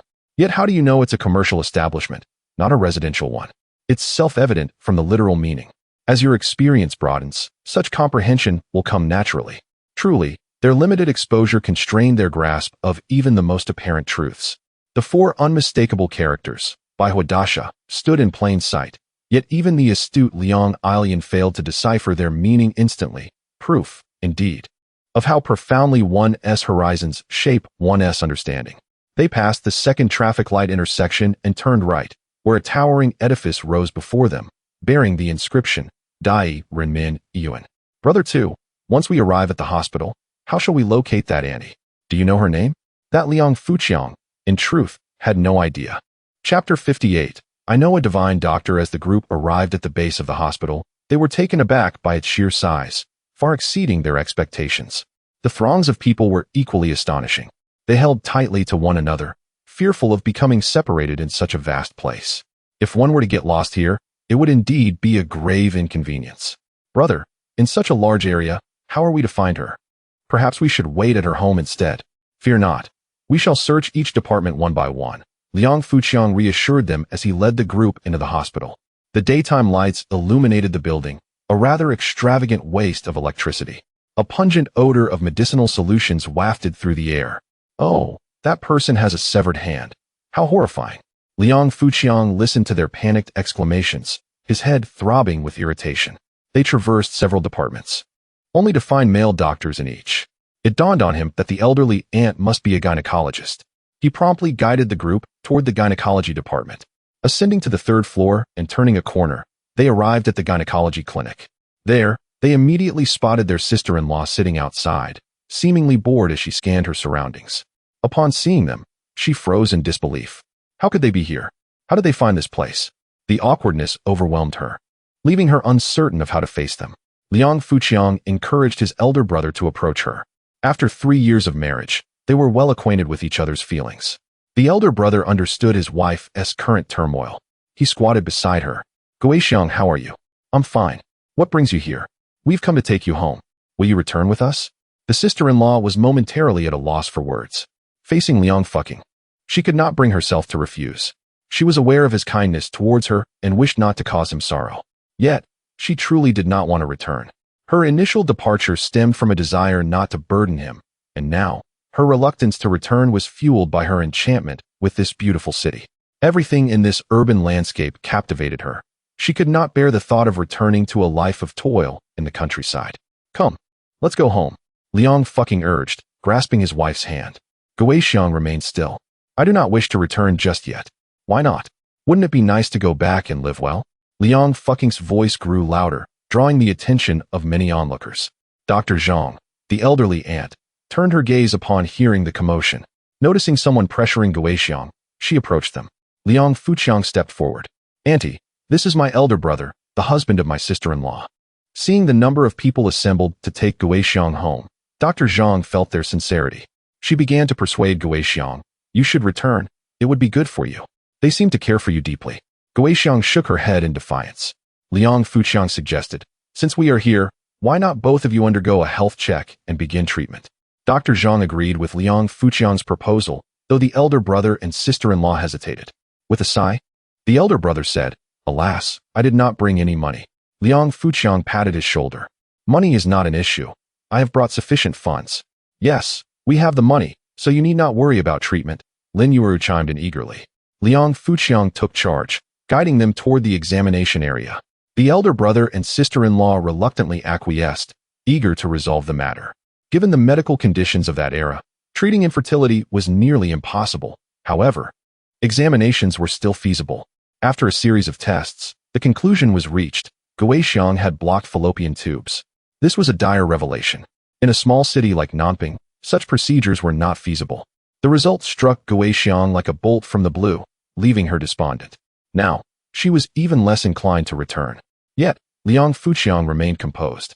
I assure you, I know a divine doctor who can completely remedy this ailment. You are all familiar with Xiao Jun's mother, Shirsen Yang, correct? The hospital had given up on her, declaring her condition untreatable, yet the divine doctor managed to restore her health. Brother, has Shirsen Yang recovered? The third brother inquired directly. Liang Alian pinched his waist, causing him to wince in pain. Have you not noticed how Shirsen Yang's complexion has improved day by day? I have not seen her in days, he replied, unaware of her condition. Liang Alian pinched him again. I must tell you, the divine doctor I know is the elder of the Yao Men. Are you aware of the Yao Men? It is the most esteemed organization in the world for medical expertise. Infertility is merely a trifling matter to them. Sister-in-law, if you are skeptical, you may return and observe Shirsen Yang, who now sits up and eats normally. She was not expected to survive even 3 days. Yet the divine doctor saved her. Your ailment can undoubtedly be treated with ease. Liang Fuqiang patted his chest in assurance. However, the sister-in-law harbored her own doubts. While the divine doctor mentioned by the second brother might indeed be remarkable, would he be willing to treat her? The group turned their gaze to Liang Fuqiang. Indeed, would such an esteemed divine doctor readily treat individuals of modest means like us? Certainly not. A doctor of such caliber would not easily extend his services. Not only the impoverished, but even the affluent may find it difficult to secure his attention. Liang Fuqiang, however, remained resolute. The divine doctor has a certain rapport with me, and he will undoubtedly treat you. It was through my connections that Shirsen Yang received her care. You are my sister-in-law. The divine doctor will honor our relationship. Liang Fuqiang offered a firm promise. With such assurances, Guixiang felt it challenging to remain in the hospital any longer. Liang Fuqiang nudged his elder brother with his elbow, signaling him to take Guixiang away. The elder brother, catching on, took Guixiang's hand and led her out of the hospital. Liang Fuqiang lingered briefly to express his gratitude to Dr. Zhang before departing. Once outside the hospital, the decision to return or not was no longer Guixiang's to make. Even if it required force, she would be taken back. The elder sister had no choice but to relinquish her dreams of remaining in the city. Lin Yueru and Liang Ai Lian flanked her on either side, seeking to offer both comfort and preventing her from departing once more. All right, it's all settled now. We can indulge in a delightful shopping spree. In this sweltering weather, let us first savor an ice cream. Liang Fuqiang led the group towards a cold beverage shop. At that time, ice cream was a rare delicacy, available only in the city, priced at 20 cents per stick, a luxury indeed. Nevertheless, having arrived, they were determined to revel in the pleasures of consumption. As they enjoyed the ice cream purchased by Liang Fuqiang, they relished the exhilarating sense of extravagance, feeling quite liberated. The joy of simply purchasing what they desired, without a second thought, was utterly delightful. This ice cream escapade would certainly provide them with tales to share back in the village. Let us proceed to the department store, and then I shall take you all out for a grand feast. With a grand gesture, Liang Fuqiang led them away with flair. Chapter 59. Strolling through the department store and dining out with exuberant cheers, the group made their way towards the department store. Liang Alian was particularly exhilarated, for the opulence of this city had flung open the doors to the world for her, allowing her to witness the splendors beyond her hometown. Upon entering the department store, they were utterly astonished. The sheer size, the multitude of items, and the exquisite beauty overwhelmed them. Akin to a group of rustic villagers stepping into the magnificent Yuanminjuan. This establishment dwarfed the local supply cooperative by a significant margin. The variety of goods dazzled their senses, leaving Liang Alian and her companions feeling as though their eyes were inadequate for the task. They spent an entire hour on the first floor alone, much to Liang Fuqiang's bemusement. The 3 women, in particular, lingered at each counter for what felt like ages. The demeanor of the sales staff here was markedly superior to that of the local cooperative, allowing them to browse freely without any sense of pressure. The group felt as if they could spend an entire day wandering through the store. After thoroughly perusing the first floor, they ascended to the second, only to discover that it was even more delightful than the first. They regretted the time wasted on the first floor, which was dominated by bulky household items, while the second floor was dedicated to lightweight daily necessities and sports equipment. They found an array of footballs, basketballs, badminton rackets, and even shotguns on display. However, it was a counter selling riding supplies that captured the attention of the youngest sibling. As he was about to enter high school, he was encouraged to select freely, with his second brother footing the bill. I want a fountain pen too. I need it for junior high, he declared. By whatever you fancy, Liang Fuqiang replied generously, his hand waving dismissively, as if to signal his liberality. At that time, fountain pens were quite expensive, with decent models costing 5 or even 10 yuan, equivalent to half a month's wages for a worker, while the cheapest still set one back 2 yuan. Pinning a fountain pen in one's pocket lent an air of scholarly sophistication. Fortunately, Liang Fuqiang was able to earn money, allowing him to treat his younger siblings to several pens. Liang Alian selected a golden fountain pen priced at 5 yuan, while the youngest chose a more modest one for 2 yuan, which delighted him immensely. He was content with the ordinary pen, indifferent to the more extravagant options. Liang Fuqiang also casually picked out notebooks, pencils, brushes, and ink, an entire array of school supplies. They once again witnessed the extravagant generosity of the second brother, which sharply contrasted with their ingrained values of thriftiness. Nonetheless, the experience was undeniably exhilarating. The acquisition of so many educational tools brought unbridled joy to the youngest sibling and sister. This trip to Nanping had proven exceptionally worthwhile. Seeing their younger siblings' happiness brought equal delight to the eldest brother and his wife, who marveled at the second brother's financial capability to assist them. Unexpectedly, the person they had once looked down upon, considering him a failure, had emerged as the most capable individual to support them. Liang Fuqiang maintained a serene smile, exuding an air of calm control as if everything was well within his grasp. After purchasing the school supplies, the eldest brother urged everyone to leave promptly, fearing they might encounter something else they would be compelled to buy, as the sensation of spending money so freely was quite daunting, akin to a dam bursting.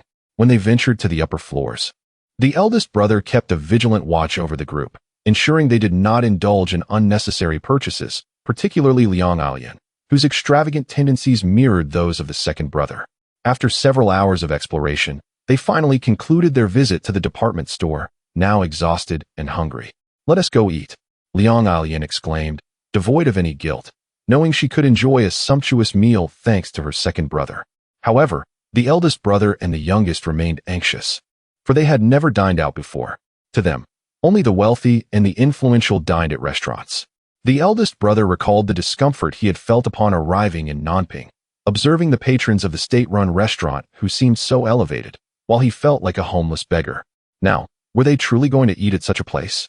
"Second brother, should we just buy something casual to eat?" they suggested. "We don't have any ration tickets." "They won't serve us," they continued.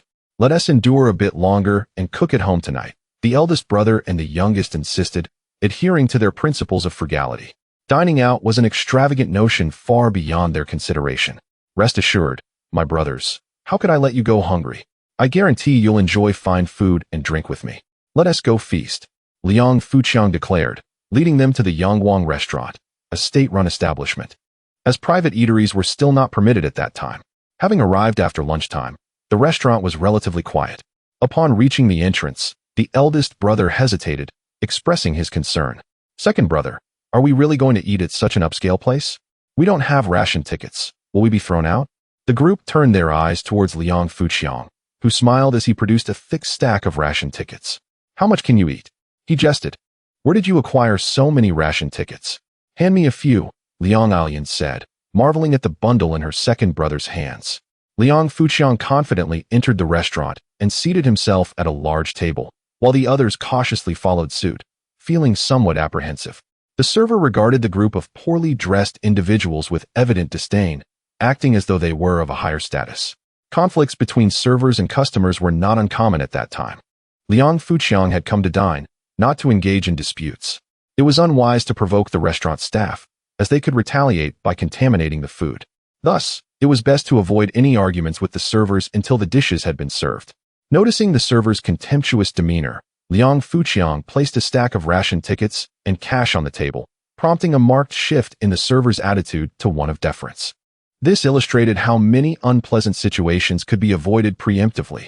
There was no need to resort to shouting and fighting to resolve issues. "Esteemed guests, what would you like to order?" the server inquired, leaving the others at a loss for words. It was Liang Fuqiang who would take the lead.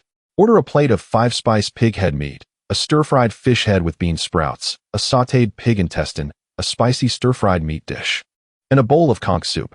4 dishes and 1 soup. In the countryside, we eat vegetables with every meal, but when dining at a restaurant, we can forego them." Observing Liang Fuqiang's adeptness in placing the order, the older brother and the third brother were filled with admiration. Lin Yueru understood that this was Chang Ji's skill, a highly practical ability.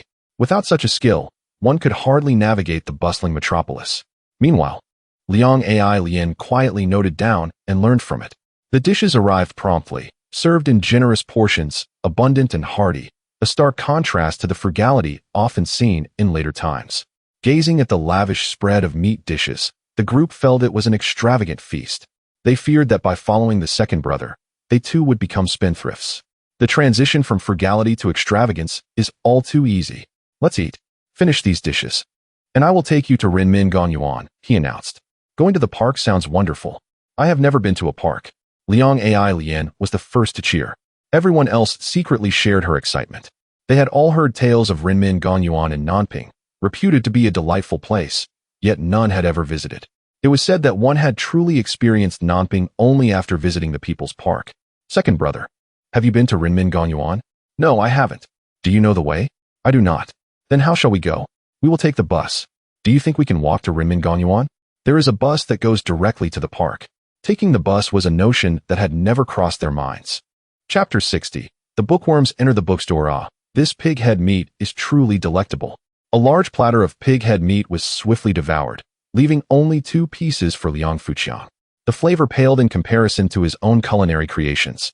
However, he found the flour snail soup to be quite satisfactory. While the dishes were enjoyable, they could not quite measure up to the meals prepared by Ergo. Liang Ailian, with great enthusiasm, indulged herself while offering her candid critiques. Within a mere 15 minutes, the entire table of food was consumed completely. Waiter, the bill please. The total came to 15 yuan and 30 cents, equivalent to 3 jin of grain tickets. It was not expensive. For just over 10 yuan, 5 individuals could dine heartily. Yet, in terms of income, this meal represented half a month's wages for a worker. The farmers earned even less than the workers, rendering such a meal exceedingly extravagant. At that time, there was no need to promote the clean plate campaign, as wastefulness was unthinkable. Once Liang Fuqiang and the others had satisfied their appetites, they departed. On their way to the bus stop, they passed by the Xinhua bookstore. Lao San suggested they have a look inside. Let us go then. Upon entering the Xinhua bookstore, Lao San and Xiao Mei were instantly captivated, unable to be coaxed away. If only I lived nearby, I would come here to read every day, Lao San mused. This bookstore held an irresistible allure for him, and he wished he could reside there. Liang Ailian, with her sparkling large eyes, eagerly searched for an array of peculiar books. Unlike Lao San, who lingered over a single volume, she swiftly perused the summaries and tables of contents of each book before flipping through them. Perhaps this was the reading style of a genius. Time was precious, and one could not afford to squander it here. Come on, Lao San, Xiaomei, pick a few books you like, and we shall purchase them and depart. Never mind, you all go ahead and have fun. I want to read here. Compared to playing in the park, Lao San preferred the solace of reading.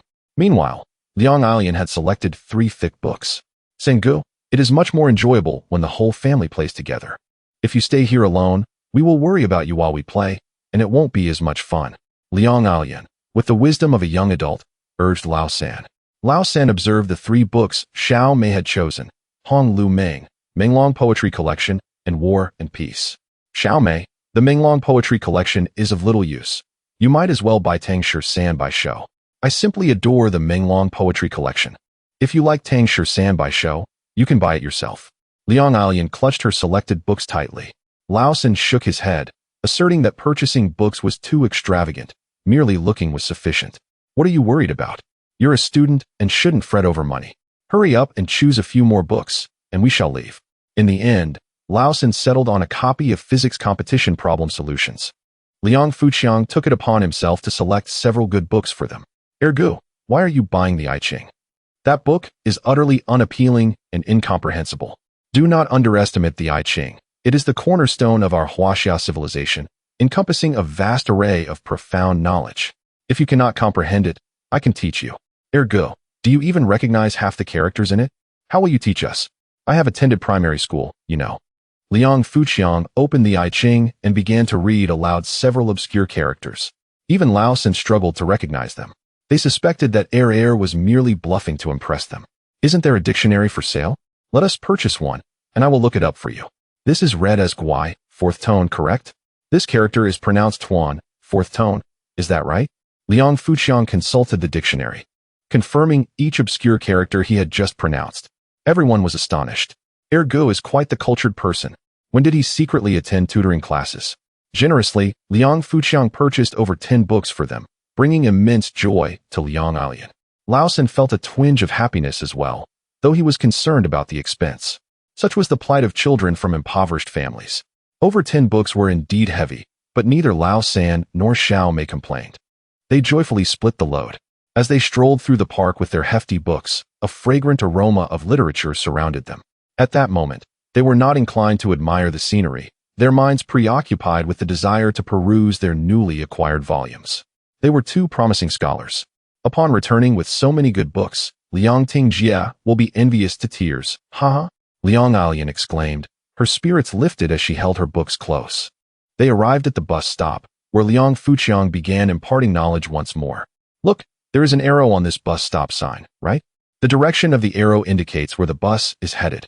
Now, let us see how many bus routes we need to take to reach Renmin Gonyuan, and whether the direction is correct. Lauda and Dasa admitted their confusion. Lin Yueru, after a long look, recognized only a few characters. It was quite commendable for someone who had been illiterate just days before to identify a handful of characters at the bus stop. Lao San, however, was well versed in these matters. The direction is correct. We can take bus routes 1, 8, or 13 to reach Renmin Gonyuan. Liang Fuqiang nodded in affirmation, signaling correctness. Lao San felt a surge of confidence. At least he now understood how to ride the bus, which could be considered an essential urban survival skill. Liang Alian, however, remained unconvinced. Isn't this information crystal clear? Next, we shall wait for our bus. Which bus are we taking? Lauda still appeared unclear about the situation. Xiao Mei, you explain it to Lao Go. Liang Alian had no choice but to clarify for the still bewildered individuals. The 8 bus is coming. Quick, run. We are not Japanese devils or traitors. Why should we run when the 8 bus arrives? Lauda's thoughts drifted to anti-Japanese propaganda dramas. A long, swaying bus, resembling a giant caterpillar, came to a halt at the bus stop. Get on, get on. Liang Fuqiang directed the group onto the bus. At the front door stood a conductor. 5 cents per person, please buy your tickets. Remarkably, the buses of that era still employed conductors. Liang Fuqiang paid for the tickets and guided the group towards the rear of the bus. Seats were undoubtedly scarce. Having even a standing space would be a stroke of fortune. At that time, the entirety of Nanping City was served by only the number 15 bus, which was perpetually crowded with passengers. The air inside was thick with the unpleasant odor of sweat, a truly repugnant experience. For many, it was the first time aboard such a vehicle, and they felt more of a sense of novelty than discomfort. Liang Fuqiang, however, remained vigilant, keeping an eye out for pickpockets. At that period, a significant number of non-agricultural residents found themselves unemployed, contributing to a rise in social issues such as theft and violence. Those like Liang Fuqiang, who had migrated from rural areas to the city, became prime targets for the local delinquents. Typically, these newcomers, even if they fell victim to theft or robbery, would hesitate to take action against their assailants. This reluctance emboldened the city ruffians. Liang Fuqiang, despite his fashionable attire, was easily identifiable as a target among a group of unsophisticated individuals. As fate would have it, a thief had set his sights on Liang Fuqiang and audaciously extended a hand towards him. Chapter 61. No turning back. A piercing scream echoed through the bus, drawing the attention of all passengers. A tall and slender young man clutched his hand, his face contorted in agony. You're finished. You dare to lay a hand on me, you country bumpkin. The urban ruffian glared fiercely at Liang Fuqiang, spewing curses. Without hesitation, Liang Fuqiang pointed at the man's forehead and declared loudly, everyone, take a look. This is a thief, specializing in pickpocketing on the bus. Just moments ago, he reached into my pocket, and I caught him red-handed. Unfortunately, I didn't apply enough force to break his fingers. He remained undaunted. The city thug was taken aback. He never expected this country bumpkin to be so brazen, daring to thwart his nefarious intentions. This was his territory, after all. Kid, dare to say another word, and I'll kill you. The urban ruffian brandished a folding dagger, pointing it menacingly at Liang Fuqiang. This type of dagger, known as Wuxiyuan by Southerners, was a favorite among ruffians, with nearly everyone possessing one. Liang Fuqiang responded with a disdainful smile, swiftly seizing the thug's wrist, twisting it, and delivering a powerful kick to his abdomen. The thug was sent sprawling to the ground, clutching his midsection and howling in pain. He could hardly believe that this country bumpkin would actually strike him, and with such ferocity. No less. As the bus approached the next stop, Liang Fuqiang admonished, "If you don't get lost right now, I'll toss you off." The urban ruffian, initially intent on retorting, was ultimately cowed by Liang Fuqiang's formidable presence. He could not fathom how the man who had previously worn a benign smile could unleash such a terrifying aura. Defeated, the thug exited the bus, tail between his legs. The other passengers immediately regarded Liang Fuqiang with admiration. Some young women were even captivated by his heroism, harboring feelings of affection. "Brother, you're amazing." Liang Alian and the others were profoundly impressed by Liang Fuqiang's strength and bravery. True masculinity. Had this incident occurred to them, they might have chosen to endure in silence and seek peace. Once the thug departed, Liang Fuqiang retracted his intimidating demeanor, transforming into a friendly and approachable figure, akin to a big brother next door. The bus continued its rocky journey. People's Park has arrived. Passengers needing to disembark, please exit from the rear door, the ticket collector announced monotonously.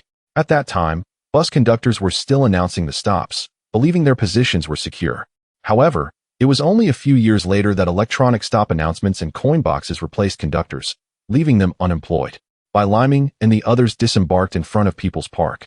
"How beautiful!" Liang Alian exclaimed with excitement as they arrived at the park's entrance. She eagerly thrust her heavy books into Liang Fuqiang's hands and began to skip joyfully, clearly overjoyed. Liang Fuqiang held Lin Yueru's hand, savoring the moment as particularly delightful. The entrance fee was merely 10 cents, quite affordable. Upon purchasing tickets to enter the park, they found it not overly crowded, predominantly filled with young couples in love. At that time, the elderly and children were often reluctant to spend even a dime for leisure in the park. In the secluded paths, young couples could frequently be seen holding hands discreetly. During that era, it was almost clandestine for young men and women to hold hands. If a young man managed to touch a girl's hand during a date, he would relish the memory for days. Love at that time was pure and beautiful. "Brother, they're being inappropriate." A boy attempted to kiss a girl, which Liang Alian noticed immediately. She quickly covered her eyes, denouncing their lewd behavior. The older brother and sister-in-law burst into laughter. The youngest brother remained somewhat shy. Liang Fuqiang decided to lead the group away from the secluded area. The park featured a large lake, with small boats available for rent at 50 cents each. This price was somewhat steep, and only couples in love would splurge on a boat to enjoy a private moment on the lake. "Brother, I want to ride a boat." "What are you talking about? That's just wasting money." The eldest brother immediately interjected. For him, spending 50 cents to ride a boat seemed excessively extravagant. He simply could not fathom why anyone would choose to spend that much for such an activity. The sister-in-law supported the eldest brother's viewpoint. Yet, since the younger sister expressed her desire to ride, Liang Fuqiang, as the older brother, could not refuse. "When you're out to have fun, you must enjoy it to the fullest. Let us all go." Since his sister had personally requested it, he would do his utmost to fulfill her wish. Although the others contemplated opposing him, Liang Fuqiang had already purchased the tickets. "Board the boat, board the boat." "Second brother, just indulge her. One day, you'll spoil her rotten." The eldest brother lamented, but Liang Fuqiang wore a smile. "Let us set sail. Little sister, you take the helm. The third brother and I will row."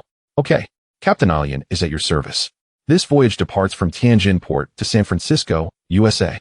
Wishing all passengers a pleasant journey, Liang Alian's sweet voice rang out, full of flair. The group erupted in laughter. This little girl clearly had a knack for performance, resembling the second brother. As the small boat set off, gliding toward the center of the lake, it carried with it a chorus of laughter. Although the eldest brother and sister-in-law had initially opposed the boat ride, they now laughed louder than anyone. "Oh, there's a hurricane ahead. Our luxury cruise may not withstand it. Everyone, hold on tight and be ready to jump ship. Fear not. Our cruise ship is a 12,000-ton vessel, capable of withstanding a Force 13 hurricane. The hurricane ahead will not exceed level 12, allowing for safe passage." The third brother joined in on the little sister's immersive performance. "You're just a sailor. What do you know? I'm the captain." Liang Alian maneuvered the steering wheel, making the small boat circle around. Liang Fuqiang spontaneously began to sing. "In the storm, what is a little pain? Wipe your tears, don't ask why. Second brother, your song is quite lovely, filled with strength." Isn't it? Let me teach you to sing. Liang Fuqiang continued to sing this song repeatedly. Years later, this song was performed by Zheng Jihua on the Spring Festival Gala, becoming a sensation that resonated through every street and alley. At present, it seems that the composition has yet to be conceived. The atmosphere aboard the vessel was delightful, even exuberant. Liang Fuqiang felt a profound sense of joy, having garnered the recognition of his brothers and being able to reintegrate into their circle. Such a feat is no small accomplishment. This time, he vowed to cherish these invaluable familial bonds. Only after experiencing loss can one truly appreciate their worth. As dusk approached, Liang Fuqiang and his companions reluctantly departed from Renmin Gonyuan. This would become a cherished memory in their lives, undeniably precious. With time ticking away, we hastened to catch a ride back to the First People's Hospital. Liang Fuqiang and his group successfully boarded the bus heading homeward. As the lights began to twinkle, the night in Nanping unveiled a different charm. Suddenly, the bus broke down. Everyone disembarked, but the fare could not be refunded. This was indeed the last bus of the day, as the public transport services had long ceased operations. They decided to walk, for if they delayed any further, the vehicle carrying the medicinal herbs would not wait for them. Liang Fuqiang and his companions commenced their journey on foot. In the end, despite their haste, they arrived too late. Second brother, what shall we do? We cannot return. They were confronted with the grim reality. Chapter 62. The Radish Chapter. Liang Fuqiang furrowed his brow, realizing that human plans cannot rival the schemes of fate. He hurriedly urged the others to head to the market. Second brother, why are we going to the market? Liang Alian inquired. To buy radishes. Radishes? Are we having radishes for dinner tonight? The astute Liang Alian could not comprehend her second brother's urgency in procuring radishes. With no one else offering suggestions, they decided to follow Liang Fuqiang's lead. Upon arriving at the market, they found it enveloped in darkness, as the vegetable vendors had long since packed up and departed. Everyone exchanged glances, uncertain of what to do next. Liang Fuqiang had no choice but to showcase his resourcefulness. He rummaged through a pile of refuse and retrieved a piece of radish top. Second brother, are you really going to eat garbage? Liang Alian asked uncertainly. Liang Fuqiang playfully tousled her hair, saying, Come on, let us eat. He knew that everyone was famished, and finding food was of utmost importance. Why don't we hurry home while it's still early? We might reach home by dawn, suggested the eldest brother, confident that if his wife could walk to Nanping City, they surely could return home as well. The third brother and sister-in-law agreed. However, the final decision rested with Liang Fuqiang. He shook his head, asserting that finding a place to eat was the most pressing matter. Liang Fuqiang understood their concerns about money and the temptation to endure hunger until they got home. He, however, refused to let his siblings, especially Lin Yueru, suffer in this manner. He led everyone back to the restaurant where they had eaten earlier that day. Hurry up and eat. We need to find somewhere to stay afterward.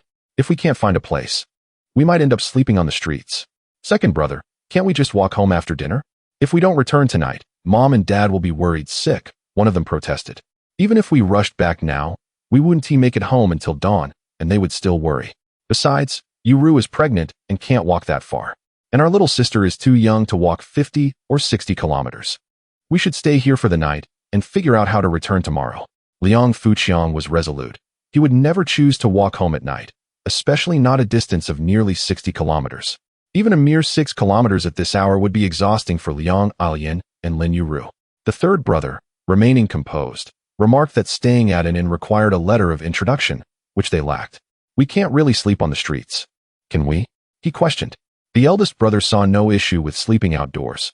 Liang Fuqiang, now satiated, pulled out a pen and paper. Hurry up and finish eating. Once you're done, we'll be on our way. He began to write. Today, our village has Liang Fugue, Liang Fuqiang, Liang Fumin, Liang Alian, Huang Xiang, and Lin Yueru traveling to Nanping City for medical treatment. We are unable to return home today and require accommodations. We hope all inns will permit us to stay. The third brother was astonished at Liang Fuqiang's writing. Can it be done this way? Isn't this forgery? What if we get caught? Liang Alian blinked her bright eyes, realizing this approach was possible. I've learned something new. But, second brother, we don't have an official seal. The inn staff will surely recognize it as fake. Liang Fuqiang placed the radish top on the table, a mischievous smile on his face. It's time to showcase my true skills. Let me demonstrate what it means to be versatile. He pulled out a dagger and began to carve. Liang Fuqiang had some knowledge of this craft. In less than 10 minutes, he had carved an impressive village seal. Third brother, open that bottle of red ink. He dipped the radish seal into the ink and pressed it onto the scrap paper. Not bad. It looks quite convincing. Second brother, you should set up a stall and carve seals. You're wasting your talent. I possess many skills. Liang Fuqiang stamped the letter with the bright red seal. Done. Now our task is to find an inn. Let us go quickly. Using his memory from earlier that day, Liang Fuqiang soon led everyone to a nearby inn. To avoid arousing suspicion, he decided to handle everything himself. Hello. Do you have any available rooms? We need accommodations. The attendant glanced at Liang Fuqiang and the others. We have rooms. Do you have a letter of introduction? Liang Fuqiang hurriedly presented the letter. The attendant examined the bold handwriting and the seal, which appeared authentic, not suspecting forgery. After confirming the number of guests, the attendant offered single, double, triple, and 5-person rooms. We'll take a 5-person room. Thank you. 3 yuan for the night, the attendant stated. Liang Fuqiang handed over the money and received the key. The attendant observed Liang Fuqiang's confident demeanor and felt no cause for concern. However, the third brother and eldest brother were already on edge, knowing the letter was forged. In truth, their worries were unfounded. Liang Fuqiang's forgery skills were impressive, and considering the lax attitude towards such matters in that era, it was easy to pass off a fake as genuine. In those days, those with a bit of audacity could easily profit from deception, as the people were still quite naive. Upon entering the room, they found a large dormitory space, capable of accommodating 6 or 7 people comfortably. However, without mosquito nets, they anticipated a few pesky insects at night. For 3 yuan, such a room was quite profitable for the inn. None of them felt drowsy. After a long day of exertion, they were sticky and sweaty. And who could feel sleepy in such heat? Sometimes, they mused, it would be better to sleep on the street, where it was cooler. Yet, the third brother and little sister paid no mind to these thoughts and had already settled down with books under the electric light. Yueru, come, let us go wash up. Lin Yueru naturally followed Liang Fuqiang's lead. Chang Ji's words were absolute. Liang Fuqiang led Lin Yueru to the Gonggong washroom. As Liang Fuqiang turned on the faucet, water gushed forth with a delightful rush. Lin Yueru was filled with wonder. Changgu, this iron pipe is truly magical. It can produce water by itself. Let us purchase a similar pipe to install on our wall so that we no longer have to toil to fetch water. Liang Fuqiang replied, it's quite difficult to explain this. He then took out a soft towel and gently wiped Lin Yueru's body. The damp towel removed the sticky sweat from her skin while bestowing a refreshing sensation. As Lin Yueru observed this commanding yet capable man tenderly attending to her, she felt an overwhelming sense of happiness and a profound sense of being cherished. She even found herself involuntarily sighing in contentment. Chapter 63. The sleepless father and second uncle Liang Fuqiang and Lin Yueru returned to their room, feeling refreshed. Allow me to share with you a remarkable discovery made in the shower room. It is a piece of iron that seemingly produces an endless flow of water. If we could bring such a piece of iron back home, we would no longer have to fetch water for drinking. As soon as Lin Yueru entered the room, she excitedly recounted this astonishing find to everyone. Liang Fuqiang smiled in silence. The older boys, upon hearing Lin Yueru's introduction, were equally intrigued by the marvel she described. The city is indeed filled with wonders and a palpable sense of technology. Why not go and take a look? The suggestion from the eldest was met with unanimous support. Lin Yueru led them eagerly to the public restroom, demonstrating how one twist here results in water flowing forth. Isn't it incredible? Truly, it is astonishing. This invention is simply magnificent. Is this not just a faucet? I expected it to be something else entirely. The eldest sister had encountered a faucet in the past few days. When she first saw it, she was just as incredulous as Lin Yueru. However, after several encounters, the novelty wore off. Although she still did not fully grasp the principle behind its operation, the third brother, after careful observation, vaguely discerned how the faucet worked. The notion that a mere iron pipe could yield an infinite supply of water was something the third brother could not accept. It defied logic. The water here must be transported through these iron pipes from another source. Therefore, bringing back a piece of iron pipe would not yield any water at all. The third brother spoke the truth, and the group's interest waned. Meanwhile, the youngest sister had already taken the opportunity to wash herself thoroughly and felt quite refreshed. You all continue to explore. I shall return to my reading. She comfortably departed. The world of genius is unlike that of ordinary folk. The idea of a water-producing iron pipe is far too juvenile. The group reluctantly made their way back to the room. Was that the end of the tour so soon? Is the city restroom truly that marvelous? Liang Fuqiang found it amusing to think of how excited they had been to visit that dilapidated restroom. Second brother, tell me, how does the faucet manage to dispense water automatically? I find it utterly fascinating. The eldest still could not comprehend why the faucet produced water. Liang Fuqiang had no choice but to explain the workings of the faucet. In the future, even in rural areas, every household will have a faucet. However, rural residents primarily drink groundwater, while cities utilize purified river water. The group listened intently as Liang Fuqiang shared these intriguing concepts, igniting their imaginations about the future. I believe that in several decades, postal workers will deliver letters via flying vehicles. The third brother ventured a prediction about the future. Liang Fuqiang wished to inform him that in a few decades, people would seldom send letters. Instead, they would communicate through mobile phones or emails. Nonetheless, he ultimately refrained from divulging such futuristic technologies, preferring not to disrupt their tranquil, beautiful existence. The group sat together on the large bunk, leaning against the wall, some engaged in conversation, others engrossed in books. It was a wonderful family moment. As the night deepened and the air grew cooler, weariness began to settle in. It is time to sleep, or we shall lack the strength to walk tomorrow. Let us turn off the lights and rest. However, their parents at home were already in a state of anxiety. What if something truly went awry? How would they cope? The father could no longer remain at home. He sought out his second uncle, who had already gone to bed, but he roused him nonetheless. Do you know that Chang and the others went to Nanping City early this morning to find Gui Xiang, and they have yet to return? The father nodded, his body radiating anxiety as he paced restlessly. Do not worry, my elder brother. Chang is clever and resourceful. With him present, they will be safe. Tomorrow, at dawn, I shall accompany you to Nanping City to search for them. The father sighed, expressing his concern for the youth on their first venture to Nanping. I fear they have lost their way and are now sleeping on some street corner. The second uncle nodded in agreement, acknowledging that Nanping is vast, and it is entirely normal to get lost. Without an introduction letter, they would have no choice but to sleep on the streets. They also lack ration tickets. They must be starving by now. Tomorrow, I will seek out Dama and ask him to take us to Nanping with his horse cart. Dama often assists others in delivering goods to Nanping and is quite familiar with the area.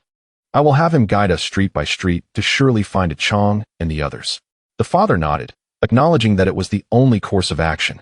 Very well, let us return to sleep for now. We must rise early tomorrow. The father felt somewhat relieved and returned home. Having a brother is indeed a blessing. If something were to happen, at least there is someone to confer with. Nevertheless, the father still found it impossible to sleep. Who could rest easy under such circumstances? All the children and daughters-in-law were involved, with their fates uncertain. Tomorrow, you and the second brother should head to Nanping, and be sure to take plenty of money. There are many expenses to consider when venturing out. The mother, too, was unable to sleep and gently reminded him. Additionally, it would be prudent to have the village chief write an introduction letter.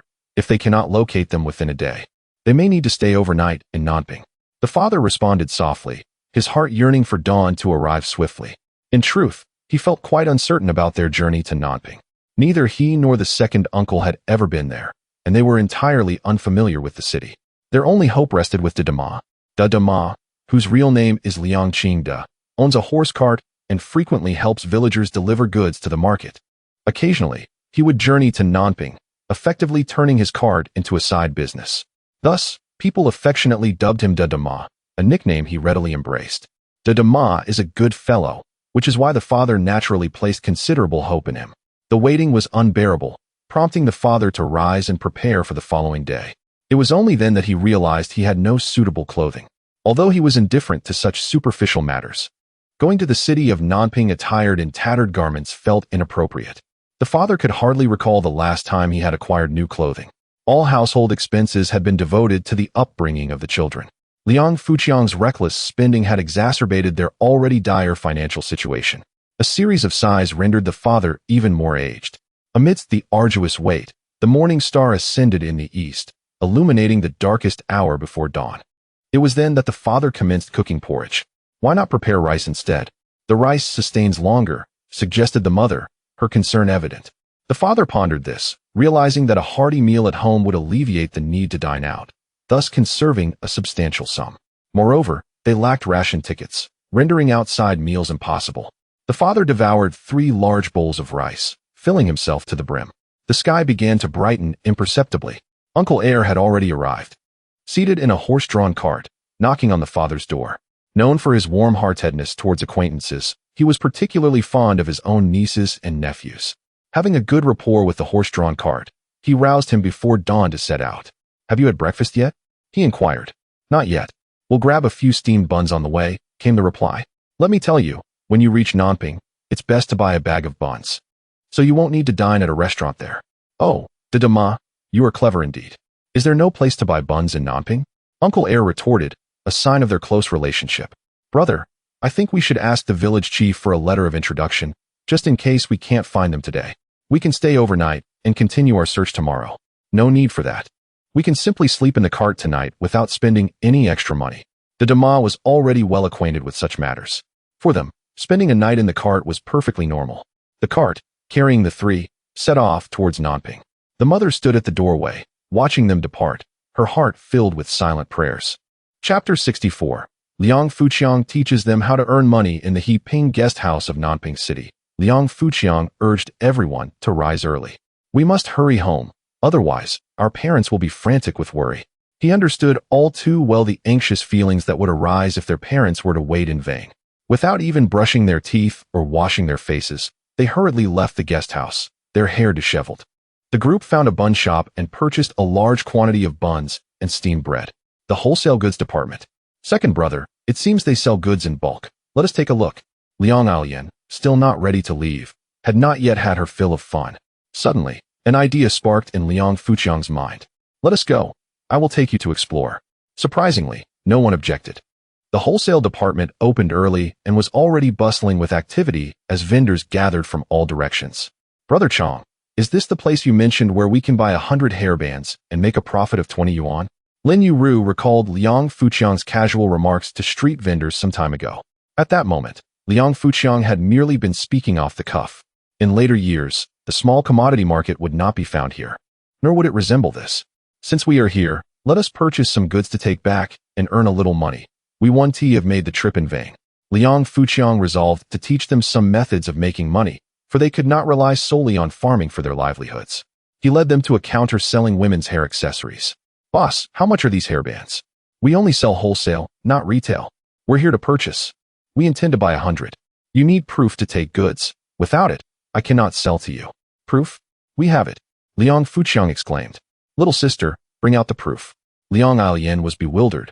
When had they obtained proof? "You didn't lose it, did you? Hurry and look." Liang Fuqiang rummaged through Liang Alian's belongings, and fortunately, the proof was intact. He presented several documents. "Here are the proofs for 100 hairbands, 100 hair clips, and 10 bags of colored rubber bands. 3 documents in total." After the sales assistant verified the documents, she began to prepare the items for Liang Fuqiang. After purchasing the accessories, he took them to buy a large bag of colorful paper candies, to buy 2 milk candies, and sunflower seeds. Upon leaving the wholesale department, the older brothers felt exhilarated. "Second brother, why did you buy all this?" "Brother, are you foolish? Second brother must be taking all these back to sell." Liang Alian found it hard to comprehend why her elder brother would ask such a silly question. What puzzled her even more was how second brother had managed to produce those proofs. She was astonished at how low the prices of these goods were. As she touched the hairband she had bought for 80 cents, it suddenly felt less appealing, like a feeling of being cheated. Liang Fuqiang handed the accessories to his little sister. "You and your second sister-in-law will be responsible for selling these items. Once you return the principal to me, you two will split the profits." Liang Alian jumped up in joy. "I can finally earn my own money. I can make a lot of money." She envisioned piles of cash raining down upon her. Lin Yueru also felt a surge of confidence. Liang Fuqiang then entrusted the candies and snacks to the older brother and sister-in-law. "You will sell these. The principal belongs to me, and the profits are yours." The older brother and sister-in-law accepted the bags, their expressions somewhat blank. They were unsure of how to proceed and felt apprehensive. "What about me? What will I sell?" The third brother felt confused, having received nothing. Liang Fuqiang handed him books. "Your task is to study and gain admission to a good university. You are not suited for business." Liang Fuqiang understood the third brother well. His proud nature made him ill-suited for trade. The third brother could only accept this fate, yet could not help but retort, But isn't little sister also studying? How can she sell goods and make money? Liang Alian shot him a disdainful glance. Studying is merely a hobby for me. It isn't a task. As for entering high school or university, those are just incidental matters. This was the mindset of a prodigy, someone who loved to earn money and spend it. Faced with the arrogance of his younger sister, who could finish reading Dream of the Red Chamber in one night and memorize it, he felt utterly crushed. Let us go to the bus station. I recall there is a bus that goes to the neighboring town. Liang Fuqiang led the group swiftly toward the bus station. Although Nanping City was not large, it had 2 bus stations. They were headed to the Jiangnan Passenger Transport Station, a station built in a remote area. Liang Fuqiang could not fathom why the government had chosen such a location for a bus station. Dust clouds billowed as vehicles passed, and it was quite difficult to find. After disembarking, they were still far from the city center. Thankfully, there were buses available to take them closer. Upon boarding the bus, Liang Fuqiang taught them how to navigate the bus system. Do you see that vehicle marked with Nanping Wu Wei? That is the one we should take. Once aboard, a ticket collector would come to collect fares, and they simply needed to pay her. A dozen or so scattered buses awaited passengers in the station's open area. Passengers could board the bus headed for their destination without hassle. Liang Fuqiang and his companions loaded their bags onto the bus. There were still plenty of seats available, and they chose to sit together. The comfort of this journey was far superior to that of the truck they had arrived in, albeit a bit warm. The lone fan on the bus only blew toward the driver. Nevertheless, Liang Alian and the others felt exhilarated, oblivious to any discomfort. Liang Fuqiang waved a book to fan Lin Yueru, ensuring she felt comfortable. The elder sister-in-law nudged the older brother with her elbow. Gue Xiang, why are you bumping into me? She rolled her eyes. Just look at how second brother is taking care of Yueru. The elder brother suddenly realized. Oh, so that was it. He retrieved a book and handed it to the sister-in-law, saying, we have this too. Take your time fanning yourself. It is indeed quite refreshing. The sister-in-law felt an urge to disembark. Second brother, why hasn't the bus departed yet? How long must we wait? No need to rush. The bus has a set schedule, and it will leave when the time comes, Liang Fuqiang replied, and soon the bus began to move. After traveling approximately 1 or 2 kilometers, the conductor commenced collecting fares, 50 cents per person. Given the income at that time, this fare was quite steep. Liang Alian and the others focused intently on the scenery outside, seemingly apprehensive about missing something significant. With this departure, it was uncertain when they would return. Gazing at Nanping as it receded, they were once again enveloped in the familiar pastoral landscape. Trees and shrubs adorned the surroundings, eerily tranquil and devoid of human presence. After more than an hour of jostling, the bus finally arrived at Wushu town. Now, they could only walk back. It was at least 15 kilometers from there to home. 2 to 3 hours later, they arrived home, relieved that everything was normal. Yet, they wondered how their parents were faring. Liang Fuqiang and the others began their return journey by taking the number 11 bus. Meanwhile, at that moment, their father and second uncle were nearing Nanping City. Chapter 65. The second brother is an extraordinary master. Let us take the shortcut back. It will save us half the distance. Second brother, you don't intend to traverse the Chipa Linchong route, do you? Indeed, crossing through Chipa Linchong leads directly into our town's territory. Then passing through Shitsuan and Tangjiao, we shall return to our village. That is out of the question. The wild boars in Chipa Linchong roam in packs, and it is exceedingly perilous. Moreover, it is said that there are numerous tigers within. Just 2 or 3 years ago, a man from Shitsuan was plowing his field when his wife failed to deliver his lunch. Can you guess what happened?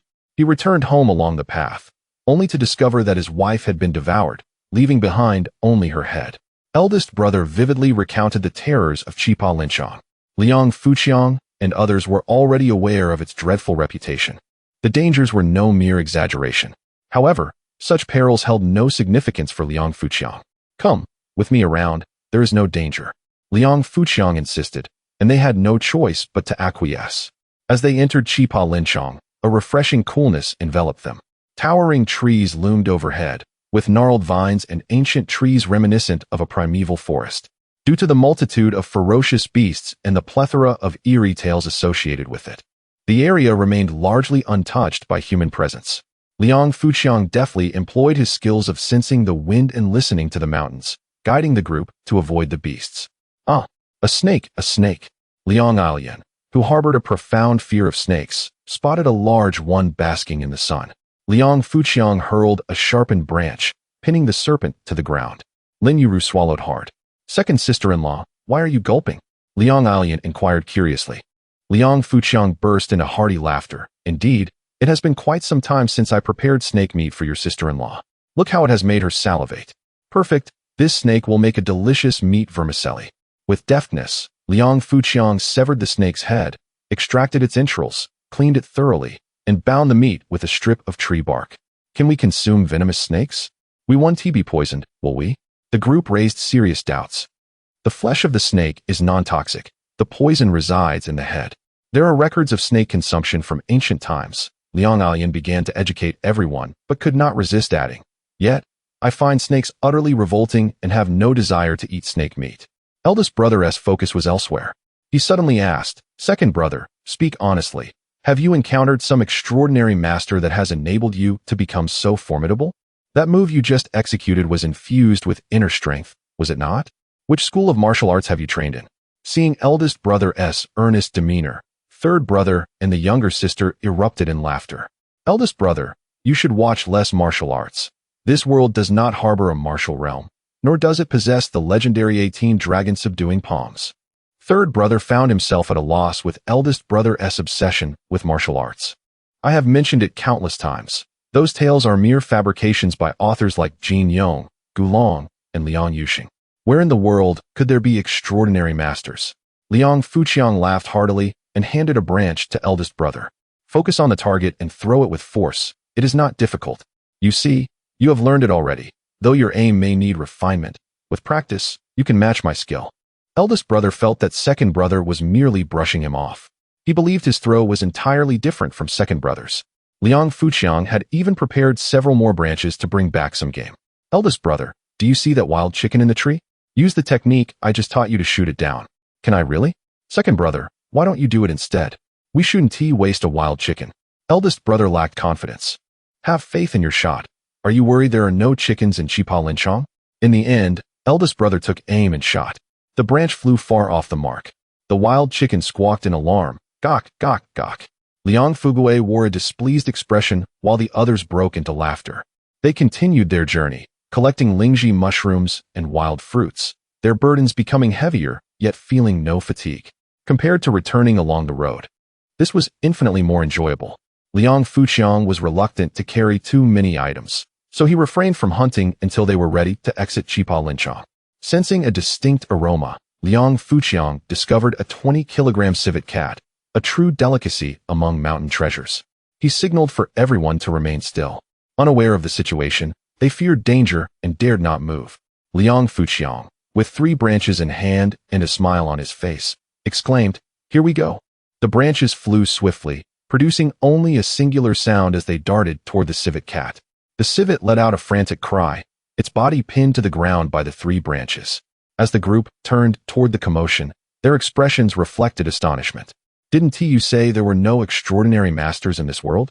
This move of second brother's must surely have been imparted by a grand master. This technique is certainly on par with those depicted on television. In that moment, eldest brother's admiration for second brother surged like an unending river. He was convinced that second brother had encountered fortuitous circumstances, acquiring unparalleled martial prowess akin to protagonists who, after falling off cliffs, emerge with extraordinary skills. Could second brother be the protagonist? As the sibling of a protagonist, that would indeed be a path to effortless victory.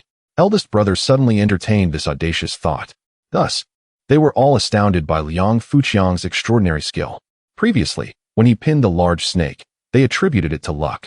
Now, witnessing the precision with which 3 branches had struck the civet cat from a distance of over 10 meters was utterly shocking.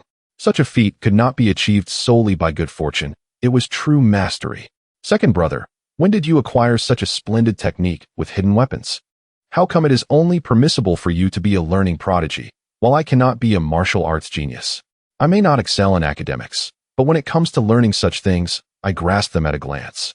Thus began a mutual flattery between the 2 scholarly and martial talents, leaving eldest brother and third brother feeling somewhat envious. Why was it that they shared the same mother yet turned out so ordinary? Lao San, why the modesty? You too are an academic prodigy, while I am merely an ordinary individual. Lauda is sorrowfully solitary.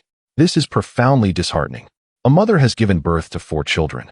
3 of them are geniuses, and yet one has seemingly overlooked the acquisition of additional skills. Let us take this civet cat back home, and tonight we shall feast together as a family. We should also invite Heir Shu and his family to join in the merriment. By the way, let us bring back 2 wild chickens for a nourishing soup. That would make it even more perfect. Liang Fuqiang picked up a sturdy branch from the ground and aimed it at the wild chickens in the distance. Lao San, go fetch those wild chickens. Observing the 2 chickens flapping about in the distance, Lao San realized that this second elder brother was indeed extraordinary. Truly remarkable. Perhaps Lao Da's words hold some truth. It seems I still have much to learn. Life experiences are evidently not entirely deceptive. Lao Heir is indeed a master of his craft. The group happily carried their bounty home, laden with success. Our parents must be anxiously awaiting our return. Let us hasten our journey. Liang Fuqiang and the others hurriedly made their way home, where they found their mother sitting at the entrance, lost in thought. Chapter 66. The business genius girl Ma Liang Alian's melodious voice resonated as her mother looked up, startled to see Liang Fuqiang and the others returning in an orderly fashion. Her mind went blank. She searched the room with her gaze. You all came back by yourselves? Where is your father? A sense of foreboding began to creep in. Father? Is he not home? We just returned from Nanping. How would we know?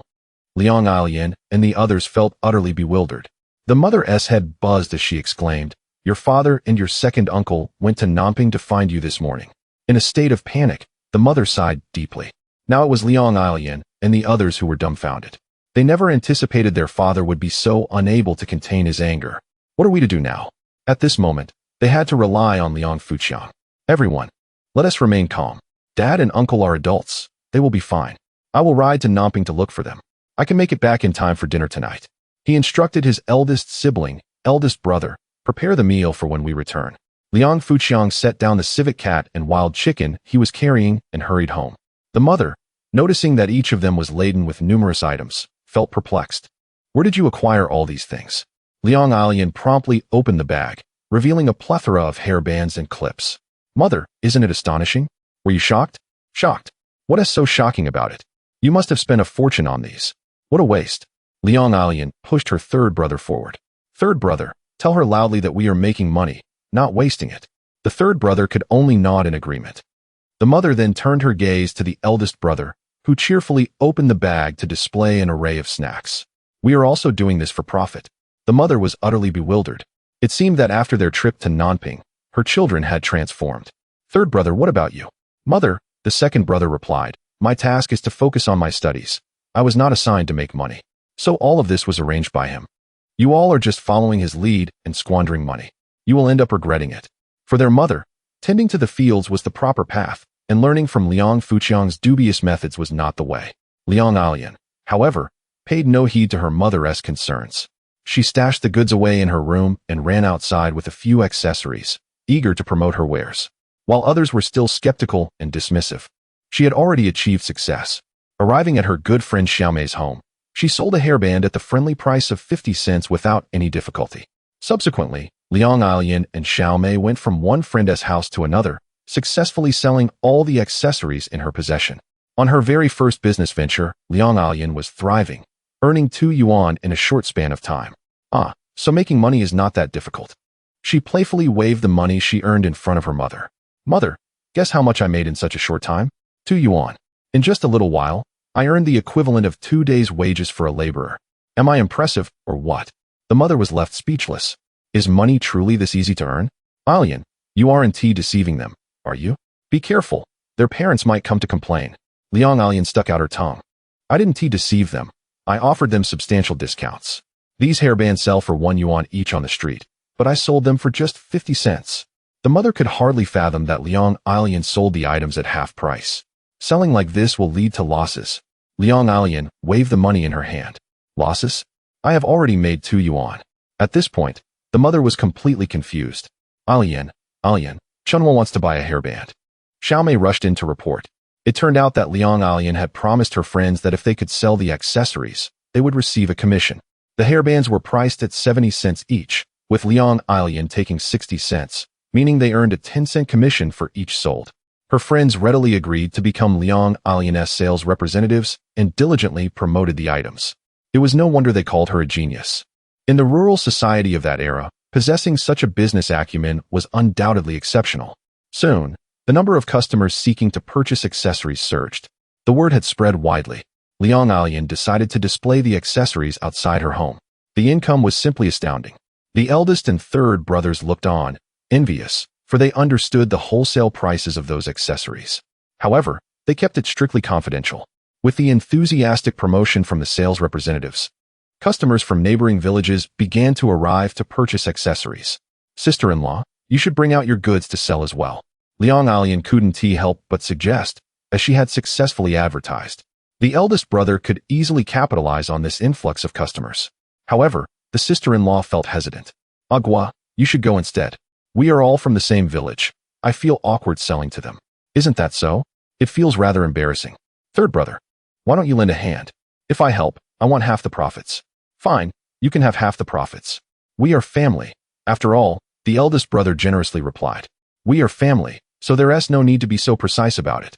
The third brother promptly laid out all the snacks for sale. He refused to acknowledge what the second brother had said about not being suited for business. Yet, in truth, he lacked the cleverness of Liang Alian, and with his pride at stake, none of the snacks sold. This left the third brother feeling utterly disheartened. Watching his younger sister's thriving business while his own went unnoticed created a profound sense of disparity, severely affecting his confidence. Meanwhile, Liang Fuqiang returned home, and the little puppy dashed toward him, having gone 2 days without food. He could only boil a piece of snake meat to feed it. Xiao Jili, we need to go to Namping again, and this time we'll rely on you. Woof, no problem, I've got this. Xiao Jili eagerly devoured the snake meat and drank the broth, resolutely assuring him. Liang Fuqiang seized the moment to rest for a few minutes. Once the little puppy was satisfied, he set off on his bicycle with Xiao Jili in tow. In the morning, father and his companions hurriedly arrived in Nanping. Confronted by this entirely unfamiliar locale, their vision clouded by uncertainty. They could not even discern the direction. Dada Ma reassured them, stating that he was quite familiar with Nanping and that they would surely locate their acquaintances. Father and his second uncle gazed at the bustling city, which exceeded their expectations in size, heightening their concerns. It was no wonder they felt lost. I too was at a loss for the way back. Grateful for Dada Ma's presence, I felt a sense of reliance on him. 6 eyes scanned the surroundings, utterly oblivious to the scenery along the way. Yet, the more they searched, the more anxious they became. As noon approached, they traversed several streets, yet not a trace of Liang Fuqiang and his group was to be found.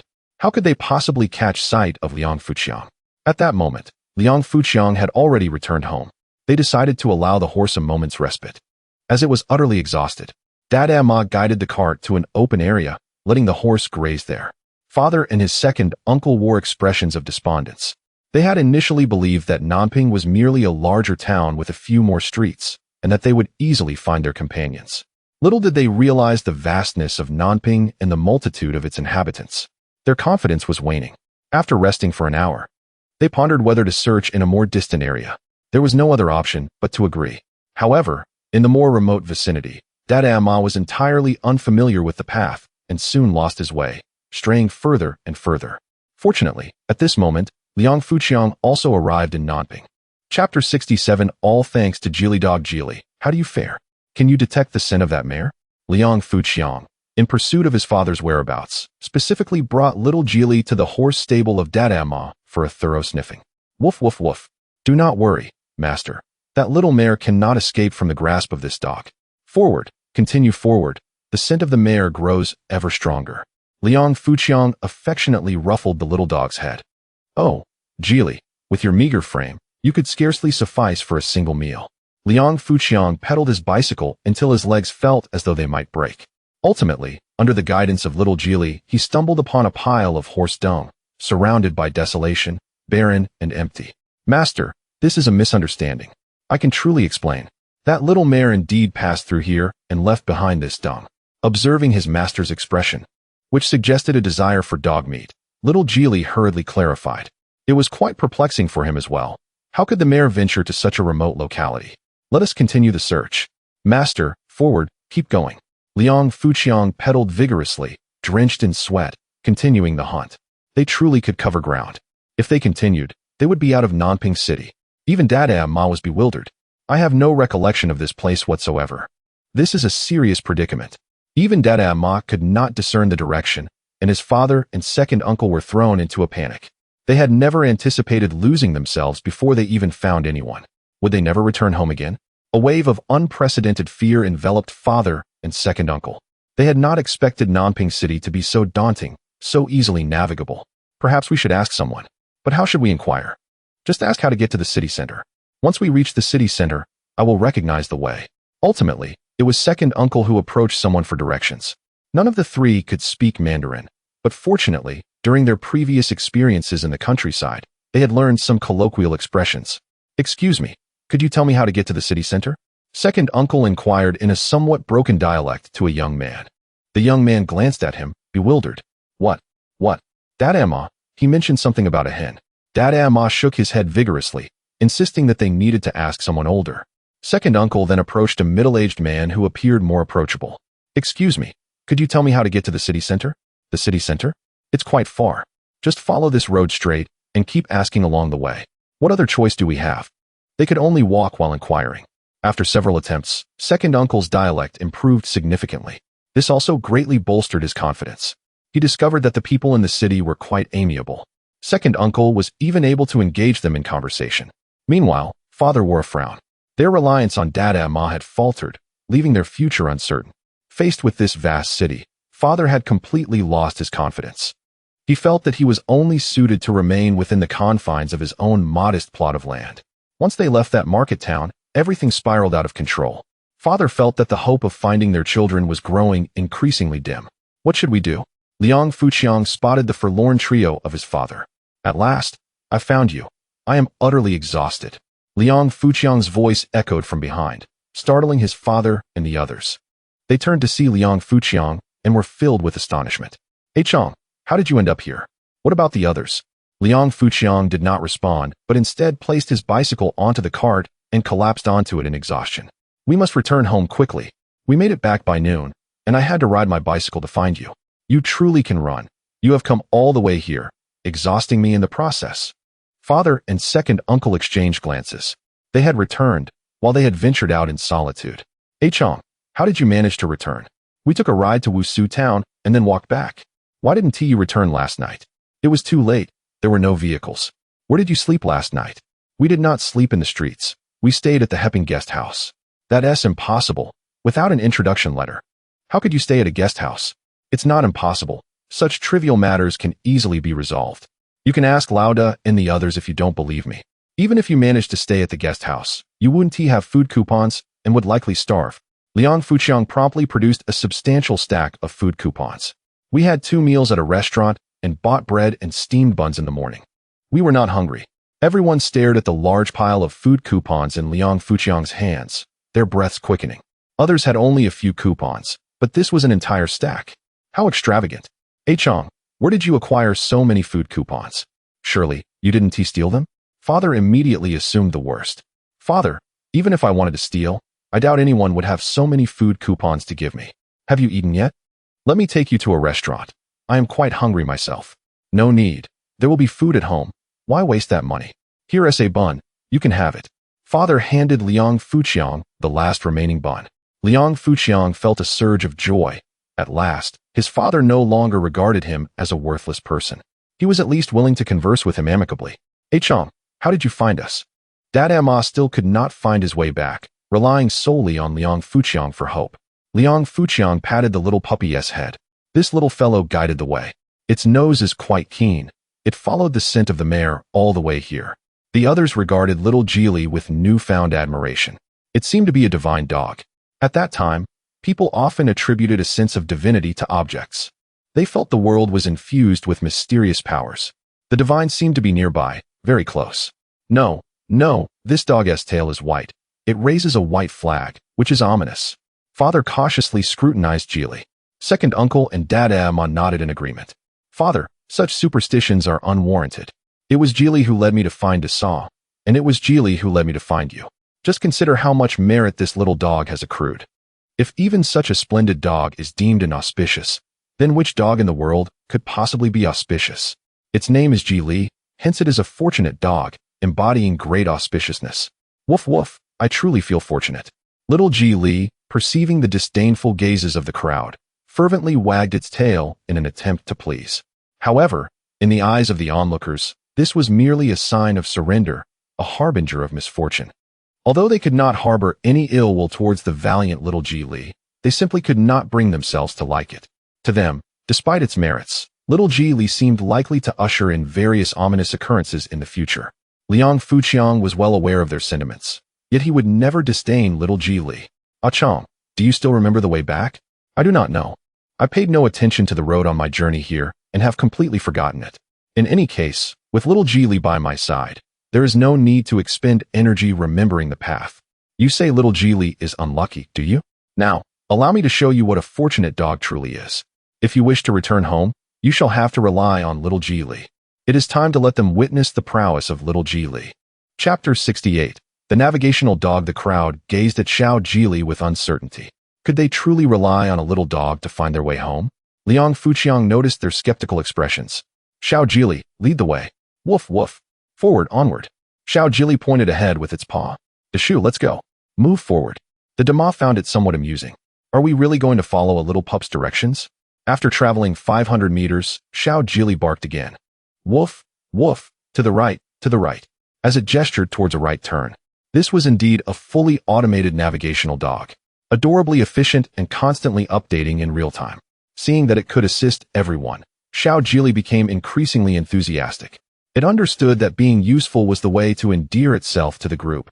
It had experienced abandonment once before and wished to avoid such a terrifying fate again. Thus, it cherished the present and endeavored to please everyone, embodying a sense of crisis awareness, striving to be a good dog. This, too, might be a form of competition. Under Xiao Ji Li's guidance, after a series of turns, the Dama finally recognized a familiar street. "What a remarkable dog. Achong, why don't you sell it to me?" The Dama suddenly developed an affection for Xiao Ji Li, wishing to install a navigational dog on his cart. "Deshu, Xiao Ji Li is intuitive. I cannot sell it." Liang Fuqiang firmly declined. The Dama could only sigh and affectionately pat Xiao Ji Li's head. Xiao Ji Li realized its guidance had won the favor of the people, and it became even more spirited in its directions. Seeing that the Dama had finally found his way, both the father and the second uncle sighed in relief. Only then did they have the leisure to admire the scenery. "Look, that building is so tall. Standing on the rooftop must be dizzying. Hey, isn't that a traffic officer in a crisp white uniform? Quite handsome. Oh. It seems a few patrol officers are chasing a black market dealer."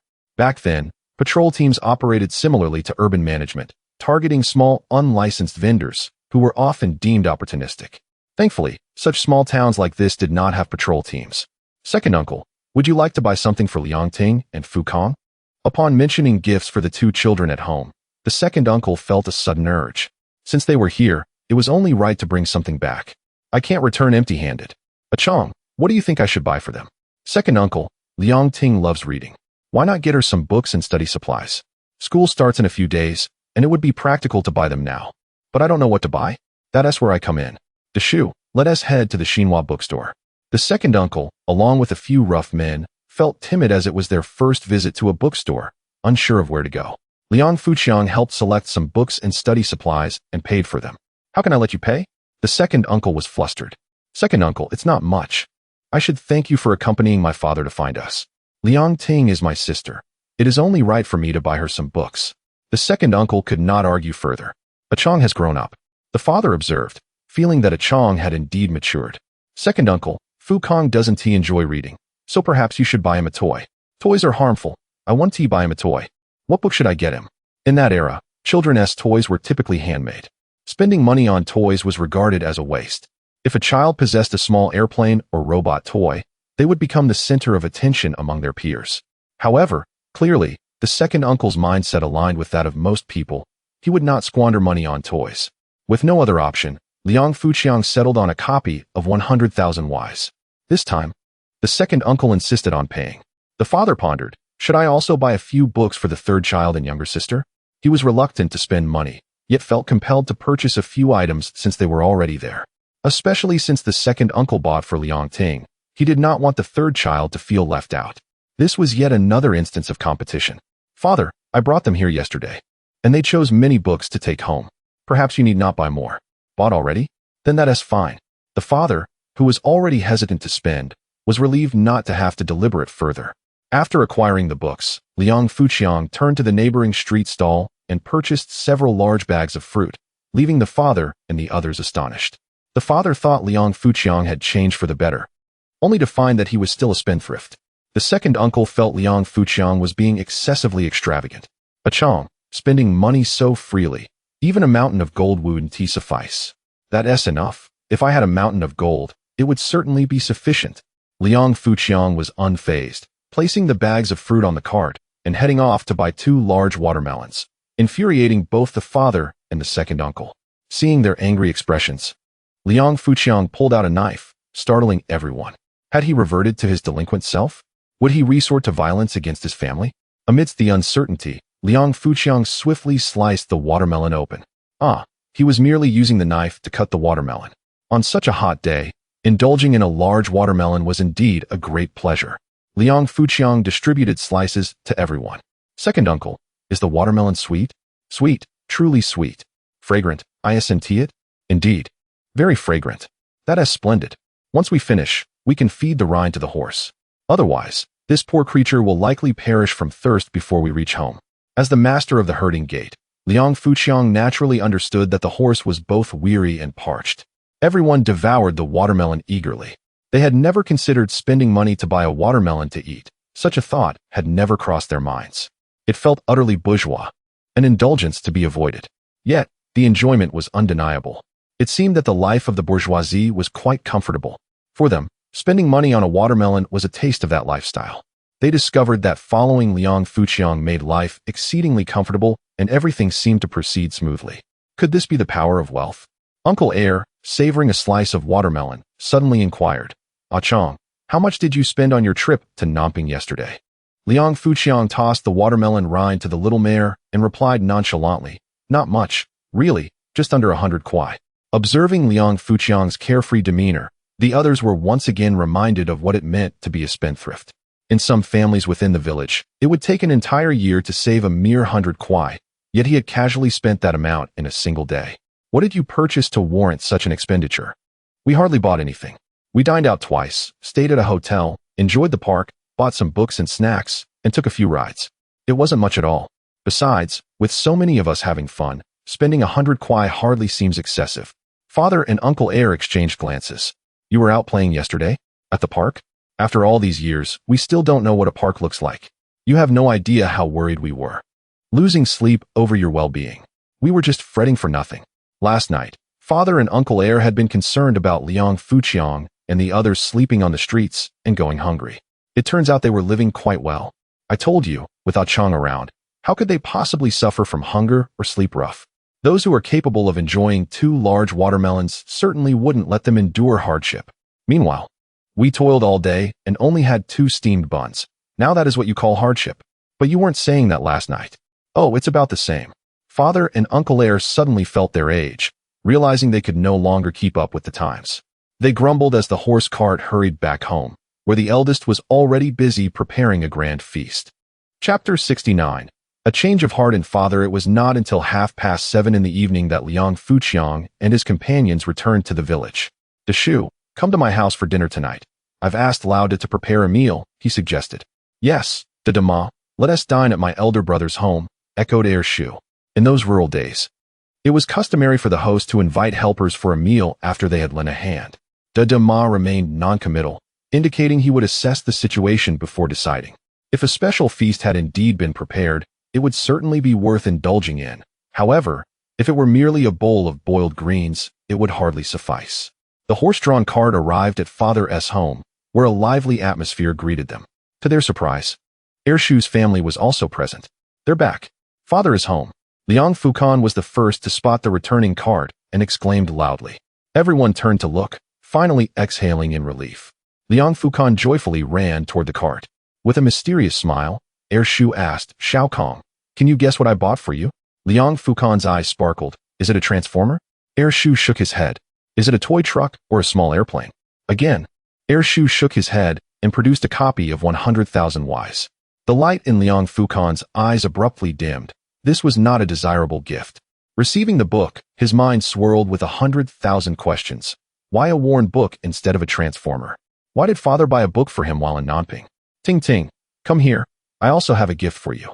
Liang Ting, engrossed in a book brought back by Lao San, approached with curiosity upon hearing her father's words. Here you go. Shu happily handed her several books and a pile of study materials. As a father, being able to provide good things for his children filled him with immense joy. Liang Ting's eyes lit up. This is the best gift I've ever received. Thank you, father. You should thank Changgu. He bought everything. Thank you, Ergu. Study well. And you can tell me what you want in the future. Liang Fuqiang genuinely regarded Liang Ting as a younger sister. Liang Alian hurried over to join the excitement.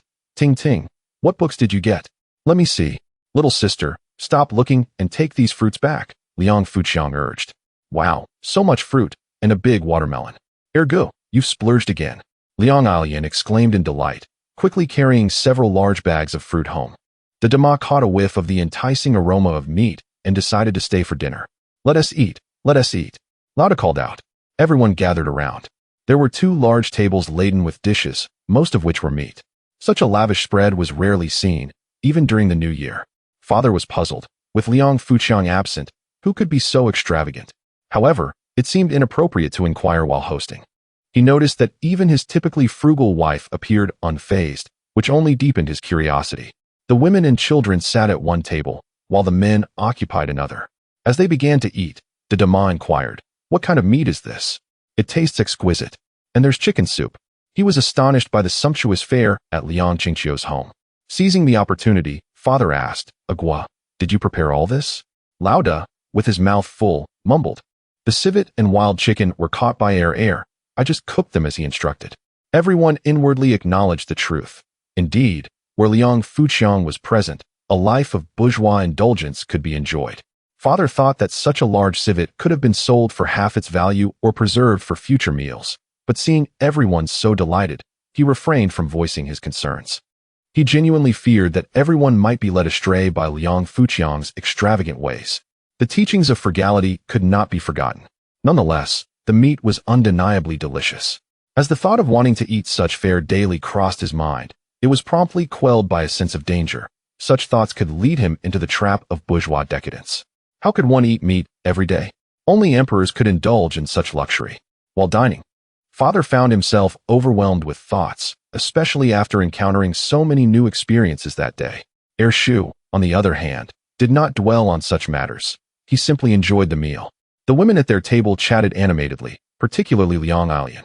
Guess how much I earned today? You can't guess. I made a total of 20 yuan and 35 cents. Impressive, right? Envious glances were cast her way from those aware of her profitable venture in selling accessories, while others were astonished. Shu exaggeratedly inquired, "Alian, did you rob a bank? How did you earn so much in a single day?" Shu, you might not know, but my second brother helped me import a batch of hair accessories from Nanping, and I sold a lot today, which is why I made so much money. The crowd's perception of Liang Fuqiang shifted dramatically. How could this once hopeless lad possess such remarkable skills? Effortlessly accruing wealth with every gesture? It was no wonder he spent money so freely, yet did not face poverty, but rather seemed to be growing wealthier. Father felt increasingly out of touch with the times. How much toil was required to earn 20 yuan in farming? His little sister managed to earn it with such ease. If she were not his own child, jealousy would surely have consumed him. Your little sister is so young. Why not teach her how to earn money? Why not help your elder brother to earn some as well? Previously hesitant, he now actively encouraged Liang Fuqiang to assist Lauda. In a single day, father experienced a significant shift in mindset. The vast world outside had broadened his perspective. He even sensed that Liang Fuqiang's methods seemed better suited to the changing world. Father vaguely felt that the world was transforming rapidly, perhaps by relying on air. The family could attain prosperity. At that moment, Liang Alian's clear voice rang out again.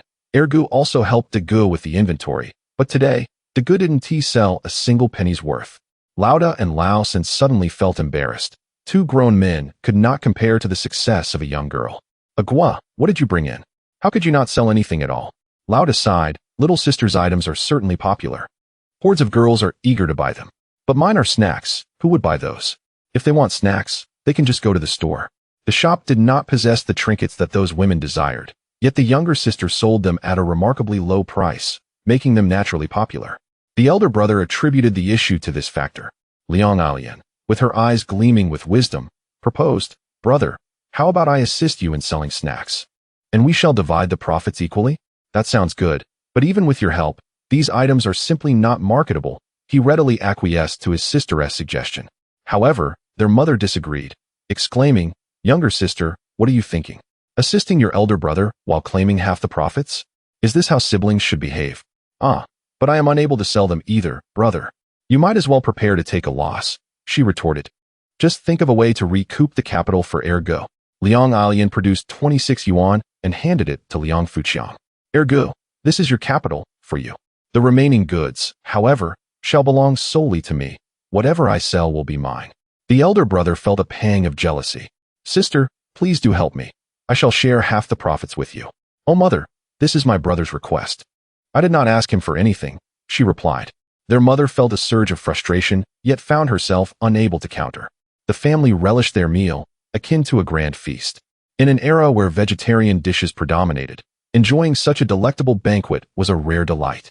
Those times saw people with hearty appetites, as they devoured a nearly 20-pound civet cat, a large pot of chicken soup, alongside vegetables, mushrooms, and rice, leaving nothing untouched.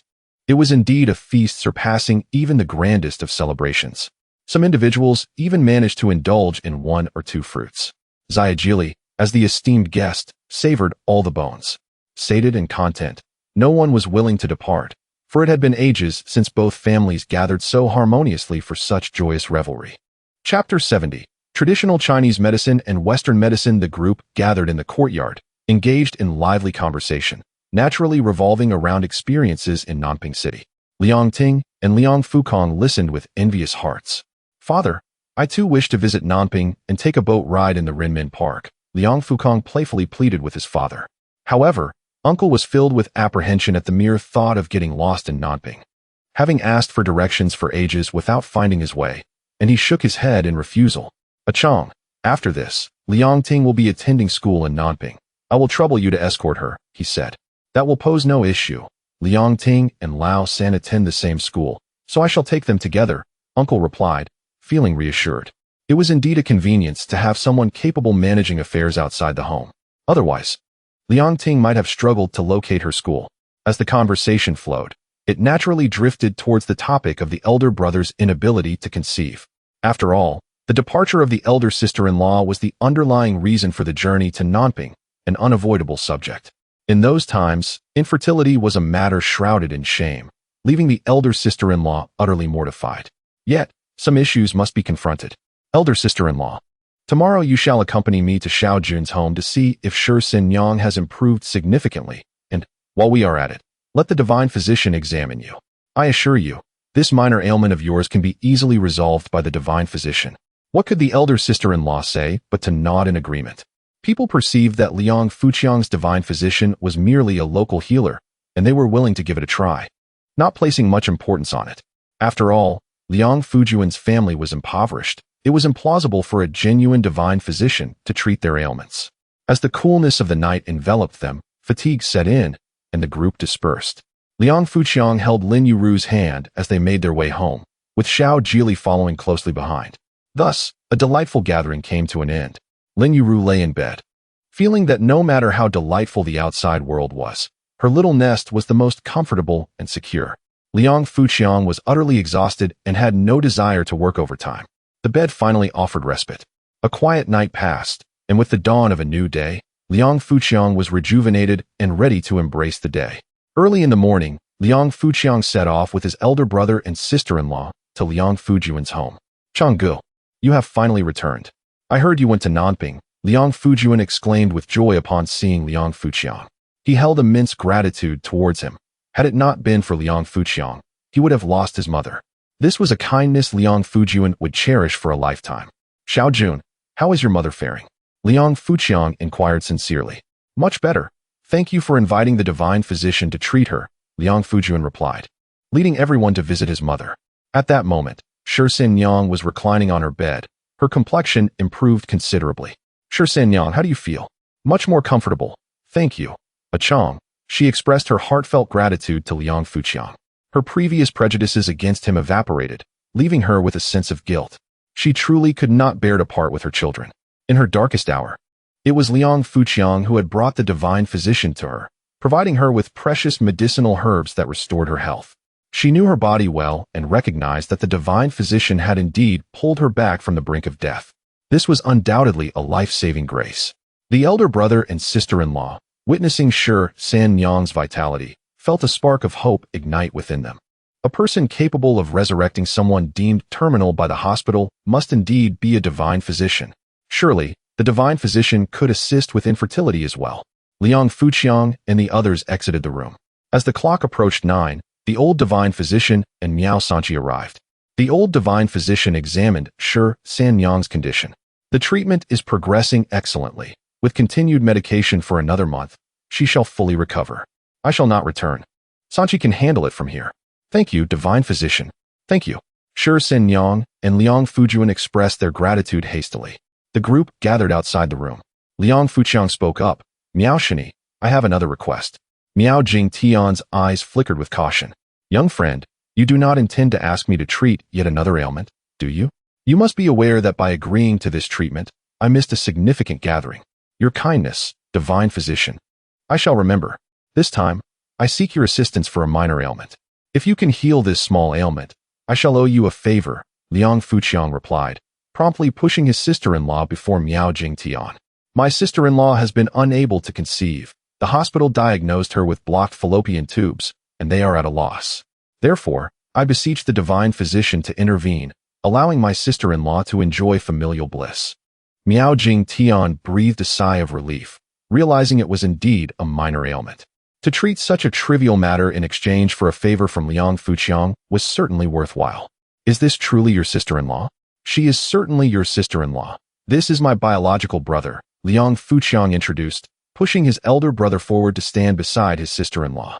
Miao Jingtian nodded, acknowledging that contemporary hospitals predominantly practiced Western medicine, often dismissing traditional Chinese medicine as ineffective. However, both disciplines possess unique merits. Mastery of either can lead to healing. Regrettably, many are impatient and eager for quick results, with few willing to delve deeply into their studies. Of course, innate talent is also crucial. Miao Jingtian held a clear understanding of the current medical landscape. Presently, hospitals largely focus on Western medicine, yet they are still in their infancy, lacking in technical proficiency. Their equipment is outdated, and they fail to effectively treat even moderately severe conditions. Particularly in the realm of surgical operations, there is a significant shortage of talent. The essence of Western medicine lies in surgical procedures, which are direct and targeted forms of treatment. Liang Fuqiang interjected, the decline of traditional Chinese medicine largely lies at the feet of your pharmaceutical circles. All you care about is profit. Western medicine yields quick results and high profits. And you incessantly promote Western medicine while neglecting traditional practices. It can be said that the direction of our nation's medical practices has been corrupted by your pharmaceutical interests. Liang Fuqiang had observed this clearly in his previous life. In the following decades, traditional Chinese medicine faced even harsher criticism. Many countrymen dismissed our cultural treasure as worthless, casting it aside. Indeed, numerous misguided individuals viewed traditional Chinese medicine as a farce, treating it as a joke. They fervently embraced Western medicine, worshipping foreign pharmaceuticals, despite the fact that a vast majority had never experienced traditional Chinese treatment. This reflected a profound cultural insecurity. A significant portion of this was also due to the pharmaceutical industry's efforts to create such a cultural atmosphere for the sake of profit. A multitude of time-honored cultural treasures has been carelessly disregarded and ultimately faded into obscurity, which deeply saddens Liang Fuqiang. Therefore, even when in need of assistance, he boldly rebukes the elders of the Yao men. Miao Jingtian, however, remains unperturbed, for he recognizes the truth in Liang Fuqiang's words. Yet, he finds himself powerless to effect change. Although he holds the position of elder within the Yao men, he remains detached from the affairs, spending his days wandering through scenic landscapes, indulging in leisure. My young friend, he observes, the rise and fall of eras is an inevitable cycle. It is only natural for entities unable to adapt to the tides of change to be cast aside. Traditional Chinese medicine, while commendable, demands not only innate talent but also decades of dedication and extensive clinical experience to truly master. In contrast, Western medicine allows individuals with no prior exposure to the medical field to become practitioners within merely 3 to 5 years, capable of diagnosing ailments and even performing surgical procedures. This stark disparity highlights the reality of our times. In an age characterized by rapid advancement, Western medicine aligns more closely with the needs of the populace. Thus, even without the Yao Min's influence, Western medicine would inevitably rise, while traditional Chinese medicine faces an unavoidable decline. Miao Jingtian perceives this truth with clarity, yet Liang Fuqiang remains unconvinced. Chapter 71. Parents should not wander far. Liang Fuqiang disagreed with Miao Jingtian's perspective, but chose not to engage in a dispute.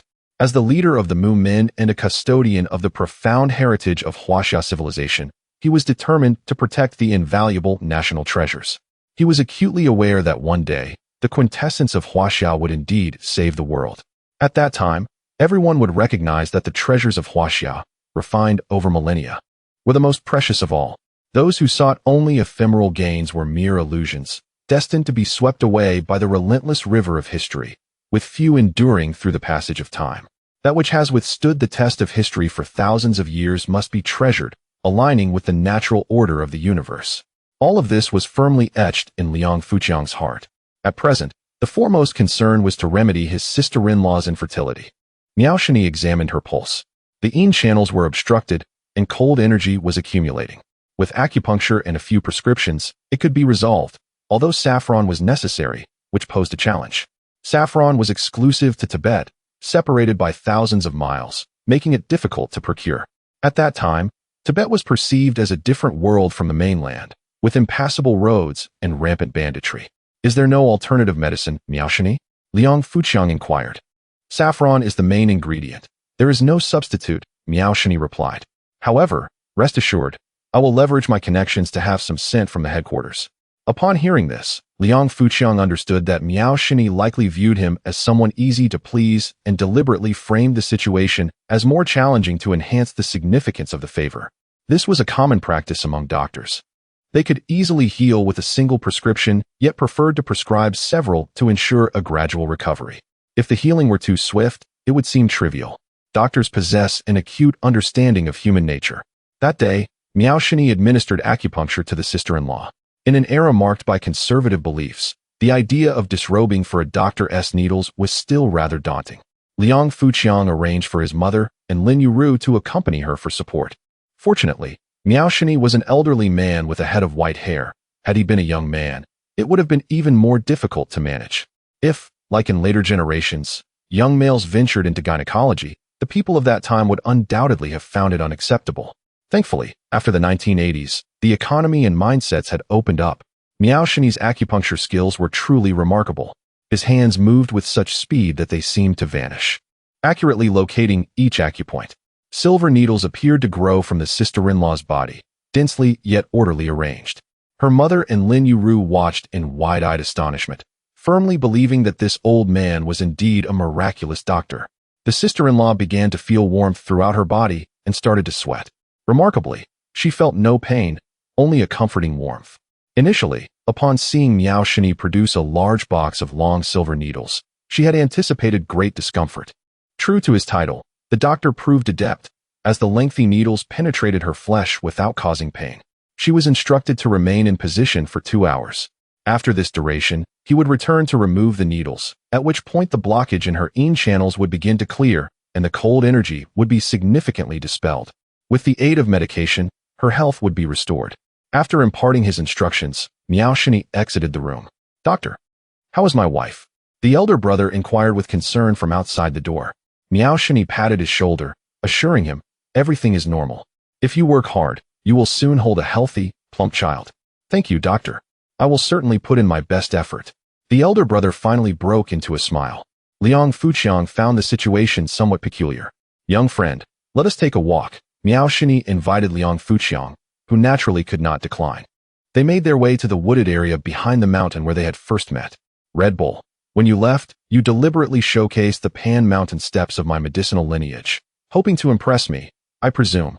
Indeed, I wish to demonstrate what true talent looks like. Especially when you so confidently asserted that I must be from the Hunter's Gate. I yearn to slap your face with reality, Liang Fuqiang candidly admitted, revealing his true feelings. He genuinely regarded Miao Shini as one of his own. Miao Shini, having encountered countless individuals, could easily perceive this sincerity. Yet, he remained perplexed as to why this young hero willingly chose to reside in such a secluded village. Parents should not wander far. Travel must have purpose. In truth, familial bonds are the most precious of all. I could easily pursue fame and fortune, but once one steps into the world of martial arts, reclaiming a tranquil life becomes arduous. Therefore, I wish to linger for a few more years. Liang Fuqiang displayed a profound understanding of life, far beyond what one would expect at his age. Miao Shini recalled his own youthful exuberance, aspiring to traverse every inch of the world. The contrast between himself and this young man was stark. He had lived a life unmarred by marriage, with little interest in familial or romantic ties. Even in old age, he remained enamored with the mountains and rivers, content to be a carefree wanderer. He struggled to envision himself lingering in such a small village for several years. Young friend, your heart has aged, Miao Shini stated gravely. Liang Fuqiang smiled wryly and shook his head. Having lived through an entire life, how could his heart not have aged? Perhaps, when considering his previous life, Liang Fuqiang was even younger than this old man. Yet the emotional turmoil he had faced had accelerated the aging of his heart. In contrast, Miao Jingtian, untouched by the wounds of love, retained a youthful spirit. Senior Miao, how old are you this year? I am quite young, just 8 years old. Senior Miao, judging by your appearance, you must have lived longer than your esteemed medical ancestor, Sun Si Miao. Medical knowledge continues to advance. Although he was the king of medicine, with the passage of time, medical practices have evolved, and later generations have long surpassed him.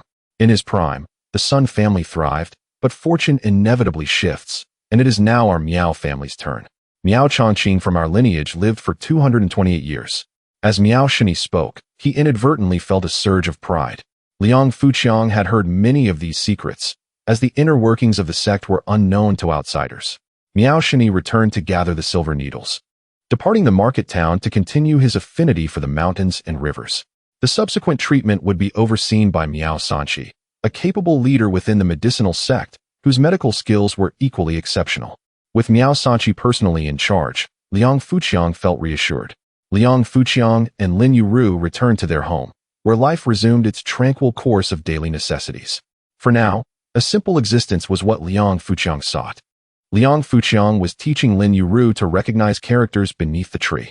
Occasionally, he would pluck a handful of grass and toss it into the rabbit burrow, watching as a multitude of rabbits scrambled to feast upon the greenery. Xiao Jili nuzzled Liang Fuqiang's leg affectionately. The gentle south wind stirred the branches, creating a serene and refreshing atmosphere. Meanwhile, Liang Alian busied herself. She took charge of the substantial pile of snacks belonging to the eldest sibling. Indeed, in this era, snacks were far more challenging to sell than everyday necessities. Half of the hair accessories she possessed remained unsold, as the nearby young ladies had already made their purchases. This predicament posed a slight challenge for the entrepreneurial prodigy, yet it was not insurmountable.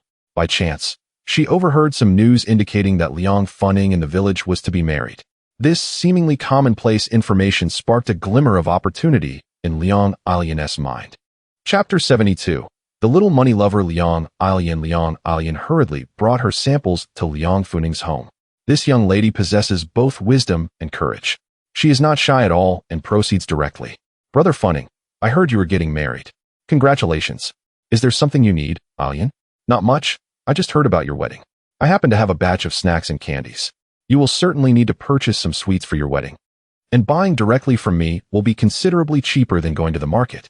For instance, the Dubai-2 milk candies are sold for 5 cents each in the market, as you know, but I can sell them to you for 4 cents each. If you buy 100, you will save a whole $1. Why not take advantage of such savings? Liang Alian immediately threw out the tempting prospect of saving $1. And Liang Funing was instantly intrigued. A savings of $1, as opposed to just a penny, was certainly compelling. Do you really have 100 Dubai-2 milk candies? Of course. I just restocked from Namping yesterday. I initially planned to sell them for 5 cents each on the street, but since I heard about your wedding, I thought I would check with you first. Selling them to you for a penny less is my way of supporting you. I want to profit from you. I hope that after buying my candies, you and your wife will lead a sweet life together.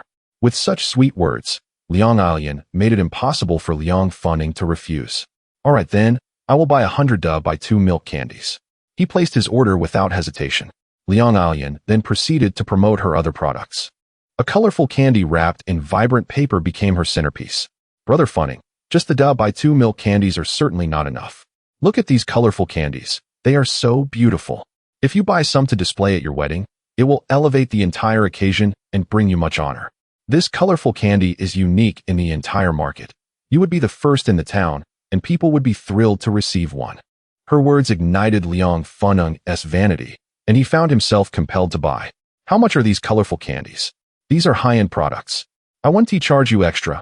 I'll sell them to you at the same price as the da by 2 milk candies, for cents each. Since we are from the same village, I want to overcharge you. In truth, the wholesale price of the colorful candies was 1 cent, while the da by 2 milk candies cost 2 cents. The colorful candies were half the price of the milk candies. However, since they were not available in the market, Liang Alian could sell them at a premium. This is the essence of being a merchant. Moreover, she had already offered significant discounts on the da by 2 milk candies, which is why she initially discussed them. They provided a clear demonstration of value, leading her customer to perceive subsequent offerings as equally favorable. For cents each is not expensive, considering the colorful candies appear luxurious and festive, perfect for a wedding. Next, Liang Alian introduced more snacks. Liang Funning was no match for her persuasive skills and accepted all her offerings. Brother Funning, you're getting married. You must buy some hair accessories for your wife. These hairbands sell for $1 each in the market, but I will sell one to you for 60 cents. And these hair clips, look how pretty they are. If you buy a few for your wife, she will be delighted. On your wedding day, with her wearing these lovely accessories, both of you will look splendid. What choice did Liang Funning have? He could only buy. Liang Alian hurried home to gather the goods for delivery, completing the transaction to the satisfaction of both parties. This was indeed a win-win collaboration. Brother Funning, it seems you don't raise pigs at home. Don't you need to buy one for the wedding feast? I can supply you with pork. Meat is a significant expense. Sourcing it from me could save you $20, equivalent to the cost of those candies and snacks. How could Liang Funning resist such an enticing offer? The considerable expense of the candies had already pained him, but now he could save money on the meat, making the deal irresistible. Alian, I plan to buy a pig weighing around 150 pounds. How much will that cost? Brother Funning, wild pigs taste better than domesticated ones. I will sell you a wild pig at a price lower than that of a domestic one. The current price for a live pig is 60 cents per pound. I'll sell it to you for 50 cents per pound. You will save yourself $10 to $20. Naturally, Liang Funning was quite pleased with this price and made a prompt agreement. I must clarify, I am selling you a live pig, not prepared for slaughter. Liang Alian made sure to reiterate the terms of their agreement. Liang Funning confirmed without hesitation. Liang Alian quickly rushed to Liang Fuqiang's home. Second brother, I have negotiated a significant deal. Liang Fuqiang, who had been playfully toying with Lin Yueru's hair, looked up and smiled at the breathless Liang Alian. Do tell. You know Brother Funning is getting married. I arranged to sell him a wild pig at 50 cents per pound. Little sister, your pricing is incorrect. The market rate is 60 cents per pound. How did you manage to undercut it by a dime? Second brother, we are neighbors. Since he is getting married, we should offer him some discounts as a gesture of support. Very well. What size pig does he want? About 150 pounds. Not a problem. I will deliver the pig to him first thing in the morning. Second brother, since I helped negotiate this deal, shouldn't I receive a commission? You little money lover, I'll give you $5 as your commission. Thank you, boss. Liang Alian skipped away, eager to embark on her next business venture. She had become enamored with the game of making money. While others viewed earning as a burdensome task, she treated it as a delightful game, relishing every moment. By evening, when her work was done, Liang Alian had sold all her hair accessories and snacks. When she handed half of her profits to her elder brother, both he and the third brother were astonished. You sold everything? How did you manage that? It was simple. All it took was the gift of gab. This is pure Versailles. As long as one has a mouth, it seems as though the eldest and the third do not possess one. However, mother began to assert her authority. Little sister, you are still young and cannot take so much money. Hand it over immediately. Liang Alian hastily concealed her pocket. Mom, I am not a child anymore. I can earn 20 yuan a day. How can I possibly be small? The money I earn belongs to me. Why should I hand it over? If I cannot possess the fruits of my labor, then why should I strive to earn money at all? Without my efforts, I would have nothing. And with my wealth, perhaps you all might benefit as well. It is said that for every one comment from others, she could retort thrice. Mother was utterly outmatched in this regard. Nevertheless, she resorted to stern threats. If you do not surrender the money, you shall not eat tonight. Liang Alian, however, wore a look of disdain. Now that I have money, what is stopping me from eating whatever I desire? Must I survive on boiled greens with you? With my earning potential, I could feast on meat at every meal with ease. If you seek to appease me, you may just have a taste of meat. But should you drive me away, like second brother, establishing my own independence, you shall witness me dining on meat daily. This is what it means to spread one's wings. Mother candidly admitted her inability to manage the situation.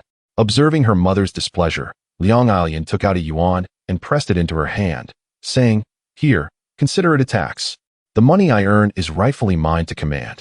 This is the true principle of the universe's operation. Those who hand their earnings over to their mothers shall never amass great wealth."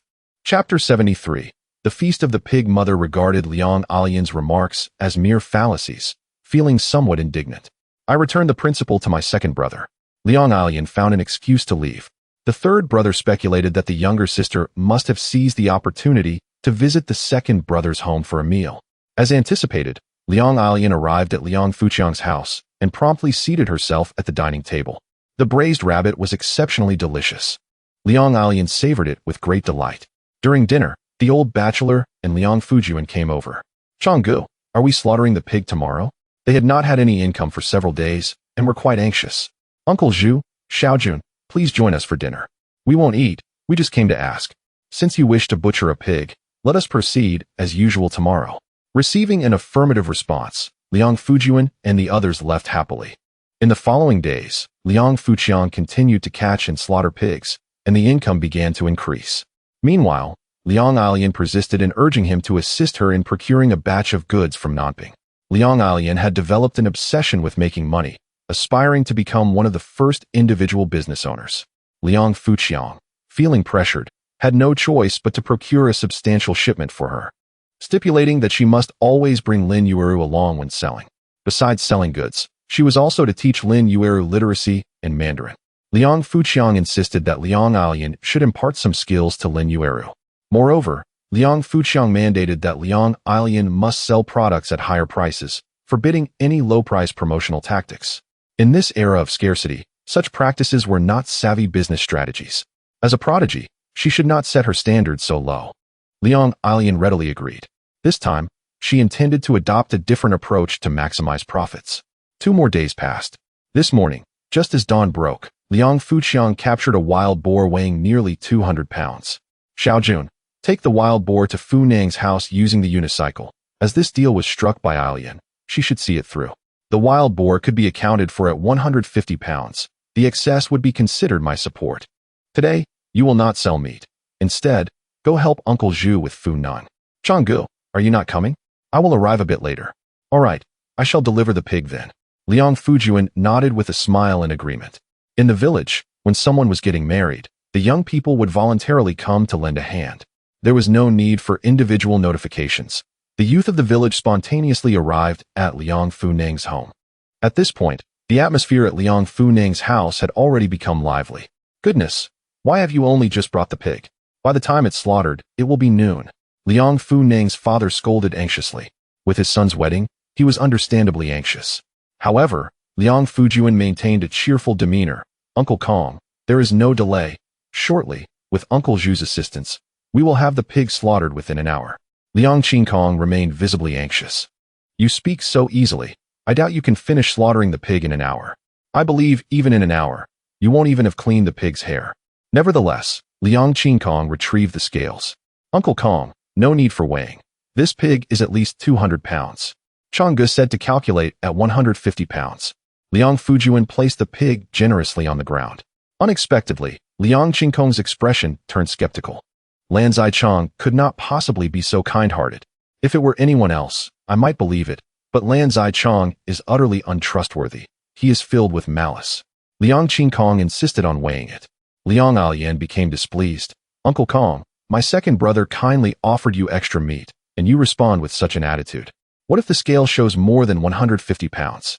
Then I shall pay for whatever the scale indicates." Liang Alian nodded. "Very well. Let us weigh it." The two young men each lifted one side, raising the wild boar onto the large scale capable of weighing 200 pounds, the weights pulled to their maximum. Even those unaccustomed to reading scales could ascertain that this pig weighed a full 200 pounds. Liang Qingkong's countenance instantly soured. 50 pounds equated to 25 yuan, meaning he would have to give Liang Fuqiang an additional 25 yuan. This caused him considerable distress. Had he known, he would not have waited. Lan Zichang had indeed delivered a pig exceeding 150 pounds, clearly intending to profit more. Liang Qingkong clung stubbornly to his argument. However, Liang Fujian found this hard to accept. Changgu merely wished to collect the price for 150 pounds of meat. You insisted on paying according to the weight. If you cannot accept it now, do not blame Changgu. That is unreasonable. Uncle Kong, one cannot say such things. If Changgu sought to profit, he could have sold this pig to someone else for 120 yuan. Now, he is only asking you for 75 yuan. Your words are excessively harsh. Liang Fujian, generally easygoing, could not tolerate anyone disparaging Liang Fuqiang. The atmosphere became somewhat tense. Liang Ilian felt compelled to mediate. Today is a joyful occasion. Let us not dwell on these unpleasant matters. I propose that the excess 50 pounds be calculated at 1 mao per pound. Uncle Kong, what do you think? This arrangement would accommodate Liang Qingkong's insistence on paying by weight while alleviating his financial discomfort. After all, 5 yuan for 50 pounds of meat was indeed a considerable bargain. With a pathway established, Liang Qingkong quickly accepted the proposal. Yet, he could not fathom what trick Lan Zichang was playing. He refused to believe that Lan Zichang was genuinely offering him meat out of kindness. Handing over 80 yuan, the hefty pig became his family's possession. Liang Ilian, clutching the substantial sum, hurried back to report. You collected 5 yuan more? Liang Fuqiang expressed his confusion, having explained everything clearly. It was all Uncle Qing, who did not trust anyone and insisted on weighing it, claiming he would pay according to the weight. As a result, it weighed 200 pounds, and he found himself in a tight spot. Liang Ilian recounted the entire series of events. Liang Fuqiang nodded repeatedly. You did well. I shall reward you with 10 yuan as commission. Thank you, brother. Liang Ilian joyfully accepted the money and departed. Liang Fuqiang, however, felt somewhat discontented. He had intended to gift them a few extra pounds of meat to ease any tensions, but unexpectedly, this had led to a conflict. He felt a bit embarrassed about joining the feast later. If one were to refrain from action, the future relationship would undoubtedly become more difficult to mend. It is all due to the tarnished reputation of the past. To restore it is not a task that can be accomplished overnight. Meanwhile, Liang Fu can assist, as Liang Fujun and the old bachelor have commenced their work in butchering pigs. Initially, several nephews who had been scheduled to help with the butchering found themselves relegated to mere assistance, observing Liang Fujun's adept handling of the task. The 17-year-old Liang Fujun wielded the knife with precision and efficiency, earning the admiration of all present. Xiao Jun, from where did you acquire such remarkable skills in pig slaughtering? They inquired. Oh, this is all learned from my brother Chong. Liang Fujun replied with notable pride, feeling that he had mastered a highly practical skill. However, the onlookers regarded him with disdain, commenting, how can you possibly learn well from that wastrel Chong? Do not end up like him. Your mother will surely weep. Indeed, they added, what use is it to learn pig slaughtering? Do you truly aspire to make a living from it? The proper path is to diligently cultivate your family's few acres of land. Their remarks were a collective mockery of Liang Fuqiang, while simultaneously belittling the prospects of butchering. Fueled by youthful exuberance, Liang Fujun considered voicing a rebuttal but was halted by the old bachelor. Moreover, the business of slaughtering pigs was on the verge of exposure. Should it be reported again, the promising $2 a day would vanish. Liang Fujun soon recognized the gravity of the situation and chose to immerse himself in work, dismissing the remarks of those lacking insight. Under Liang Fujun's wrathful strikes, the wild boar was swiftly dispatched in less than an hour. Kong Shu, I told you, it surely can be done in an hour, Liang Fujun said, suppressing his frustration and intentionally contradicting Liang Qingkong. Chapter 74. The wedding mishap. Liang Qingkong could scarcely believe that Liang Fujian could indeed slaughter a pig within the span of an hour. Typically, in the village, several robust men would toil for the better part of a day to accomplish such a task. After enduring the labor, they would indulge in a cigarette. Liang Qingkong hastily offered a cigarette, refraining from mentioning his earlier doubts. Liang Fujian was merely momentarily angered and bore no resentment. The helpers busied themselves with various tasks. Some women mixed pig blood with rice flour to prepare blood sausages. Others cooked pig liver congee to serve as breakfast for the helpers. In that era, pig liver congee was considered a luxury, reserved for feasts. Some were engaged in plucking feathers from chickens and ducks, while the grandest spectacle was the hand-mincing of fish to create fish balls. Without machines, the preparation relied entirely on manual labor. With a dozen young men vigorously chopping fish, creating a remarkable scene. The atmosphere was lively, bustling with activity. A few young men, close friends of the groom, were organizing the wedding procession. Fu Ningguo, my grandmother says we need 10 bicycles to symbolize perfection, but we only have 9. One exclaimed, "Didn't T. Lan Zichong buy a bicycle? We could borrow his, and that would suffice." No way, no way. Who would dare touch Lan Zichong's bicycle? If anything goes wrong, he could take your life. Fu Ningguo, surely it's not that serious. If necessary, let Lan Zichong join us to make up the numbers. What say you?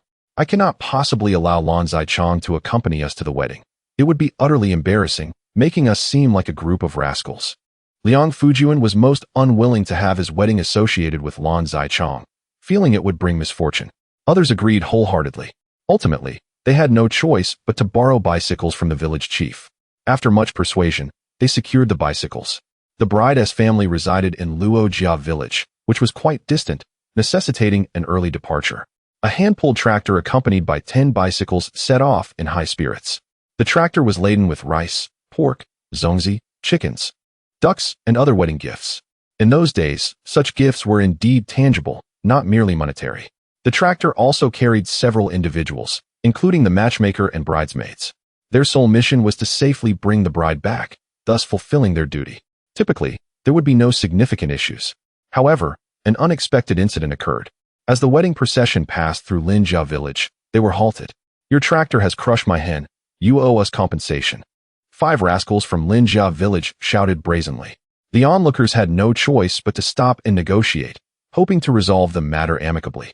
If indeed the tractor had killed the hen, compensating them a couple of bucks would be reasonable. The crowd noticed a dead hen lying beneath the tractor. Perhaps it truly had been crushed by their vehicle. Regardless of the truth, it was merely a hen.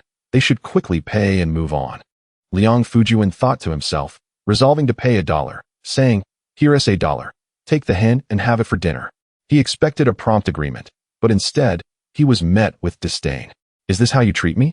This hen is no ordinary fowl. It lays an egg every day, and those eggs can hatch into chicks ad infinitum. So, how much do you intend to compensate me?" The speaker was Lin Gaojun, a notorious rascal from Linjia village. Liang Fujian realized they were being extorted. With the wedding at stake, it was best to resolve the matter swiftly with some financial compensation. Reluctantly, Liang Fujian pulled out $5, saying, "This is the most I can offer you." Lin Gaojun sneered coldly, "I see you lack sincerity. I'm in no hurry. Take your time to consider." It was evident that Lin Gaojun aimed to delay Liang Fujian and his party, preventing them from attending the wedding. The intricate reasons behind this were beyond Liang Fujian's understanding, but it was clear that the situation was far from a simple extortion for money. Liang Fujian felt a surge of panic. He feared the wedding might be jeopardized. If they did not arrive on time, the marriage could very well fall through. Liang Fujian, now anxious, quickly conferred with his entourage of groomsmen. These young men, brimming with youthful vigor, immediately expressed their desire to fight. "Are you Lin Gaojun? I see you are deliberately provoking us. You best step aside, or we will be forced to act." 10 of them simultaneously dropped their bicycles and encircled Lin Gaojun. However, Lin Gaojun showed no fear. A menacing look crossed his face. "So you want to fight? Come at me." He brandished a dagger, pointing it threateningly at his forehead. The other rascals also revealed their knives. 5 knives against 10 unarmed men was a clear advantage. Moreover, should violence erupt, the wedding would surely be off. Liang Fujian was filled with frustration. How could he be so unfortunate? What should have been a joyous occasion had turned into chaos. He envisioned the bride waiting for him and felt on the verge of madness. He had prepared extensively for this wedding, exhausting his family's resources. Now it seemed all could be lost. "Lin Gaojun, you had best not overstep your bounds. Allow us passage, and I will owe you a favor. Otherwise, we will be enemies." Liang Fujian shouted defiantly at Lin Gaojun, who toyed with his dagger nonchalantly. "I have no need for your favor, nor do I fear a conflict. If you wish to pass, there are 2 options. First, you can offer compensation until I am satisfied. The The second is quite simple. Crawl between my legs. As he spoke, he actually spread his legs wide. Liang Fujian's face turned ashen with anger. This was a blatant insult. Several groomsmen were on the verge of retaliating, yet the glint of the daggers held them back. Should they dare to strike, they would likely suffer severe injuries. Seeing that Liang Fujian neither offered money nor attempted to crawl through, Lin Gaojun taunted him further. Aren't you fond of Luo Xiaomei? What's this? You're unwilling to part with money and too proud to crawl for her.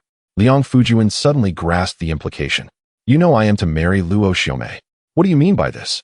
I am aware not only of your intention to marry Luo Xiaomei, but also of the beauty mark adorning her bosom, Lin Gaojun remarked with a playful expression.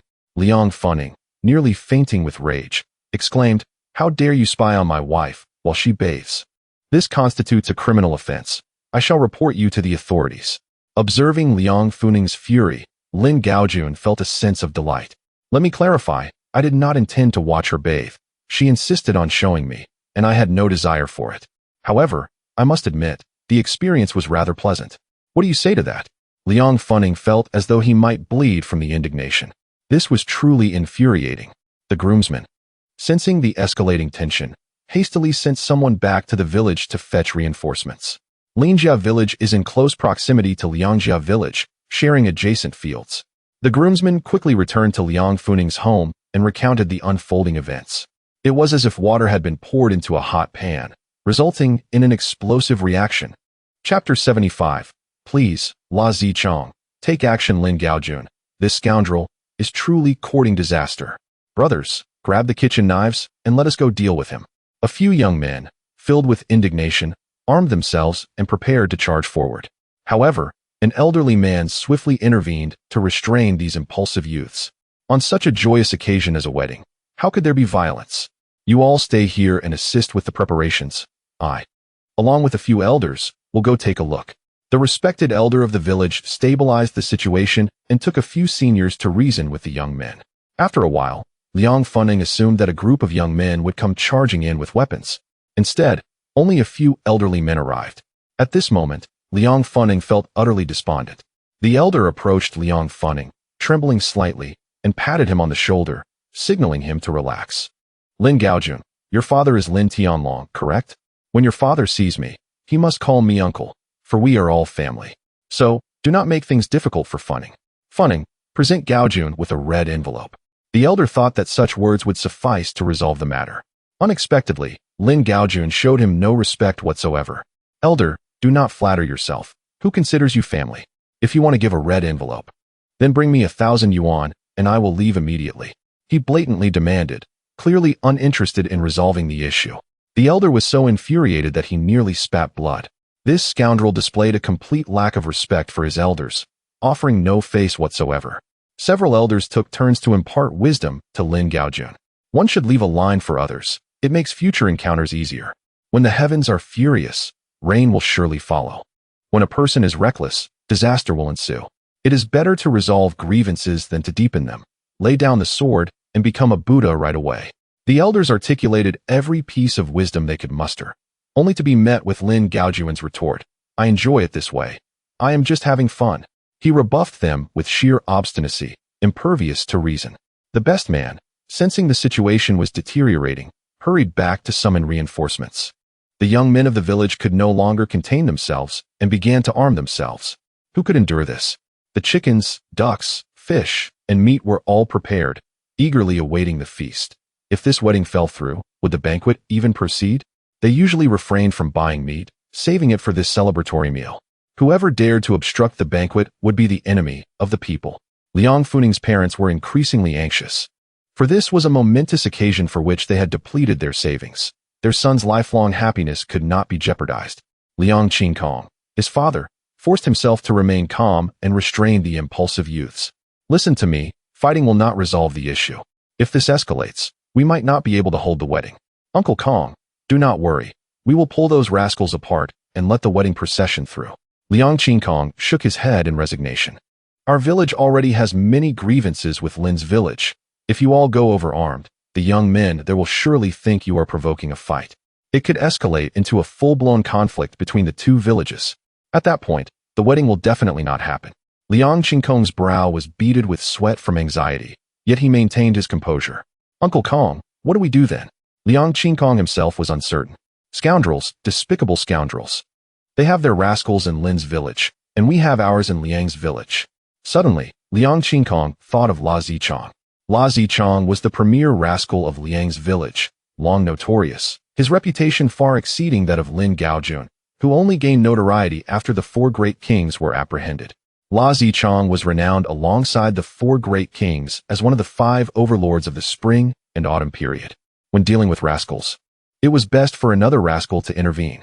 Although Liang Qingkong was reluctant to engage too much with La Zichang, at this juncture, he had no choice but to summon him. He was uncertain whether La Zichang would be willing to assist and whether his involvement would resolve the matter.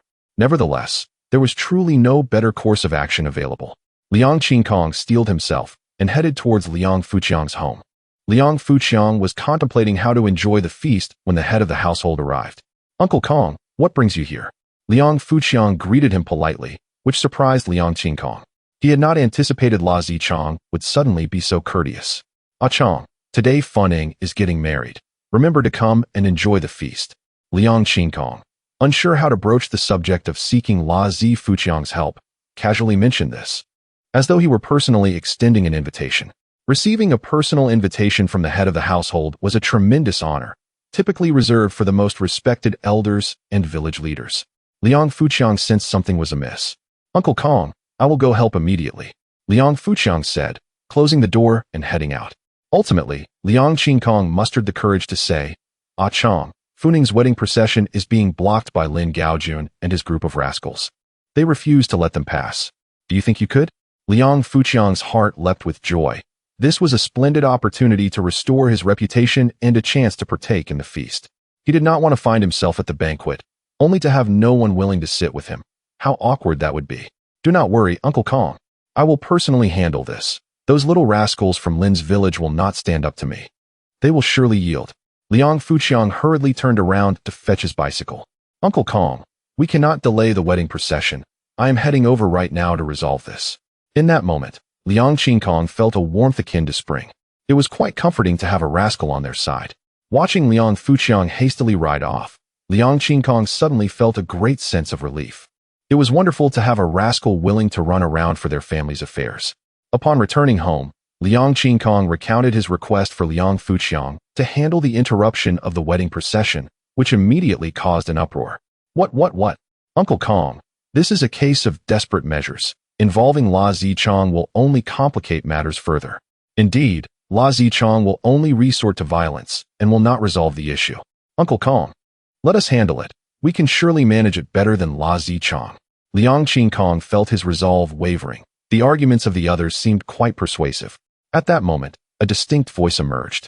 Uncle Kong, inviting Changge to resolve this is indeed the correct decision, absolutely the right choice. I assure you, if even Changge cannot resolve this matter, none of us here will be able to. The speaker is Liang Fujian, who currently holds Liang Fuqiang in high regard and is a staunch supporter of him. Naturally, Liang Fujian's words elicited a wave of dissent. According to Liang Fujian, everyone present pales in comparison to the scoundrel Chang. Who could possibly accept this? How could these honest and earnest individuals be deemed inferior to a rogue? This is nothing short of the greatest absurdity.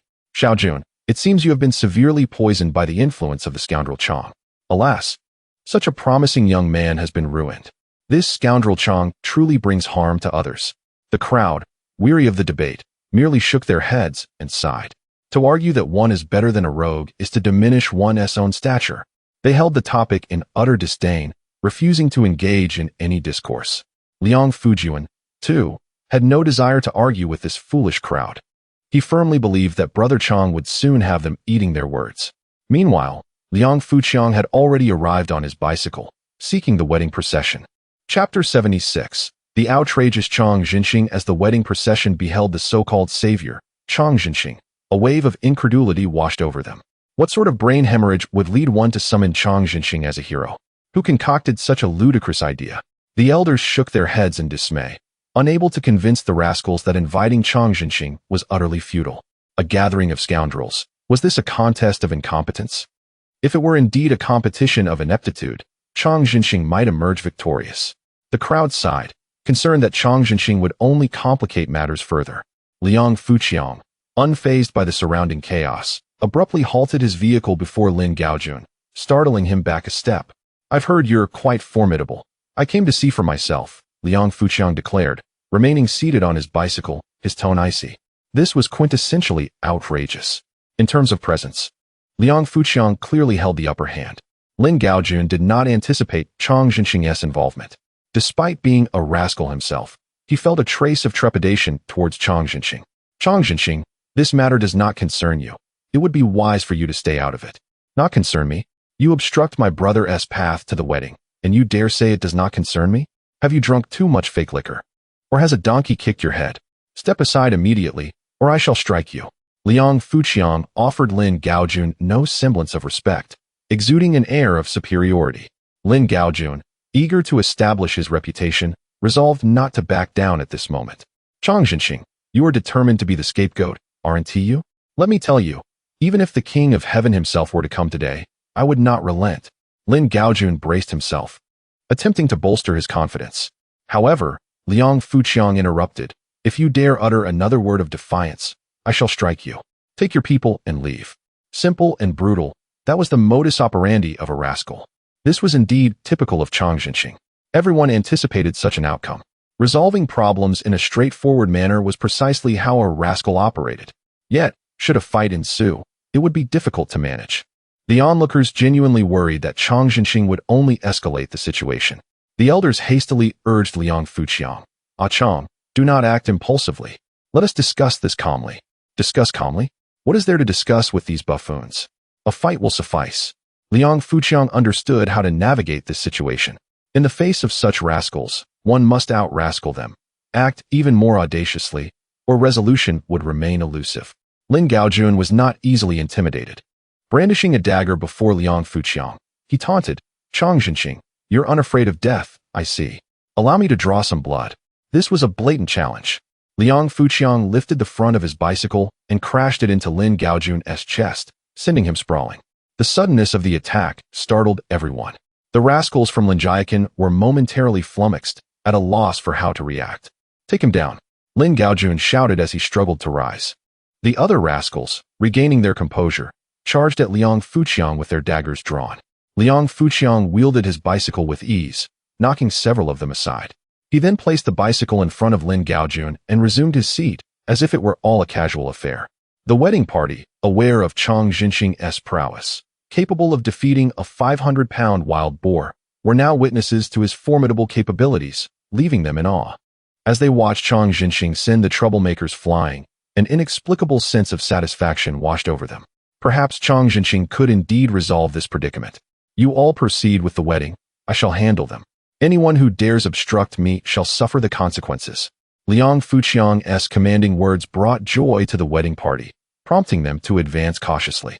"Stop them," Lin Gaojun ordered his cohorts, yet none dared to intervene. "Gao Yuan, you go. Chang Jinxing wouldn't dare touch you."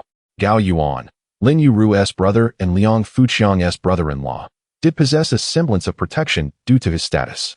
Reluctantly, Gao Yuan stepped forward to block the path, and Liang Fuqiang hesitated to act against him. "Gao Yuan, do not learn from these worthless scoundrels. Do you realize that your current actions constitute armed robbery? If caught, you could face a minimum of 5 years in prison. Consider this. The 4 kings received 10 years for minor offenses. Your armed robbery is far worse. If you end up imprisoned for over a decade, your life as you know it will be over." Liang Fuqiang earnestly advised Gao Yuan. Yet Gao Yuan found himself with no choice. He had to align with Lin Gaojun. If he chose to distance himself from Lin Gaojun, survival in the village would become exceedingly difficult. Thus, associations matter greatly. Align with the right individuals, and one may thrive. Align with the wrong ones, and one's life may be irrevocably ruined. Gao Yuan stood resolutely in the path, preventing the wedding party from advancing. The issue remained unresolved, leaving Liang Fuqiang feeling humiliated. Lin Gaojun dared to undermine him, and he intended to retaliate. Liang Fuqiang once more raised the front of his bicycle and sent Lin Gaojun tumbling, ensuring he could not rise. "Lin Gaojun, if you wish to emulate these rascals, I shall not stop you, but do not involve my brother-in-law. If I ever see him associating with you again, you are finished. Now get lost." You are no match for me.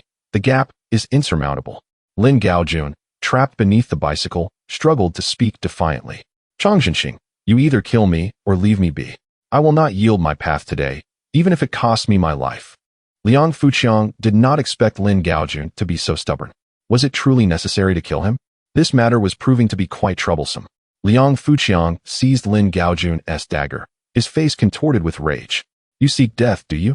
I shall grant your wish. Your life is worth nothing. With that, Liang Fuqiang swung the dagger toward Lin Gaojun's head. A cold sweat broke out on Lin Gaojun. He too feared death. He instinctively turned his head, narrowly avoiding the blade. Oh, so you can dodge. I thought you were unafraid of death. You may evade once, but can you evade a second or third time? Liang Fuqiang raised the dagger once more. Wait, Chang Zhenxing. I will clear the path. Lin Gaojun finally relented. Liang Fuqiang released him, and Lin Gaojun felt as if Chang Zhenxing loomed over him like an insurmountable mountain, an opponent he could never hope to match. Continuing to entangle oneself in this matter may yield no benefits, and could even lead to dire consequences. Observing the formidable presence of Lan Ziqiang, it is evident that he is capable of inflicting significant harm. Lin Gaojun had no choice but to depart with a few of his companions, refraining from uttering any threats. The wedding procession finally breathed a sigh of relief, realizing that Lan Ziqiang was indeed capable of resolving the dilemma. It became apparent that the ruffian was not without merit. Several elderly individuals felt a sense of humiliation, realizing they were unable to match Lan Ziqiang's ability to rectify the situation. Their previous skepticism was swiftly silenced. However, no one dared to display their discomfort, dismissing it as an unexpected occurrence. Who could have anticipated that Lan Ziqiang possessed such formidable capabilities? In this brief interlude, the path was cleared. Yet Liang Fu showed no urgency to continue his journey. To everyone's astonishment, he hesitated. This left the crowd bewildered. What was happening with the groom? Just moments ago, he was in a frantic rush, and now he seemed utterly unperturbed. Chapter 77. Some marriages are mistaken from the start. Fu Nong, hurry up and leave, or it will be too late. The matchmaker urged anxiously. Yet, Liang Fu Nong suddenly burst into tears, startling everyone present. How could one cry on such a joyous occasion as a wedding? It was deemed inauspicious. Liang Fuqiang was also taken aback, wondering if he had inadvertently upset his brother. He hadn't done anything at all. A few elderly relatives quickly approached to comfort him. Fu Nong, we understand that the pressure of marriage is immense, but we are here for you. Whatever the issue, we can help you resolve it, so just relax. You should go and fetch the bride. Do not let the auspicious time slip away. However, Liang Fu Nong suddenly expressed his anger, exclaiming, What bride? I refuse to marry. The crowd was taken aback, bewildered by Liang Fu Nong's unexpected outburst. What has gotten into you? You were just fine earlier. They recalled how he had left the house in high spirits, wondering how he could suddenly declare his unwillingness to marry. They surrounded him, urging him to share what troubled him. After much coaxing, Liang Fu Nong finally revealed the cause of his distress. You all heard it. Luo Xiaomei has been defiled by Lin Gaojun. How can I possibly marry her now? Suddenly, everyone grasped the gravity of the situation, except for a few elderly men and Liang Fuqiang, who remained clueless. The bride has been sullied by Lin Gaojun? How do you know this? Liang Fu Nong cried out. He just admitted it himself. If a crime has been confessed, then we must report it to the authorities immediately. It's futile. He claims Luo Xiaomei consented. Liang Fu Nong's voice trembled with both sorrow and rage. The elderly men fell silent, agreeing that such a woman was indeed unworthy of marriage. If it came to that, perhaps they should just return home. The crowd felt a mix of pity and amusement, remaining silent. They respected the groom's decision on how to proceed. Liang Fuqiang sensed something amiss. In this era, it was nearly impossible for a woman to engage with another man so easily. If Luo Xiaomei had indeed been with Lin Gaojun, why not marry him instead? I am gravely suspicious that Lin Gaojun is lying. Liang Fuqiang boldly stated his assertion. Hearing this, Liang Fu Nong's resolve wavered. Yet, Lin Gaojun spoke so convincingly, claiming Luo Xiaomei had a mole on her chest. What if, upon marriage, he discovered that the mole indeed existed? Wouldn't that be evidence of their affair? Liang Fu Nong's concerns were not unfounded. Someone suggested, why not visit her home now and check if she truly has a mole? If she does, then there would be no wedding. Liang Fuqiang opposed this notion, stating that even if she had a mole, it did not confirm any wrongdoing. I believe it is more likely that Lin Gaojun was spying on her. Thus, Luo Xiaomei herself is not at fault. Rather, she is the victim, and we must not exacerbate her plight. If we call off the marriage now, how will she survive in the future? In those days, a woman's reputation was of utmost importance. Once tarnished, she could not hold her head high, let alone marry. Yet, Liang Fu-neng remained unmoved. He believed that even if Lin Gaojun had merely spied on her, it rendered her unclean in his eyes. The thought of marrying a woman who had been seen by such a scoundrel was unbearable for him. It was indeed a distressing situation, feeling betrayed before the marriage had even begun. Fu-neng, listen to me. This is undoubtedly Lin Gaojun's scheme to sow discord between you two. He is clearly trying to undermine your relationship. You must not fall for his trickery. Come now, let us go greet the bride. She is waiting. The others were also eager to partake in the feast. Upon hearing about the banquet, the groomsmen began to persuade Liang Fu-neng. If the wedding fell through, the feast would be lost as well, an unacceptable outcome. Reluctantly, Liang Fu-neng was pushed to go and fetch the bride. Considering the potential trouble with scoundrels upon their return, everyone agreed that Liang Fu-chang should accompany him. To maintain the perfect symbolism of the occasion, the groomsman who had been running to find help need not go along. The groomsman, Liang Fu-huan, was bewildered, feeling exhausted from seeking help only to be dismissed. He had no choice but to return and assist with preparations. The family head, Liang Qin-kong, quickly inquired about the situation upon seeing Liang Fu-huan return, prompting curiosity from the others. The scoundrel Chang drove away Lin Gaojun and his gang. Now they have gone to fetch the bride. Liang Fu-huan did not mention the matter of the mole on Luo Xiaomei's chest, as it could harm her reputation in the village. Upon hearing that the trouble had been resolved by the scoundrel Chang, Liang Qin-kong finally breathed a sigh of relief. However, the others were skeptical. Huan, are you truly saying that it was scoundrel Chang who resolved the issue? They still doubted that scoundrel Chang had been the one to handle the situation. Liang Fu-huan recounted how Liang Fu-chang had dealt with the scoundrels. The others felt as though they had been slapped in the face. Liang Fu-jun took the opportunity to proclaim, I told you, Changge could surely solve the problem. When Changge steps in, no issue is insurmountable. Liang Fu-jun was Liang Fu-chang's devoted admirer, his #1 fan. The crowd felt embarrassed and immediately retorted, who cannot fight? If Uncle Kong had allowed us to intervene, we could have driven those scoundrels away just as easily. Indeed, anyone could chase off a few scoundrels. If you have hands, you can do it.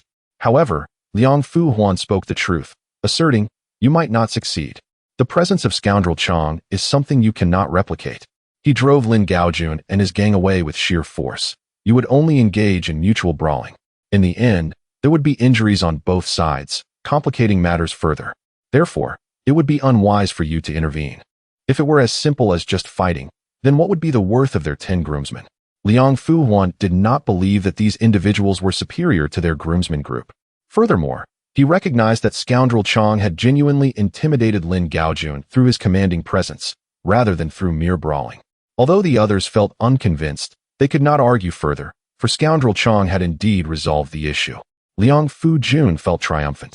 Having emerged victorious in a splendid confrontation, and his spirits soared, Liang Fu-neng arrived at his mother-in-law's house with an icy demeanor. The once jubilant Luo Xiaomei, upon seeing Liang Fu-neng's cold and disdainful expression, felt utterly perplexed. She quietly inquired about the cause of his distress. You are well aware of your own actions, Liang Fu-neng retorted loudly, his voice tinged with resentment. The previously lively atmosphere instantly grew somber. Oh, it's nothing. Just a bit of nervousness from the groom. Liang Fu-chang hastily interjected to ease the tension. Reluctantly, Liang Fu-neng completed the wedding ceremony, maintaining a sullen visage throughout. Luo Xiaomei was completely in the dark. What have I done? I am utterly clueless. After all, today was a momentous occasion, and Luo Xiaomei refrained from pressing further. She hoped that Liang Fu-neng's anger would soon dissipate. Little did she know, this was merely the beginning of an unfortunate marriage. Perhaps someone like Liang Fu-neng was not deserving of a lifelong commitment. Liang Fu-neng hurriedly pedaled his bicycle with the bride towards their home. What should have been the happiest moment of their lives had turned unexpectedly grim. As the wedding procession returned to Liangjiakan, they passed by Linjiakan. A prayer from one of the groomsmen was made, wishing that Lin Gaojun and his unruly companions would not make an appearance, lest they disrupt the banquet. However, the unwelcome figures soon obstructed their path. Fortunately, there was the presence of Lan Ziqiang.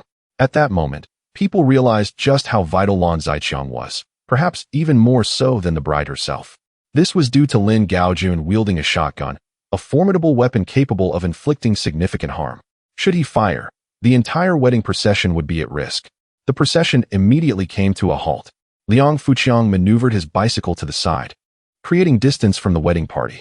This way, if Lin Gaojun were to shoot, he would not endanger the procession, and vice versa. This strategy effectively deterred Lin Gaojun from pulling the trigger. Lin Gaojun, why must you persist in your animosity towards Funning? Liang Fuqiang demanded loudly. Lin Gaojun raised the shotgun, aiming it at the wedding party. Because he has stolen my woman. Chapter 78, A Colossal Melon, because he stole my woman. This statement detonated like a bomb, leaving everyone stunned. This is quite a scandal. Liang Funning cast a glance at Luo Xiaomei, who sat on the back of the bicycle. Do you have something going on with him? I do not. He wanted to pursue me, but I have never agreed to it or paid him any attention. Luo Xiaomei vaguely understood the reason behind Liang Funning's dark expression. Nonetheless, she truly had not been involved with Lin Gaojun. She never imagined Liang Funning would be angry with her over this. Lin Gaojun overheard Luo Xiaomei's words and felt an ache in his heart. Once, they shared joyful memories together, but now he felt reduced to a mere pathetic admirer.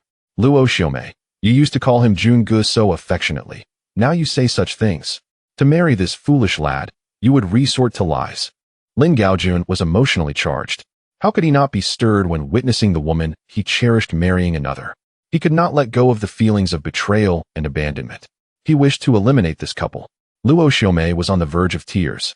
Funning, don't listen to his nonsense. I truly am not familiar with him. He is just a scoundrel. His words are untrustworthy. However, Liang Funning believed him. He was convinced that if they had nothing between them, Lin Gaojun would not act so recklessly. Liang Fuqiang sensed the escalating tension and hurried to defuse the situation. Lin Gaojun, I understand your feelings. Please lower your weapon. Such firearms are prone to accidental discharge. Scoundrel Chong, mind your own business. Today, I intend to kill them. A misfire would be just fine to end them. I do not wish to meddle in your affairs. But I must advise you, if you truly loved her, you should wish her happiness rather than cause her harm. As a man, how can a respectable scoundrel harm a woman he once loved? Scoundrel Chong, if you utter another word, I will put you down. Lin Gaojun aimed the firearm at Liang Fuqiang. Liang Fuqiang swiftly threw a stone, redirecting the firearm towards the sky. Bang! Whether it was an accidental discharge or a deliberate pull of the trigger by Lin Gaojun, the firearm went off. Thankfully, it shot into the air. Everyone jumped in fright. Even Lin Gaojun dropped his weapon in shock. Liang Funning let out a long sigh of relief, grateful to have escaped with his life. He knew reloading that firearm was cumbersome, and with Scoundrel Chong present, it was unlikely he would be able to reload. A misunderstanding, Lin Gaojun. You should leave. We are departing. Liang Fuqiang took control, and Lin Gaojun could not stir up any further trouble. Lin Gaojun squatted on the ground, gripping his hair with both hands, clearly in distress. The wedding procession continued toward Liang Funning's home. At that moment, Liang Funning wished to push Luo Xiaomei off the back of the bicycle. He felt as though he was marrying a promiscuous woman. It was an heiress steeped in conservative and even ignorant beliefs, one with little tolerance for perceived immorality. The wedding procession finally arrived at Liang Funning's home. His parents breathed a sigh of relief, assuming Liang Funning's gloomy demeanor was merely due to some trouble caused by a few scoundrels from Lin's village, and did not take it seriously. The wedding proceeded normally, as the guests were more concerned with the feast. Liang Fujian and the old bachelor gravitated towards Scoundrel Chong. They had now formed a collective. The feast commenced. Although some guests were reluctant to sit at the same table as Scoundrel Chong. Nevertheless, Liang Fuhuan and Liang Fuxing took the initiative to join Scoundrel Chong at his table. Liang Fuhuan was impressed by Scoundrel Chong's audacity in dealing with Lin Gaojun today, while Liang Fuxing felt grateful for a past act of salvation and did not want Scoundrel Chong to feel awkward. With the addition of the second uncle's family, Liang Fuhuan's family, and Liang Fujian's family, they formed a complete table. The spread was quite abundant, and everyone enjoyed the meal, having contributed their share of money.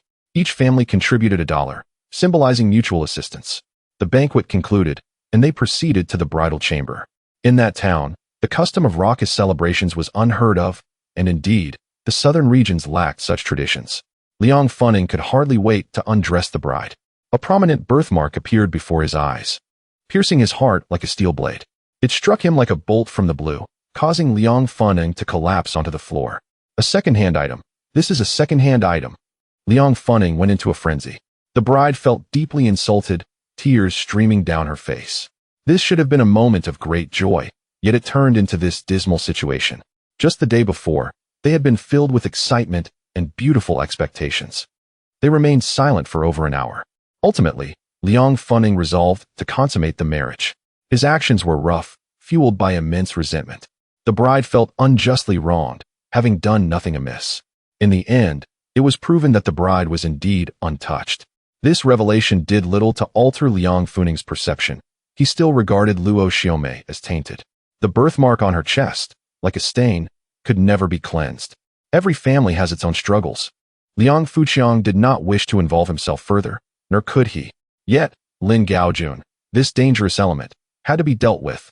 Otherwise, there would be many future troubles. Liang Fuqiang quietly reported the matter to the authorities, merely stating that Lin Gaojun had threatened harm with a firearm. Eventually, the police discovered a firearm at Lin Gaojun's residence, and he was taken into custody. This occurred during a crackdown, where criminal cases were dealt with swiftly and harshly. As Lin Gaojun was taken away, his family directed their ire at Liang Funing's household. Lin Gaojun's mother even stormed to Liang Funing's doorstep, hurling insults. Liang Funing's mother could not tolerate this. The two elderly women engaged in a physical altercation, tearing at each other's clothes and hair.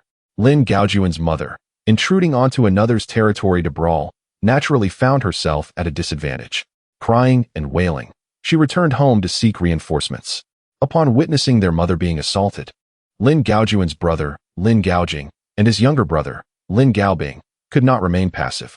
They immediately rallied the village youth, armed and headed toward Liang Funing's home. Dozens of young men wielding weapons surged forth like a gang, shouting threats. They had no understanding of the law or what constituted a brawl. Regardless, when someone called out, they would go.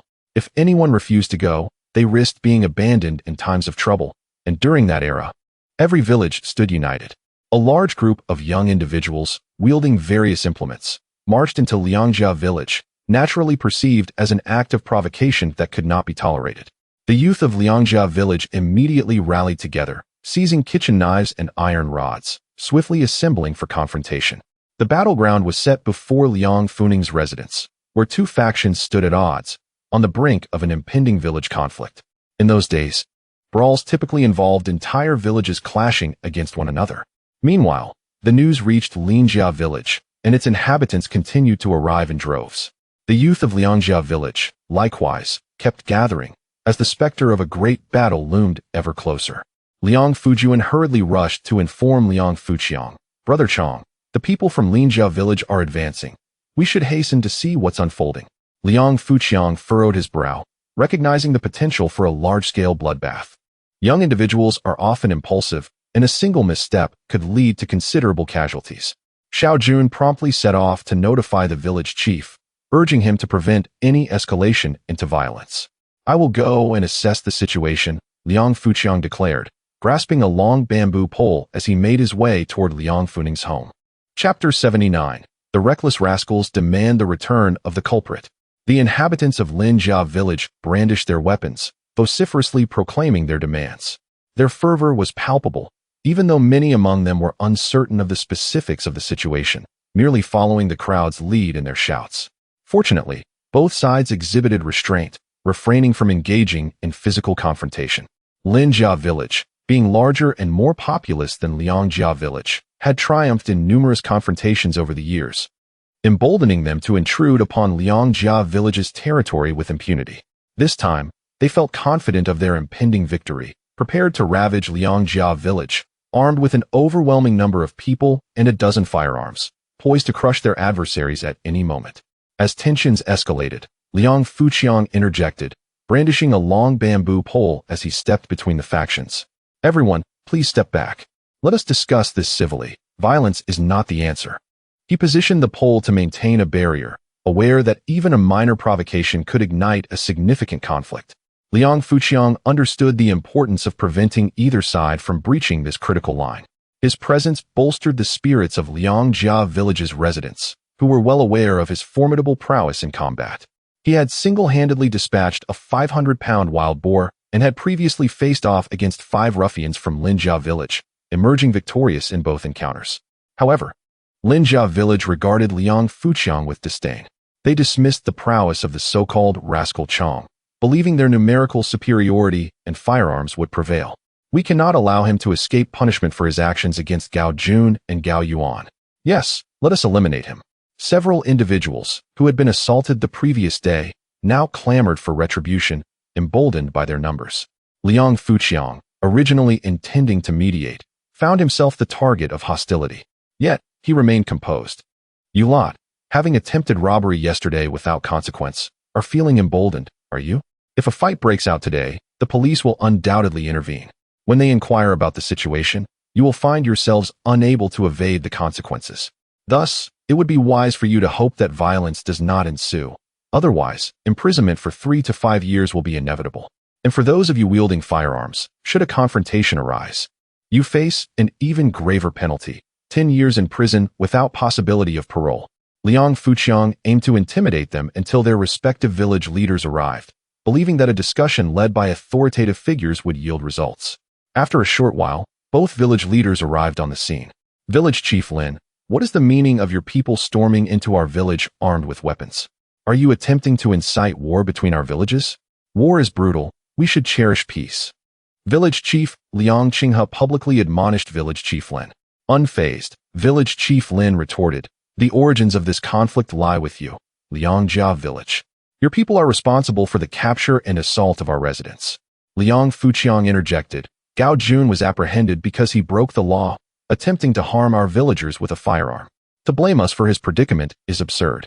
Moreover, when Gao Jun's mother came to confront Liang Funing, it was merely an act of self-defense.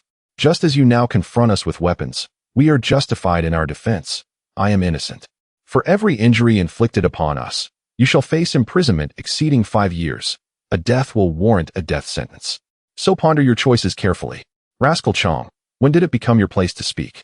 The residents of Linjia village found themselves momentarily speechless, resorting to personal attacks to divert attention from the argument. Such disputes rarely yield a conclusive victor, as acknowledgement from the opposing side is seldom forthcoming. The negotiations between the village chiefs devolved into a recounting of past grievances, with the contentious issue of the ownership of Ping Ding Pa Mountain resurfacing. This mountain had been the cause of several skirmishes between the two villages, yet a resolution remained elusive. Both chiefs, seeking to maintain their popularity among constituents, were unlikely to concede. A concession would be perceived as weakness, and the next election would certainly see them ousted from their positions. With negotiations failing, conflict seemed inevitable. While fighting seldom resolves disputes, it often serves as an outlet for pent-up animosities, allowing individuals to assert their strength. The limitations of the village leaders' abilities indicated that a clash was unavoidable. Once again, the specter of loss would hover over families, with the grim possibility of fatalities or injuries becoming a harsh reality. In the southern mountainous villages of the 1980s and 1990s, such conflicts were commonplace. The populace, though wary of the consequences, often found themselves swept up in the tide of violence, unable to restrain their impulses. Ultimately, it remained to be seen who would be left behind on the metaphorical beach. As tensions mounted, the atmosphere grew increasingly charged, with conflict imminent. The people of the time possessed a limited understanding of the law, perceiving village skirmishes as localized affairs, detached from legal repercussions. Typically, once hostilities concluded, no one would report the incidents, as no one desired police involvement. Given the insufficient law enforcement presence at the time, intervention was unlikely, leading to a preference for a hands-off approach. Consequently, such village conflicts frequently erupted in the southern regions, where the local culture exhibited a fierce and resilient spirit. However, in the present day, society is governed by the rule of law, and such large-scale brawls should no longer occur. Liang Fuqiang was determined to prevent violence from erupting. These were villagers he cherished, and any loss or injury was an outcome he could not bear to witness. Listen to me, he implored. Violence will only lead to loss of life. Death benefits no one. Consider your parents, your wives, your children. What would they do if you were to perish or become incapacitated? We are in a new era. The days of violence are behind us. Let us engage in a different kind of contest. What kind of contest? One of the adversaries quipped, seemingly intrigued. Let us partake in a duel, reminiscent of the legendary Huashan duel. Liang Fuqiang proposed. The 1983 adaptation of The Legend of the Condor Heroes had captured the hearts of many youths, inspiring both admiration and imitation. As the mention of a duel ignited interest among the crowd, Liang Fuqiang continued. Let each side nominate 5 representatives for this showdown. The victor will earn the title of the superior party.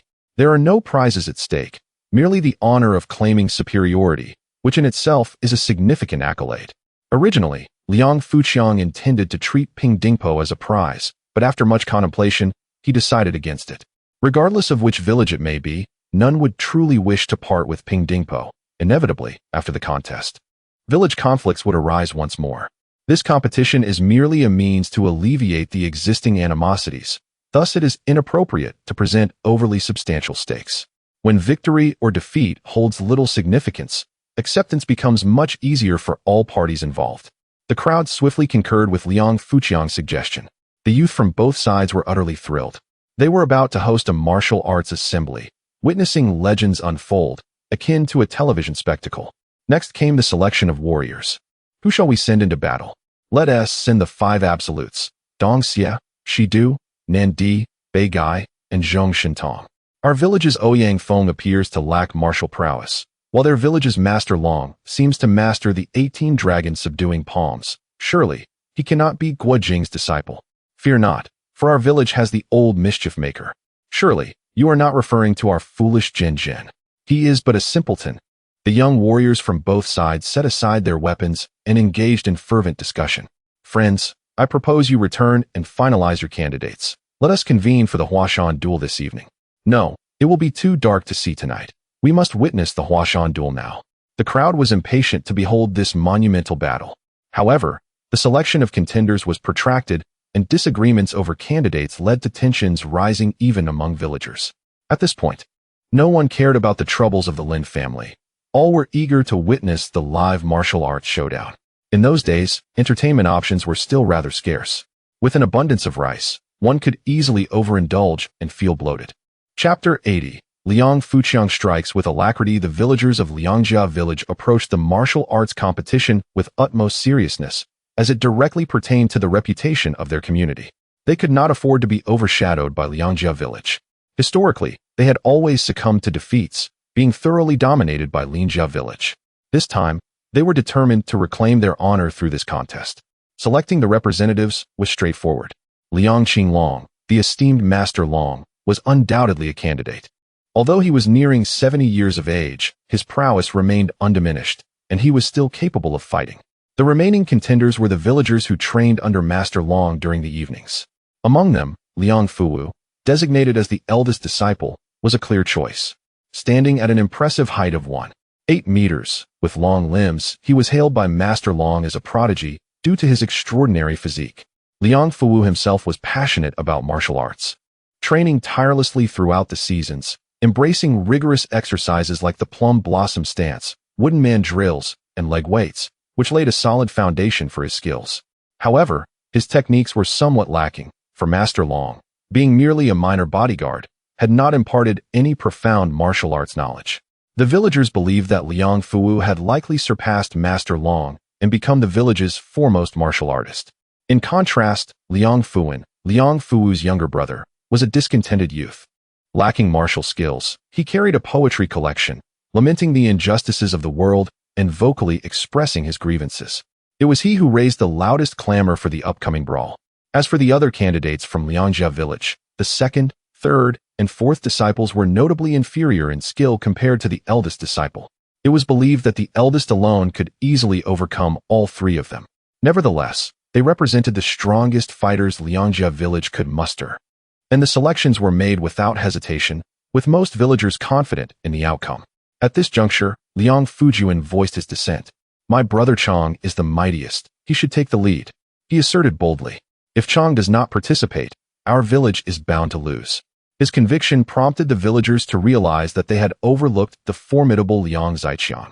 Having once single-handedly vanquished a 500-pound wild boar, even the second, third, and fourth disciples combined would struggle to match him. Thus, it was proposed to replace the fourth disciple with Liang Zaiqiang. Liang Fuhuan vociferously advocated for this change. However, the fourth disciple, Liang Fuyu, objected vehemently, declaring, How could Liang Zichang possibly surpass me? Come here, let us compete. Feeling humiliated by the suggestion that he could not best Liang Zichang, Liang Fuyu demanded a contest. The villagers, eager for entertainment, rallied around, anticipating a spectacle akin to a free performance. They even cleared a space for the duel. Liang Fuyu stood in the designated area and issued a challenge to Liang Zichang. The martial arts duel would be a test of courage. To decline the challenge would be deemed cowardice, forever tarnishing one's reputation. Liang Fuqiang, observing the spectacle, shook his head in exasperation, likening the scene to a circus. Liang Fujuan, with a grin, implored, Brother Chang, if you do not step up, our village will surely face defeat. We must hold our heads high before Linjia village. The crowd echoed his sentiments, eager for the impending duel. Even spies from the opposing village crept closer, drawn by the unfolding drama. Reluctantly, Liang Fuqiang stepped forward to accept the challenge. Come forth, Liang Fuyu beckoned provocatively. Liang Fuqiang stood resolute, exuding the composure of a seasoned martial artist. Make your move, otherwise you may miss your chance.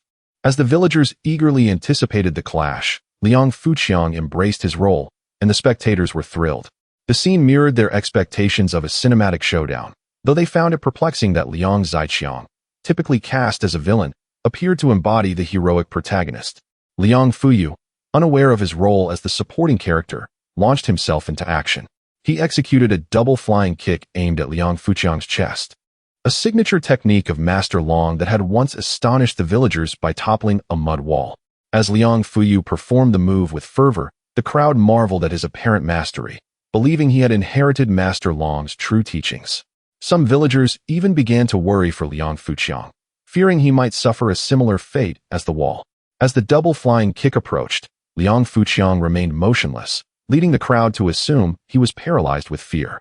A smile crept across Liang Fuyu's face as he envisioned victory. However, in a split second, Liang Fuyu found himself sprawled on the ground, bewildered by the sudden turn of events. The villagers were left in disbelief, having witnessed Liang Fuqiang's astonishing speed. In reality, it was Liang Fuyu who had acted too slowly and inappropriately. The double flying kick was intended to catch an opponent off guard, not to be executed when the adversary was prepared. Liang Fuqiang merely sidestepped, gently nudging Liang Fuyu's shoulder, causing him to lose his balance and tumble away. Liang Fuyu was propelled several meters away, landing awkwardly on the ground, unable to rise, much to the amusement of the onlookers. The confrontation concluded before it truly began. As Liang Fuyu struggled to his feet, he realized he had injured his waist, rendering him incapable of continuing the fight. Nevertheless, he felt a sense of indignation, attributing his misfortune to a moment of carelessness in utilizing the wrong technique. Regret washed over him as he thought, I should have employed the iron sand palm instead. The martial arts spectacle ended abruptly, leaving the villagers unsatisfied, as they had not truly witnessed Liang Fuqiang's capabilities. It seemed as though he had merely stood there while Liang Fuyu had injured himself. The crowd clamored for more, eager to witness a true contest of martial prowess. Meanwhile, Linjia village had also finalized their selection of competitors. Lin Tianxiang had previously served as a guardian for the landlord, and his martial prowess was not inferior to that of Master Long Lin Tiandao, once a mountain bandit, also possessed formidable skills. Among the younger generation, Lin Pengzi stood at a towering height of nearly 2 meters and weighed over 300 pounds, resembling a human tank, with an impressive level of martial strength.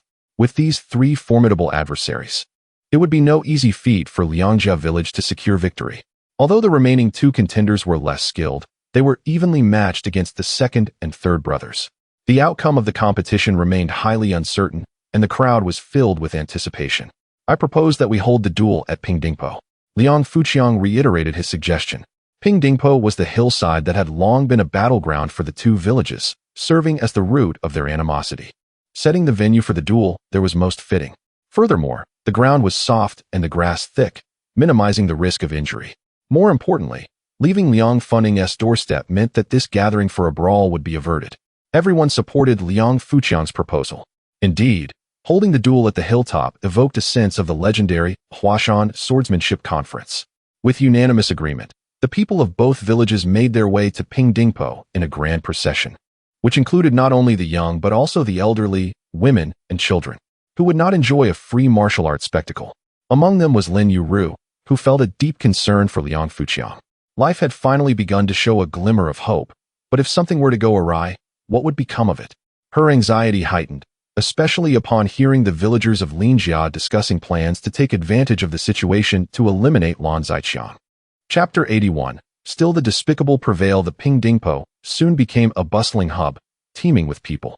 It had been a long time since the village had witnessed such liveliness, even drawing in villagers from neighboring settlements to partake in the spectacle. At that moment, I felt an urge to compose a poem. The fervent poet Liang Fuwen was likewise moved by the grandeur of the scene. Poverty has bestowed upon you diligent hands, yet you have chosen to rend civilization asunder. Be a human. Do not devolve into a savage mad dog. Liang Fuqiang shook his head in dismay. Yet another youth tainted by the poison of modern poetry. Such individuals often find it challenging to navigate society, leading to a life fraught with disappointments. Lin Yueru quietly approached Liang Fuqiang, voicing her concerns. Fear not. These individuals cannot harm me, Liang Fuqiang assured with a smile. The affection from a beloved brings a delightful sense of warmth. The eldest brother, too, wore a beaming smile, confident that the second brother was an unparalleled master, and that these people combined would not pose a challenge to him. The eldest brother was blindly confident in Liang Fuqiang, declaring that the protagonist would surely emerge unscathed. The upcoming Huashan competition was perfectly suited to his tastes. With no other passions, he was utterly enraptured by martial arts. Soon, all preparations were complete, and the arena was delineated on the Pingdingpo. There were no rules. Yielding or falling to the ground counted as defeat. No medical personnel were present. The village chief and several esteemed elders served as judges. The format was best of 5 rounds. To ensure fairness, each village took turns sending forth a contender. In the first round, Liangjiakan sent forth their representative. After deliberation, it was decided that the second brother would venture forth first to gauge the competition. Liang Futong, barefoot and lightly clad, approached with unwavering confidence, showing no sign of fear. This was the demeanor expected of a martial artist. Lin Jiakan, in turn, dispatched Lin Gaoying, a scoundrel with a modicum of street fighting experience, adept in underhanded tactics. Liang Futong, embodying righteousness and integrity, faced this unscrupulous opponent, and the outcome seemed uncertain. After all, this was a no-holds-barred fight, far removed from the confines of a boxing ring, where a single low blow could spell disaster. The match commenced without the formalities seen on television. They were not inclined toward such niceties. As the duel began, Lin Gaoying launched a punch directly at Liang Futong's eye, truly a despicable move. Liang Futong effortlessly blocked the blow and responded with a kick aimed at Lin Gaoying. However, Lin Gaoying deftly seized Liang Futong's leg. In a casual spar, such grappling could easily prove disadvantageous, particularly for someone less skilled in leg techniques. Now Liang Futong found himself ensnared by Lin Gaoying's grip on his right leg, as Lin Gaoying exerted force to topple him. Concern rippled through the crowd. Such scenarios frequently culminated in defeat. Liang Futong had previously sought the guidance of Master Long regarding this very predicament, who had imparted a technique to counter it. It was time to unveil his true prowess. With a sudden surge of strength, Liang Futong propelled himself into the air, delivering a kick towards Lin Gaoying's head. Lin Gaoying was evidently unprepared for such a maneuver, and he was sent crashing to the ground. Stunned, Lin Gaoying reflected that he had never encountered such a technique in his prior escapades. The impact of Liang Futong's kick was indeed justified. Remarkably, after toppling Lin Gaoying, Liang Futong managed to land gracefully, maintaining his stance. The crowd erupted in enthusiastic cheers, utterly captivated by this display. The atmosphere reached a crescendo far beyond their expectations. Had they known, they would have initiated the Huashan competition much sooner. It was exhilarating, surpassing even the allure of cinema. Emboldened by the fervent cheers, Liang Futong felt a surge of heroism, his spirit soaring. Yet, Lin Gaoying seized the opportunity to execute a sweeping kick, striking Liang Futong's ankle with precision. Liang Futong stumbled, nearly losing his balance. But his years of rigorous training with Master Long had endowed him with a stable foundation. Lin Gaoying, undeterred by his initial failure, unleashed a barrage of underhanded tactics, low blows, deceptive maneuvers, and even eye gouges. Finally, he resorted to the infamous invincible turtle fist. Liang Futong, flustered, began to employ the turtle fist in response. Despite his solid fundamentals, he lacked the fighting experience and ruthless tenacity. Confronted with Lin Gaoying's despicable strategies, he faltered. unable to defend against a low blow that struck true. With a pained cry, Liang Futong doubled over, discomfort racking his body. He was borne away, having lost the match. This exemplified the potency of underhanded tactics. A single effective strike could fell even the most formidable opponent. A seasoned martial artist succumbed to a street thug, a testament to the inadequacies of his training. The first round concluded with Liang Jiakin's defeat. The villagers expressed their regret. Liang Futong could have triumphed, had he not resorted to such underhanded methods. Lin Jiakin's victory was tainted. Lin Gaoying, having secured the win for his village, now stood as a triumphant general, brimming with pride. He was hailed as a hero in Lin Jiakin, indifferent to the means of victory. As long as they triumphed, any tactic was deemed effective.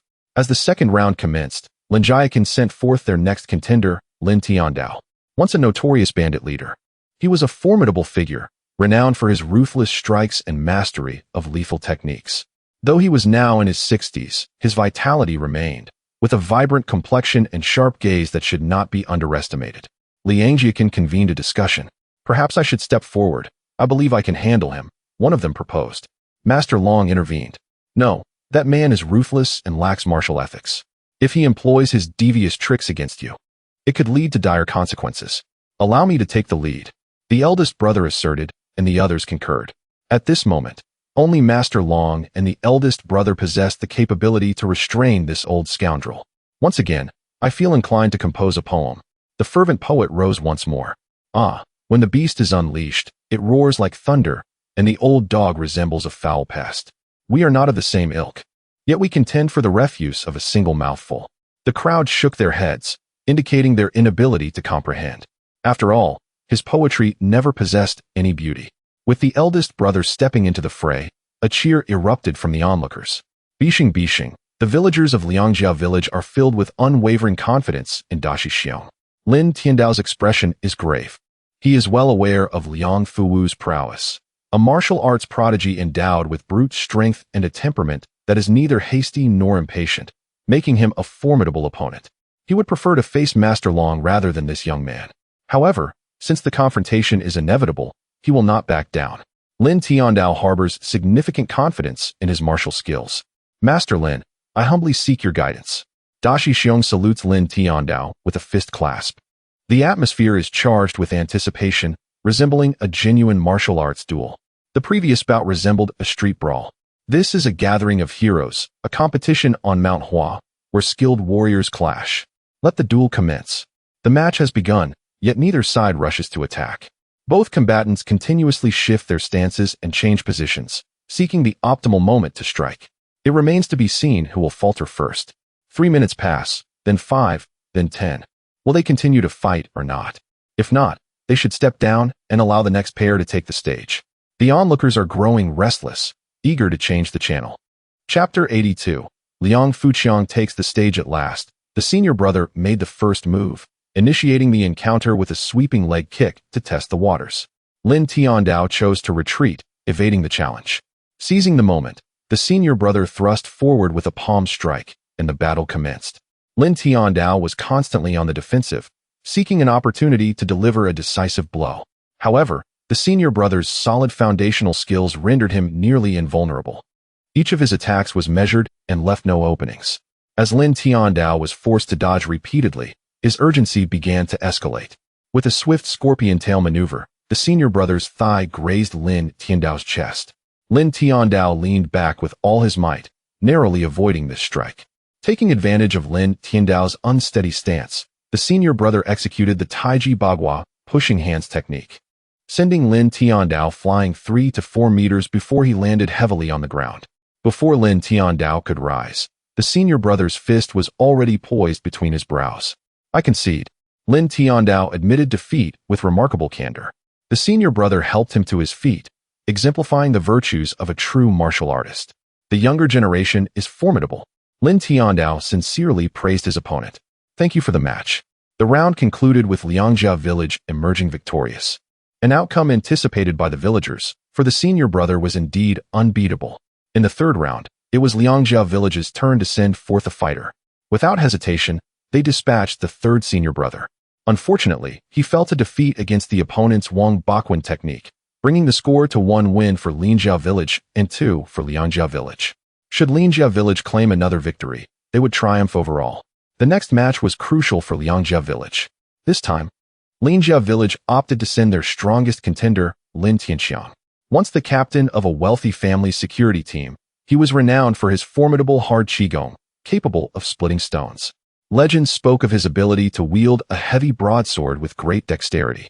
Although now in his 60s or 70s, he remained a force to be reckoned with. The villagers of Liangjia Village began deliberating.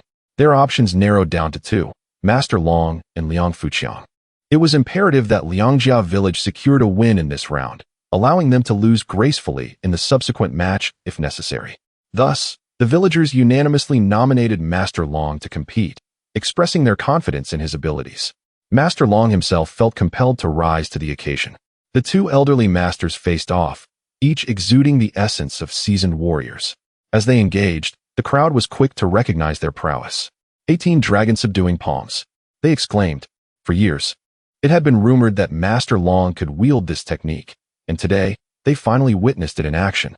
This was indeed a true martial arts contest. Without the 18 dragon-subduing palms, how could it be considered a genuine duel?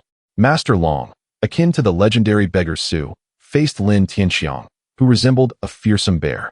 Used the frog technique. Someone shouted. In truth, Master Long employed the iron sand palm, a skill mastered by Qiu Qianren. The 4th senior brother had trained under him, practicing daily by breaking tiles and boards, even plunging his hands into scorching sand for rigorous training. Lin Tianxiang, a practitioner of hard qigong, met Master Long strike head-on. The sound of their clash echoed loudly. Both fighters stumbled back 3 steps, leaving the outcome uncertain. Given Lin Tianxiang's expertise in hard qigong, he seemed to have the upper hand. However, his direct confrontation with Master Long yielded no advantage. With renewed confidence following an initial probing strike, Master Long unleashed a flurry of martial arts techniques, including the white crane spreads its wings and the wild horse parts its mane, leaving onlookers in awe. Lin Tianxiang, undeterred, countered with powerful and vigorous movements that roused the crowd's excitement. To their astonishment, these 2 humble villages harbored such martial prowess. Were they perhaps a sanctuary for hidden masters? Ultimately, Master Long triumphed by employing softness to overcome strength, defeating Lin Tianxiang without either sustaining injury. I concede, Master Long exuded an air of ethereal grace, reminiscent of a reclusive sage. Lin Tianxiang, while acknowledging his defeat, remained respectful. The audience clamored for more, feeling that such a captivating duel was worth an admission fee. The village leaders had already agreed that future martial competitions would be ticketed under the noble guise of promoting Chinese martial arts. With the score now tied at 2 apiece, the final match loomed with great suspense. One contender was a man capable of slaying wild boars, while the other resembled a towering black bear. There was no doubt in the minds of Liang Fuqiang's supporters. My brother will surely win, they proclaimed with fervor. At that moment, Liang Fuan attempted to compose a poem, only to be pushed aside by Liang Fujian, who scorned his creative efforts. What nonsense are you writing? It's either drivel or doggerel. Lin Yueru anxiously grasped Liang Fuqiang's hand. That man is so imposing. If he lands a punch, won't you be gravely injured? What if he captures you? Perhaps you should withdraw and we can concede. Liang Fuqiang gently patted Lin Yueru's hand, assuring her, fear not, he shall not harm your man. Just watch my performance. With ease, Liang Fuqiang strode into the arena, standing at a height of 1.8 meters. He still found himself dwarfed by Lin Dasha. Liang Fuqiang sensed that Lin Dasha was the most formidable opponent in this contest. Greetings, I am Liang Fuqiang, though many call me Chang Ge. Isn't it Lan Zai Chong? Lin Dasha replied with a goofy grin. Liang Fuqiang suspected he was merely feigning ignorance. You cannot defeat me. I suggest you concede. Lin Dasha kindly advised. Are you truly skilled in combat? Indeed, I have never lost a fight. Lin Dasha maintained his silly smile, yet there was an air of confidence about him, likely stemming from his fighting experience. This reminded Liang Fuqiang of the rather simple-minded Tian Ci from Qin Shi Mingyu, tall, not particularly bright, yet possessing remarkable martial talent. Feeling slighted by the condescension of a fool, Liang Fuqiang found the situation rather peculiar. Begin. The impatient crowd called out for the match to commence. Lin Dasha, with a beaming smile, spread his arms wide, attempting to seize Liang Fuqiang. His unparalleled skill lies in capturing his opponent, employing an immensely powerful strength that renders resistance futile, compelling surrender. Despite his appearance as a clumsy giant, he is indeed a nimble heavyweight. Lin Desha lunged at Liang Fuqiang with the precision of an eagle swooping down on a chick. Liang Fuqiang, akin to a quick-footed chick, evaded with agility. Lin Desha realized that the techniques he had relied upon so often were ineffective against Liang Fuqiang. He exhausted every conceivable move, yet not once did he graze the hem of Liang Fuqiang's garment. Liang Fuqiang discerned that Lin Desha's tactics bore resemblance to judo and wrestling. Such strategies were indeed suitable for his physique, rendering him nearly invincible in the village. However, in the presence of Liang Fuqiang, these maneuvers fell woefully short. Liang Fuqiang refrained from retaliating, merely seeking to toy with him, allowing Lin Desha to unveil all his skills, ensuring an unequivocal defeat. Subduing this clumsy giant held a certain significance. Onlookers observed, sensing a lack of martial artistry.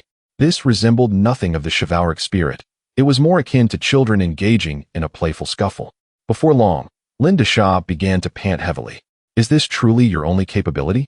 Did you not claim that I was no match for you? Liang Fuqiang remained unfazed, wearing a gentle smile. Chapter 83. Acquiring a foolish disciple. Quite embarrassing. Do not hide if you possess the capability. Let us engage in a direct confrontation.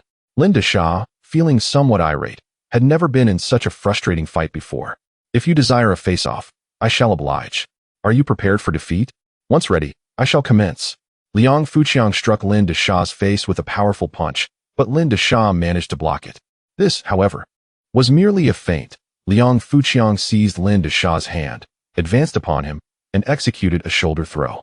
The sound of hundreds of pounds hitting the ground echoed through the air, leaving everyone in a state of shock.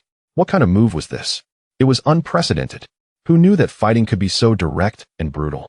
Lin Desha lay on the ground. His internal organs jolted painfully, his head buzzing. In that fleeting moment, he felt as though the entire world had flipped upside down. He recognized that he had acquired a new technique. Struggling to rise, he chose to continue the fight. Liang Fuqiang, satisfied with his request, adeptly maneuvered to Lin Desha's right side, draping his leg behind him while grasping his right hand and pulling back on his neck, swiftly bringing Lin Desha down once more. Lin Desha stood again, only for Liang Fuqiang to obstruct his path with his leg and push him forward, causing him to tumble headlong. As long as Lin Desha stood, Liang Fuqiang employed various techniques to bring him down repeatedly. After a dozen such exchanges, Lin Desha found himself unable to rise. I concede, Lin Desha admitted, genuinely defeated. Liang Fuqiang assisted him to his feet, and to his surprise, Lin Desha knelt before him. Master, please accept this humble bow from your disciple. The crowd, including Liang Fuqiang, was left bewildered. Had this fool been influenced by television? Liang Fuqiang was at a loss, unable to fathom how to respond. Surely, he could not take on a fool as a disciple. Lin Desha, rise. I am not your master, nor do I intend to take on disciples. If you do not accept me as your disciple, I shall not rise. Lin Desha surprisingly persisted, perhaps learning this stubbornness from a drama. One wondered if Lin Desha could even comprehend such shows. How had he learned this so quickly? Liang Fuqiang glanced around at the onlookers and then back at Lin Desha, feeling somewhat cornered. To take on a fool as an apprentice would be exceedingly embarrassing. Luan Zichang, just accept him. Someone from Linjia village shouted. They had lost and were now feeling humiliated, directing all their resentment towards Lin Desha, believing he was the reason for their defeat. We shouldn't have sent a fool to compete. And now he acknowledges the enemy as his master. How absurd that they do not even want to accept him. The villagers of Linjia village departed in discontent. Liang Fuqiang gazed at the kneeling Lin Desha and, with tears in his eyes, reluctantly agreed to become his master. Instantly, Lin Desha sprang to his feet, grinning foolishly. Master, how did you execute that move earlier? He immediately began to inquire about martial arts techniques. At that moment, Liang Fuqiang had no inclination to teach him. Ah fu, I shall teach you that later. I have many matters to attend to. Please return home. Yes, master, Lin Desha replied, skipping away. The village erupted in jubilant cheers. It was a moment of collective celebration. After many years, they had finally triumphed over Linjia village. It was Luan Zichang's suggestion that spared them from casualties while securing victory. The audacity of the opponent willingly acknowledging him as a master was immensely satisfying. From that day forth, they could hold their heads high before Linjia village.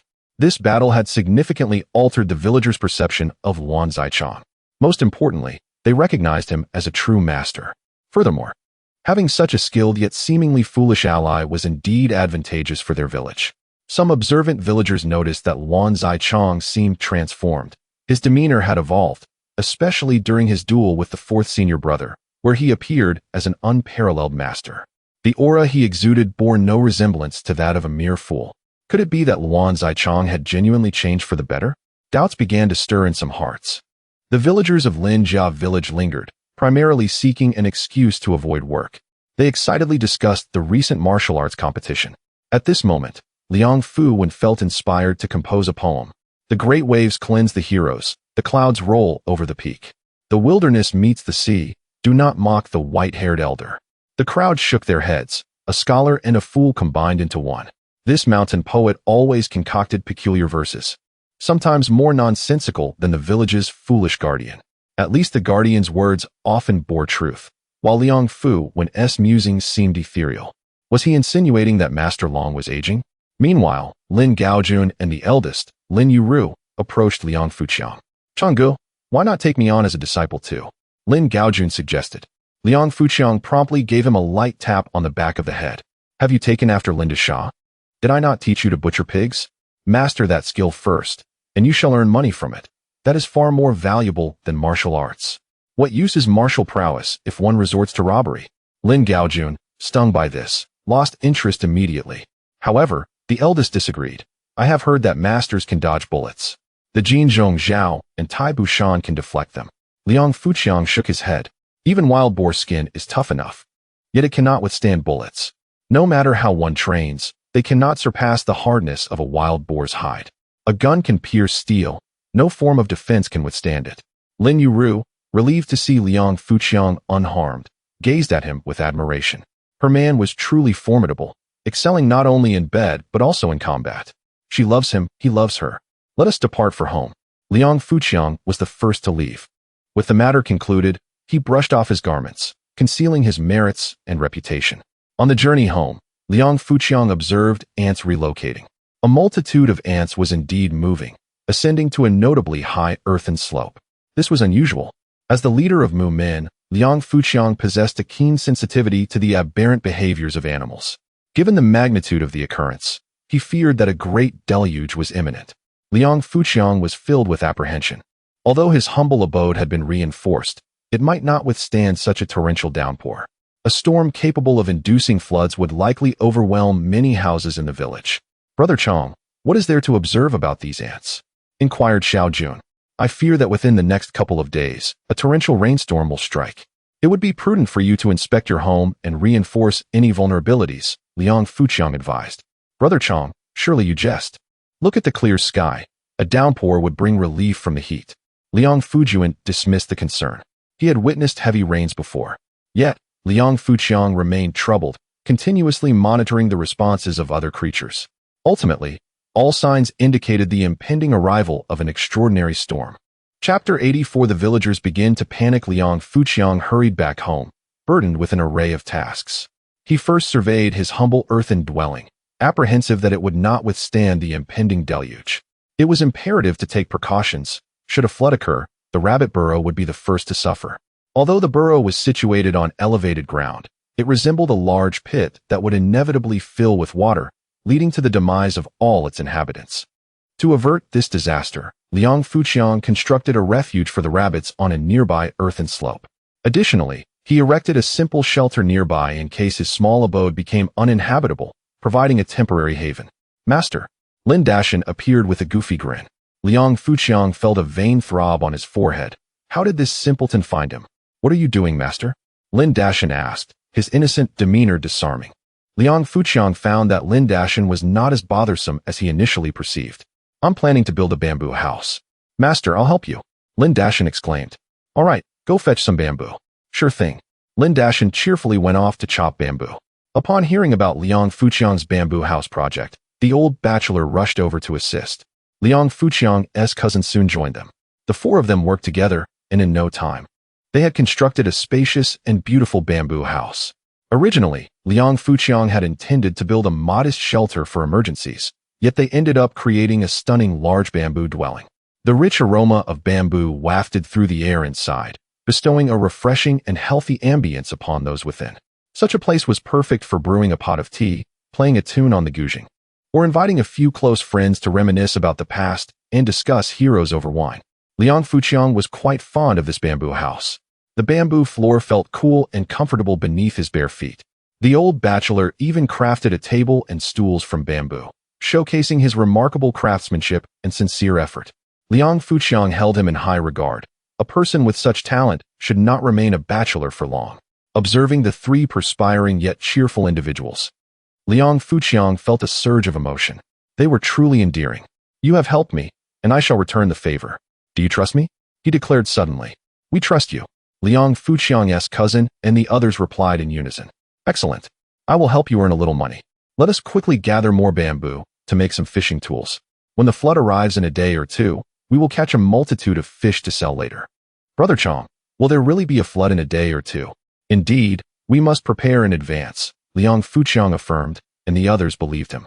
They began to chop bamboo. Under Liang Fuqiang's guidance, they fashioned 5 substantial fishing implements. These were simple devices that, when placed in flowing water, would ensnare fish as they swam along. When the flood came, they would be strategically placed in the swift currents, quickly filling with fish, functioning like a filter. Lin Dashan, being somewhat clumsy, was unable to weave the fishing tools, so Liang Fuqiang instructed him to construct a bamboo raft, which would be immensely useful during the flood. After a day and a half of labor, they completed their tasks, and Liang Fuqiang hastened to make further preparations. The first priority was to stockpile drinking water. The villagers relied on well water, which would become contaminated once the floodwaters surged.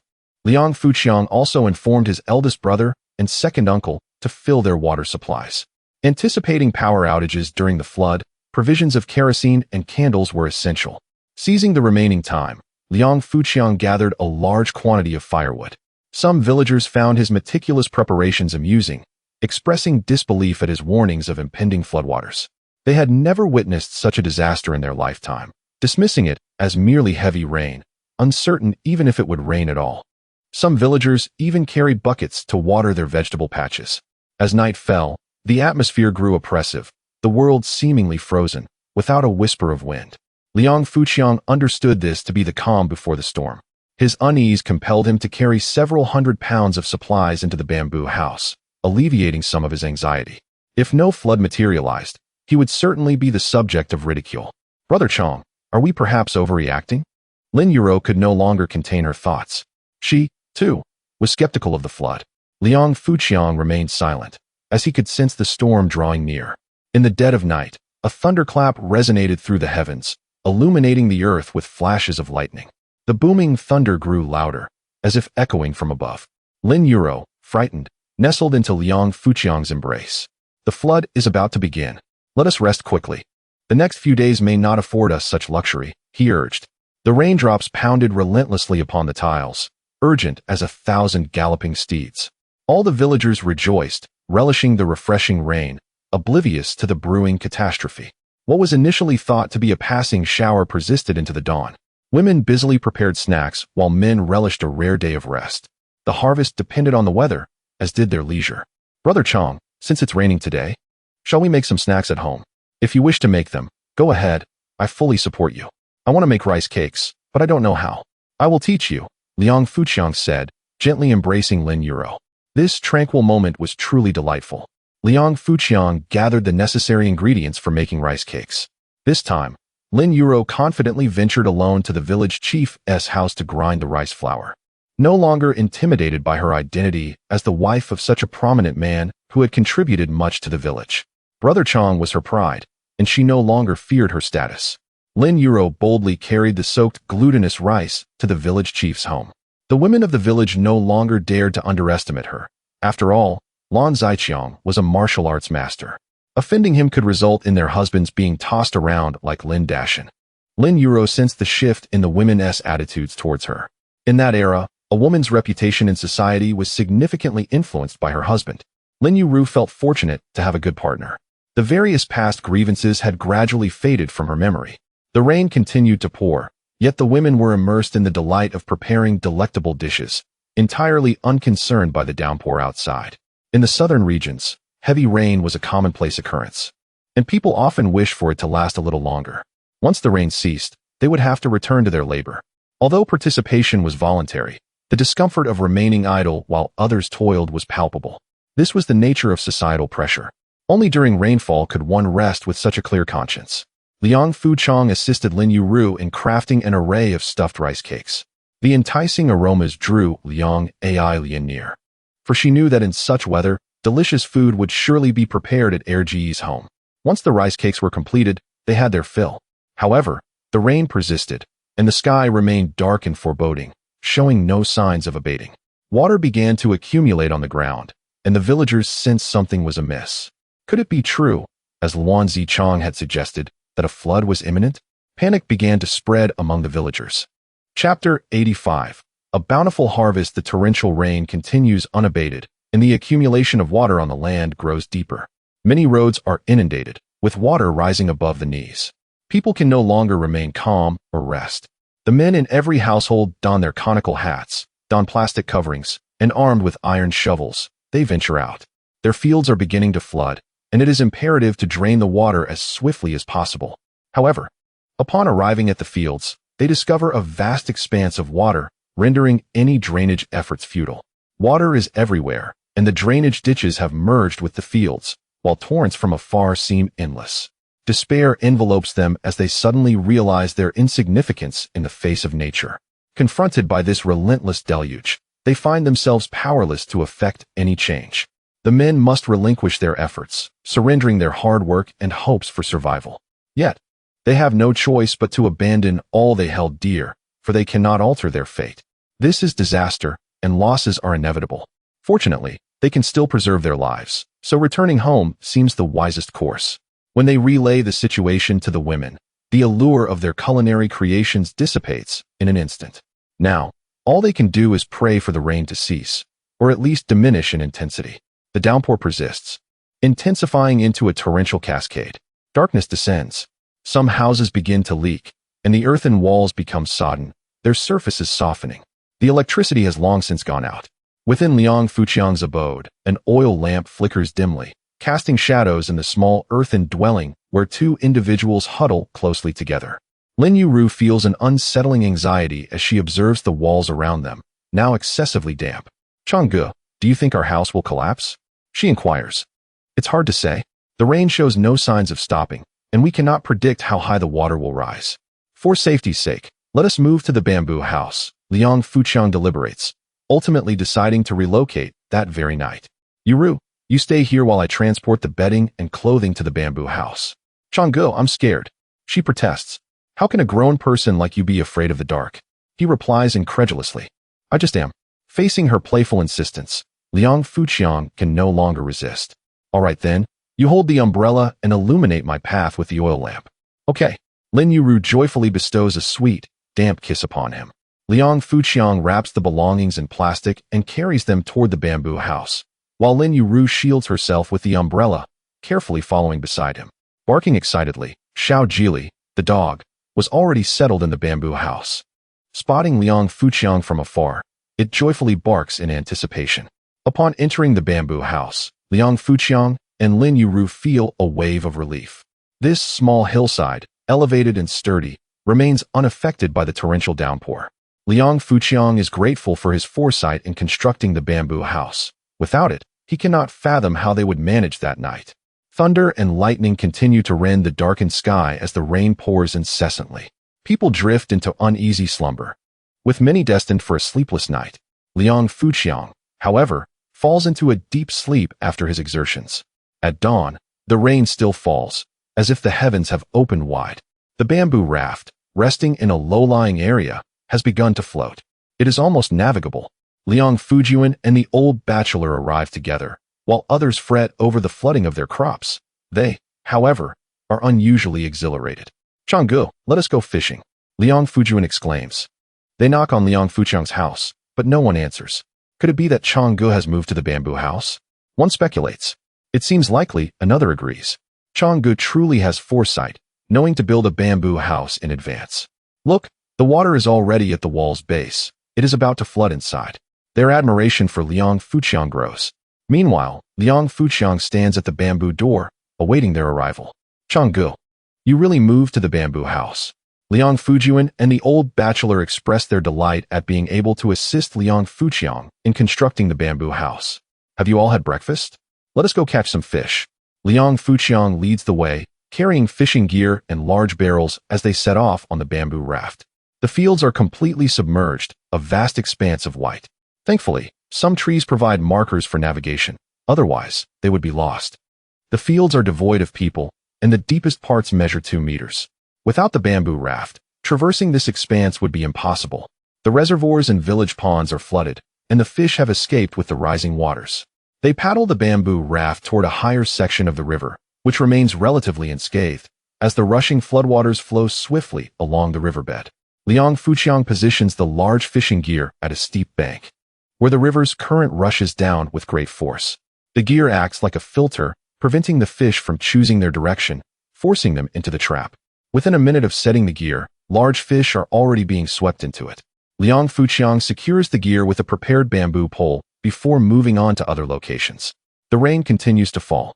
Though they wear conical hats, their clothes become drenched, yet they remain unconcerned. 5 fishing traps are positioned in various small rivers and streams. The remaining task is to wait patiently. After 40 minutes, anticipation builds among them. They lift the first fishing trap with collective effort. My goodness, so many fish. What a bounty. Within the trap lies at least 30 to 40 pounds of fish, the largest being a bighead carp, estimated to weigh 15 pounds. This is undoubtedly a fish that escaped from the reservoir. The fish are poured into the large barrel, and the trap is reset in the river. They proceed to lift the second trap, which yields an equally impressive catch, including a grass carp weighing over 10 pounds. After raising just 2 traps, both barrels are already filled to capacity. Changgu, we're going to get rich. Liang Fujian exclaims, envisioning the abundant harvest ahead. Given the current market, fish prices are low, merely a dime per pound. But the sheer volume promises substantial gains. If things go awry, they might indeed reap substantial profits. The barrel is brimming, compelling them to return home. The large pit that once housed rabbits has now transformed into a vast pool, perfectly suited for holding fish. Lao Guangguan is tasked with encircling the entire pool with bamboo to prevent the fish from escaping. Liang Fuqiang and Liang Fujian continue to prepare their fishing gear, hauling fish back in abundance. While the villagers remain apprehensive about their future livelihoods, Liang Fuqiang and his companions are already amassing considerable wealth. They transport barrel after barrel of large fish back to the pool. The modest water reservoir is now teeming with numerous fish, all of substantial size. Due to the relatively large openings in their fishing gear, they have managed to capture fish weighing over a pound. As they await the fish to enter the nets, Liang Fuqiang and his comrades assist Lao Guangguan in constructing the pool's railing. With this small pool, they will not only sell pork, but also fish. The profits from the fish will be evenly divided among the 3 of them, leaving Lin Dashai without a share, as he has chosen not to participate in the fishing. As night falls, they have already caught over 1,000 pounds of fish. Liang Fuqiang drags a hefty fish weighing over 10 pounds towards his parents' home. Second brother, what's going on here? Oh, nothing much, just bringing you a fish. This fish is enormous. It could fetch a pretty penny when sold. His elder brother exclaims. Others gather around. Such a large fish at the supply and marketing cooperative could easily yield 2 yuan. 2 fish would be 4 yuan. Second brother, you don't intend to consume both of these fish, do you? Indeed, this one is for you, and the other for second uncle. If you ever desire fish, just come to my house. There will be plenty. Liang Fuyo places 1 fish down and strides towards second uncle's house. His elder brother and family exchange glances, perplexed by his younger brother's antics. Chapter 86. The flood situation is worse than imagined. Liang Fuqiang dragged a large fish to his uncle's home. At that moment, his uncle's family sat with furrowed brows, lost in despair. A torrential downpour had submerged all their crops. Who wouldn't be troubled by such a calamity? Uncertainty loomed over their future sustenance. Uncle, Aunt, I caught some fish and brought one for you, he said. His uncle's family gazed at Liang Fuqiang, who wore a bamboo hat and was drenched, feeling a twinge of gratitude. Ah Chang has truly grown up, they thought. A prodigal son returns, a treasure beyond measure. Ah Chang, such a large fish could fetch a good price. It seems a pity to eat it. His uncle managed a strained smile. There is no cause for regret. With the flood, Fish are plentiful and prices have plummeted. This fish is fat and oily. It will provide you with much-needed nourishment. Reluctantly, his uncle accepted the offering. After delivering the fish, Liang Fuqiang hurried back. Tonight, Liang Fujian and the old bachelor would dine at his home. After the meal, they would embark on retrieving the fish traps. Tonight would undoubtedly feature a fish feast. Fish head soup, braised fish, steamed fish, and even sashimi. The sashimi paired with sour porridge was a unique culinary tradition of their region. Candlelight flickered as rain fell outside, enveloping the world in silence. Within the bamboo house, warmth and cheer reigned as everyone gathered around the table to eat and drink. Dining together now brought more joy than it had in the past with the unruly crowd. Harmony among couples, a proper source of sustenance, and a clear conscience marked this moment. Brother Chong, when do you think the rain will cease? If it continues, our crops will surely be lost. One asked. I expect it will persist for another 3 days, came the reply. Gasps of shock filled the room. With flooding already rampant, 3 more days of rain could well inundate their very homes. Thankfully, the ancestors had the foresight to build the village on higher ground, a true testament to wisdom. Some houses situated in lower areas were already inundated up to their foundations. Those homes had been constructed from rammed earth, which would collapse after being submerged for just a few days. When Qin Shi Huang conquered the Wei state, he used floods to weaken the city of Daliang, causing its thick walls to crumble. These earthen homes could not withstand prolonged exposure to water. Families whose homes were flooded were filled with anxiety, silently wishing for the rain to cease. Yet the heavens seemed deaf to their pleas. Liang Fuqiang wore a serious expression. We must prepare for the worst. If necessary, we will need to evacuate to the high ground in the back mountains. Liang Fujian and the others had not anticipated the flood's severity. They initially thought it was merely a prolonged heavy rain. The villagers shared this delusion, clinging to a false sense of security. Little did they know, an unprecedented deluge was still in progress. Brother Chong, it appears that Huangjia village is situated lower than ours. What may become of them? Liang Fujian dared not imagine the scene that would unfold. The prospect was terrifying, likely resulting in significant losses and even casualties. A sense of unease crept over the group. Who could foresee that a mere downpour would yield such catastrophic consequences? Liang Fuqiang, having witnessed numerous storms, remained composed. If the heavy rain continues tomorrow, we must notify the villagers to evacuate. But Brother Chong, if the rain keeps falling, where can we seek shelter on the back mountain? Liang Fujian raised a valid point. If the skies cleared, they could clear a space on the mountain to ensure their survival. However, with the rain falling incessantly, they could not simply endure the downpour. Then we shall move to Tianluo Mountain. The mushroom cave halfway up can accommodate thousands. Our entire village could shelter there without issue. However, reaching Tianluo Mountain now requires a boat. Liang Fuqiang pondered deeply. Tomorrow, you will accompany the village chief to inform every household to prepare simple boats for evacuation. Despite his deliberation, concern gnawed at him. I must go to Huangjia village and urge them to evacuate promptly. Otherwise, lives may be lost. Brother Chong, it is pitch dark outside, and the roads are impassable. How will you reach Huangjia village? Besides, at this hour, where can the villagers possibly evacuate? Lin Yueru spoke a harsh truth. Nevertheless, the flood loomed like a ferocious beast, and come midnight, its fury would surely escalate. When houses collapsed and torrents surged, the vulnerable would inevitably suffer. Realizing the urgency, Liang Fuqiang could not afford to linger. Xiao Jun, come with me. Uncle Zhu, please find my elder brother and third brother. Instruct him to notify the village chief to arrange for some young men to keep watch tonight. If the flood reaches a critical level, we must evacuate immediately. Prepare for the worst. Everyone should be ready to move. Yueru, stay at home. Do not venture out, and secure the doors and windows. No matter what happens, do not open the door or go outside. Xiao Jili, ensure the safety of my wife. Woof woof woof. Rest assured, master, I will protect madam. Xiao Jili promptly positioned himself in front of Lin Yueru, displaying a vigilant demeanor. Liang Fuqiang and Liang Fujian, armed with flashlights, boarded a bamboo raft and set out. Initially intending to retrieve fish traps for profit that night, it seemed that plan was now thwarted. The rain continued to pour, and the waters surged. Outside, the landscape transformed into a vast ocean. They navigated the current on the bamboo raft, swiftly reaching Huangjia village. The devastation there surpassed Liang Fuqiang's worst fears. Houses had begun to collapse, and floodwaters had already breached some homes. Those whose houses had fallen were desperately salvaging their belongings. with water reaching their chests. Meanwhile, those whose homes were inundated struggled to elevate their valuables. They prayed fervently for the rain to cease, yet thoughts of escape never crossed their minds.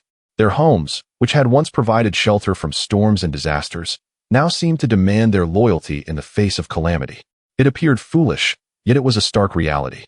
More houses crumbled beneath the relentless force of the flood. Liang Fuqiang, consumed by urgency, paddled vigorously towards the village chief's home. He knocked vigorously on the door. "Who's there?" "It is I, Liang Fujian," Liang Fuqiang called out loudly. He was apprehensive that the other party would discover it was he who was unwilling to open the door. Thus he could only report the name of Liang Fuqiang.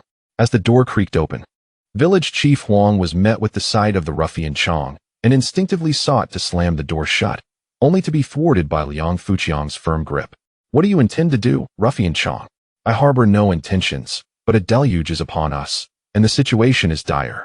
You must urgently notify all villagers to evacuate." "Why should I heed your words? If you refuse to listen, I shall take your life this very moment." Liang Fuqiang's demeanor surged with an intimidating ferocity, striking fear into village chief Huang. "Ruffian Chang, what are your intentions at this late hour?" "Huang Zhongming, a monumental flood is surging forth. Numerous houses are beginning to collapse, and lives are at stake. By midnight tonight, your village will be submerged, and all will perish. As the village chief, you must immediately alert everyone to evacuate." Upon hearing Liang Fuqiang's urgent declaration, village chief Huang was instantly engulfed in panic. He was merely a farmer, lacking insight, accustomed to burying his head in the sand and awaiting demise. Now that the imminent danger had been elucidated by Liang Fuqiang, he was thrown into a state of alarm. Chapter 87. Shipbuilding and Greed. What should we do? In this pitch darkness, surrounded by water, where can they be relocated? The village head, Huang, was utterly at a loss. Huangjia village was flat, devoid of hills or slopes, and now, engulfed by vast expanses of water, the situation was indeed dire. Village head, immediately notify each household to utilize anything that can float, to construct makeshift boats, and then tie all the boats together. Remember to enlist some young individuals to assist with the notifications and mobilization. Advise those whose homes are severely flooded to abandon their possessions and hasten to higher ground. We must act swiftly. Liang Fuqiang was equally distressed. Huang, clutching a large black umbrella, rushed to inform the villagers. His home was situated on elevated ground, and the water had yet to reach its foundations. Liang Fuqiang hastily paddled his bamboo raft, surveying the surroundings. "Help! Save me!" Liang Fuqiang's keen ears caught the desperate cries for help, and he quickly maneuvered his raft towards the source. A girl, approximately 8 or 9 years old, had been swept away by the flood, struggling and calling for assistance. The situation was critical. "Quickly, save her!" Liang Fuqiang propelled his raft forward, chasing after the rushing waters. The little girl flickered in and out of view amidst the flood before ultimately disappearing beneath the surface. Without hesitation, Liang Fuqiang leapt into the water. The current was swift, and the darkness rendered it difficult to locate the girl. Holding the flashlight, Liang Fuqiang searched frantically. In mere seconds, he spotted the child being carried away by the torrent, a testament to the flood's ferocity. Following the beam of light, he swam vigorously, and after several desperate attempts, he managed to grasp the girl's clothing and hoist her up. The girl had swallowed a significant amount of water and was nearly unconscious, sprawled on the raft, her complexion pale and devoid of strength. With a few gentle motions, Liang Fuqiang helped her expel the water from her stomach. The little girl then burst into tears, overwhelmed by terror. In the face of such a terrifying ordeal, who could remain unafraid? Liang Fuqiang continued to patrol the area like a guardian of the night. He halted in front of a collapsed house, urging the villagers, "Do not concern yourselves with pots, pans, or provisions. Preserving your lives is paramount. The floodwaters will only rise, and if you do not flee now, you will be swept away." The distressed villagers recognized Liang Fuqiang. "You are just trying to trick us into leaving so you can seize our belongings. You are truly despicable." Their mistrust stung deeply, as good intentions were mistaken for ill will. With no choice left, Liang Fuqiang began to retreat, yet he could not refrain from adding, "Those planks, beams, and large boxes are crucial. Gather them, for they may save your lives in dire moments." With that, he had said all he could. Whether they listened was up to them. After surveying the area and advising several families, he ultimately transported the little girl to the village head's home before returning to Liangjia village. The villagers of Huangjia were unwilling to heed his counsel, while Liangjia village awaited his guidance. At this moment, the eldest and the village head were notifying every household to prepare for evacuation. The second uncle was also assisting with the notifications. His good rapport with the villagers allowed them to quickly assemble and remain vigilant regarding the flood status. Upon returning to Liangjia village, Liang Fuqiang began coordinating efforts. Having recently resolved conflicts and won a local competition, the villagers were still inclined to rally behind him. He suddenly proposed the idea of shipbuilding, suggesting that every household should construct boats. Liang Fuqiang encouraged the villagers to spare no effort in making the boats as large as possible. With fervent enthusiasm, the villagers commenced their shipbuilding endeavor, intent on creating a modern-day Noah's Ark for Liangjia village. Despite the nighttime rain, the villagers worked tirelessly. Respected elders emerged to bolster morale, encouraging everyone to unite in overcoming adversity. The families of the old bachelor and Liang Fuqiang partnered to build a vessel, while many households opted for collaboration. Liang Fuqiang's parents joined forces with the second uncle to construct their boat. Liang Fuqiang provided technical guidance, teaching various sturdy and rapid knotting techniques. Diligent and capable, the villagers fashioned a makeshift canopy atop the boat for protection against the rain. To facilitate the construction of larger vessels, each family dispatched 1 or 2 individuals to gather bamboo. The ownership of the bamboo was disregarded. The priority was simply to retrieve it. Even hollow bamboo had its utility, as it could be bent to form a simple shelter, covered with plastic sheeting to create a small refuge from the elements. Everyone was busy with their tasks. As midnight approached, Liang Fuqiang returned from his patrol with grave news. Huangjia village had been inundated. Numerous houses had collapsed, and many people had been swept away by the flood. Their boats were too small and not sturdy enough, with some already scattered. The devastation was overwhelming. The villagers murmured in dismay, instinctively reinforcing their own boats. Those from Huangjia village who had disregarded Liang Fuqiang's warnings must surely be filled with regret now, if they even had the chance to feel such remorse. Meanwhile, the water level in Liangjia village began to exceed the warning threshold. The vessels under construction began to float. Some individuals continued to cut bamboo. As flexibility was not a primary concern, they merely needed to trim the ends and extraneous branches. Length was paramount, as longer boats would be more stable. A single giant bamboo could easily support 1 person, even 2. Liang Fuqiang's family utilized 15 pieces of giant bamboo for their boat. The eldest, with his innate strength, excelled at felling trees, while the third brother, a scholar, could only lend a hand. Bedboards, door panels, dining tables, and large basins were secured to the sides of the bamboo raft to enhance buoyancy and stability. 2 long bamboo arches topped with plastic sheeting could accommodate 2 families. By dawn, Liang Fuqiang's family had completed their vessel, just as the floodwaters began to inundate the village, pouring into homes. Quickly, aboard the boat. Do not waste time moving belongings. Distance yourselves from the houses. Liang Fuqiang urged the villagers as he paddled around. The villagers, reluctant to abandon their newly constructed boats, lamented that their food supplies had yet to be loaded. If the grain is not loaded onto the boat, it will be lost forever. Abandoning the several thousand jin of grain at home would equate to signing their own death warrant. Coupled with the flood that has inundated the crops, the grain at home has become all the more precious. Parents and my second uncle are no exception, hastily transporting a considerable amount of grain onto the vessel. In those rural times, there were few possessions. Grain was the sole wealth. Even though my father's boat was quite large, it could not accommodate all the grain. Liang Fuqiang was in a state of great anxiety. These villagers were prioritizing grain over their very lives. The hastily constructed boat was inherently unstable, and laden with such heavy cargo, it could disintegrate at any moment. If it were to collide with something during transit, it would certainly break apart. Everyone heeded my words, urging to swiftly transport the goods to Tianluo Mountain, taking whatever they could salvage. We must not end up with nothing but despair. We must depart immediately. Liang Fuqiang paddled his bamboo raft, fervently persuading others, desperately wishing to prevent the villagers from losing their lives due to greed. However, most people chose to disregard Liang Fuqiang's entreaties. They could not bear to part with the grain. Liang Fuqiang could only ensure the safety of his own family. Eldest brother, we must set sail for Tianluo Mountain at once. By being the first to arrive, we can secure the best position. Chapter 88. Flood and serpent disaster. The eldest and third brothers naturally placed their trust in Liangfuqiang. They promptly set sail towards Tianluo Mountain. Aboard the vessel were 10 individuals and over 1,000 pounds of grain, causing the ship to sit low in the water. Fortunately, the 15 sturdy and elongated bamboo poles provided substantial buoyancy, combined with an abundance of wooden planks and supporting beams on either side. The vessel managed to withstand the immense pressure of the calamity. Inside the ship's canopy, provisions and valuables were stored while accommodating an additional 10 passengers, demonstrating the vessel's considerable size. Primarily, it was its length that stood out. Each bamboo pole exceeded 20 meters, resulting in a ship that measured 20 meters in length. The wooden planks on either side resembled wings, enhancing the vessel's stability. It was akin to a small aircraft carrier. Despite this, Liangfuqiang remained uneasy and decided to accompany the journey. Tianluo Mountain was not far from the village, approximately 1,000 meters away, with the village's fields located there.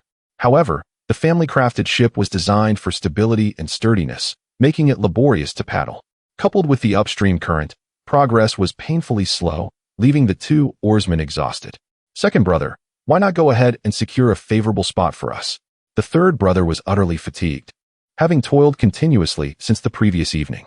Liangfuqiang surveyed the ship's relative steadiness and resolved to scout Tianluo Mountain first. His bamboo raft was notably nimble, allowing for swift navigation against the current towards Tianluo Mountain. Upon nearing the mountain, an unsettling sensation washed over Liangfuqiang. An incessant cacophony of faint sounds emerged, growing increasingly frequent. Employing his keen auditory skills, he discerned the presence of numerous snakes, rats, and various creatures. The mountain was teeming with animals, particularly snakes and rodents, whose noises permeated the air. Liangfuqiang hastened to investigate, and the sight that greeted him sent chills down his spine. As the leader of the Mu-Min sect, he was well versed in the ways of the world, yet the scene before him was enough to rattle his nerves. Swarms of serpents and rodents engulfed the entirety of Tianluo Mountain. At that moment, there was no space to even set foot, let alone take refuge. Realizing the gravity of the situation, Liangfuqiang broke into a cold sweat and hurried back. Passing by his father's boat, he swiftly informed them of the dire circumstances and cautioned them to steer clear of Tianluo Mountain. Without delay, he rushed towards the bamboo dwelling with utmost urgency. With so many snakes and rats congregating at Tianluo Mountain, it was reasonable to assume the back mountain would be similarly infested. The bamboo dwelling was situated adjacent to a slope at the rear of the mountain, making it likely that the creatures displaced by flooding would seek shelter there. Liangfuqiang wished fervently that he could sprout wings and soar back to the bamboo dwelling to safeguard Lin Yueru. The thought of anything happening to her was unbearable. From a distance, he heard the anxious barks of Xiao Jili, which only heightened his sense of foreboding. The floodwaters surged, permitting the bamboo raft to glide swiftly down to the slope by the bamboo dwelling. What he encountered next made his scalp tingle again. The small slope was overrun with snakes, and from afar, he could see the bamboo dwelling crawling with them as well. Terrified screams emanated from within, revealing Lin Yueru's distress. Liangfuqiang's fury ignited. Snakes, being cold-blooded creatures, were notoriously difficult to communicate with. The only solution was extermination. He swiftly fashioned a sharp bamboo sword and ascended the slope, determined to carve a bloody path. Surprisingly, the snakes showed no fear of him, even attempting to attack, perceiving Liangfuqiang as an intruder in their territory. Utilizing his exceptional swordsmanship, he dispatched a serpent with each strike, relentlessly forging a path to the bamboo dwelling. The snakes, seemingly undeterred by death, pressed forward in relentless waves. Ultimately, he reached the front of the dwelling. "Yueru, are you all right? Have you been bitten?" "Brother Chong, there are so many snakes. I haven't been bitten. I blocked all the openings." "That is good to hear. Quickly, open the door."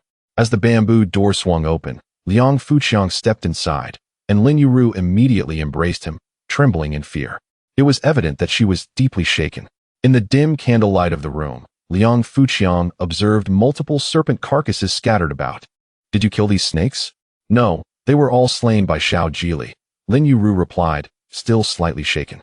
"Woof, woof, woof. Master, I killed all these long worms. Am I impressive? I told you I could protect the lady.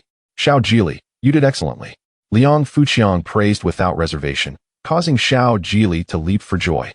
At that moment, Lin Yueru found a measure of solace in Liangfuqiang's strong embrace. Surveying the surroundings, Liang Fuqiang noted how Lin Yueru had meticulously blocked every possible entry point with various items. Had she not acted promptly to seal those openings, even with Xiao Jili's protection, she would not have been safe. He had initially believed that constructing a bamboo dwelling would ensure their safety, unaware of the vast number of wild animals present in that era. The absence of pesticides allowed for an overwhelming population of creatures, leading to a catastrophic scenario that compounded the flood disaster. Disaster rarely strikes alone. A flood accompanied by a serpent plague left little hope for the villagers. Fortunately, he had urged everyone to construct a life-saving Noah's Ark inside Yueru. Fear not. With me here, none of these snakes can harm you. Just right. We shall prepare a snake soup and snake powder. Let us feast on snake meat to our heart's content. Liang Fuqiang lit a fire and boiled water, utilizing the resources at hand to decapitate the serpents and place them into the hot water for skinning. After processing several snakes, he had amassed nearly 10 pounds of meat. He prepared 3 dishes: snake soup, boiled snake, and spicy braised snake. A nearly 2-pound serpent was boiled and tossed to Xiao Jili, who would indulge until satisfied. Despite the tumultuous storms and calamities outside, Liang Fuqiang's primary concern was to care for Lin Yueru. The cost of being a hero was exorbitant. He had almost lost her again. A lingering dread filled him as they consumed snake meat and soup within the serpent-infested bamboo dwelling. Yet the experience felt oddly comforting. Brother Chong, why are there suddenly so many snakes? These serpents have always existed, previously dispersed across the fields. Now, the floodwaters have submerged their burrows, compelling them to congregate at higher ground. What shall we do? I find myself unable to sleep, tormented by the thought of venomous snakes crawling over the rooftops outside, poised to enter at any moment. No one could possibly find rest under such circumstances. I attempted to reason with them, urging their departure. You intend to reason with snakes? Lin Yueru assumed Liang Fuqiang was jesting. However, Liang Fuqiang nodded earnestly. Chapter 89. The rationale of reasoning with snakes in a most earnest endeavor. Liang Fuqiang sought to engage in discourse with the serpents, despite their cold-blooded nature making communication exceedingly challenging, and his unfamiliarity with them. Nevertheless, he was determined to attempt it. He recalled how a San had once played a flute to command snakes to dance. Thus, Liang Fuqiang procured a bamboo leaf and began to play. The piercing notes